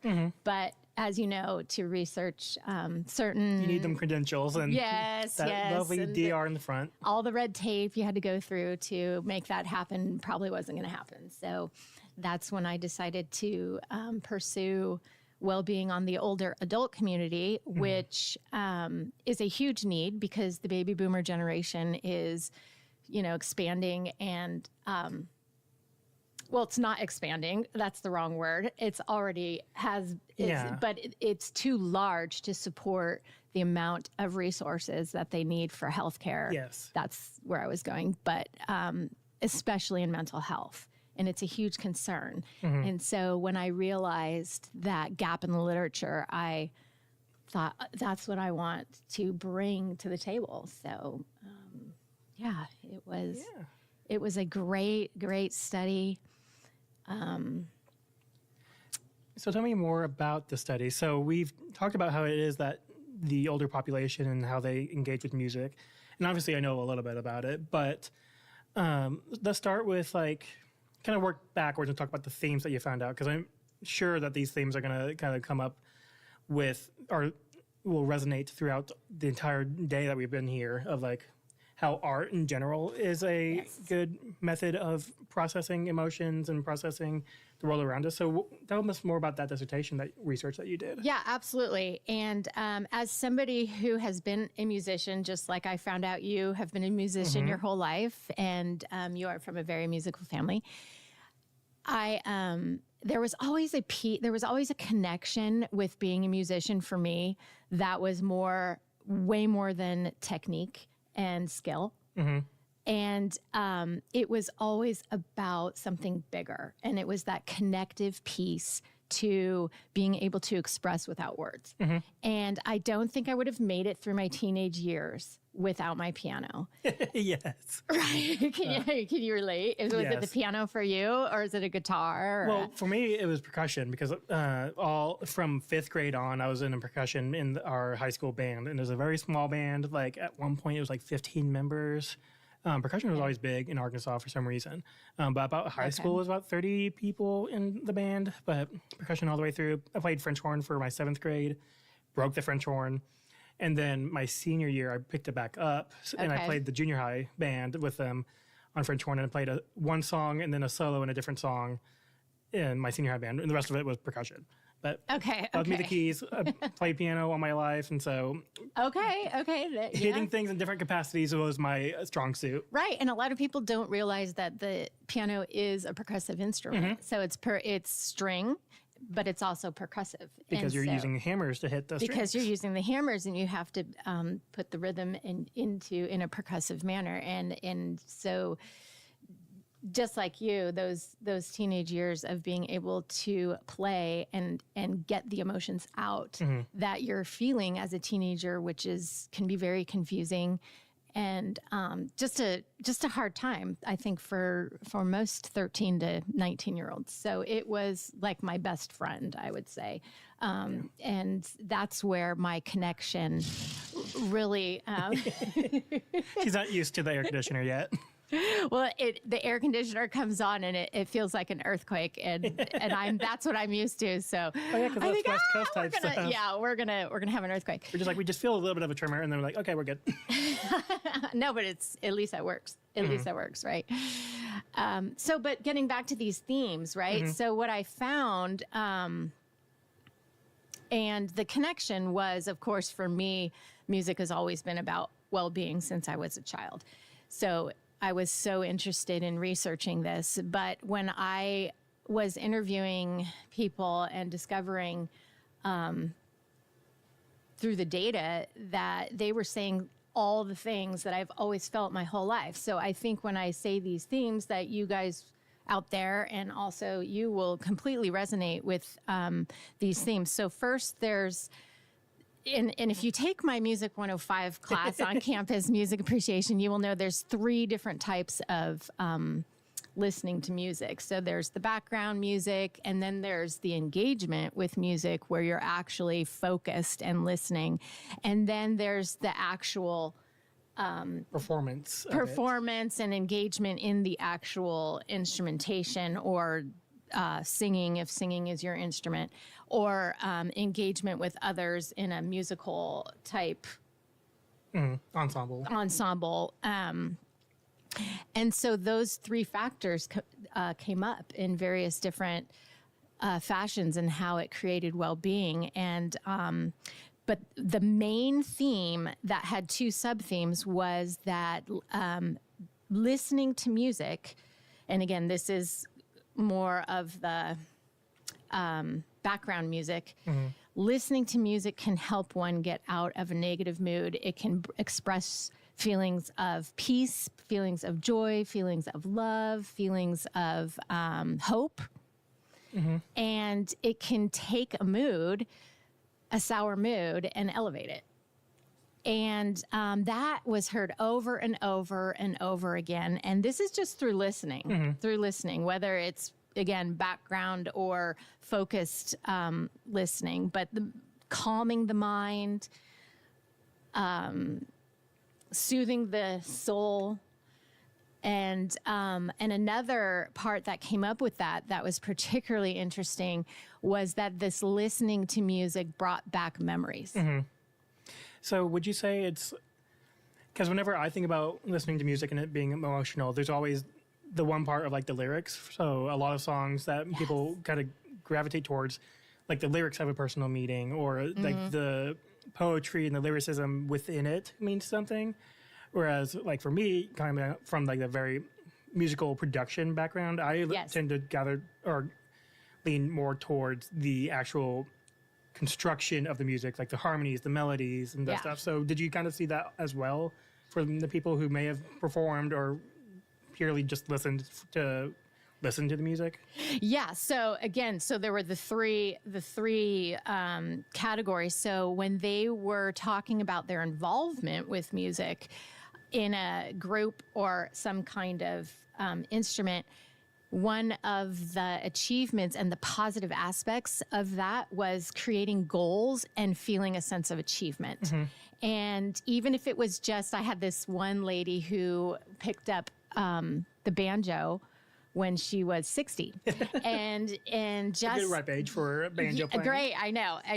And never too late, too late to pick up something that's so good for your brain, but it's also good. So her feelings of accomplishment, because when I did the study, you have to have a framework. So my framework was Dr. Seligman's model of well-being, which is the PERMA model, which is positive emotions, engagement, meaning, PERMA, where am I? M? Yeah. PER. Wait, PER, relationships, meaning, and accomplishment. So through those 5 elements, how does music influence those? So with the achievement piece, I mean, it was huge. Yeah, you get to the end of the piece and you're like, I did that. Yeah, I did that. Created the music. Yes, and people would be so excited and feel a sense of fulfillment and accomplishment, and it would elevate their mood and make them feel good about themselves. And so that's a different part of wellness, right? Accomplishing a goal and feeling good about yourself through that process is a different kind of wellness compared to relationships. So let's go to relationships. So people then talked about being involved in musical groups. And I think you could attest to this when you were saying with your band, but for me, it was choir, right? And my early college years were, again, it's a challenging time in life. You're figuring out who you are, et cetera. And I always had a home in choir. And it was when all these people came together and you were doing your thing and you were blending these musical sounds with other people and you would form relationships. Yes. And it was about so much more than the music, but the music was the avenue to be able to do that. And it's so powerful. It's so powerful. Which, by the way, any Lion students who are listening, choir, you can join choir at 4:00 on Monday and Wednesday. And if you have a lot of units or you feel like it's going to be push you over if you're capped a certain amount of units, you can still come. You can still come and sing with us. I invite you to come. If you can talk, you can sing. That's my motto, and I've seen it in the 23 years I've taught singing. If you can talk, you can sing. And so I know you can talk, so I want to see you at 4 o'clock. On Monday and Wednesday. And band is Monday, Tuesday, and Thursday at 4 o'clock. Exactly. And if you're in band, Mr. Christian and I have worked it out so you can do both because we're very supportive of each other. So please come to the music building. I was one of those dual kids who did choir and band for a little bit. Oh, good. I started choir a little bit later in my academic career, as in like 10th grade, 11th grade. Okay. But I got to do chamber choir. I got to do some solos and that. And then my first 2 years of college, I got to sing a little bit. Oh, good. Good. We sang Beethoven's Ninth. And, in college? Yes. Wow. We sang that. That's great. It was here, but also with a lot of different colleges across Arkansas. We sang with the Arkansas Symphony Orchestra. That's fantastic. Did you do it in German? Yes, we did it fully in German. Wonderful. I had to do all those technical runs, which I had never been exposed to. I was no longer supposed to be a baritone, or I used to be a bass, and then puberty happened, and then I got higher somehow. But so then you went to baritone. Yeah, sang baritone bass 1-ish on that piece, but it was a wild ride. What an experience! And we got to listen to the orchestra just play in front of us, and it was so amazing. But I could attest to having those moments where you're building the connection. And it's interesting because like in choir, obviously you have your different parts, soprano, alto, tenor, bass. Sometimes you have the two parts like soprano 1, soprano 2, alto 1, alto 2. But just having that like little community, and typically in choirs, like you're sat next to each other, like in the immediate area of your voice parts. Right. So that way you can kind of hear and lean on each other while also having people around you. Yes, exactly. Just having that sense of connection, obviously, with those people around you makes so much of that music the thing. It's so incredible. And the other thing too that we've discovered since because I went to college a long time ago, right? So we've discovered a lot in the wellness community since back then.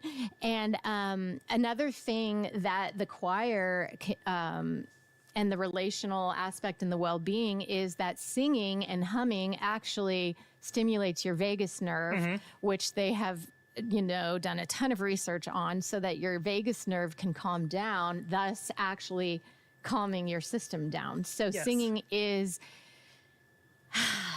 it's twofold. Right? You're in it, you're engaged in this group, and you're building relationships, and you're singing, and you're calming your vagus nerve, which is probably why after going to a rehearsal, you'll feel physically drained. Physically drained, and yet you're like, I just feel better. I just feel better. Engaging in so many more aspects than just audition and listening. Yes, that's one of the big things that, like, growing up in music and always being a fighter and supporter of like the fine arts, like music is one of the only things that engages like all of your senses. So for those of us who are in band and a little bit of singing too, but like you're physically engaging with the music. You're either especially marching band. Yeah. But like for me as a percussionist, like I'm hitting things, I'm using my arms, using like all my torso, I'm standing up. For those of us who are more wind instruments, you're physically manipulating your fingers, and so there's a lot of density there. Like your fine motor skills, like that engages as part of your brain. You're engaging with your sight, so often you're reading sheet music, or you're watching the conductor, or whoever's in front, kind of guiding everybody. Obviously, you have your ears, you're listening. And it's not only that you're listening for your part, you're listening to others and what they're playing. You become sensitive to those around you, and you have to connect. You have to connect. And you have to listen to yourself in relation to everybody else. So tuning is a big thing, is trying to make sure that you're not too sharp or too flat. Instruments have certain notes that are sharper or flatter, so you have to fix it with your embouchure, which is how you shape your mouth to get the air through it.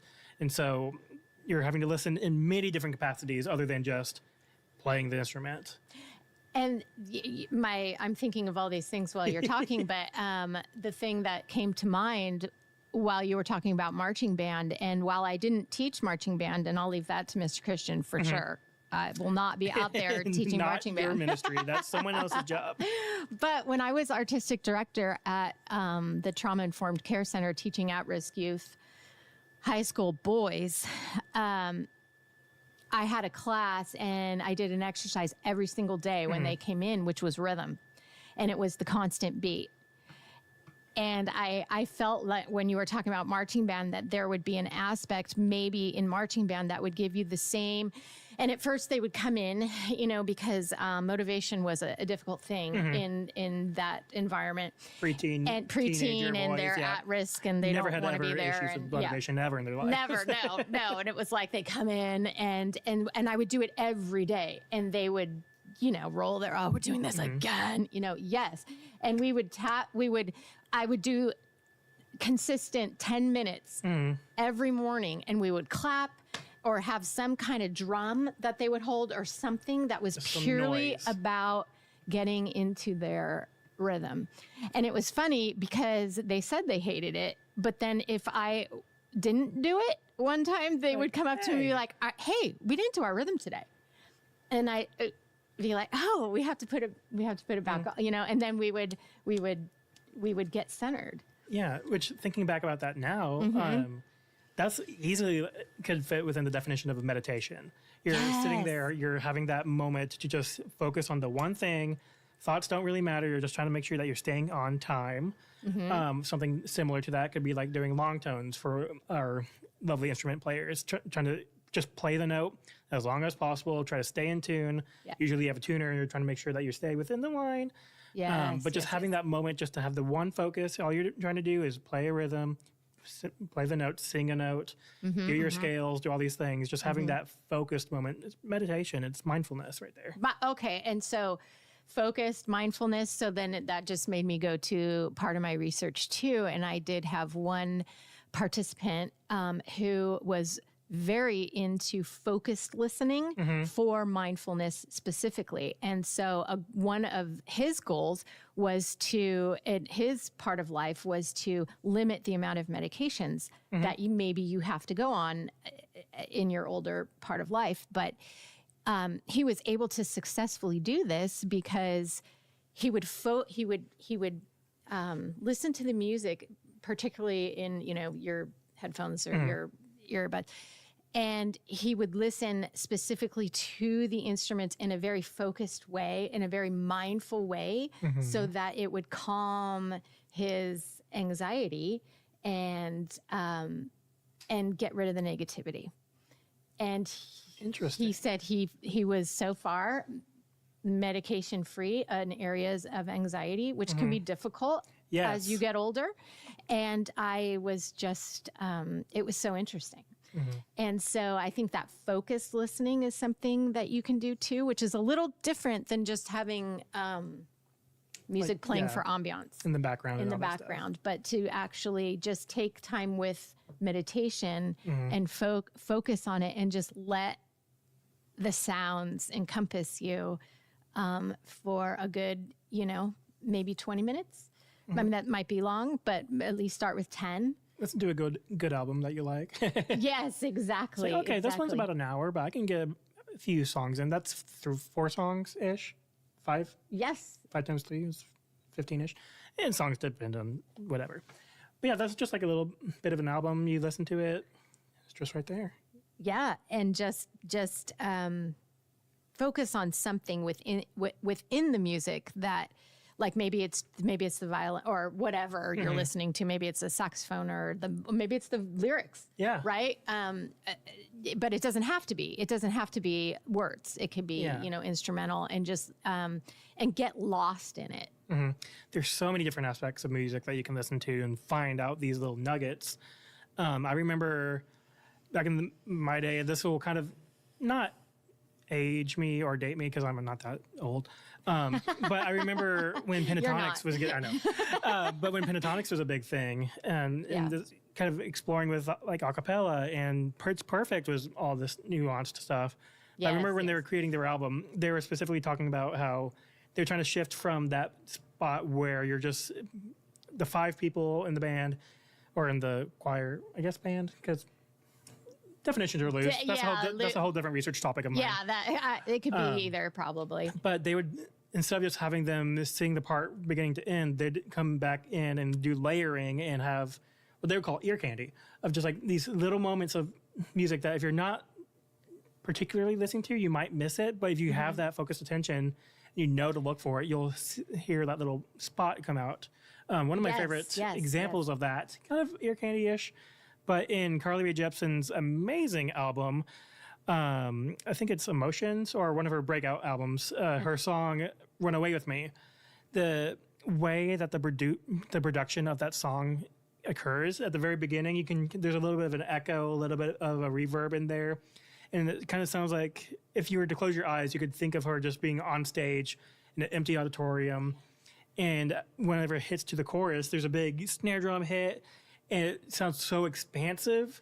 And that's one of my favorite feelings in music, is having it kind of feels like domain expansion. Like it just, everything opens up, but you're listening to your earbuds, and you're in that little moment, but it feels so huge and emotional.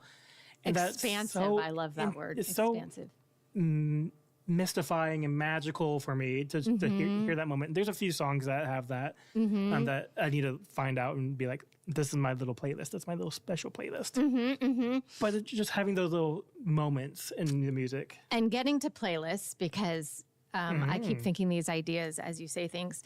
It's like we scheduled this out and planned it ahead of time. I know, but this one's really important. And I just did this in my vocal class the other day, if either of my students are listening. It's so important to understand your emotions and what type of music is going to set off an emotion. So one of the things that... one of the themes that came up in my study was the feeling of time stopping. When people listen to particular music, they felt that time would stop and hours would go by, like 2 hours would go by and they didn't even know. So they would put music on to do chores, or they would put music on while driving in the car. That was a huge one because it helped.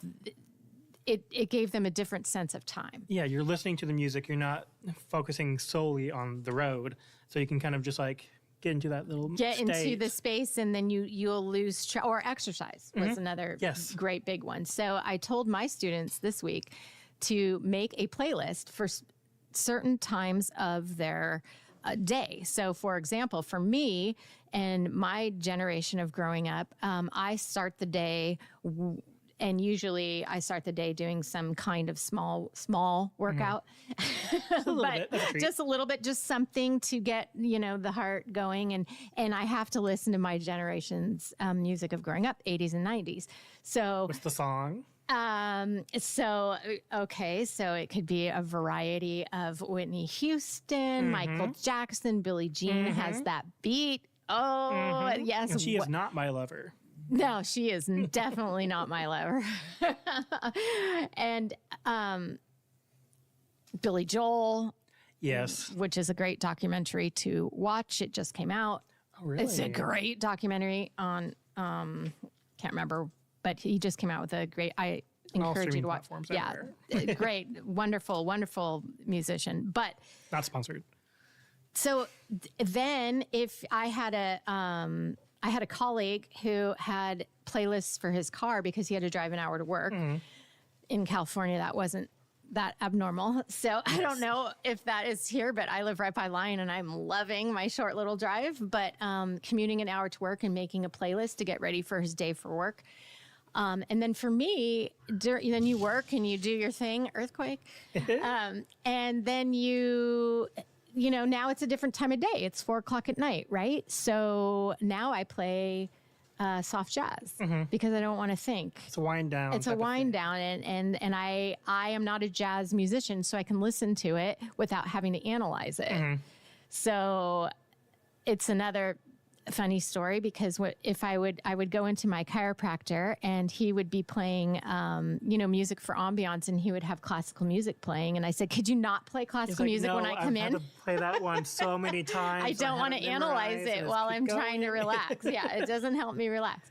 So you have to know your playlist. Mm-hmm. So it's so, and then going to sleep, even at night, you can have music that's going to help you wind down and get into that zone of being able to fall asleep. There were so many, especially in the older adults, but this is for everybody. College students have a hard time sleeping. Middle-aged people have a hard time sleeping. Older people have a hard time sleeping. Everybody hurts. Everybody can use this. It's just to have that playlist that's going to calm your heart rate. Yes, I have a playlist on my phone of like 4 songs. It's not a lot, but it's the same 4 songs, and they're also set to like an ambiance track of like just rain. And the title of the playlist is something like "Songs to Listen to While You're Driving in the Rain," and it's just like such a specific little niche topic. But I just think about like you're late at night, you're driving in the middle of the town, and there's like lights blaring or lights coming down. It's not too bright. It's raining. It's very soft lit, and you're just driving. It's like you can just almost kind of imagine by yourself like all the different types of music that's going to be playing at that. There's a lot of Billie Eilish, like a lot of her slower songs. Yes, Billie Eilish. One of them is like a Halsey song.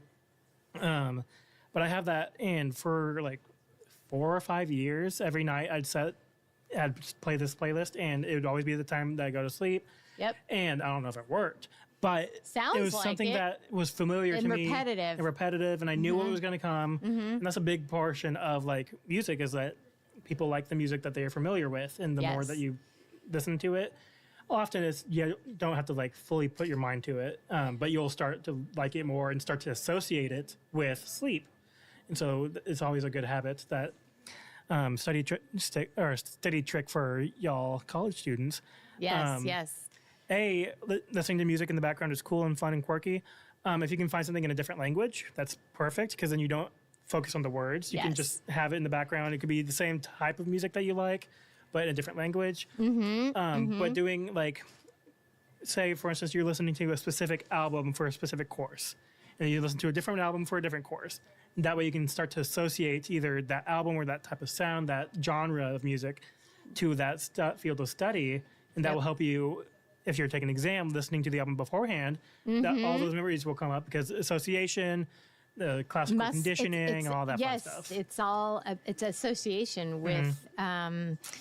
It's not really a muscle memory, because that's more physical, but there's a memory in there of association. I guess that would be it. Yeah, that's fantastic. Which actually, something you mentioned earlier about how music brings out memories in people, going back to your dissertation. How did you see that come up? Because I know, like, everybody knows the shaving a 2-bit hairbrush or whatever it is. The that's always something I grew up with.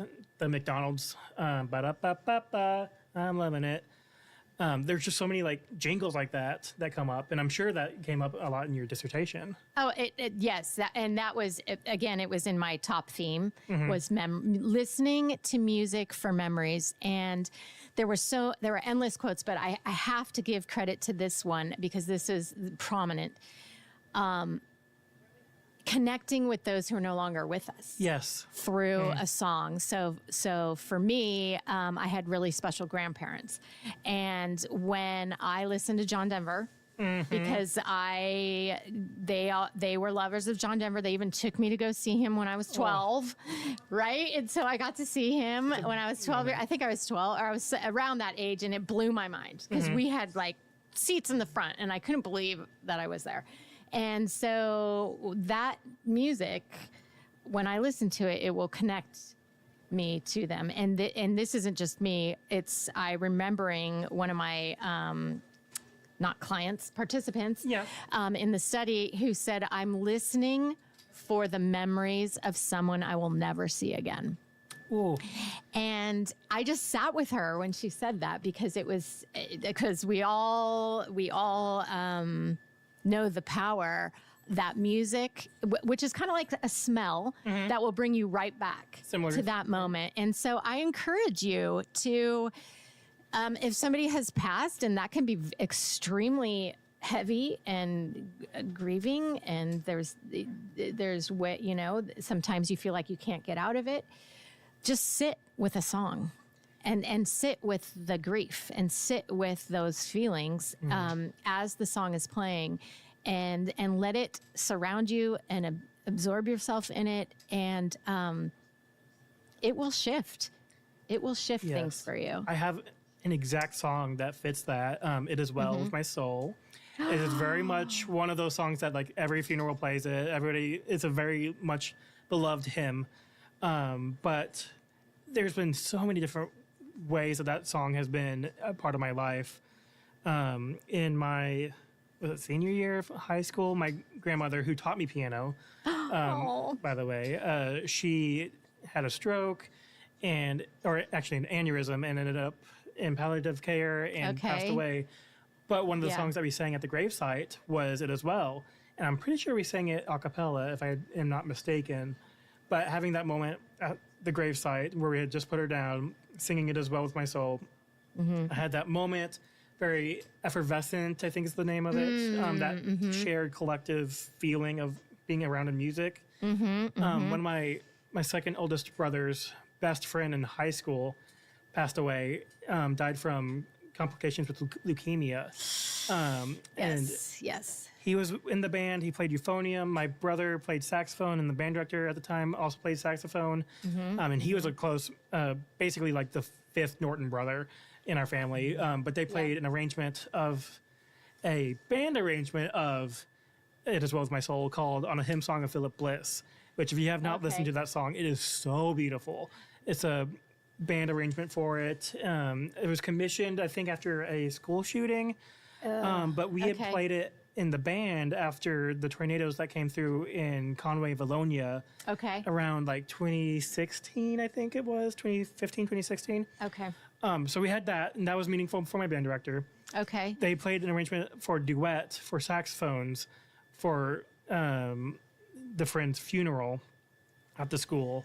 So there's that as well. And there's just so much more meaning in that song that every time I listen to it, I get these feelings of just like remembrance and thinking about the memories of the people that you'll never see again. It's such it's almost like it's a way to connect. And it's, like you said, mystical, magical. You cannot put it into words, the feeling that comes over you. Yes. It's transcendent. Maybe. That's another great word. And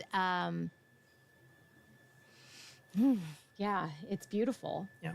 Get two music nerds together and you just talk about music. I know, it's just like we need 3 more hours. Yes. Before we wrap up, because we have about 10 more minutes. Oh, we have to wrap up? I know. We wanted to do a little bit of an exercise with y'all. Yes. And actually, we'll do a little bit of experiment. So while I get set up on my end, I'll let you tell us about it. Oh, yes. So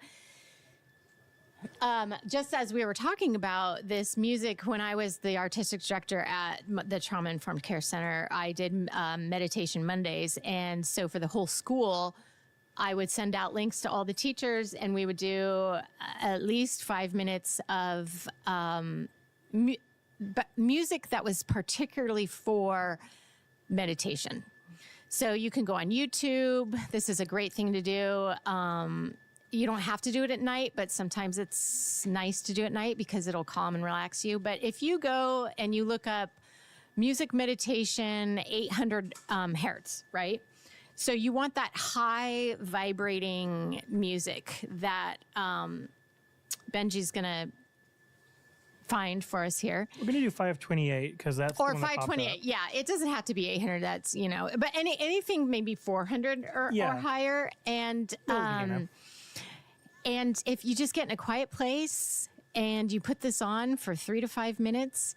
And sometimes what I would do with students, and you don't have to go to this detail, but you can track your heart rate before you do this. Which I'm going to do right now. Which we're going to do and see, because we've been talking, we're kind of, up. And so if you track your heart rate before and then you track it again after and just see, did it calm your heart rate a little bit? Did it relax you? Did it put you in this space? And what I like to think about when I listen and engage in music in this way is I let go, just completely let go. And if thoughts come in, let them come in, but let them move past like clouds. So you want to focus, you don't want to focus. This isn't focused listening. It's letting go completely and be with the feeling. I always say that singing is a feeling. It's a sound feel. You're listening, but that's not it. Yeah, you're experiencing It's your feeling. You're experiencing it. So we would like to do this with you. So my current heart rate is 79 beats per minute. Woo! She's kind of up there a little bit. So we're going to listen to about a minute of this. And then immediately after, I'm going to check my heart rate. And then we're also going to have a minute of just silence. So we're not going to be talking. We're just going to sit in that moment and just exist in the silence. I'm going to switch to a wide cam just so we can just relax. All right. You want me to start with this, or are we taking a little bit? Gotcha. So we'll just have a little bit of silence now. Have get a little close to the mic and have like an NPR little moment. Hello, everybody. All right, you are good to go on that. Okay. I'm gonna slowly turn this up so that way it's not like scaring anybody. This is 500 something hertz. There may be some extra stuff in there, but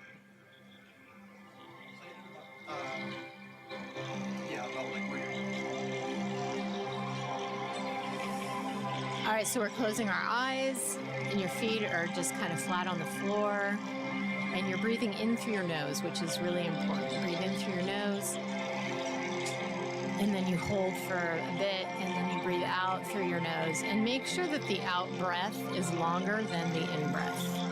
So it doesn't really matter how long you do this, but just make sure your out breath is longer than your in breath, and it will tell your nervous system to calm down.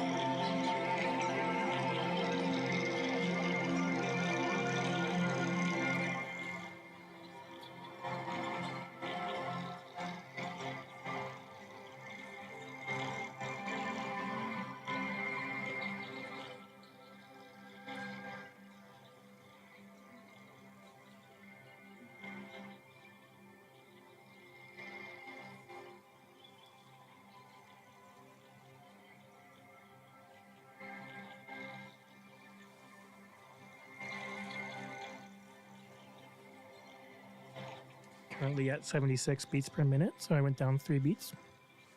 Now we're going to have a little moment of silence.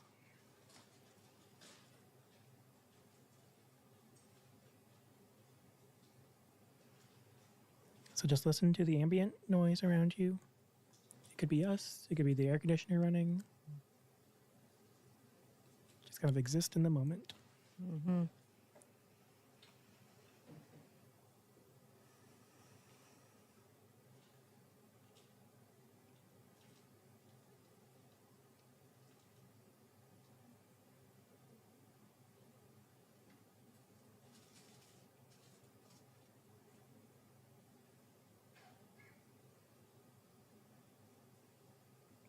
And okay.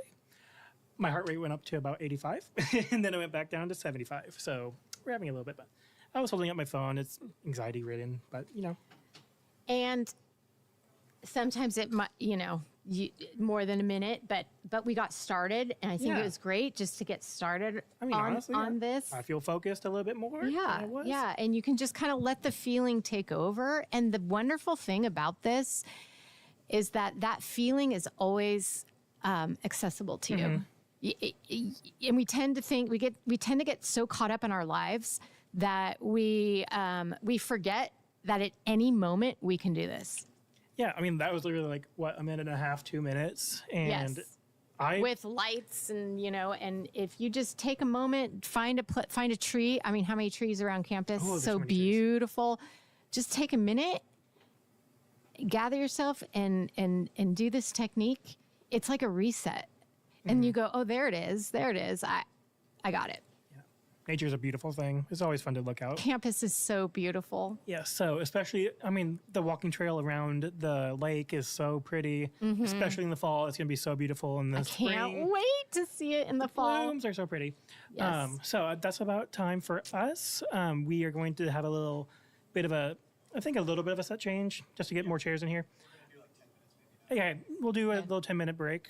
But thank you all for joining us. I don't think we have. Thank you, any Benji. people. Thank you, Dr. Neese. Absolutely. Yes. So we'll be back.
both? You read both? Okay, good, because I'm gonna read this one.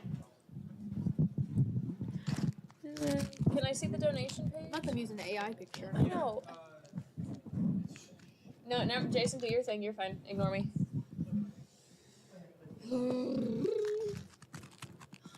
Okay. We need to incentivize another donation. We made that video, so maybe that'll be good. I think the video will be good. Okay. And then Talk to Benji about Yeah. sending a message out at 7:45 about the last hour. Is it live? audio is live now. Okay, cool. But I don't have any feed up yet. Okay. You look cozy. Yeah, I want to take my shirt, but I don't got a blanket to. I'm always barefoot for recording. That is true. Are we live? Audio's Audio. audio's live. Okay, hold on. I don't have the things. Well, I'm just focusing. I always take pictures because they are like. They're like. Are you Hannah now? Yep. You can just hold it. I know. Zeppelin here on my face. Well, yeah, that's what I mean. You can just hold it. That's what I was bringing at. Yeah, I clear out all your stupid pictures. Oh, why do you do that?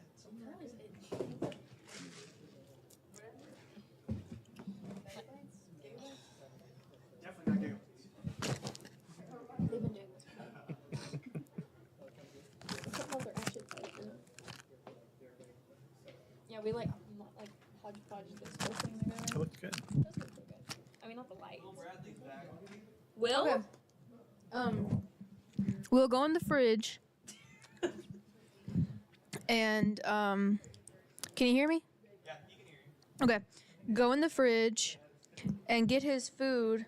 It's in the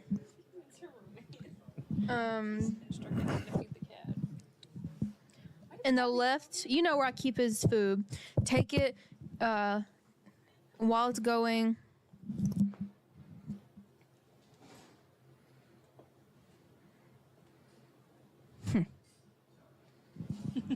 We have 12 people on here right now. Okay, y'all are about to hear me explain how to feed Zeppelin. Anyways, get his food, turn the hot water on, get his little spatula with the cat paw handle thing, and get the hot water, let it sit in his food for just a second so it's not like scorching hot. Mix it together, pour it in his bowl so it's like a mushy little mix.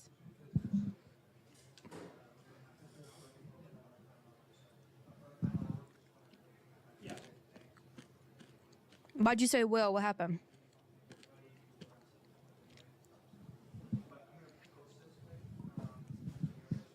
At this point,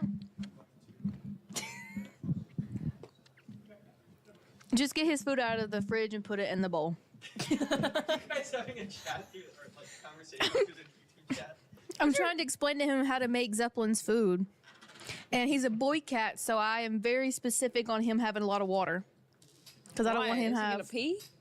Boy cats are very prone to having like blockages and bladder infections. Really? So they have to have like so much water. Like orange cats? Boy cats in general. Zeppelin's not orange, you know that. Oh. Hammer is orange. Will, did you make it? If you have any more questions, let me know. Yeah, that's boy cats in general. Like they're so like I have to have water on every single level. Okay, we have 2-story apartment. He said simple enough. It is simple. Will, did you feed him? Zeppelin will show you how to make it if you let him. He'll show you where the food is and how to make it. Zeppelin rolls up his sleeves. It's like, okay, watch this. Mm-hmm. What was that? Ratatouille's it. What was I talking about? I don't remember. Oh, yeah, I got to make sure they have enough water. Because they're so prone to diseases. Not on the list, no, but we've got other ones. I don't even know what the list is. I never saw it. Yeah. We might just- Inside Out is the main one. Yeah, Inside Out was the one I want to talk about for like 2 minutes. He said gonna go make his food. I thought you were making his food. Okay. I've got some others. I'll bring Okay, good. And that. Okay. Jason, are you ready? Yeah, you guys can start. You guys are live. Okay, awesome. Okay, everybody, okay, that camera. That's yours, by the way. Which one, that one? The one right in front of you. Yes, that one. The one that just went on you. There you go. Okay. Hi, everybody. Welcome back. Oh, are you ready? Okay. Hi, everybody. Welcome back. Thank you, Benji, for doing an hour for us so that we can go get straws. Shameless plug. It was good. We used our straws coupons that we got actually at the kiosk at Edwards Commons. So go get those. And if you don't, you can just get them at the Psych'd event, I guess. So then go to the Psych'd event. Anyway, that was a really good plug. Next Friday. Check your emails. It'll probably go out on Monday. Yeah? Okay. Okay, so this next segment is segment 11 out of 13. We have 2 more segments left. This is Mental Health in the Media with Dr. Robert Miller. We're going to just read your bio for you. Okay. So a little bit of, again, a shameless plug of Dr. Miller.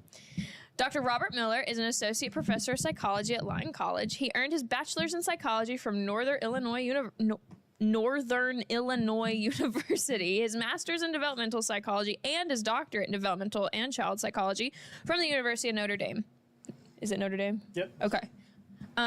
He teaches a wide range of courses from human development to the psychology of horror, and even forensic psychology. In addition to his teaching credentials, he runs the Families and Mental Health Lab, which has multiple projects in the works conducted by undergraduate students like me. Like me.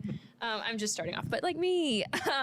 So, Dr. Miller, why is media representation of mental health important? Yeah, so I mean, often what we're looking at is kind of the first way that people get exposed to depictions of mental illness is through, through things that they see in movies or TV, or you guys had some questions later on we'll talk about social media. So, yeah. One of those routes, right? And so it's, that tends to be a pretty important way of introducing people to, the symptoms of mental illness, maybe helping them to recognize things that they've experienced or that other people around them have experienced. Being able to give a name to something that they might not have known what the name was, or it can be very validating to kind of see those sorts of depictions. It can go both ways, which is something that we can also chat a little bit about. Where certainly we can think of examples of depictions that maybe aren't as sensitive or as helpful or as accurate as they could be. But again, that's why it's very important to have those sensitive, accurate portrayals of mental illness. Okay. He answered that whole, everyone's just answering the whole section together, and I feel like my questions are very specifically written, but that's okay. Which one do you want to start with? You want to do social media? You want to do movies and TVs, or you want to start with that? Let's just go to movies and TV shows. Okay. So we're going to start with talking about movies and TV shows. So can you give us some of your best examples of accurately portrayed mental health in TV shows or movies? Okay. And you guys will have to let me know if you've seen some of these as well.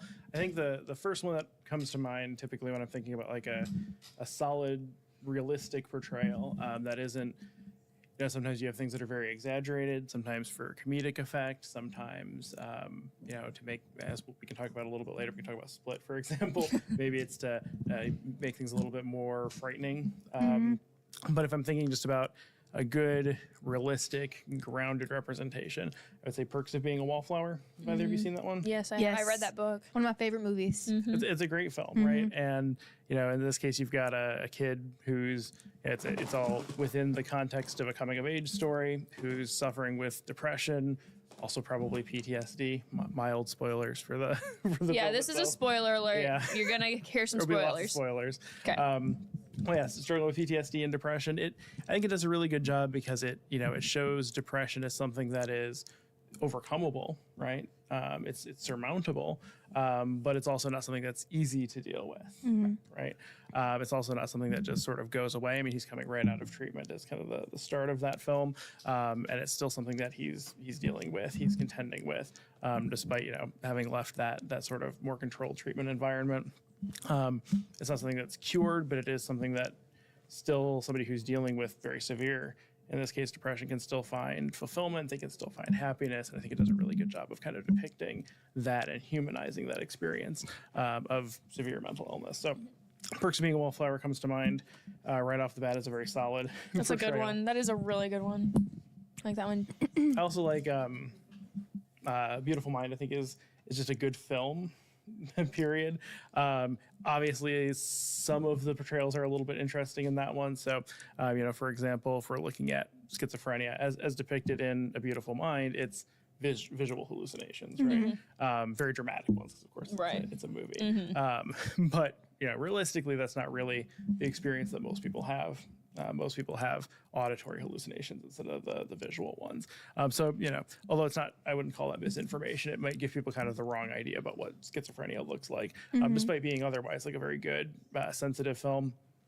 I guess that particular one's also interesting because it introduces that issue of like special talents or savant talents, if you will, being kind of conflated with mental illness, which generally is kind of a trend that's maybe not super helpful. This idea that, if you're struggling with something like, OCD or depression or schizophrenia, that, good news, you're going to have like these really impressive, brilliant talents that are going to accompany that mental illness. And that pressure is not terribly realistic, right? And that depiction's not terribly realistic. Of course, there's people who are, have a mental illness and are also very brilliant, right? But those things are not necessarily like tied together, even though that is a pretty common trope that we see throughout a lot of media depictions. Correlation does not equal causation. Yes.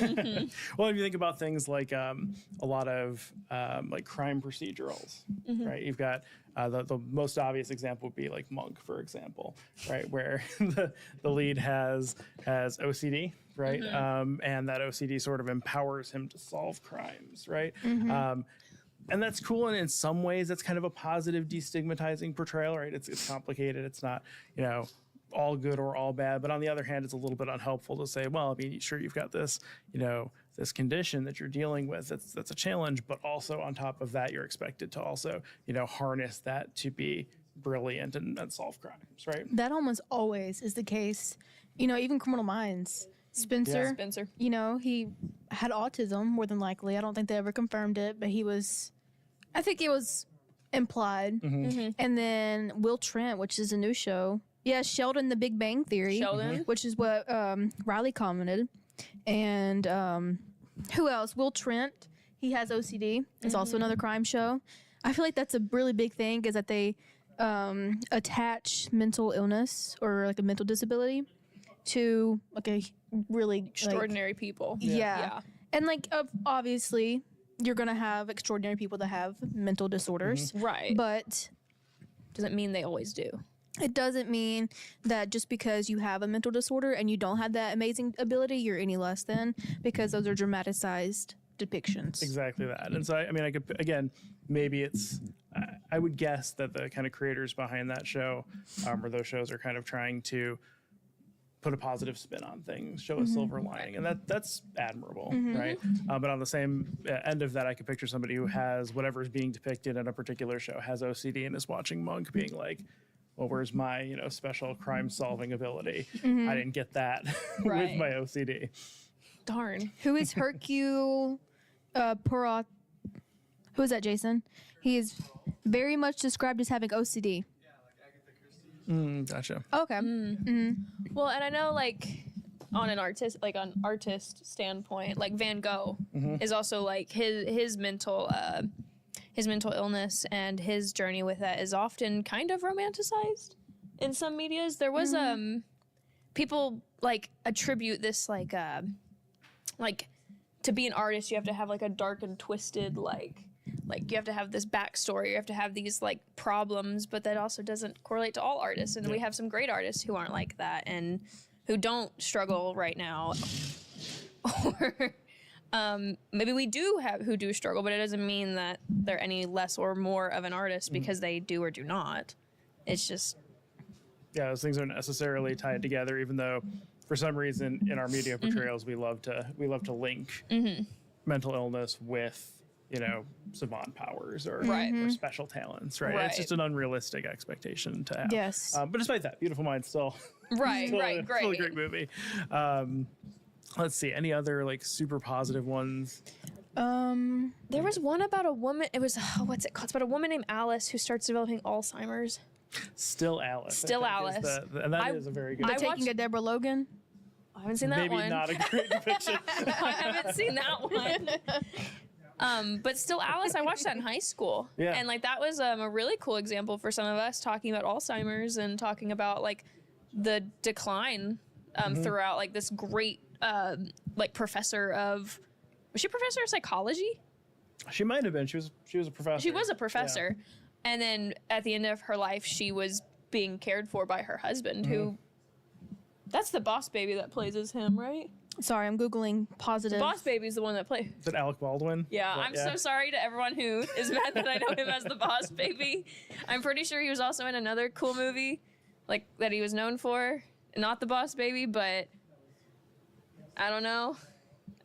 30 Rock is the big one. It is? Yep. See, I haven't seen that one. I've only seen the Boss Baby. So, I think other good depictions would be things like, I mean, there's a lot of good depictions of PTSD specifically for whatever reason, but you know, Hurt Locker. Oh my gosh, that one's good. I wrote a paper over that in Silver Linings Playbook's really good. Silver Linings Playbook is I'm looking wonderful. at examples and Good Will also Hunting. That's what I read. I mean, that's what I watched.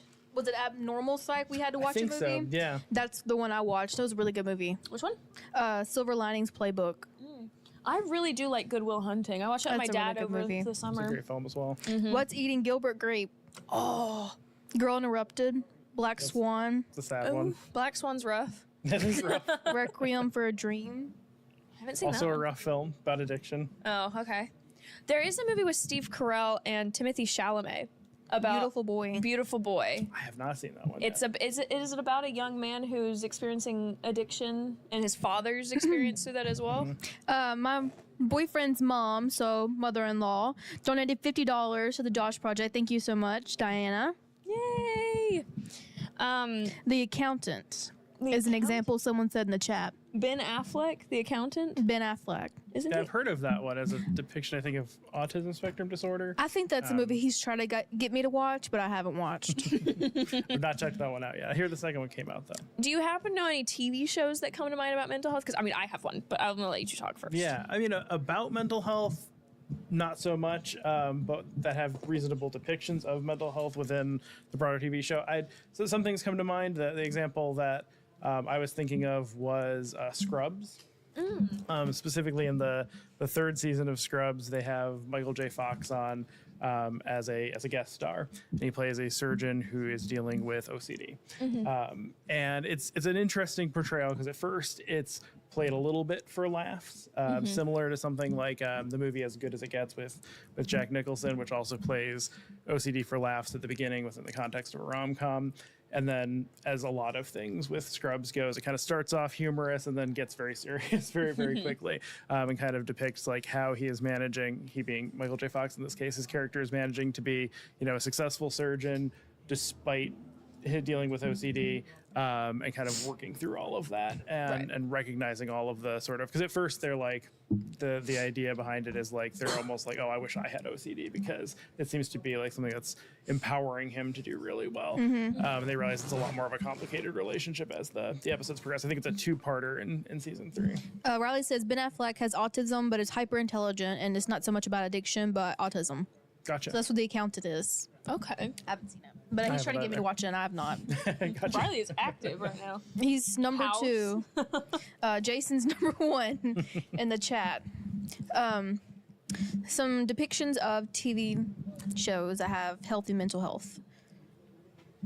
I have one, and I think I told you about it. I think so. And it's Ted Lasso. Oh yeah, okay. It's the TV show about a American football coach, actually at Wichita State University in Kansas, and he gets recruited to coach soccer in the Premier League in Europe. And it talks about like he goes over and it's like super funny and for laughs at the beginning, and then as the season progresses, geez Louise, somebody needs to fix their car. As the season progresses, on purpose. Oh, that's on purpose. Okay. As the season progresses, it like breaks down in this whole. Yeah, that's on purpose. it breaks down into this whole thing about men's mental health and mental health going through dramatic life changes late in life. And I mean, Ted Lasso goes through a divorce. He's living across the country or not even across the globe from his children or his child, all while being absolutely ridiculed and being called inappropriate things that aren't stream friendly by all the fans of this team, which is millions of people. Well, hundreds of thousands of people. We'll go with that. And it's like a really good story, and it like has very realistic depictions of panic attacks, and also about how to come for those panic attacks and how to build interpersonal relationships with people, bonding. It's so good. Like, it's so good. And I mean, my parents are probably going to say something about it, and if they don't, they're probably going to tell me later that was such a great example, because that's the TV show that we watched together. Gotcha. And I'm almost done with it. Check it out. You will. It's on Apple TV. And I use my mom's account. But it's so good, and it's just, and the second season is all about bringing in a sports psychologist, and like it talks about the yips, and then it also talks about like the process of getting to therapy and why that process is most difficult for men, and like talking about that dynamic, and it's so good. It's, dude, like I also love soccer, so like that's my thing. I've been playing since I was 3. So that's just my thing, but it's such a good like comedy wrapped into a little bit of a drama with some really great messages and really great resources attached to it. Awesome. Because they also attach resources to the shows, and I believe they did do some sort of fundraising for it, but they do definitely support those programs as individual actors and as a group. So sorry, That I just sounds really good. really like that TV show. So on the flip side, we'll start with TV show first, and then we'll go to movie. What are some bad representations of TV shows then? Because movies, we get really into it, because I know there's one that's on our mind. But that I brought up in our top and bottoms movies. Yeah, our top and bottoms, and psychology movies. The episode with him, and just in class we've heard it as well. We'll talk about the movies later, but I want to know TV shows first, because I have one in my mind, but I want to get your opinion first, and then see if we share the same opinion. Yeah, I mean, so the one I'm thinking of currently Your dad at least would be commented.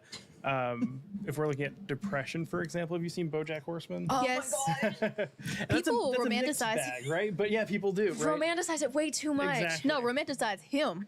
Yes. They are in love with him, that character. Yep. And I think it's just because it's what is that? Will what?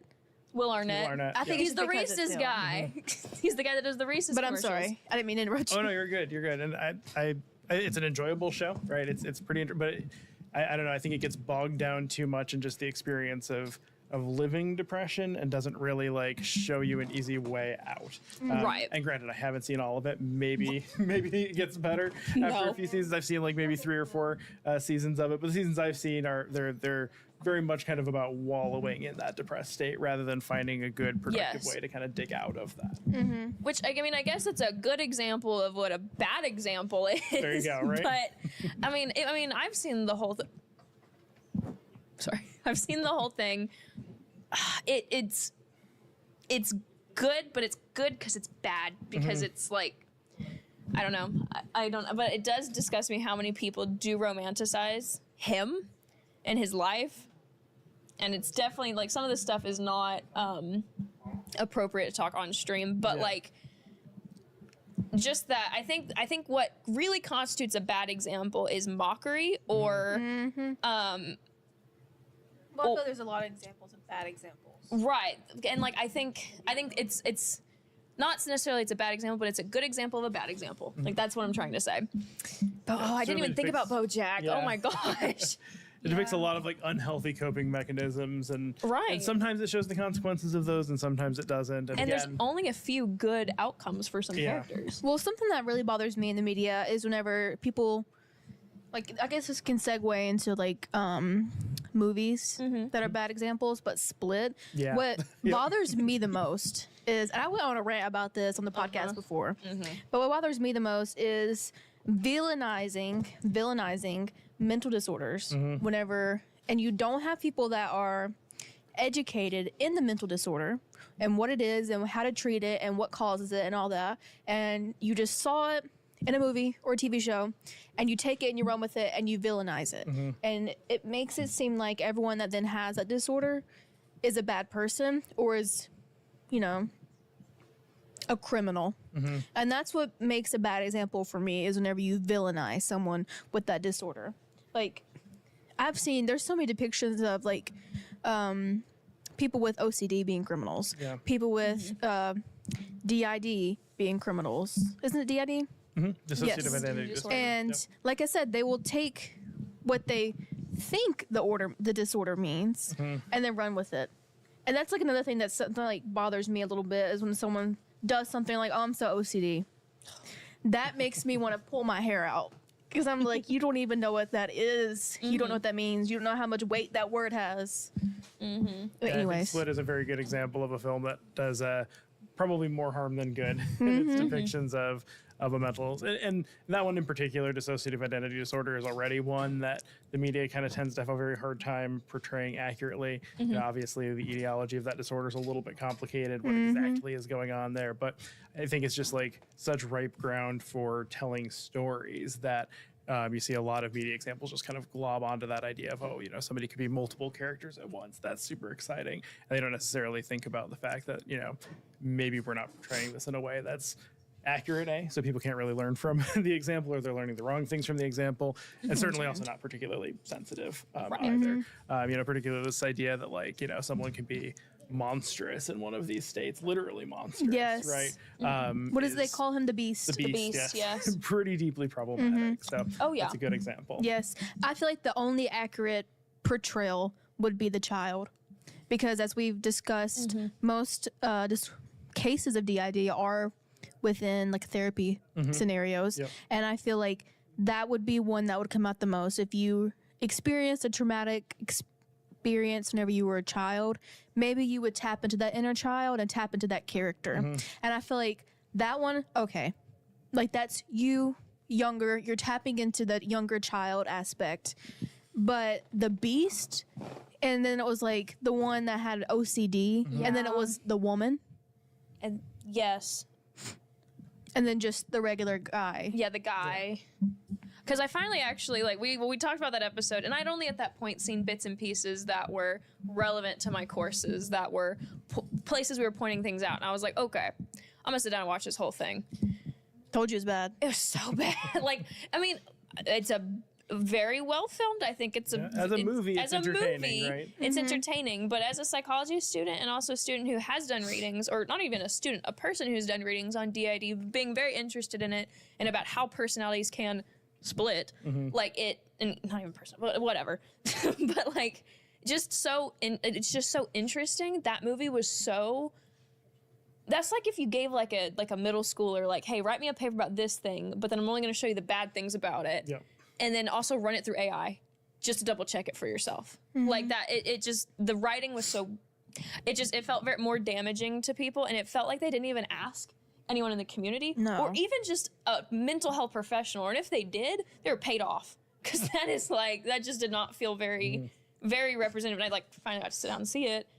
I didn't enjoy that at all. Well, here's the thing. If they were to sit someone down and be like a mental health professional that maybe specializes in DID, and they're like, explain to me what this disorder is, tell me, you know, run me through someone that has experienced this, you wouldn't make money off that, because it's not going to be as interesting as someone named Beast that's going to come and get you. You know? Yeah. You're going to make money off of villainizing that.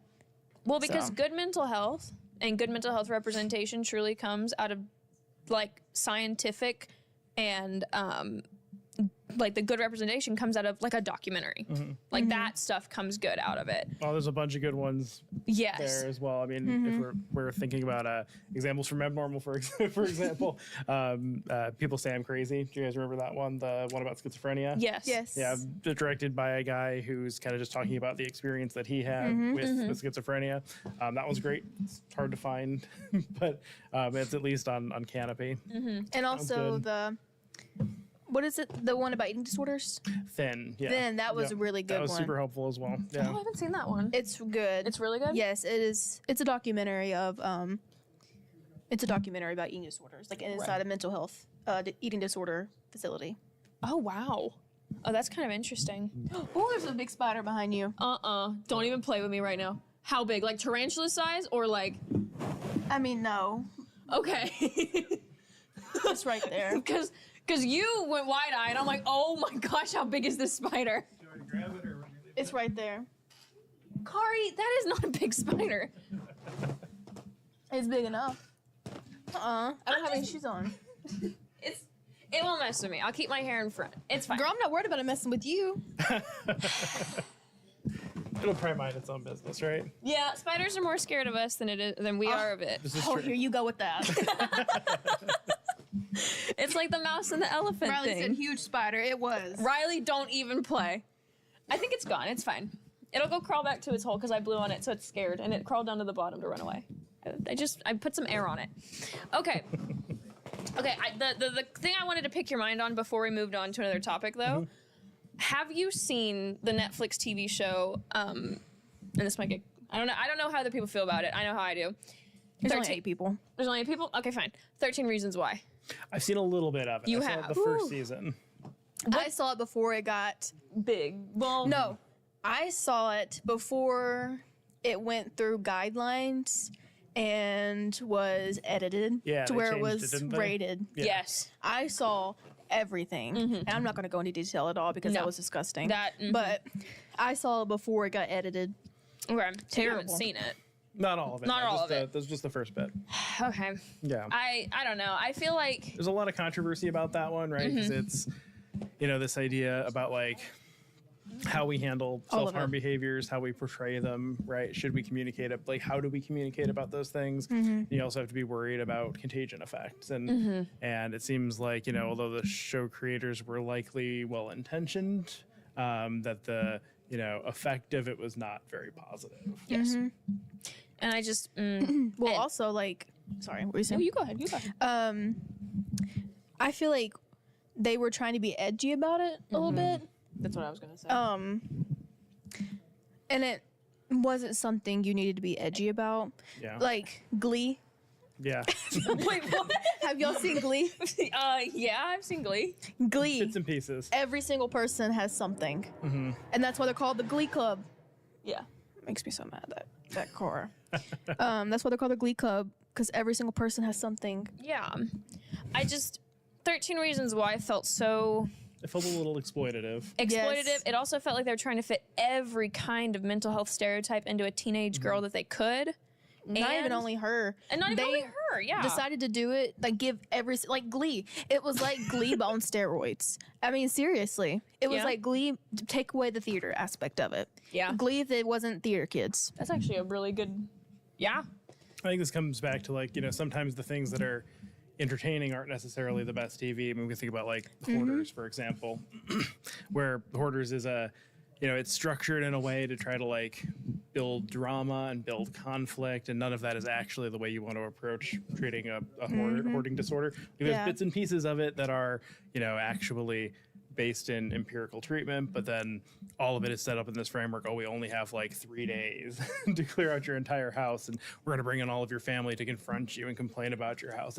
It's reality TV, right? It's set up it's scripted to be explosive rather than actually helpful. Well, Hoarders and Intervention. Intervention. Yep. That's something else we had to see for Abnormal Psych. Yep. And I remember someone and I had a disagreement in that class whenever we were watching Hoarders. Because I did not agree with the show at all. And I was very vocal about it. And I'm not going to discredit her opinion. I don't even know who she is. Like, truly, I don't know who she is. She was behind me, so I couldn't see her. And she was like, you just go in there and you take everything out and you let her deal with it. And I was like, that's not healthy, because once people turn their head, she's going to continue to pile stuff on. And taking away something that means so much to someone whenever, because I get it. I know what it's like to have OCD and to be like, I cannot throw this bag away because there's something really important in there and I just can't see it. I know what that's like. So, and that's a terrible feeling to be like, I'm just going to throw this away because I know there's nothing in there and you're crazy. That's not a good thing, because that's just going to make her go into remission. But it's very similar to if we think, oh, well, to treat somebody's addiction, all we've got to do is get rid of all of the drugs or all of the alcohol. If we get rid of them all, surely they won't be addicted anymore, right? And we all know that it might help within a couple hour period. But ultimately, if you don't do anything to address the underlying addiction, you're not going to be able to address it just by changing some things about the environment. Exactly. Exactly. So when I was looking into your educational background, you have a doctorate in developmental and child psychology. A very popular show, movie. Actually, I saw this movie when I was 12 or 11, the same age as the young girl in this movie. Inside Out seems to be a really good, like, pointer for parents to start opening up the topic of mental health with their. Actually, that is like tween age. 11 is the right. 11 and 12 is tween, so it's like right before mental health, right before like the puberty years and all those kind of conversations. What do you think? Actually, let me ask a more from a psychology perspective, from a psychologist perspective who did a PhD in child development and child psychology. What did Inside Out get right about how emotions work in children, looking into the mind of a child? Yeah, I mean, I think Inside Out it's an entertaining film, right? I think it's definitely something that's going to grab a kid's attention. That's super helpful. Yes. It also has really like clean, visible examples of like what different emotional states look like, and I mean that's part of emotion. That's kind of a part of emotion we don't think very much about, but we talk in way back in Psych 101, right? We talk about how emotion is 3 different things. It's the physiology, it's the behavior, and it's the cognition. And being able to kind of see and name depictions of various emotions, that's that cognitive bit, right? So a kid is like, okay, maybe I didn't know what to call it when I feel disgusted about something, but now I've seen this depiction of it, and I know that when I feel that way, that's disgust, right? Yes. Or I know to call that fear. I know to call that sad, right? So I think that's really good.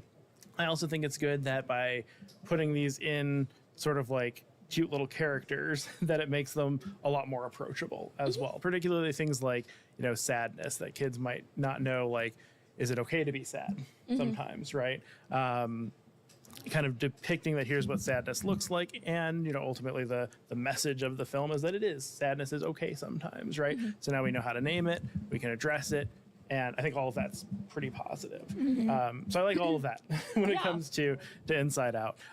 Things that I have more mixed feelings about, the thing that jumped into my head right away when I was thinking about it was the portrayal of anger. Yeah. Right? So you've got sort of this personification. Now, granted, when anger gets mad, at least we don't see a lot of super toxic behaviors, right? We don't see them like breaking things or aggressive behaviors. They do manage to keep those out, I think, from Inside Out. But we do see a lot of like yelling and shouting and stomping and like those sorts of like more verbally aggressive things. And although that is like, if we're just thinking about like, how do we name this emotion and what does it look like? Well, that's still helpful. But if we're thinking about like, how do we properly express this emotion? Yes. If we behave like anger and Inside Out, that's not actually really acceptable, right? We can't actually just like shout at people when we're angry. Exactly. And so that depiction I don't find like super helpful or thrilling. And then also, the kind of big conflict in that movie is this idea of Riley running away from home, which is a little bit of a troubling thing, I think, to show kids. Yeah. I mean, I ran away from home, but I went like in the field. Yeah. You know what I mean? Like, I literally had a stick, and I like. Oh, you did the stick and bindle? Yes, because I thought it would get me more attention. Yeah. And I mean, I just went in my field. Well, and part then of it got hot. worries that like Inside Out, maybe seeing that sort of thing again, especially since her running away is the catalyst to her mom and dad listening to her and them all sort of like settling their problems. Running away is the thing that triggers all of that. So I would hate to imagine that that's like a message that we're saying works, right? Like if things get real bad, maybe you can get mom and dad to pay attention to you by doing something super dramatic and dangerous, right? Exactly. That seems less great. Well, I know what my mom did was just like, okay. She was like, go on the field. She's like, you're in the field. It's fine. I don't care. Yeah, I can watch you from the porch. She was like, pack your bag. She's like, it's okay, go. And then that made me more mad, But I mean, I literally just walked to my grandparents and back because, grandparents are just going to listen to you rant about it. Yeah. Well, so I'm not going to counter it, but with because I did rewatch Inside We need to Out. do our giveaway soon. We do need to do our giveaway soon. After we finish this section, we can do that, and then we can move to social media, and then we can wrap up. We're a little bit over. We're a little bit over? Okay. We'll finish this. I do think that in Inside Out, because I did rewatch it, just to make sure I didn't miss anything, I agree with like the whole like easy characters for children to pick up. Yeah. I do agree with the like the acceptance of sadness and like it being okay with sadness, because when you see kids who cry, kids are immediately comforted and told like, oh, don't be sad, oh, don't cry, oh, it's okay, like be happy, like here's a toy, or like let's go play, let's go cuddle, something like that. Yeah. Like kids are not conditioned, but like we always try to keep them happy, and then when they enter a section of life when then things might not be always so happy, like it could be confusing and it could be distressing, and they don't know how to handle it. They might not know how to express that and talk about that with their parents. So I can see how Inside Out might have really introduced that kind of conversation to older children, like before like the ages of 10 and 11, but also even for children who are a little bit older than Riley, who were like maybe 14, 15. I could see that being a great way for them to learn how to open up and see that in a more childlike way. I do think that the process of Riley running away was a good representation of like, you don't need to do this most drastic thing, because if you just talk to your parents, because I think also her parents' whole thing was like they were concerned for her, and then she approached them about it. It was after an extremely distressing event and something no child should do, because, and especially there's a difference in a field and in downtown San Francisco, because like San Francisco, I mean, it's a city that you don't know any, like she doesn't know anybody out there. So that was dangerous. But yeah, I do agree with that. Do you think that, like a lot of people do think that Inside Out maybe like simplifies mental health, but do children need complex films that tell them how they should, not how they should, but how to identify all these feelings? Or do you think that this genuinely was a good way to still keep the concept there, but not overcomplicate it to where children can't grasp it? Yeah, I don't think children need like a super, especially younger kids, which I assume this is geared more towards, like, you know, you can usually guess that like a film is geared towards somebody about like 2 or 3 years younger than the character that's depicted, right? So it's depicting an 11 or 12-year-old. Chances are the target audience is about 8 to 10. Yeah. Right? And for an 8 to 10-year-old, yeah, I think that kind of more simple depiction of emotion is probably perfectly acceptable. Now, I haven't seen the second one, but I do hear that they added a bunch of like more complication, like different emotions, more complicated secondary emotions. It's like threw her into puberty, and it talks about like anxiety, ennui, embarrassment, like envy as well. Like, I mean, some very complex characters, which were, it was cool, and it was a cool story, and it also talked a lot about, again, like, I love sports. A lot of sports psychology came up in that movie, and a lot of interpersonal connection issues in that movie, which was really great, I think, for, again, 12, 13, 14-year-old kids who are entering high school or about to, or in middle school, about to enter high school. Great conversation, but y'all should watch the second one. Well, you should watch the first one. The first one's cute. I think it's good. Which one do you think? Just to close. You want to talk about social media? Or do you want to wrap up with social media in the end? Okay, so let's talk about social media. So I just turned that off. Why did I do that? So with social media, do you think that, controversial one, do you think that platforms that try and raise awareness of things, like even like something like this, do you think that that helps with raising awareness, or do you think sometimes that can make it worse? I mean, I think that obviously drives like this that are well thought out, right, and that have a lot of good attention behind them can only help, right? Right. The issue with platforms themselves, things like TikTok and YouTube and blog posts and things like that, is that there's not really a lot of barrier to posting content on those sorts of things, right? So because there's not, if you think about like a movie or a TV show, we've spent a lot of this segment talking about how they still get it wrong, and this is with dozens or hundreds of people sometimes looking at a product before it's actually released. If we're looking at something like a TikTok that somebody posts, right? It's one or two people most who are kind of looking at that and verifying it before that information gets out there. So there's just a lot more of a chance for potential misinformation. Right. When you're looking at, things that people post about mental health on YouTube or TikTok, even if we're filtering out the kind of malicious intent, right? Because sometimes there are, unfortunately, because there's so low of a barrier for entry into those platforms, unfortunately, you do see sometimes people deliberately spreading misinformation or harmful information. But even if we kind of filter that out, there's just not a lot of like screening. And so somebody can have the best intentions, but still be kind of spreading misinformation through a platform like TikTok. That being said, right, it's also could be super empowering to, see somebody with, let's say, ADHD talking about their life and their routine and the things that bother them and the things that help them, and kind of having that like almost what feels like a one-on-one interaction with that person. If you're somebody who experiences ADHD and you're watching that depiction, it probably is very empowering, right?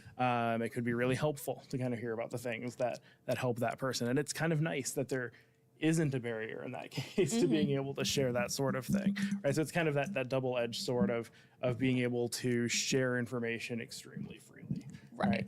Sometimes that's a good thing and a positive thing. Sometimes it's not. Yeah. I think one of the more frustrating parts about social media for me is the ample amount of it's on both ends of the scale. It's like one side, people are like only posting the positives and never posting anything bad, and their kids are always in like nice outfits, or their bread always rises and never breaks in the oven. And like, or they always get the crocheting like thing right and never get anything wrong. But there's also the far end where it's like showing everything that could be going wrong, and it's like, well, this is like to show that everything is not always positive. And I don't know, just both ends of it, which, I mean, it's showing both ends of how things can be good and how things can be bad sometimes. I feel like sometimes it just gets a little redundant and gets a little overused, overdone kind of sometimes, and no one ever just posts, like ever just does business or ever just post random stuff. It's always like you have to show this or the other for it to be completely transparent without just being transparent. Yeah, it's probably what like the algorithms that select information on those platforms also gravitate towards, are those extreme examples. Either things are really, really great or things are really terrible. Right? And those things kind of tend to rise to the top, even if people are trying to post like, here's just a day in my life, and it's typical, right? Right. Yeah. I was going to say, before we wrap it up, one thing that makes me so mad on social media, no, I'm serious, is you'll be like, I wore pink today because my favorite color is pink. I gotta sit up for this one. Oh, and then people on social media be like, okay, so you hate the color purple? Okay, I love my cat Zeppelin so much. Okay, so you hate dogs? That's how people on social media are, though. They will take the extreme to it. And 3 people just joined. And now I'm on a rant, so I guess we'll wrap it up with our giveaway. But it just makes me mad. People, I think one of the biggest things with social media today is people have such a hard time not making everything about themselves.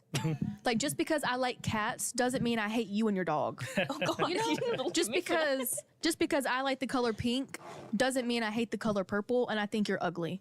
You know what I mean? People take it to the extreme because they want to be the center. And I get it, but go do that somewhere else. All my says. Before we do the giveaway, we're asking everybody to give a piece of advice to Lions students. So I think in terms of social media consumption and content, what kind of advice would you give to students on intaking all that kind of content responsibly throughout their college years? Yeah, my advice would be be super critical of the content that you're consuming on social media. Use that kind of skeptical mind. When you hear something, don't automatically assume that what that person is telling you is true. Try to use reliable sources to get information. Talking to your professors is a good way of kind of getting to that information. They can probably direct you. Like if you want to learn more about schizophrenia, maybe a TikTok isn't the place to get that, but I'm guessing that somebody can tell you where you can find better information about that sort of thing. And then I would just say limiting consumption, especially if you're noticing that it's having a negative effect on your well-being. So if you're watching a lot of these TikToks about, maybe it's about, somebody's experience with a particular mental illness, and you're finding that you're kind of feeling down because you're watching that. Well, monitoring that and responding to that accordingly by kind of reducing your intake of that content is probably a really good idea. Right. That's good advice. Thank you. Yes. Well, thank you, Dr. Miller, for Of being here. Would course, you like to yeah. help us with the giveaway? Sure. How do I do that? Okay. So we have. Do I need to go get? Let me go get the item here. Hold my microphone. We're gonna do this one, and then we're gonna pause for a second, get everything set up, and then we're gonna do another one. Okay. So I turned it off. This is Cheyenne's iPad. Jason says, "Thank you, Dr. Miller." Thank you, Welcome. Jason. Okay. So everyone that has donated to us, Cheyenne, did you add Diana Hubbard on here? Yeah. Riley's mom? Yeah, I did. Okay. Okay. Yeah, so just how do we need to do this, Jason? Okay. You can set the mic down. Yeah. Okay. Hold it up here. Anyone that has donated, wait. A little higher. That's good. Okay. Go to the right a little bit. You actually start. To the right. My right. Wait, do I need to Okay. show it first? Okay. So, wait, which one do I? Hold up. Okay, this one. This. Oh, nuts. Okay, we've got a cup, another set of golf balls. Jason, what's this thing? Jason, what's a divot repair tool with? Oh, further down. A divot repair tool. Oh my God, it's just a crotch shot. Hold on. It seriously was. I'm so sorry. Jason, why don't you say something? With a little thingy. I don't know what this is, but you take it off and a ball marker.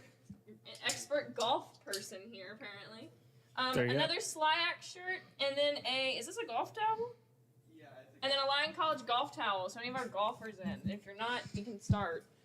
Okay, Dr. Miller, if you want to spin it. All right. Oh, I didn't forget one, but it's okay.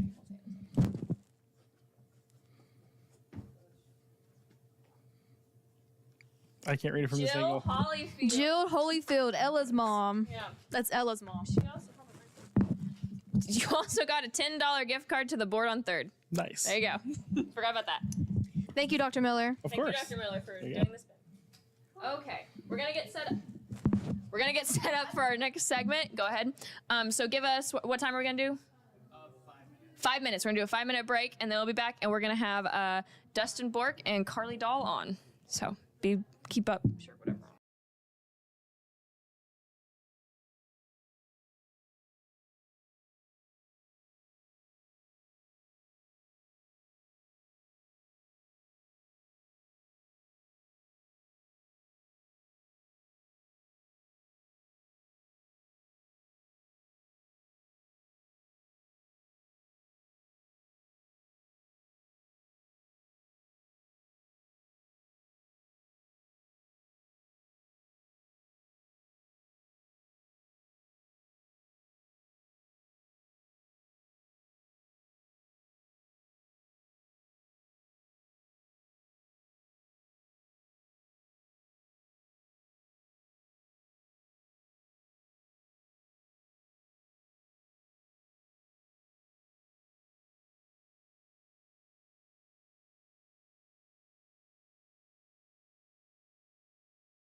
good. No, I couldn't. But it's it was The man should see them right now. We're trying. Sorry, I'm trying to send this to the Bork. It was cold in here earlier. It feels a lot better. Yeah, I turned the air down. Okay. It was set to 65. But like underneath these lights, it gets Hot. But like it's not near as bad as it is in Kill. Yeah, the painting class was like that the other day. Someone had it set to 63. I'm like, oh my god, my wife would murder me. And Yeah, she keeps it 75 at the arts council. And I'll be She does it at sweating. home too. Yeah, like in the morning it gets Test. But then in the afternoon, Check. Check. Check. it's kind of hot in here. I just do that. If someone puts a mic in my face, I just do that. Because I'll be sweating. She said Justin. Yeah, it's a I habit. think it's because I'm sitting there with all the white Yeah. in the windows and I start sweating. Yeah, well, in the So, afternoon it does warm up. And I had the This is candle what I was right thinking, next to like me. this, so that you guys can like. Well, okay, this actually probably wouldn't work out because you guys are gonna be facing. These are nice Oh, it's mics. gonna be, yeah, this is a good setup. All right, yeah, no, this will work actually because we can do this. I like to sit across from each other. Okay. So I'm gonna have to be. Where do you want me to sit? Yeah, let's get this situated quick because. How are we gonna do this? That's what we're asking. Well, yeah, you guys are. You're gonna sit across from each other. Let's just. We're doing that. So like, if I went, like, if Hannah stayed here and I went right there. Sure, So if you want to Hannah go has that to far cross away, the turn. you don't have to go that But far they away. want you to like still be like on camera. Are we talking about like here's the center and You then can just two of turn us? your chair. We just go Right live and here. handle this live. Like this? All the way. No, that's good. That's Because- fine. That's, He was saying not And then that put far. somebody here. But like then they're not across. Okay, what I'm saying is Dustin, Carly, me, you. Oh, on And different we're sides across of the from each table. other, so that's why Oh, it's easier to paint. got it. Okay, yeah. Let's. Okay. Okay, yeah. So get Oh. so get a chair over here. He said we can in fact hear you, Bork. Yeah. What did he say? Check. Well, he was One. doing I was the like, check test. thing. Oh. Testing. I don't have it turned on because I have. The video. Yeah, I don't have the video turned on because we're still doing this. Oh dang! Someone posted on the Yik Yak they got an F on the quiz. Sorry about that. Okay. Here, I'll take this chair. I'm just gonna over grab here. Yeah. One of y'all can use that Do one. like this. Oh wait, so which one are we doing? You're gonna have to. Oh. Yeah, you're gonna have to Yeah. be. There we go. And You'll then have to be there. I'll be there. So Kari and I are here. Carly. Carly, be next to me. Dustin, I want that chair. Though. I want to be the furthest from the camera, please. Okay. Okay, so I'll need to be in that chair. Yes, and I can be here. Okay. Me too. Me too. Oh, now we're furthest from the paint. No. Oh. Yeah. We're It's gonna have to fine. get that closer. Share like a palette or whatever. Yeah, we can. I'm gonna need my own. I'm gonna be mixing stuff. Oh, okay. Jeez Louise, I was just gonna use the primary colors. Yeah. Can I like Picasso this? Should we go I got this abstract? from definitely. Get creative with it. Fulkerson. There's 4. Oh, we could totally put all 4 of them together, and like put them on like put them together. Yeah, make it like a wall. I think I thing. grabbed a whole bunch. You guys are like actual like professors and teachers of painting. Can you guys like switch together and be a little more cramped than those two? There was white paint on this. Like- Oh, that was not dry. It got all over my hand too, and on my pants. Yours is good. I'm like, Are you good? It got It's on on my you. pants and on my hand. What color? It's just white. Can you Okay. scoot this way? Okay, white will come out. There you go. There Well, go. you say So that, but you saw way- my sweatpants. The reason why I wanted it this way is because that way the mic. Can Mine's is dry. You guys. Yeah, totally. And It was yeah, on the should be bottom of good. something I touched. Those two just need to have other mics. Okay, we need to. Can we move this a little bit in the middle, so it can be fair game? Because I cannot reach those paints. Or move the cat up front and the paint's back. Yeah, or move take the cat. Zeppelin down put him down. a little bit, a little bit more. I mean, he can stay up there, like in front of the paint. Nah, he's good. Move this out. To go some more. Oh my god! I'm like, Just like pushed in the corner. space, and now the microphone's too close to me. Well, it just is not. It got further. There we go. Smelling some feet. And I put my shoes back on, so it's not me. I don't smell feet. Are we live? We're live. Not let there be Borks. Bork doll. dolls. Yeah. Let there be Bork dolls. Pork There's chops. Bork dolls? That's her last name. Oh, doll. I thought you were saying dolls. I was like, we have dolls of No. Dustin? That's cool, I She's the guess. doll. She's the doll. That's weird. Aw, that's sweet. Wait, why are we saying doll? I That's was her not last thinking- name. That's your last Everyone name. keeps saying Borks, but it's Bork dolls. Bork dolls. Not even hyphenated, just Bork. Yeah. Doll. Period. Bork, Period. period. Doll, period. Yeah. Or doll, period. Bork, period. Period. Okay, we ready? I'm good to go, yeah. I'm gonna announce this for Riley. Yes, we need to. You want me to recognize Riley, or do you want to?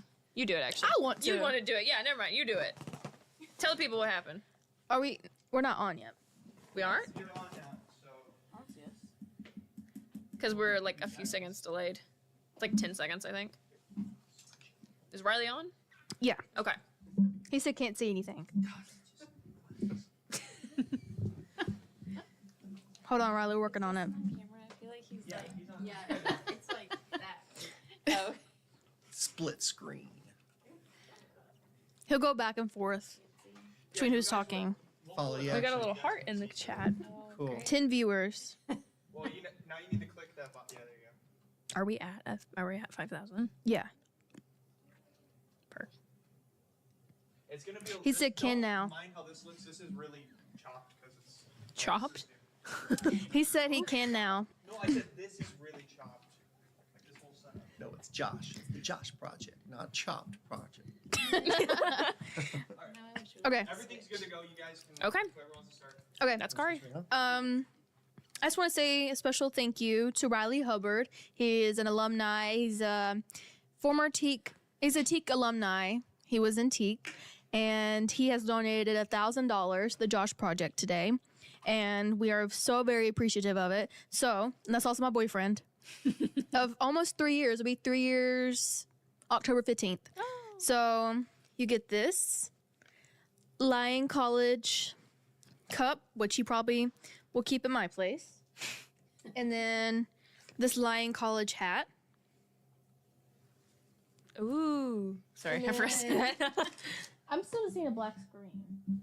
Oh, never mind. Yeah, now you're up. Screen? It's up there. Oh, and then you get, he said hashtag Teak for life. Okay, well, this is not about Teak. It's kind of about tea. And then you get this. He said no such thing as a former tea. Yeah, it's I didn't mean it. I did not mean Okay. it. Of the towel. As The towel? As Hannah's been saying today. She's been saying towel. Okay, it ka, looks like epsilon. towel. I'm sorry. Oh. Ta. Ta. I think I just Ta. found white paint on me. Is it the white shirt? Oh, wait, I can see what you're saying. Thank you, Allison. She said so proud of y'all. So Oh, thanks, Allie. this bracelet, this stress ball, this $10 coupon to the board on 3rd, which I know he will like. It's like Chili's. Yep. This Morningside coffee, 25% off coupon. Coupon. This Planet Smoothie, $1 off any smoothie or bowl coupon. Whole bunch of mental health stickers. A 15% off Bella Bird purchase. Bella Bird, yeah. Yeah. A buy one get one free for straws. Oh, there's our straws. Okay, I was wondering where that was. And one free cake pop of choice from the Butter Stick. And a whole bunch of stickers. And then lastly, a free drink voucher from Real Good Market. And Riley wins all this because he's been our top contributor throughout the whole stream. So thank you, Riley. Thank you, Riley. And for food. Yeah, Riley also bought our breakfast, lunch, and dinner, and our snacks. Yes. Thanks, Riley. That's like all the floor. Big supporter. Thank you. Thank you. Our biggest fan. Our biggest fan. I don't know. It says number 1 in there. Wait, is it now him? Number one's Jason. Jason? Jason's been saying a bunch in the chat. Yeah. Okay. Oh, let me pull it Do you up for have you. your Yeah, I'm bio? pulling it up for you. So I'm getting it for you. Hold up. we now are on to our last guest of the night. We have 13 viewers. Oh my gosh. We're on to our last 2 guests. We have Professor Dustin Bork and we have Carly Daw. So his little bios. Dustin Bork is a. Sorry, Let's go to the chat. Dustin Bork is a current professor of art at Lyon College. He earned his BFA in printmaking from the University of Michigan and his MFA in printmaking from Indiana University. Dustin is very active in the educational setting, ensuring that students of any age can have their work appreciated. Along with his exhibitions for young artists, along with his gallery students, he conducts juried art exhibitions for young artists both on the Lyon College campus and within our area. When he is not inspiring the next generation of Lyon artists, he creates pieces that reflect the architecture of the world around him. Thank you, Dustin. Thank you for that great introduction. And then Carly is the executive director of the Batesville Area Arts Council. Her educational background includes a BFA in printmaking from the University of Toledo. Carly just celebrated 10 years of dedicated service and transformative leadership from the BAAC. She has accompanied many fetes while in her role, such as facilitating events like Artoberfest and classes for young aspiring artists in our community. When Carly is not spearheading the BAAC, she creates art pieces to break the unrealistic beauty ideals and expectations society holds women to. And Dustin just had a great event tonight. So can you tell us just a quick thing about what happened to you in Little Rock today? Should we get started? Yeah. While we're doing that? Yeah, while we're doing it, we can get going. Yeah, You sure. talk about it. Tell us about it. while we get this. Yesterday, there was a opening reception for the M2 Experience. So the goal for M2 Experience, the exhibition is in Little Rock, the M2 Gallery has every year, is to make art experiential, kind of immersive, almost interactive. And there was a ton of people, so had a great time. A lot of people came out, a lot of friends, family came out to support, so it was really cool. That's awesome. I would have been there. but you could have found us on YouTube all day. We have another donator. Donald Taylor donated $50, and he said, Josh embodies the finest qualities of Lion with his radiant soul. Corey and Hannah are equally remarkable representative of Lion spirits. Thank you for your dedication to this meaningful endeavor. Thank you so much, Donald Taylor. That Thank you, means so Donald. much. Tell them the final, not the final total, but the total that's now it's 50, 59 right now. So now we have $5,059. Yay! We've officially doubled our goal of $2,500, and now we are going to go into our activity, which means painting your partner. So the partners that the hat we gave Riley chose. I want a blue one. Silver. The partners that the hat has chosen is Kari and Carly. And I'm also working as Carly's intern for the Batesville Area Arts Council this semester, so it works out. Yeah. And then Dustin and I. The hat did not choose us. Carly chose out of the hat. And then we were not leftovers, but we were. I actually chose myself first. You actually did choose yourself first. Self-portrait. You still could do that. We could have let you do that, and then all three of us could just paint each other, just go around in a circle. I should have brought a pencil so I can I'm going free. Yeah, you just gotta go for it. I don't know. No, Victoria literally told us about this. We cannot overthink our art. There you go. Okay, do we want to use that down there or this here? What are we wanting to use? They all can use those, and we will use these. There's also watercolors. Yeah, if you want to use watercolor. No. I'd like It's not. I'd be blocking it for you. brown. The breeze. You have to mix it. So I was giving you all the colors and you poo-pooed. I didn't want silver. You also said you didn't want blue, but I gave it to you. Okay. Definitely white. Yeah, I don't see white in that. That's why I was going to give you silver. Brown. Here, we have some white right here. Yeah, okay. Oh, there's brown there. She wanted brown. What kind of brown? Oh, I guess this is ochre. Jason says whenever the third camera charges, he will go around and show the art. Don't come over here, though. Nah. You can show theirs. I don't know. Anytime that I've been in Dustin's class and we've had to draw people or someone's had to draw me, I'll look at it and I'm like, it'll be one of the best artists in my class. And they had to draw me and I'm like, that's awful. And I'm like, that looks terrible. Even me. Even me when I did it. Right? Yeah. And all of them hurt my feelings. I'm like, okay, so everyone sees me that way. No, it's not.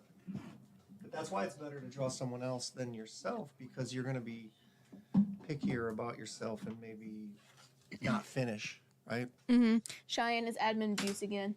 Are y'all talking about grow your garden? Oh, your stripes are gonna be really hard. You just have to so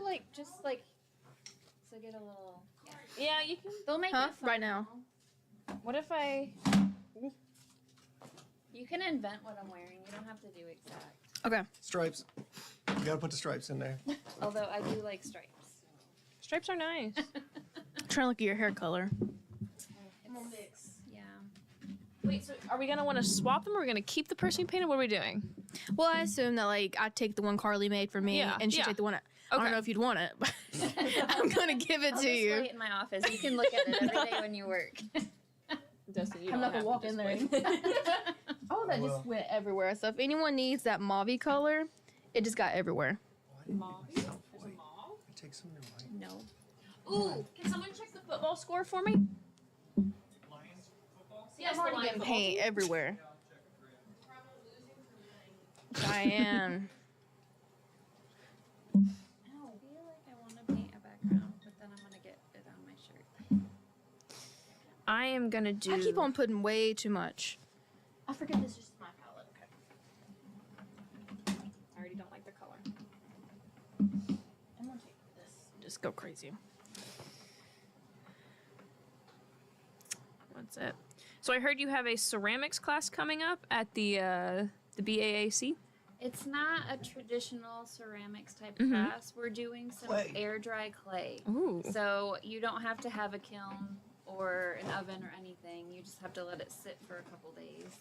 And Kari's been helping prep with that project.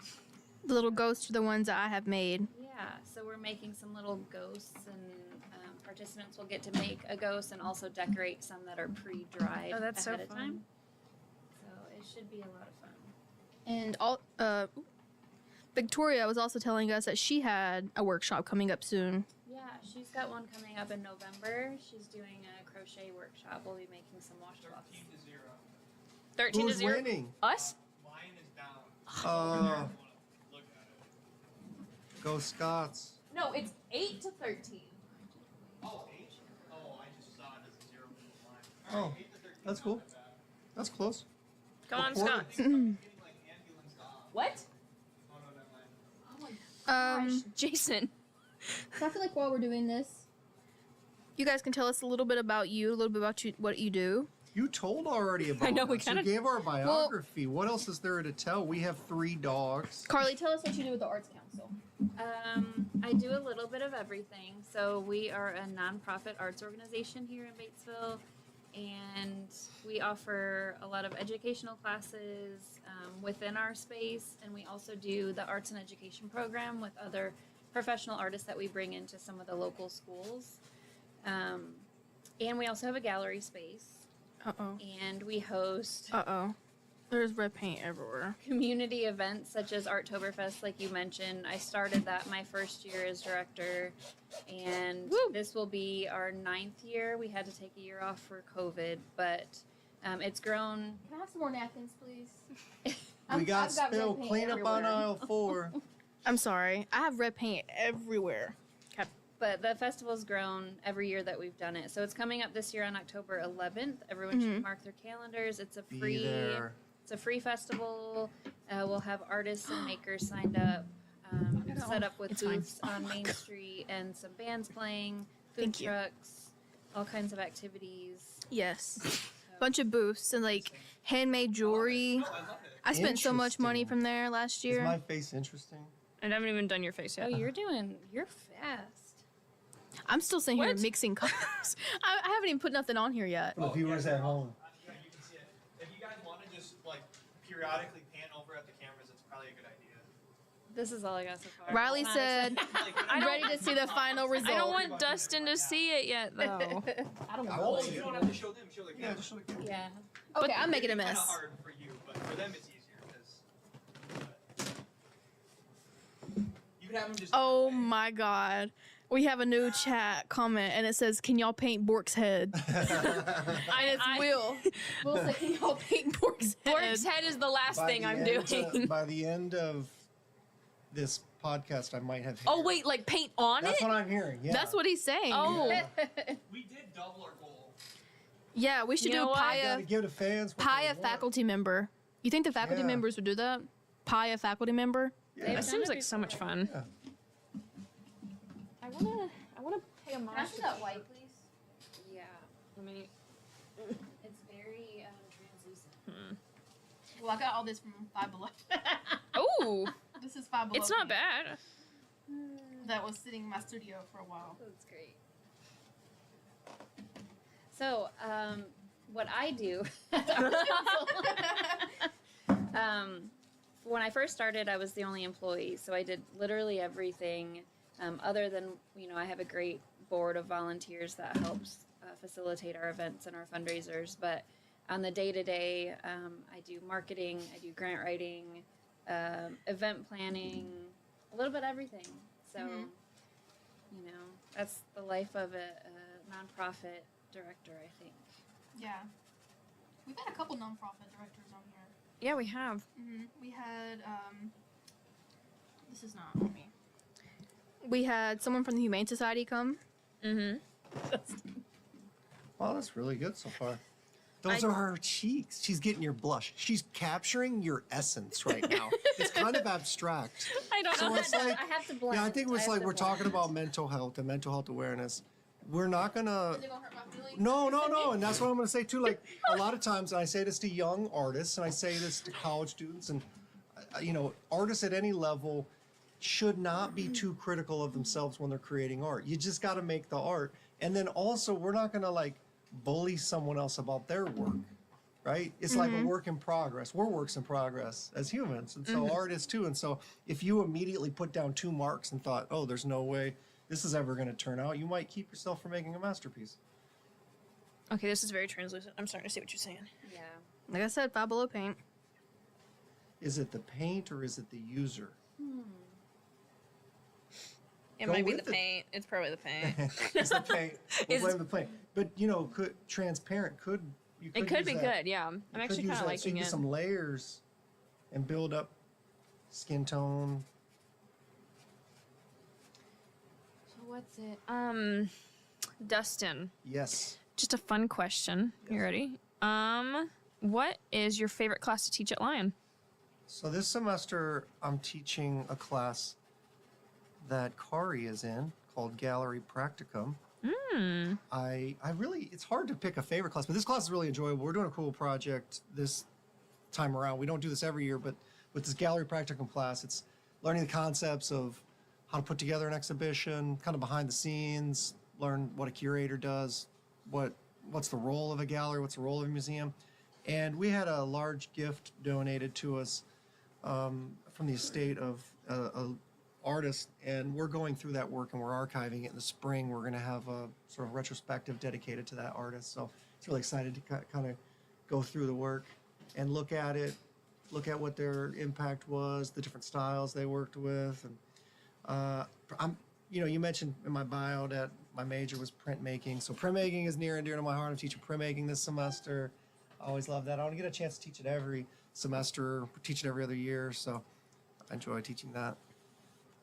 Why don't you talk a little bit about Judy Yeager? Judy Jaeger, Jaeger. is a printmaker, and she passed away a few years ago, and she left a really large press, a combination press that you can use for intaglio and also for lithography to the college. It's really nice. It's motorized as well, so it's really cool. Instead of having to, crank the print through, you can just press a button, motorize, goes through the other side. And her work was over the course of a long life in her 80s, 50 years plus dedicated to art.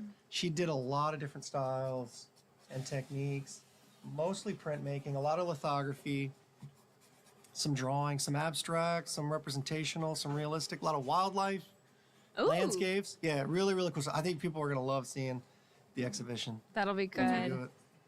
Yeah, and in our class, we're trying it, preserving it, and that's cool. documenting Yeah. it. Yep. And we're gonna get it ready for her exhibition in the spring. That's really cool.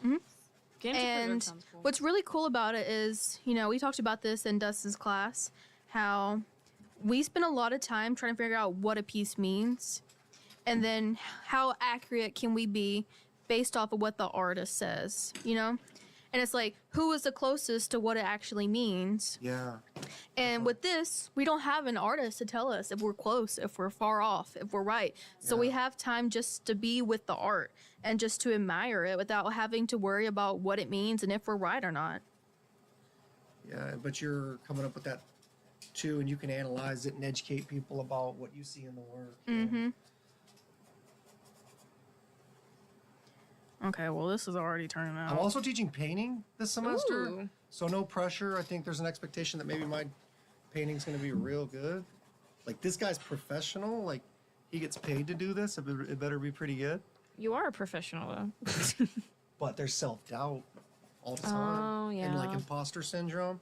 I never knew when I was growing up, I never knew, like, that people didn't say imposter syndrome, but I always felt like, oh, when will people consider me an artist, or when will I consider myself an artist? And that never really goes away. It wasn't until later I heard the term imposter syndrome. It's like, oh my gosh, that's how I felt, or that's sometimes how I still feel, like you're Yeah. being judged or evaluated. I actually heard that for the first, for really used for the first time online college campus. So I think it can be inspiring though. Like, even someone that has been doing something for a long time can still have doubt. That doesn't mean that it should keep you from doing it, right? It shouldn't be like crippling doubt. It should be just like, when I feel doubt, I know that other people have that same feeling. yeah.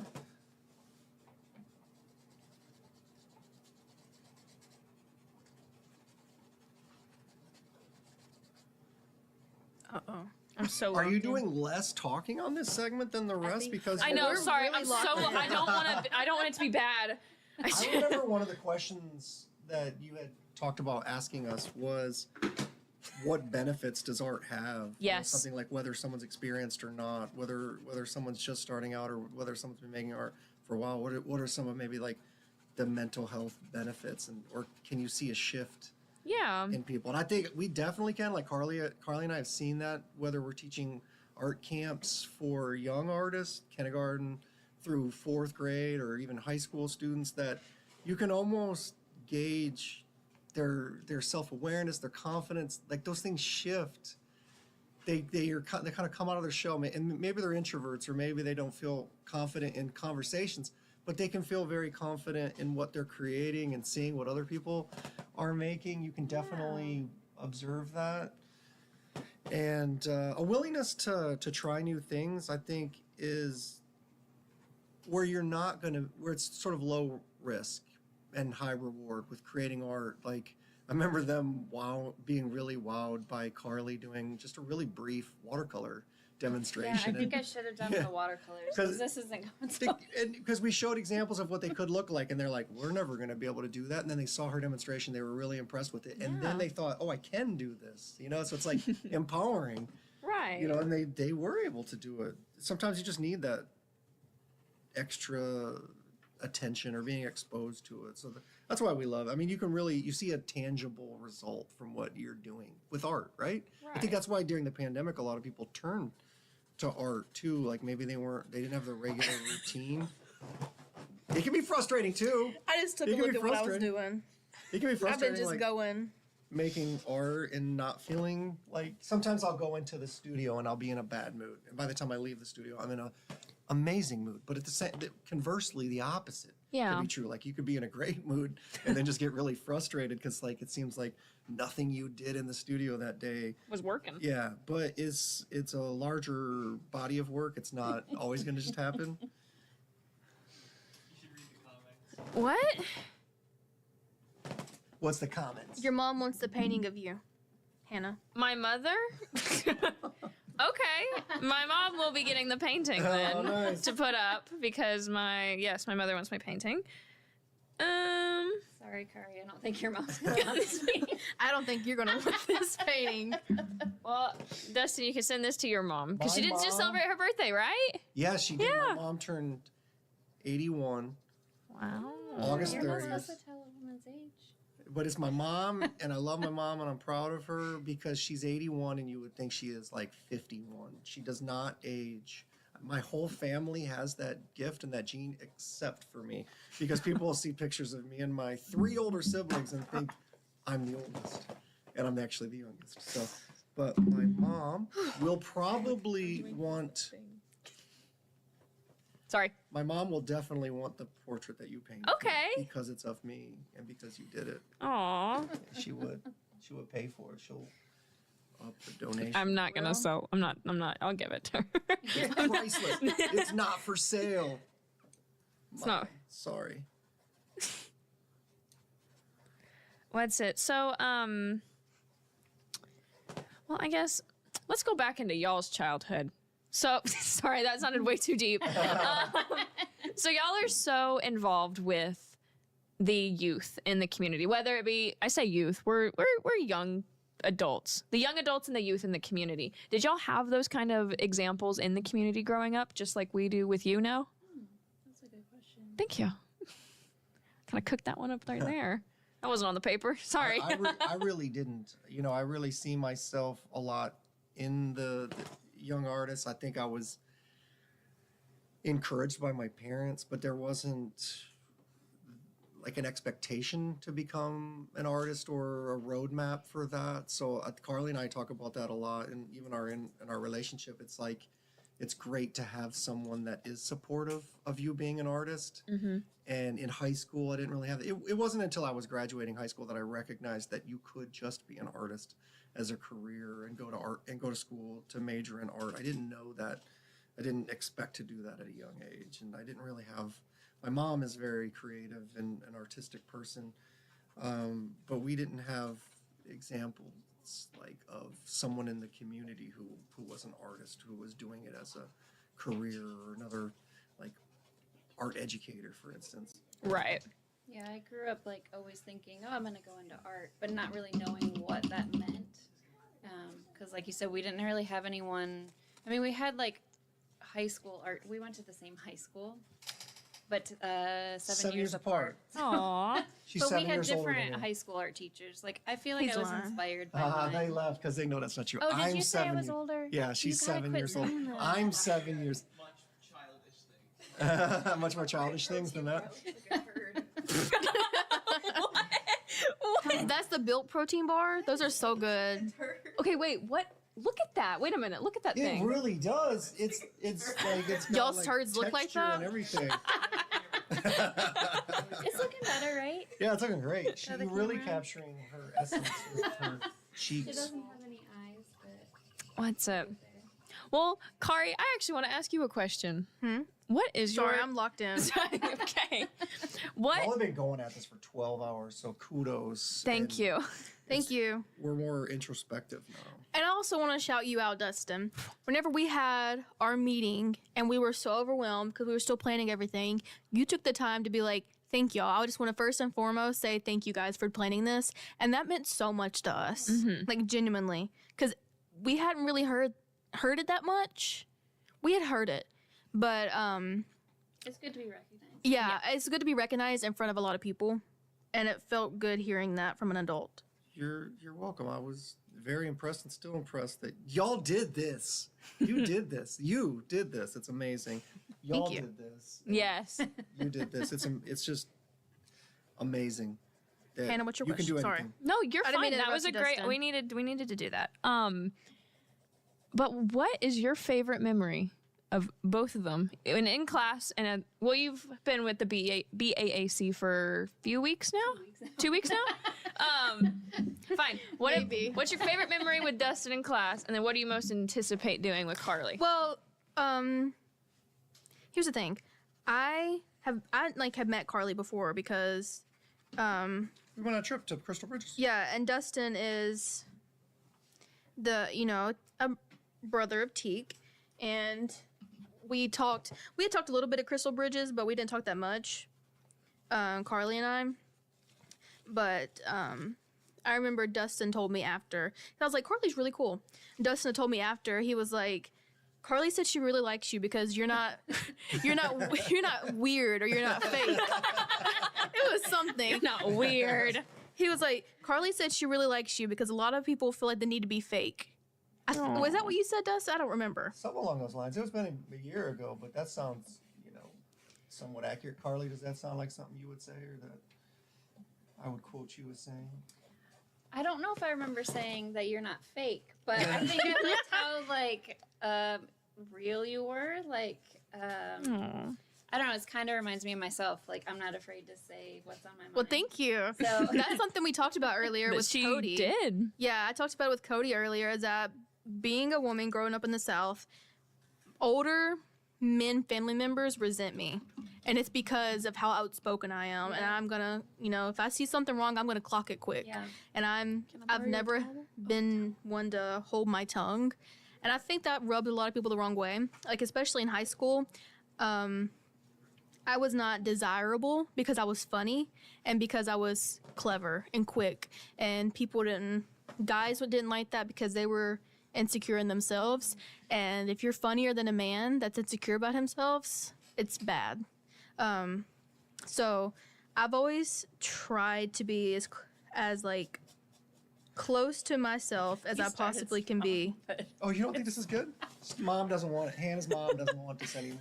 Carly said I started strong, and it's tapering off quick. But I feel like I started really bad, and mine's getting way better. So Not better than yours, just better than it was. I'm feeling really good about mine. So I had, talked to Carly a little bit on the Crystal Bridges trip, but not a lot. And then we had it was like a TEAC alumni dinner. And I sat with Dustin and Carly, and we talked the entire time while everyone else was out doing their own thing. Dustin, Will, Carly, and I sat at the table and just sat there and giggled for hours. And so that's my fondest memory of Carly.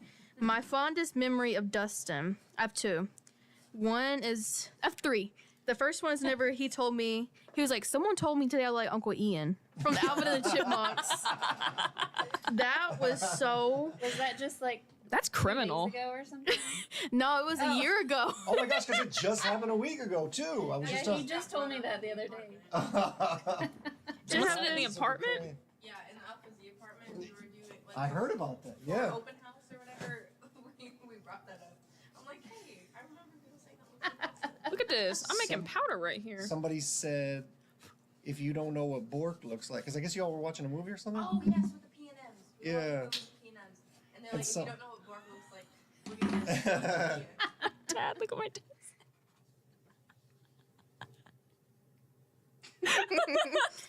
My dad just commented and said, I have never seen you paint without getting it on the walls, clothes, and everything else in the room. Well, we're not done painting. Is that just at home? We're not done painting yet. Yeah, we're not done painting yet. No, I painted I'm not on purpose. I didn't. I am here to set that record straight. I did not paint on the walls on purpose, but I would do I'd go up, and then my canvas would be next to the wall, and then it would splatter on the wall, and I'm like, it's fine. That happens. Dustin can relate. I can relate. So right now I'm building my own studio. I'm almost finished, but in the meantime, Carly's been very generous in letting me use her studio, and it's really hard for her to work in close proximity to me, and I do sometimes spill paint. You just gotta, you really gotta get into it and get into the materials, get into the process, wear it. Get into it. Yep. My two other favorite memories of Dustin. Was whenever I was in Fulkerson and I'd accidentally cut myself. And I'd called him and I was like, hey, I don't really know what to do. I just cut myself really bad with an X-Acto knife. I remember this. And he was like, okay, I'm on my way. I'm grabbing orange juice. Nurse Dustin. He's like, yeah, I'm on my way. I'll get you some orange juice. And then when I was having a really bad day and couldn't make it to class, world art, and I was sitting in another class I had with Dustin that same day, and I'd had a really bad day, and Dustin, everyone was paired off and was talking. He took the time out of his day to be like, are you okay? You want to talk about it? If you're having a bad day, I'm always here to talk. And that really meant a lot because a lot of professors, if you tell them, hey, I can't come to class, I'm having a personal day. I'm having a mental health day, I just don't think I can make it. They see it as a weakness and they see it as you just want to skip class. And Dustin saw it as I really just needed to take a little break and was genuinely concerned.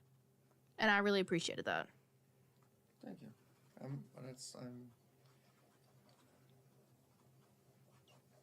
You're speechless. I'm speechless now. I mean that when I say, like, you know, people need time. We're here for school, but school is so much more than that. Your mental health, your health comes first. Mm-hmm. And some days, that's why I don't know how I feel about this new policy. I'm not gonna get too much into that because sometimes you just need a mental health day.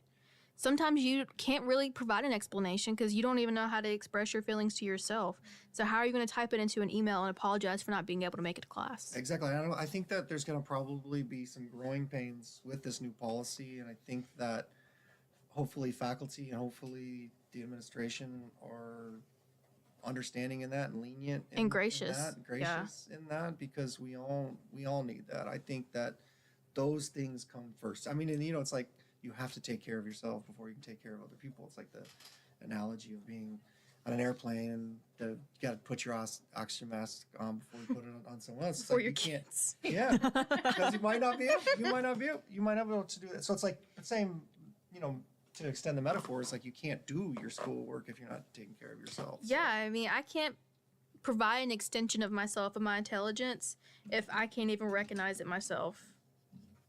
Word. Exactly.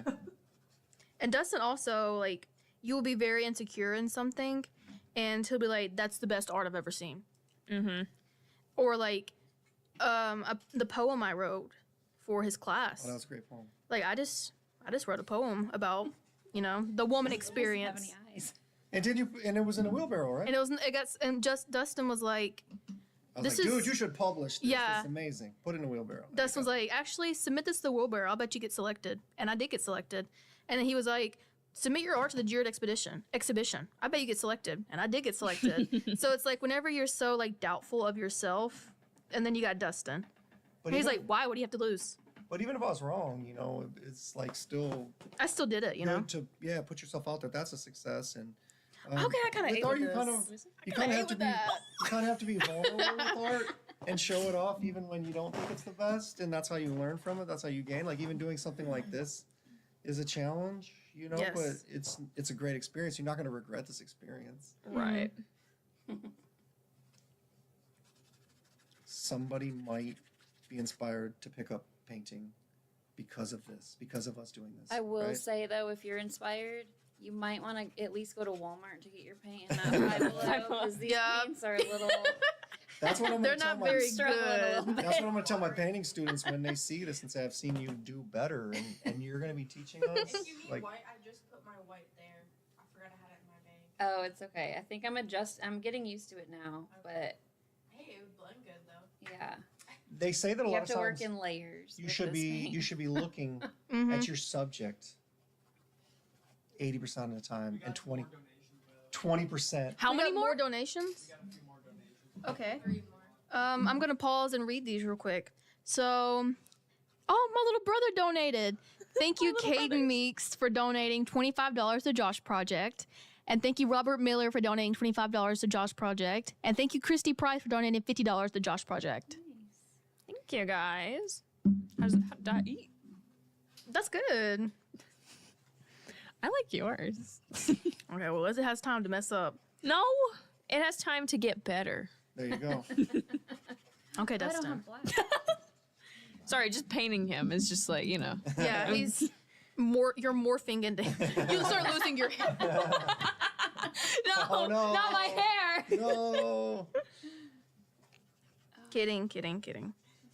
I don't want to lose my hair. You know, but Dustin, you rock it well. Thank you. What happened? It kind of got on the table. It's a black table. It's okay. It's a black table, black paint. It's fine. Well, I have Kiri like said, shout out Caden the goat. Your little brother. Both our little brothers donated today. We got the Yeah. best little brothers. And our parents, but we got the best little brothers. How many years younger is your brother? 3. Just like you. No, we've talked about that, yeah. Yes. I was like, no way! That needs to be a whole entire episode itself. Dissecting older girls. Older sisters. Dissecting the older sisters. That would be... You put your sister on that? Ooh. Yeah, Lexi and I can go. She's 2 years older than me too. Well, Riley commented and said Caden the bomb. Caden the bomb. Right, Jason said the go. I thought Kiri said that. Jason said that. Okay, we're about to get to the eyes. So I'm sorry. That's what I'm doing. I was doing good. I was doing really good. You can ask Hannah. I think it looks great. I feel extremely out of my element, but Yours looks really good. Oh, thank you. That's what I liked about taking art with Dustin, because I took intro to visual arts, and then I was like, let's take 2D design. You're taking 2D design? No, intro to visual art. Are you with Gail? Yeah. Well, I don't know if y'all knew this, but I came to college and was like very against doing art. And then I did something, and then Dustin was like, join my drawing class. I said, won't be doing that. I'm actually not going to be drawing that. I was like, I'm actually not going to be joining that. But I was like, wait, he's really nice though. Like, he's a nice professor. And then I joined his class, and I was like, And okay. then I changed my mind. I was like, He's okay. not a nice professor. I was like, art's cool. He's not. Kidding. Newsflash. Prospective Lion students that might or might not be watching this, Dustin Bork is not nice. I am very proud of this so far. That's great. Uh-oh. Wait, uh-oh me or uh-oh you? Me. Okay. But yeah, no, I mean, I took 2D design and I was like, because Dustin was like, no, it'll teach you so much more than art. And I was like, it's 2D design. What do you mean? It's literally an art class. Yeah, you're I was like, it's an art class. He's like, no, it's going to teach you so much. And he was right. And he was right again. That was a great group. That was such a great group. We talked group. about this last time I was on a podcast. That was a great group. That group was just like, so, it was nice because it was really refreshing. It was, the group was really encouraging. Mm-hmm. They would build each other up, hype each other up. You know, people would start to say something bad about what they were doing or they weren't certain about, and someone else would say, "There's so much potential here," or Yes. like, "I think you've grown so much." Like, it was a really great. That was group. such a good class. And like, I have so many Facebook friends because of that class now. And like, I found my birthday twin, Zoe Anderson. She's an Alpha Z. Yeah. We both were born on the same day, and so we celebrate our birthday in art class, actually. That's cool. It was like a lab class that wasn't science. And I'm a science man. Like, I'm a psychology exercise science double with a pre-OT concentration. Like, I'm science.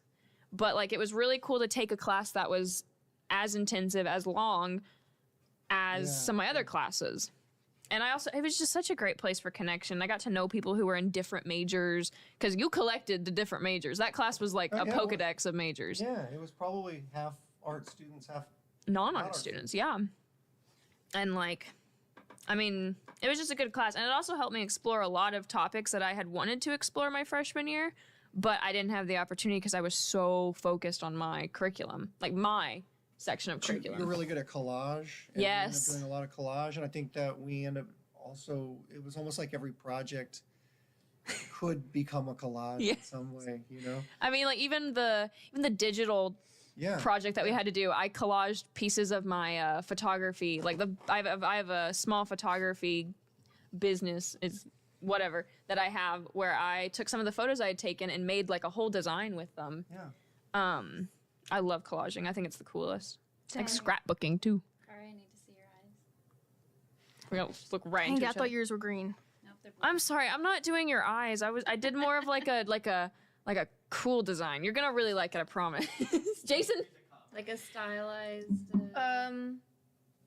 So Riley says, World Art is by far one of my favorite classes I ever took in college, and it was all online. Bork is one of the professors that still has a huge impact on you, even in class over Zoom. Great presenter. Thanks, Riley. That was a great class, too. It's hard to teach online. Like, for me, I'm definitely in my comfort zone or in my element when I can be one-on-one or seeing people interacting in person, right? Because you can gauge how people are responding to things, and it's tougher to do it online. But I feel like when you got a good group and they want to do discussions, chime in, it makes it easier. So I tried to check in with people, and I think that group in particular that was on that class, in that class online, did a good job participating. During the pandemic, it was tough. I don't know how you all felt or where you were at in your education. I was a sophomore in high school. Freshman. It was difficult teaching college classes remote. It was difficult doing them remote. We talked about that with Pat Mulick. Yeah, we did. We talked about the pandemic a lot. But it helped me to adjust though too, because I ended up changing just some teaching strategies. And I think some of the same things that you can do in person, you can figure out, pivot, and figure out how to do, be adaptable, all those sort of things. Like, and so I was inspired by the college students that I had at that point who maybe it was a little more natural for them to do things online than it was for me. And so we kind of figured it out together. And there's still some things that I do now, even not being remote, that I learned from that experience. No, yeah. And I think collage was really cool for me to get to do. And I think it was a huge boost of confidence in my skill set because I always just... What's your favorite color, Hannah? Blue. I like all of them. Oh, wait, no, purple. Okay, just pick one. I don't have purple. Just do blue. Just do blue. Purple? It's okay. I'm gonna Just do purple. I like all cool colors. Just do purple. Just wait. Just do blue. Wait. Don't like it. Don't look. Yeah, you know what? I'm not gonna say that because I don't want you to think it's an insult. Okay, well, don't say it then. It's not an insult though, but I didn't want you to take it as one because I What? like it. It looks actually no, because then she'll know what it looks like. Never Yeah. mind. I won't tell you. I'll tell you later. Wait, stop.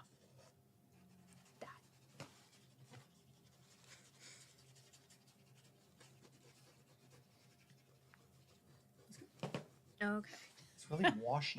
I know. Very Do washy. you want to give us Yeah. like 10 more minutes? Less than 10? Oh, I don't know about the 10 more minutes. What time is it right now? It is 8:21. Yeah, we can give you 10 more minutes. Is 10 more minutes too long? No. I'm not. Kari, I is it think too she long? needs longer. Oh, okay. But like, Kiri, what do you mean say it? Say what? Say it. No, I don't. No, because I don't want Carly to know what it looks like. Because when I say it, she's gonna know what it looks like. But it reminds me of an art piece that I've seen. Is it Beavis and Butthead? No! Oh my god! Which one would I be? Beavis.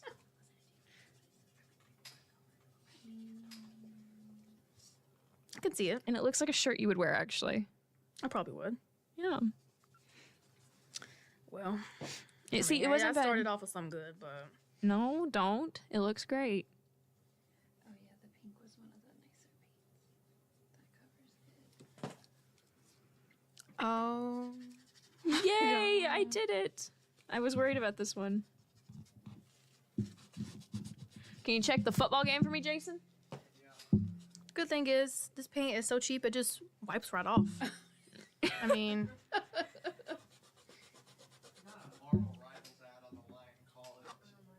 No way!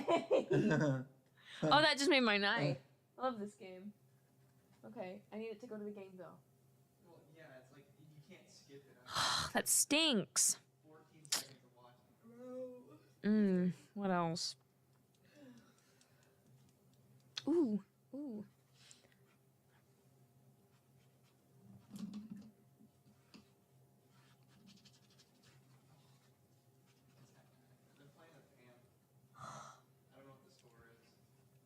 Forget they do band in college.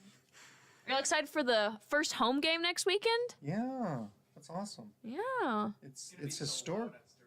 It is gonna be so loud. Yep. You guys have to come watch. At the very least, you have to come watch me. I'm gonna train. I'm the trainer. What time is it? 6:30? 7? 6? I don't know. So like it's a football game, so what? It's like 2.5 hours, yeah. Yeah, people are complaining that the football guys won't be at the party. His teeth throwing off into the joke. Oh, yep, that's right. let's not talk about a party on stream. Especially whenever you guys know the page. You don't have to. Never mind. We're not gonna talk about that. I really like these shirts. Sorry, I just had to say that. I'm missing. What was I gonna do? Think. I'm about to put sunglasses on you. Me or the piece? The piece. Okay, I thought you were talking about me. I was like, Give her a sun hat that like perfectly covers your whole I'm gonna pull your bangs down. like Carmen San Diego. You know that lady? Yeah, where it's like Where she's like ooh. the red hat. Mm-hmm. I'm gonna pull your bangs down. Mine? No. Oh. Hannah. Sorry. I'm sorry. Yeah, I did. The score was 28.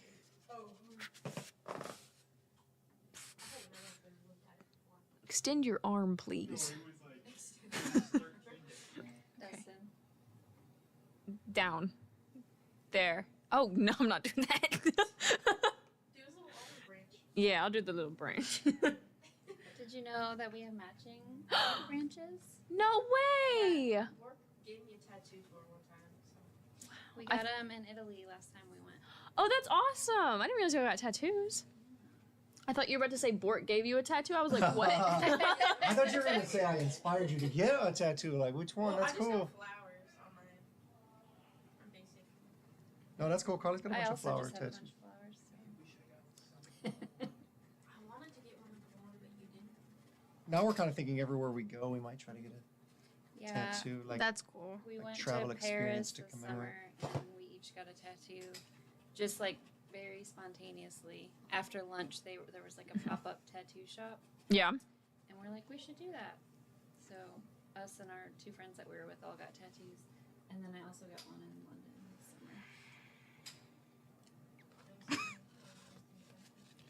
Okay, I think I got that one good. And there's this one right here. Oh, you have a lot. Oh my gosh, I never actually. No, you're good. You're good. Oh. You gotta get the tattoos. Oh my gosh. We'll be here all night. I'm just gonna kind of scribble what I see. Yeah, that's a good technique. Yeah. Scribble, and also sometimes when you mix the wrong color, you put it somewhere else where it actually does work. The hair looks really good, I will say. Cheyenne, come That's look at about my it. piece. I don't want anyone else to see it, except for you, Jason. No. We have 15 people just watching us paint. That's awesome. Yeah, do y'all have any more Wow. questions? Wow, And I put his bro. hands in his pockets. It's probably so they don't more drop you. interesting than if we were to talk. Any questions in the chat? Boring. But, like, nice to see Just your- shut up and paint. Just keep painting. You can put little dots for his eyes.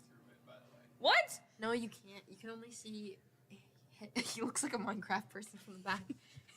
Okay. This I love this quote by Picasso that says, he said, "A painting is a summation of its destructions." And so a lot of times I feel like that when I'm making a painting, that it might be good, and then you ruin it, and then you make it good again. But that's kind of part of the challenge. It's like seeing through that process, that it's always changing. It's in a state of flux, and like sometimes you got to know when to stop, Right. or sometimes you need to know step away from it, right? Look with fresh eyes, come back to it. I'm about Look to step from a away distance. from mine because it's looking good. Well, I'm glad yours is. I think I'm in the same boat as Carly right now. I'm glad y'all Although are. you're wearing a white t-shirt, I feel like I want to make you wearing something else because it's like, it feels unfinished. You know what? That is one of the big things that I learned from Dustin in class was I need to learn to step away when things are done or when things don't seem to have an end. And so you know what? I'm gonna sit here. I'm gonna watch y'all. I think a comment just came in. Oh no, it was just say it.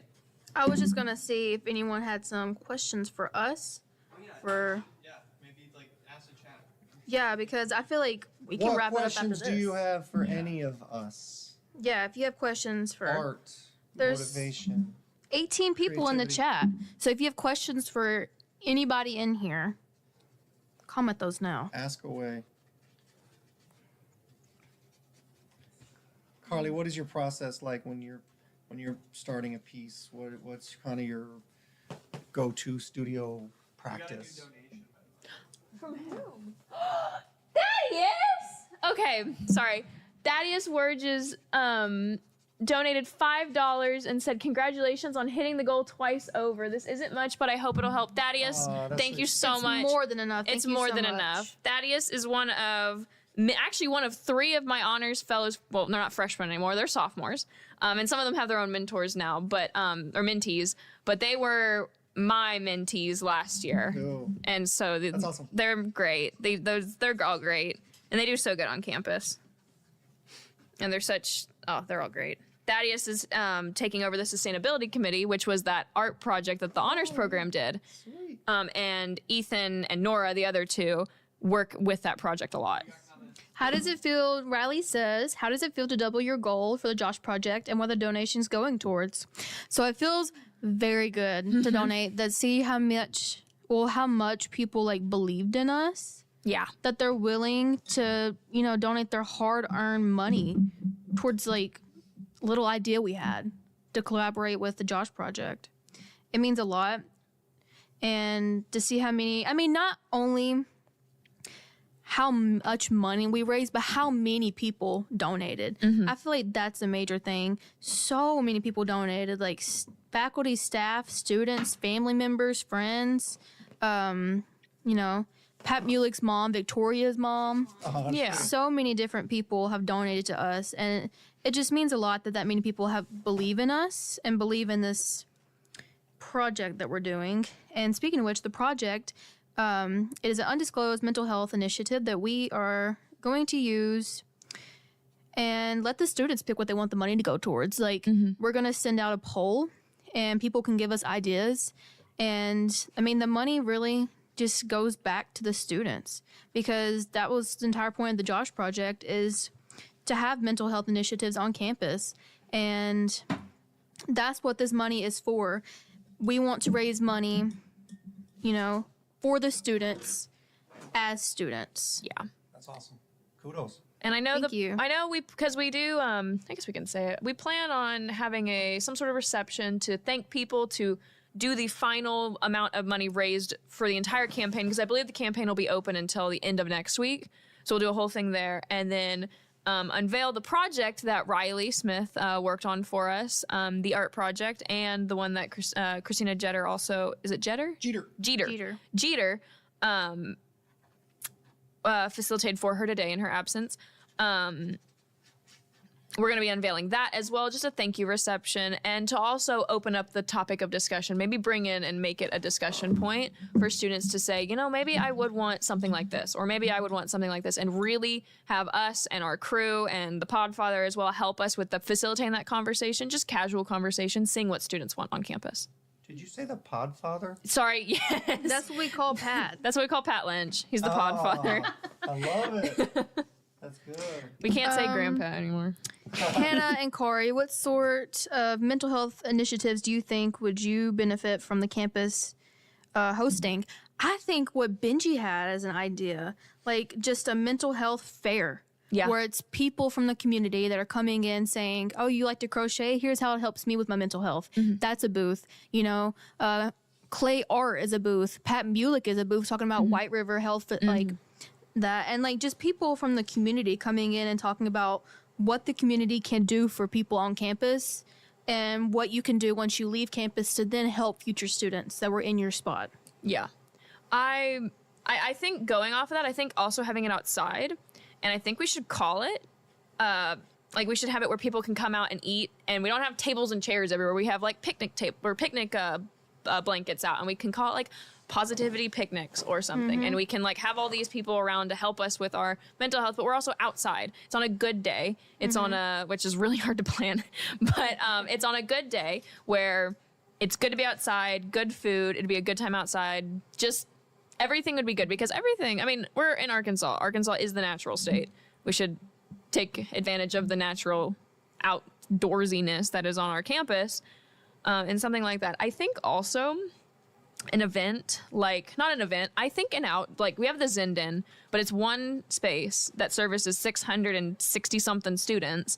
I think we should have outdoor spaces like the Zindan, kind of like the outdoor classroom, but more Zindan. Yeah, cool.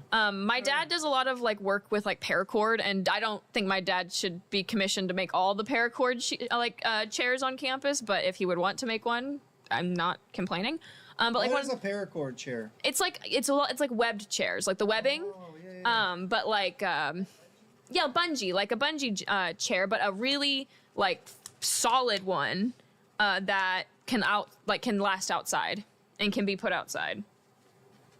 I think an outdoor Zen den space would be wonderful, and with even like a little attachment on the side that you can put in a desk maybe to do art, or to maybe if you want to do your homework outside in the Zen space. I'm not going to judge people who do homework for relaxation because that's what I do. I mean, But also, like, yeah, it could be useful. It's a practical thing, but it's also a mental health thing because, you know, if you're in like a stressful situation or if you're feeling anxiety, you're feeling stress, like a lot of students do, a lot of adults do generally. It's like you need to remove yourself from that situation. Take a walk, get outside, take a breather. So maybe it isn't inside, like the you know, isn't the best space for it. And so if you have a go-to space, it's productive in that sense that you can make art, you could draw, you could, you know, read a book in there, you could do your homework, or you could just, it's, you know, a take moment for yourself. Yeah. You know, a refresh. And I have imagined it. So you know where that like willow tree is outside of Alphen? That space across that little rock walkway across it, just that blank space right there in between like Alphen, Nichols, Lion Building, there, Yeah. right there. Yeah, that'd be It's awesome. blank space. Put something there. I love it. Okay. Do we want to possibly take a look at our? Oh, you want to look? Give me a couple more minutes. That's fine. That's fine. What other things? Anyone else have another question? Thank you, Riley. That was a really good question. Riley, you got to keep commenting to overtake Jason for number 1. just keep spamming. Da-da-da-da-da-da. The spam doesn't work. Darn it. I don't know. I figured that out. Never mind, Jason. Or not Jason. Riley. He's paying PC right now. He says, be sure to post the total amount of funds raised today is on y'all's Instagram. Beyond proud of y'all. 5K is huge, especially for one event. Curious if there's a black screen. He's changing the cameras. He's changing cameras. Thank you, Riley. That means so much. Okay, Hannah, look this way for a minute. I'm staring directly at you. It doesn't feel like it. So, Carly, some of your art, I actually went and like, I wandered campus because I knew you had some pieces on campus. And whenever I saw like your artist description, I was like, okay, I'm gonna go back and look at that piece. The one in the mailroom.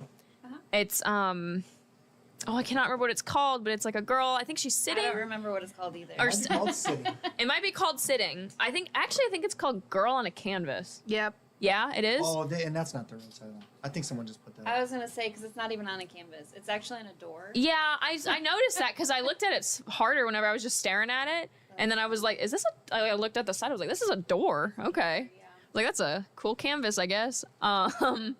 But you do a lot of your artwork as a kind of not a pushback, but kind of a to turn what it seemed like Vogue magazine covers upside down.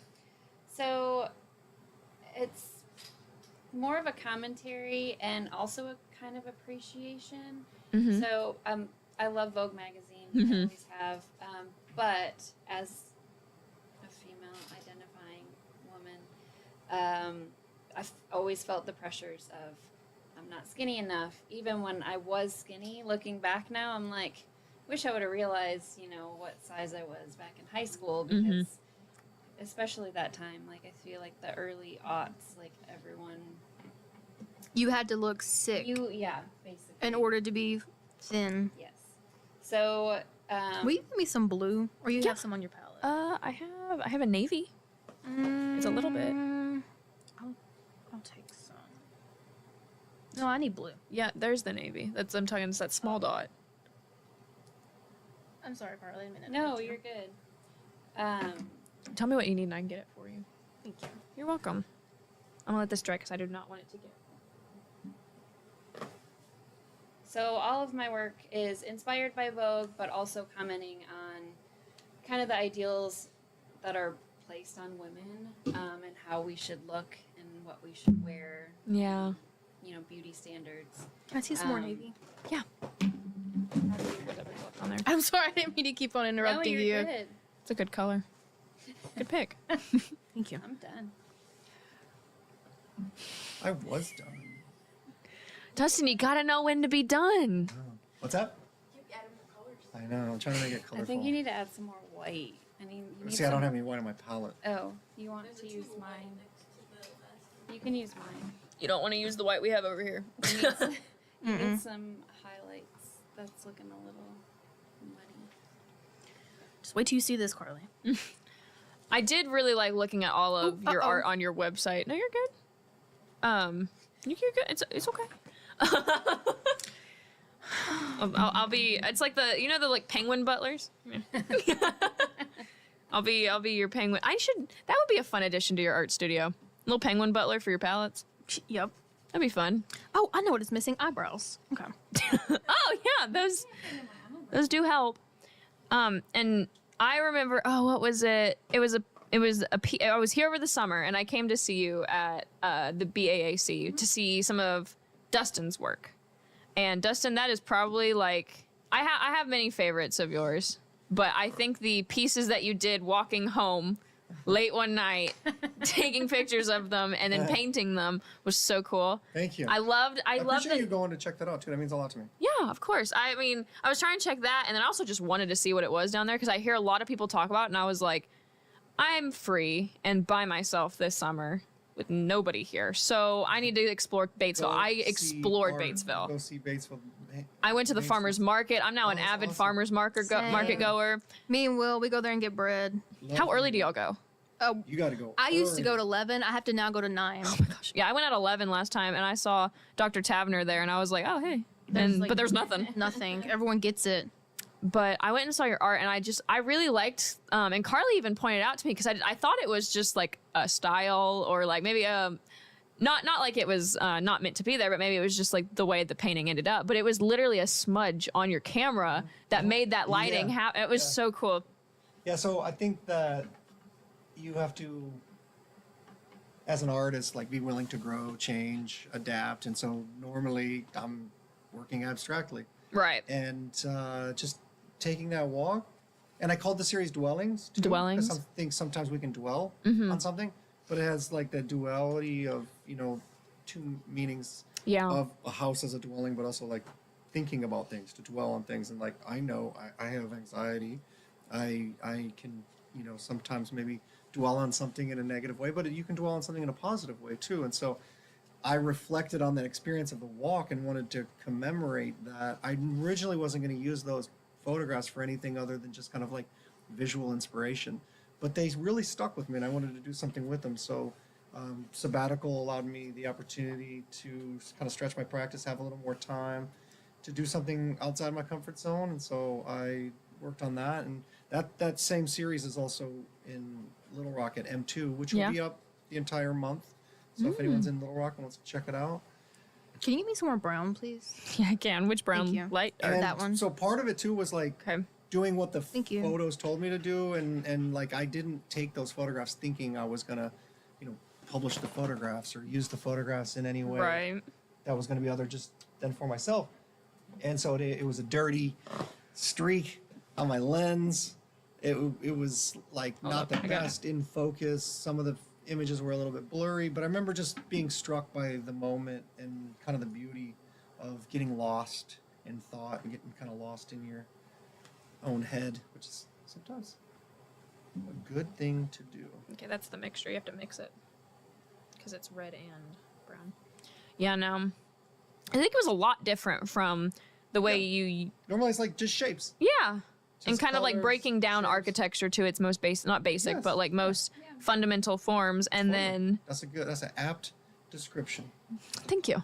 And then I like turn the corner. I see these like really nice paint. I'm like, oh, But wow. where's Dustin's Yeah, I was like, where's Dustin's stuff? And she was like, oh, that's it. I was That's like, it. No way. That's really I was like, cool. really? Yeah. Not that I didn't know you could do that, but like, dang. I think it's, fun as a challenge. You don't know what your next thing's going to be. I was even worried like, oh no, will I not be able to abstract anymore? But no, you don't lose that. It's like, right. No. Napkin. It's okay. See, there you go. It blends into the curl. Mm-hmm. Okay. It's also still on there. It's okay. It's okay. No, I'm talking about that, not there. Okay. I'm not done yet. Neither. And normally I would be. Once I finish Welcome this, to I art, guess we can Jason. wrap it up. Oh, he's getting bored. No, he's not bored. He's not bored. Ready to go home. Yeah, we have about roughly 17 minutes until the stream's supposed to end, Okay. which is fine. I mean, we can go a little bit over the 12-hour mark. We can go slightly over it if we have to. No, we can't. Hurry up. No, we can't. You're right. Where's the camera? Oh. I had to get a suit That's okay. I guess I just was not locked into you at all. My bad. Where's Cheyenne? Okay. Any more donations, updates? Looks like Meltdown. Oh, yeah? All right, Hannah, you gotta look at me.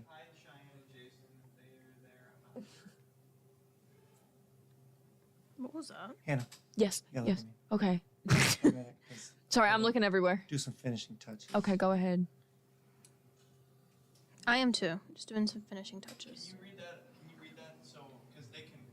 Yes, I can read that. From Rustlin McPeters. Is that right? Donated $20 to Josh Project and generously. Wait. Hi, Cheyenne and Jason. If they are there, I'm not sure. Haha. Parentheses. Jason is. Cheyenne. Ghosted. What are you doing? Don't look at it like that. I'm scared. You gotta trust the process. I mean, Those are not finishing touches. Quinn commented. My man Quinn. Oh, you talking about the ears? Yes. Quinn Simpson said, "Is that Dustin Bork and Carly?" It is. It sure is. It What's up, sure Quinn? is. How you doing? Everybody needs at least one friend in their life that is like Quinn. Mm-hmm. Quinn is there for you when you need him. He's a very thoughtful person. No, seriously, I'm saying this as a 48-year-old man, and he's probably 20. And I'm grateful to have Quinn in my life. And I feel like everyone needs a Quinn. Everyone needs a Carly. Everyone needs a Hannah. Everyone needs a Kari in their life. They need a Riley in their life. So we did this project at the Arts Council for Valentine's Day. Yes. Partner. And Quinn was in that class. Oh, yeah. Yes. Yeah, yeah. Him and his Quinn and Emma. girlfriend. Yeah. Yeah. They did a really good job. Yeah. I remember seeing those pictures and I was like, oh, like they did good on those. Yeah. That's so cute. Quinn commented a red heart. Kari, I made your top of your head too small. But I already painted the background on, so I can't fix it. But I think it looks pretty good. So. Okay. I'm gonna give y'all 4 more minutes and then we're gonna have to be Set done. the timer. Okay. Set the timer. I'll set the timer. Uh-oh. Ooh, it'll end in my favorite song. Okay. You're good. You're good. Need some blush. Okay. What do you need me to hold? Did you see it? No. Okay. I mean, I saw a little bit, but I'll Here, let me stop. see it. Don't look. I need another brush because there's black all over that one because I was Okay. doing her eyelashes. This one? Give me a dry one if you don't mind. Okay. Are there any dry ones? There's one. That's good. I'm just gonna Do you put want some me to blush on hold? her. Are you good? It's okay. Thank you. You're welcome. I'm so excited for this. I'm so excited. I'm actually quite worried. Mine looks great. And it's got shiny on it. Put metallic on there for you. Give it a little interactiveness. I didn't have time to collage. I totally would have. So I think I need one more little. Nope. How's the full game? You took Oh. my palette. That's okay. Go Scots, go. Oh, I thought you were done. You were like holding your. I thought I was. 3 minutes. Okay. Will you hand me that huge brush? Oh, never mind. It's right here. Ooh. I like that. Ooh, fun. Okay. Can I see that, like, aqua color you got? This one. If you guys haven't checked out the Batesville Area Arts, the Batesville Area Arts Council, you should. They always have great shows, and their gift shop is really cool. Yes. I like how you can buy all this stuff there. I just wish I had the monies to do that. And you can take classes. You can take classes as well. Do fun stuff like this. Your kids, I don't know if they done dog classes, but they probably, I don't know about that one. Not. That could be fun. It could be fun, Paint but with your- we do have a lot of breakables. Do it. I'll do it on the couch garden or something. Yeah. Oh yeah, that would be good. That would be cute. Painting with dogs. Okay, you know what? I'm done. Here you go. Done. Dustin's not Put it up done there. yet. Come here. Are you done with that? Don't leave me hanging. There you go. Let me see. Oh, they look so cute together. I feel like this is. Don't we? I tried to make it like. I know your style is very like pop art. The colors. This is definitely not pop art, but it's art. Maybe. Okay, Justin, you have a minute and a half. Not to make me feel anxious, but So we have 15 people watching right now, and I know I've been really boring because I've been, locked in, and I'm gonna show something that's probably not that good for me to be that locked in. No. Rustling. Did you already say rustling? Oh yeah. Okay. You're good. We have 15 viewers. Yay! So we're about to wrap up. We're gonna reveal Our art to one another, and I just want to start by saying thank you to the community. If you have joined today, if you have shared it or anything, thank you so much for being so supportive of us. We're just two undergraduate students with an idea, and the support that this community and this Lyon campus and the Batesville campus and our families have made for us is so amazing, because typically community like this only comes during a tragedy. And what happened to Josh was a tragedy, but us being able to do something like this and raise money in his honor shows a legacy that he has made on this campus, and a legacy that we can only hope to continue one day. Yes, that's very well said. Thank you. And Are we ready? Yeah. We got it. Destin has 10 seconds left. Give him a second. I think also saying, sorry, I was about to say something about. The more I look at it, I'm like, no, I like it. I forgot her nose ring. I forgot her nose ring. You're done. How do I turn this off?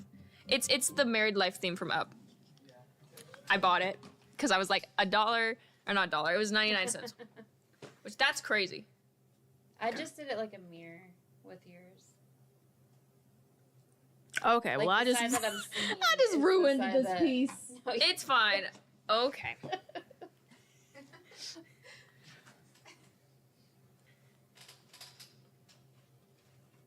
It looks good. Don't worry about it. Girl, you're worrying about Okay, Riley said, let's see. Okay, Carly, you just don't have a nose ring. I just marked over it. You don't have one anymore. Are we ready? Dustin? Carly, what did you think about the lips? They're way too dark. Okay. There was some white and Barbara Young says, watching you paint has not been boring at all. The conversations are definitely worthwhile. Thank you. Thank you. And then Cody Norton said, y'all got this, with heart emojis. Thank you you. both. Thank you.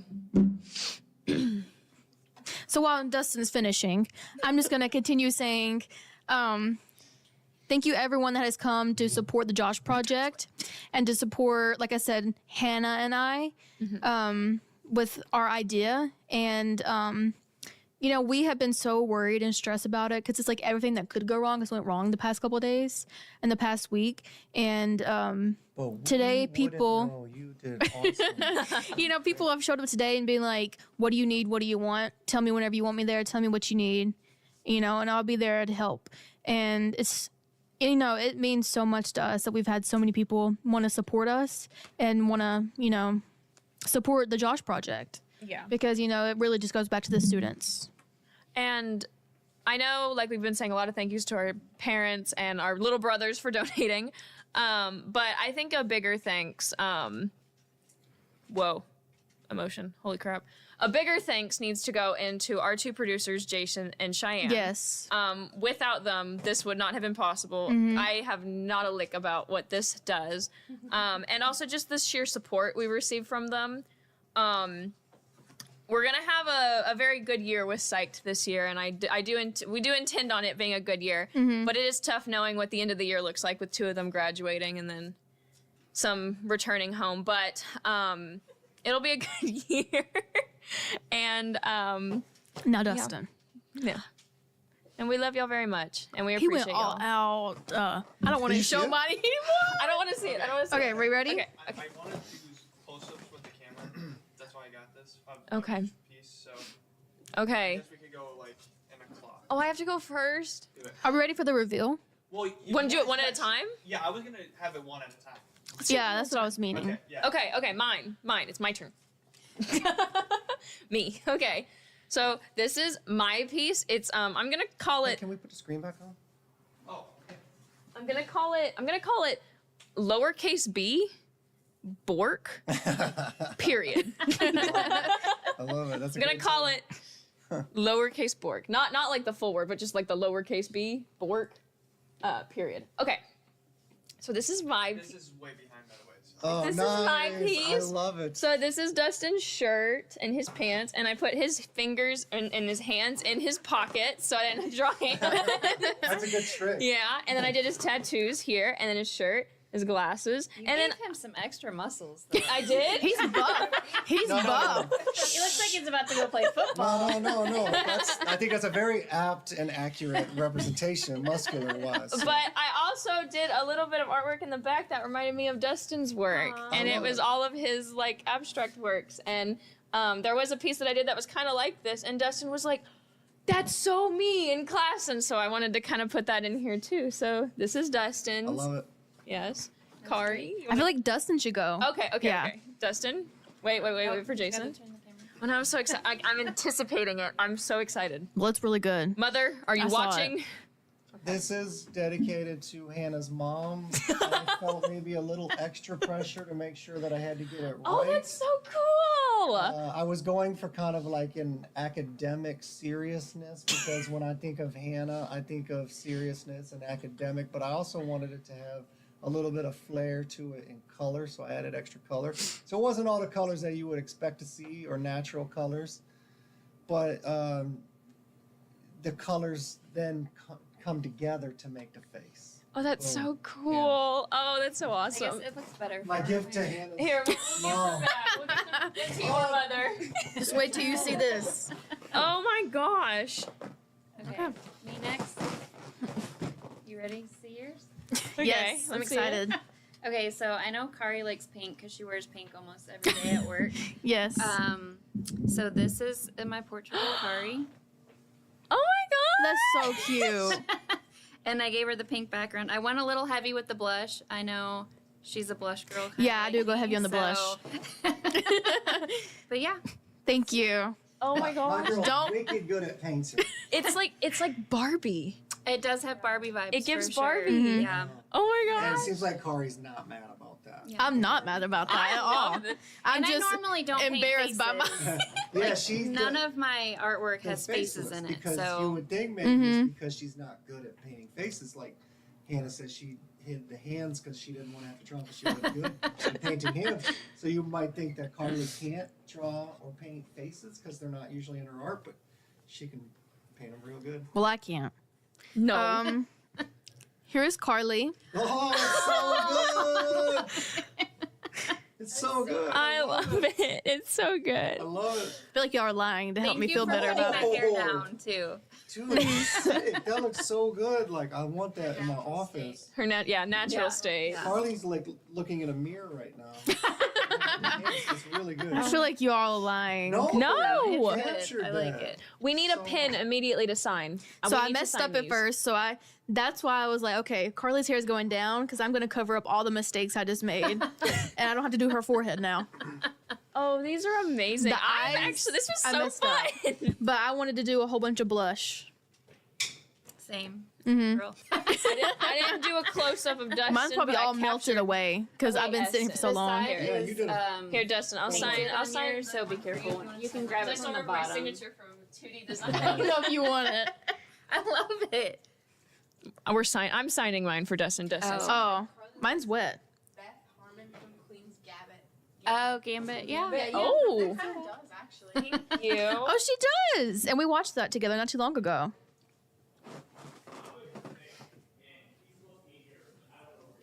And that's a wrap.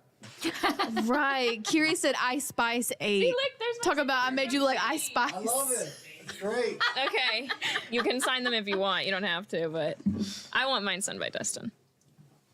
Oh my gosh, I have an authentic Dustin board. Carly, thank you so much for coming. Yeah, on thanks for our having live us on. stream. Thank you, everyone, and thank you, Carly and Dustin, for helping us wrap it up. Yes, this was great. This was a good wrap up. On some closing notes, again, Cheyenne, Jason, get out here. Go. You can come. You can join us too, Carly, if you'd like. No, I'll let y'all. No. Are you gonna put it in your office? Oh my God! You said I caught that. Wow. Are you gonna put it in your office, I'll Carly? take Be all my honest. seat. Yes, unless Dustin steals it. He really likes it. He needs it in his office right next to him. Okay. How do y'all feel? I don't know. It was pulled it up right there. well. Oh yeah, I guess. Yeah, since this Benji is just said just check back, and after getting home, 5,000. We're over 5,000 now. Yeah. Over 5,000. Way over 5,000. Just credit people that did the over. Oh, so Quinn Simpson donated $25. Said therapy and more needs to be talked about more. It's way too stigmatized. Therapy has helped me and so many others believe. People think. You said feel twice. Other people think, feel, and believe in themselves. Thank you, Quinn. That means so much to us. Thank you, Quinn. Thank you so much. That's someone else that people picked up on that because that's all what this is about is, mental health. She does like Beth Harmon. Yeah. Okay, guys. Riley, be honest. Did you like it? I know you'll be honest. I got paint all Mom, over was myself. did Dustin do good? I think Dustin did good. Yeah, so now we've raised. We've literally just flipped the two beginning numbers. Oopsie. Quinn said oopsie. It's okay. Quinn, you're good. You're good. You did $25. It's okay. You did so good. 5209. Okay. Guys. We've raised $5,209. Woo! This project was just an off the cuff mention after the Kilt Studios wrap up or whatever, and I was like, guys, we should really do that. And Pat was like, or the Podfather was like, yeah, that'll be good. That'll be great. And then he said something. I don't remember what he said, but he said something Podfather-ish. And Something wise. Something wise and all knowing. I know everything he took it. Pat says. I know he took the show. He said Bork took the show on that segment. I know. He really did. I know he Bork did. steals the show Bork on was like- everything he does. It's like dramatic Victorian painting kind of mixed with No wonder why it took so I long. tried. I know. Do you know how? When you said 10 minutes more, he was done and didn't have a background. But then he started doing a background, and that's why he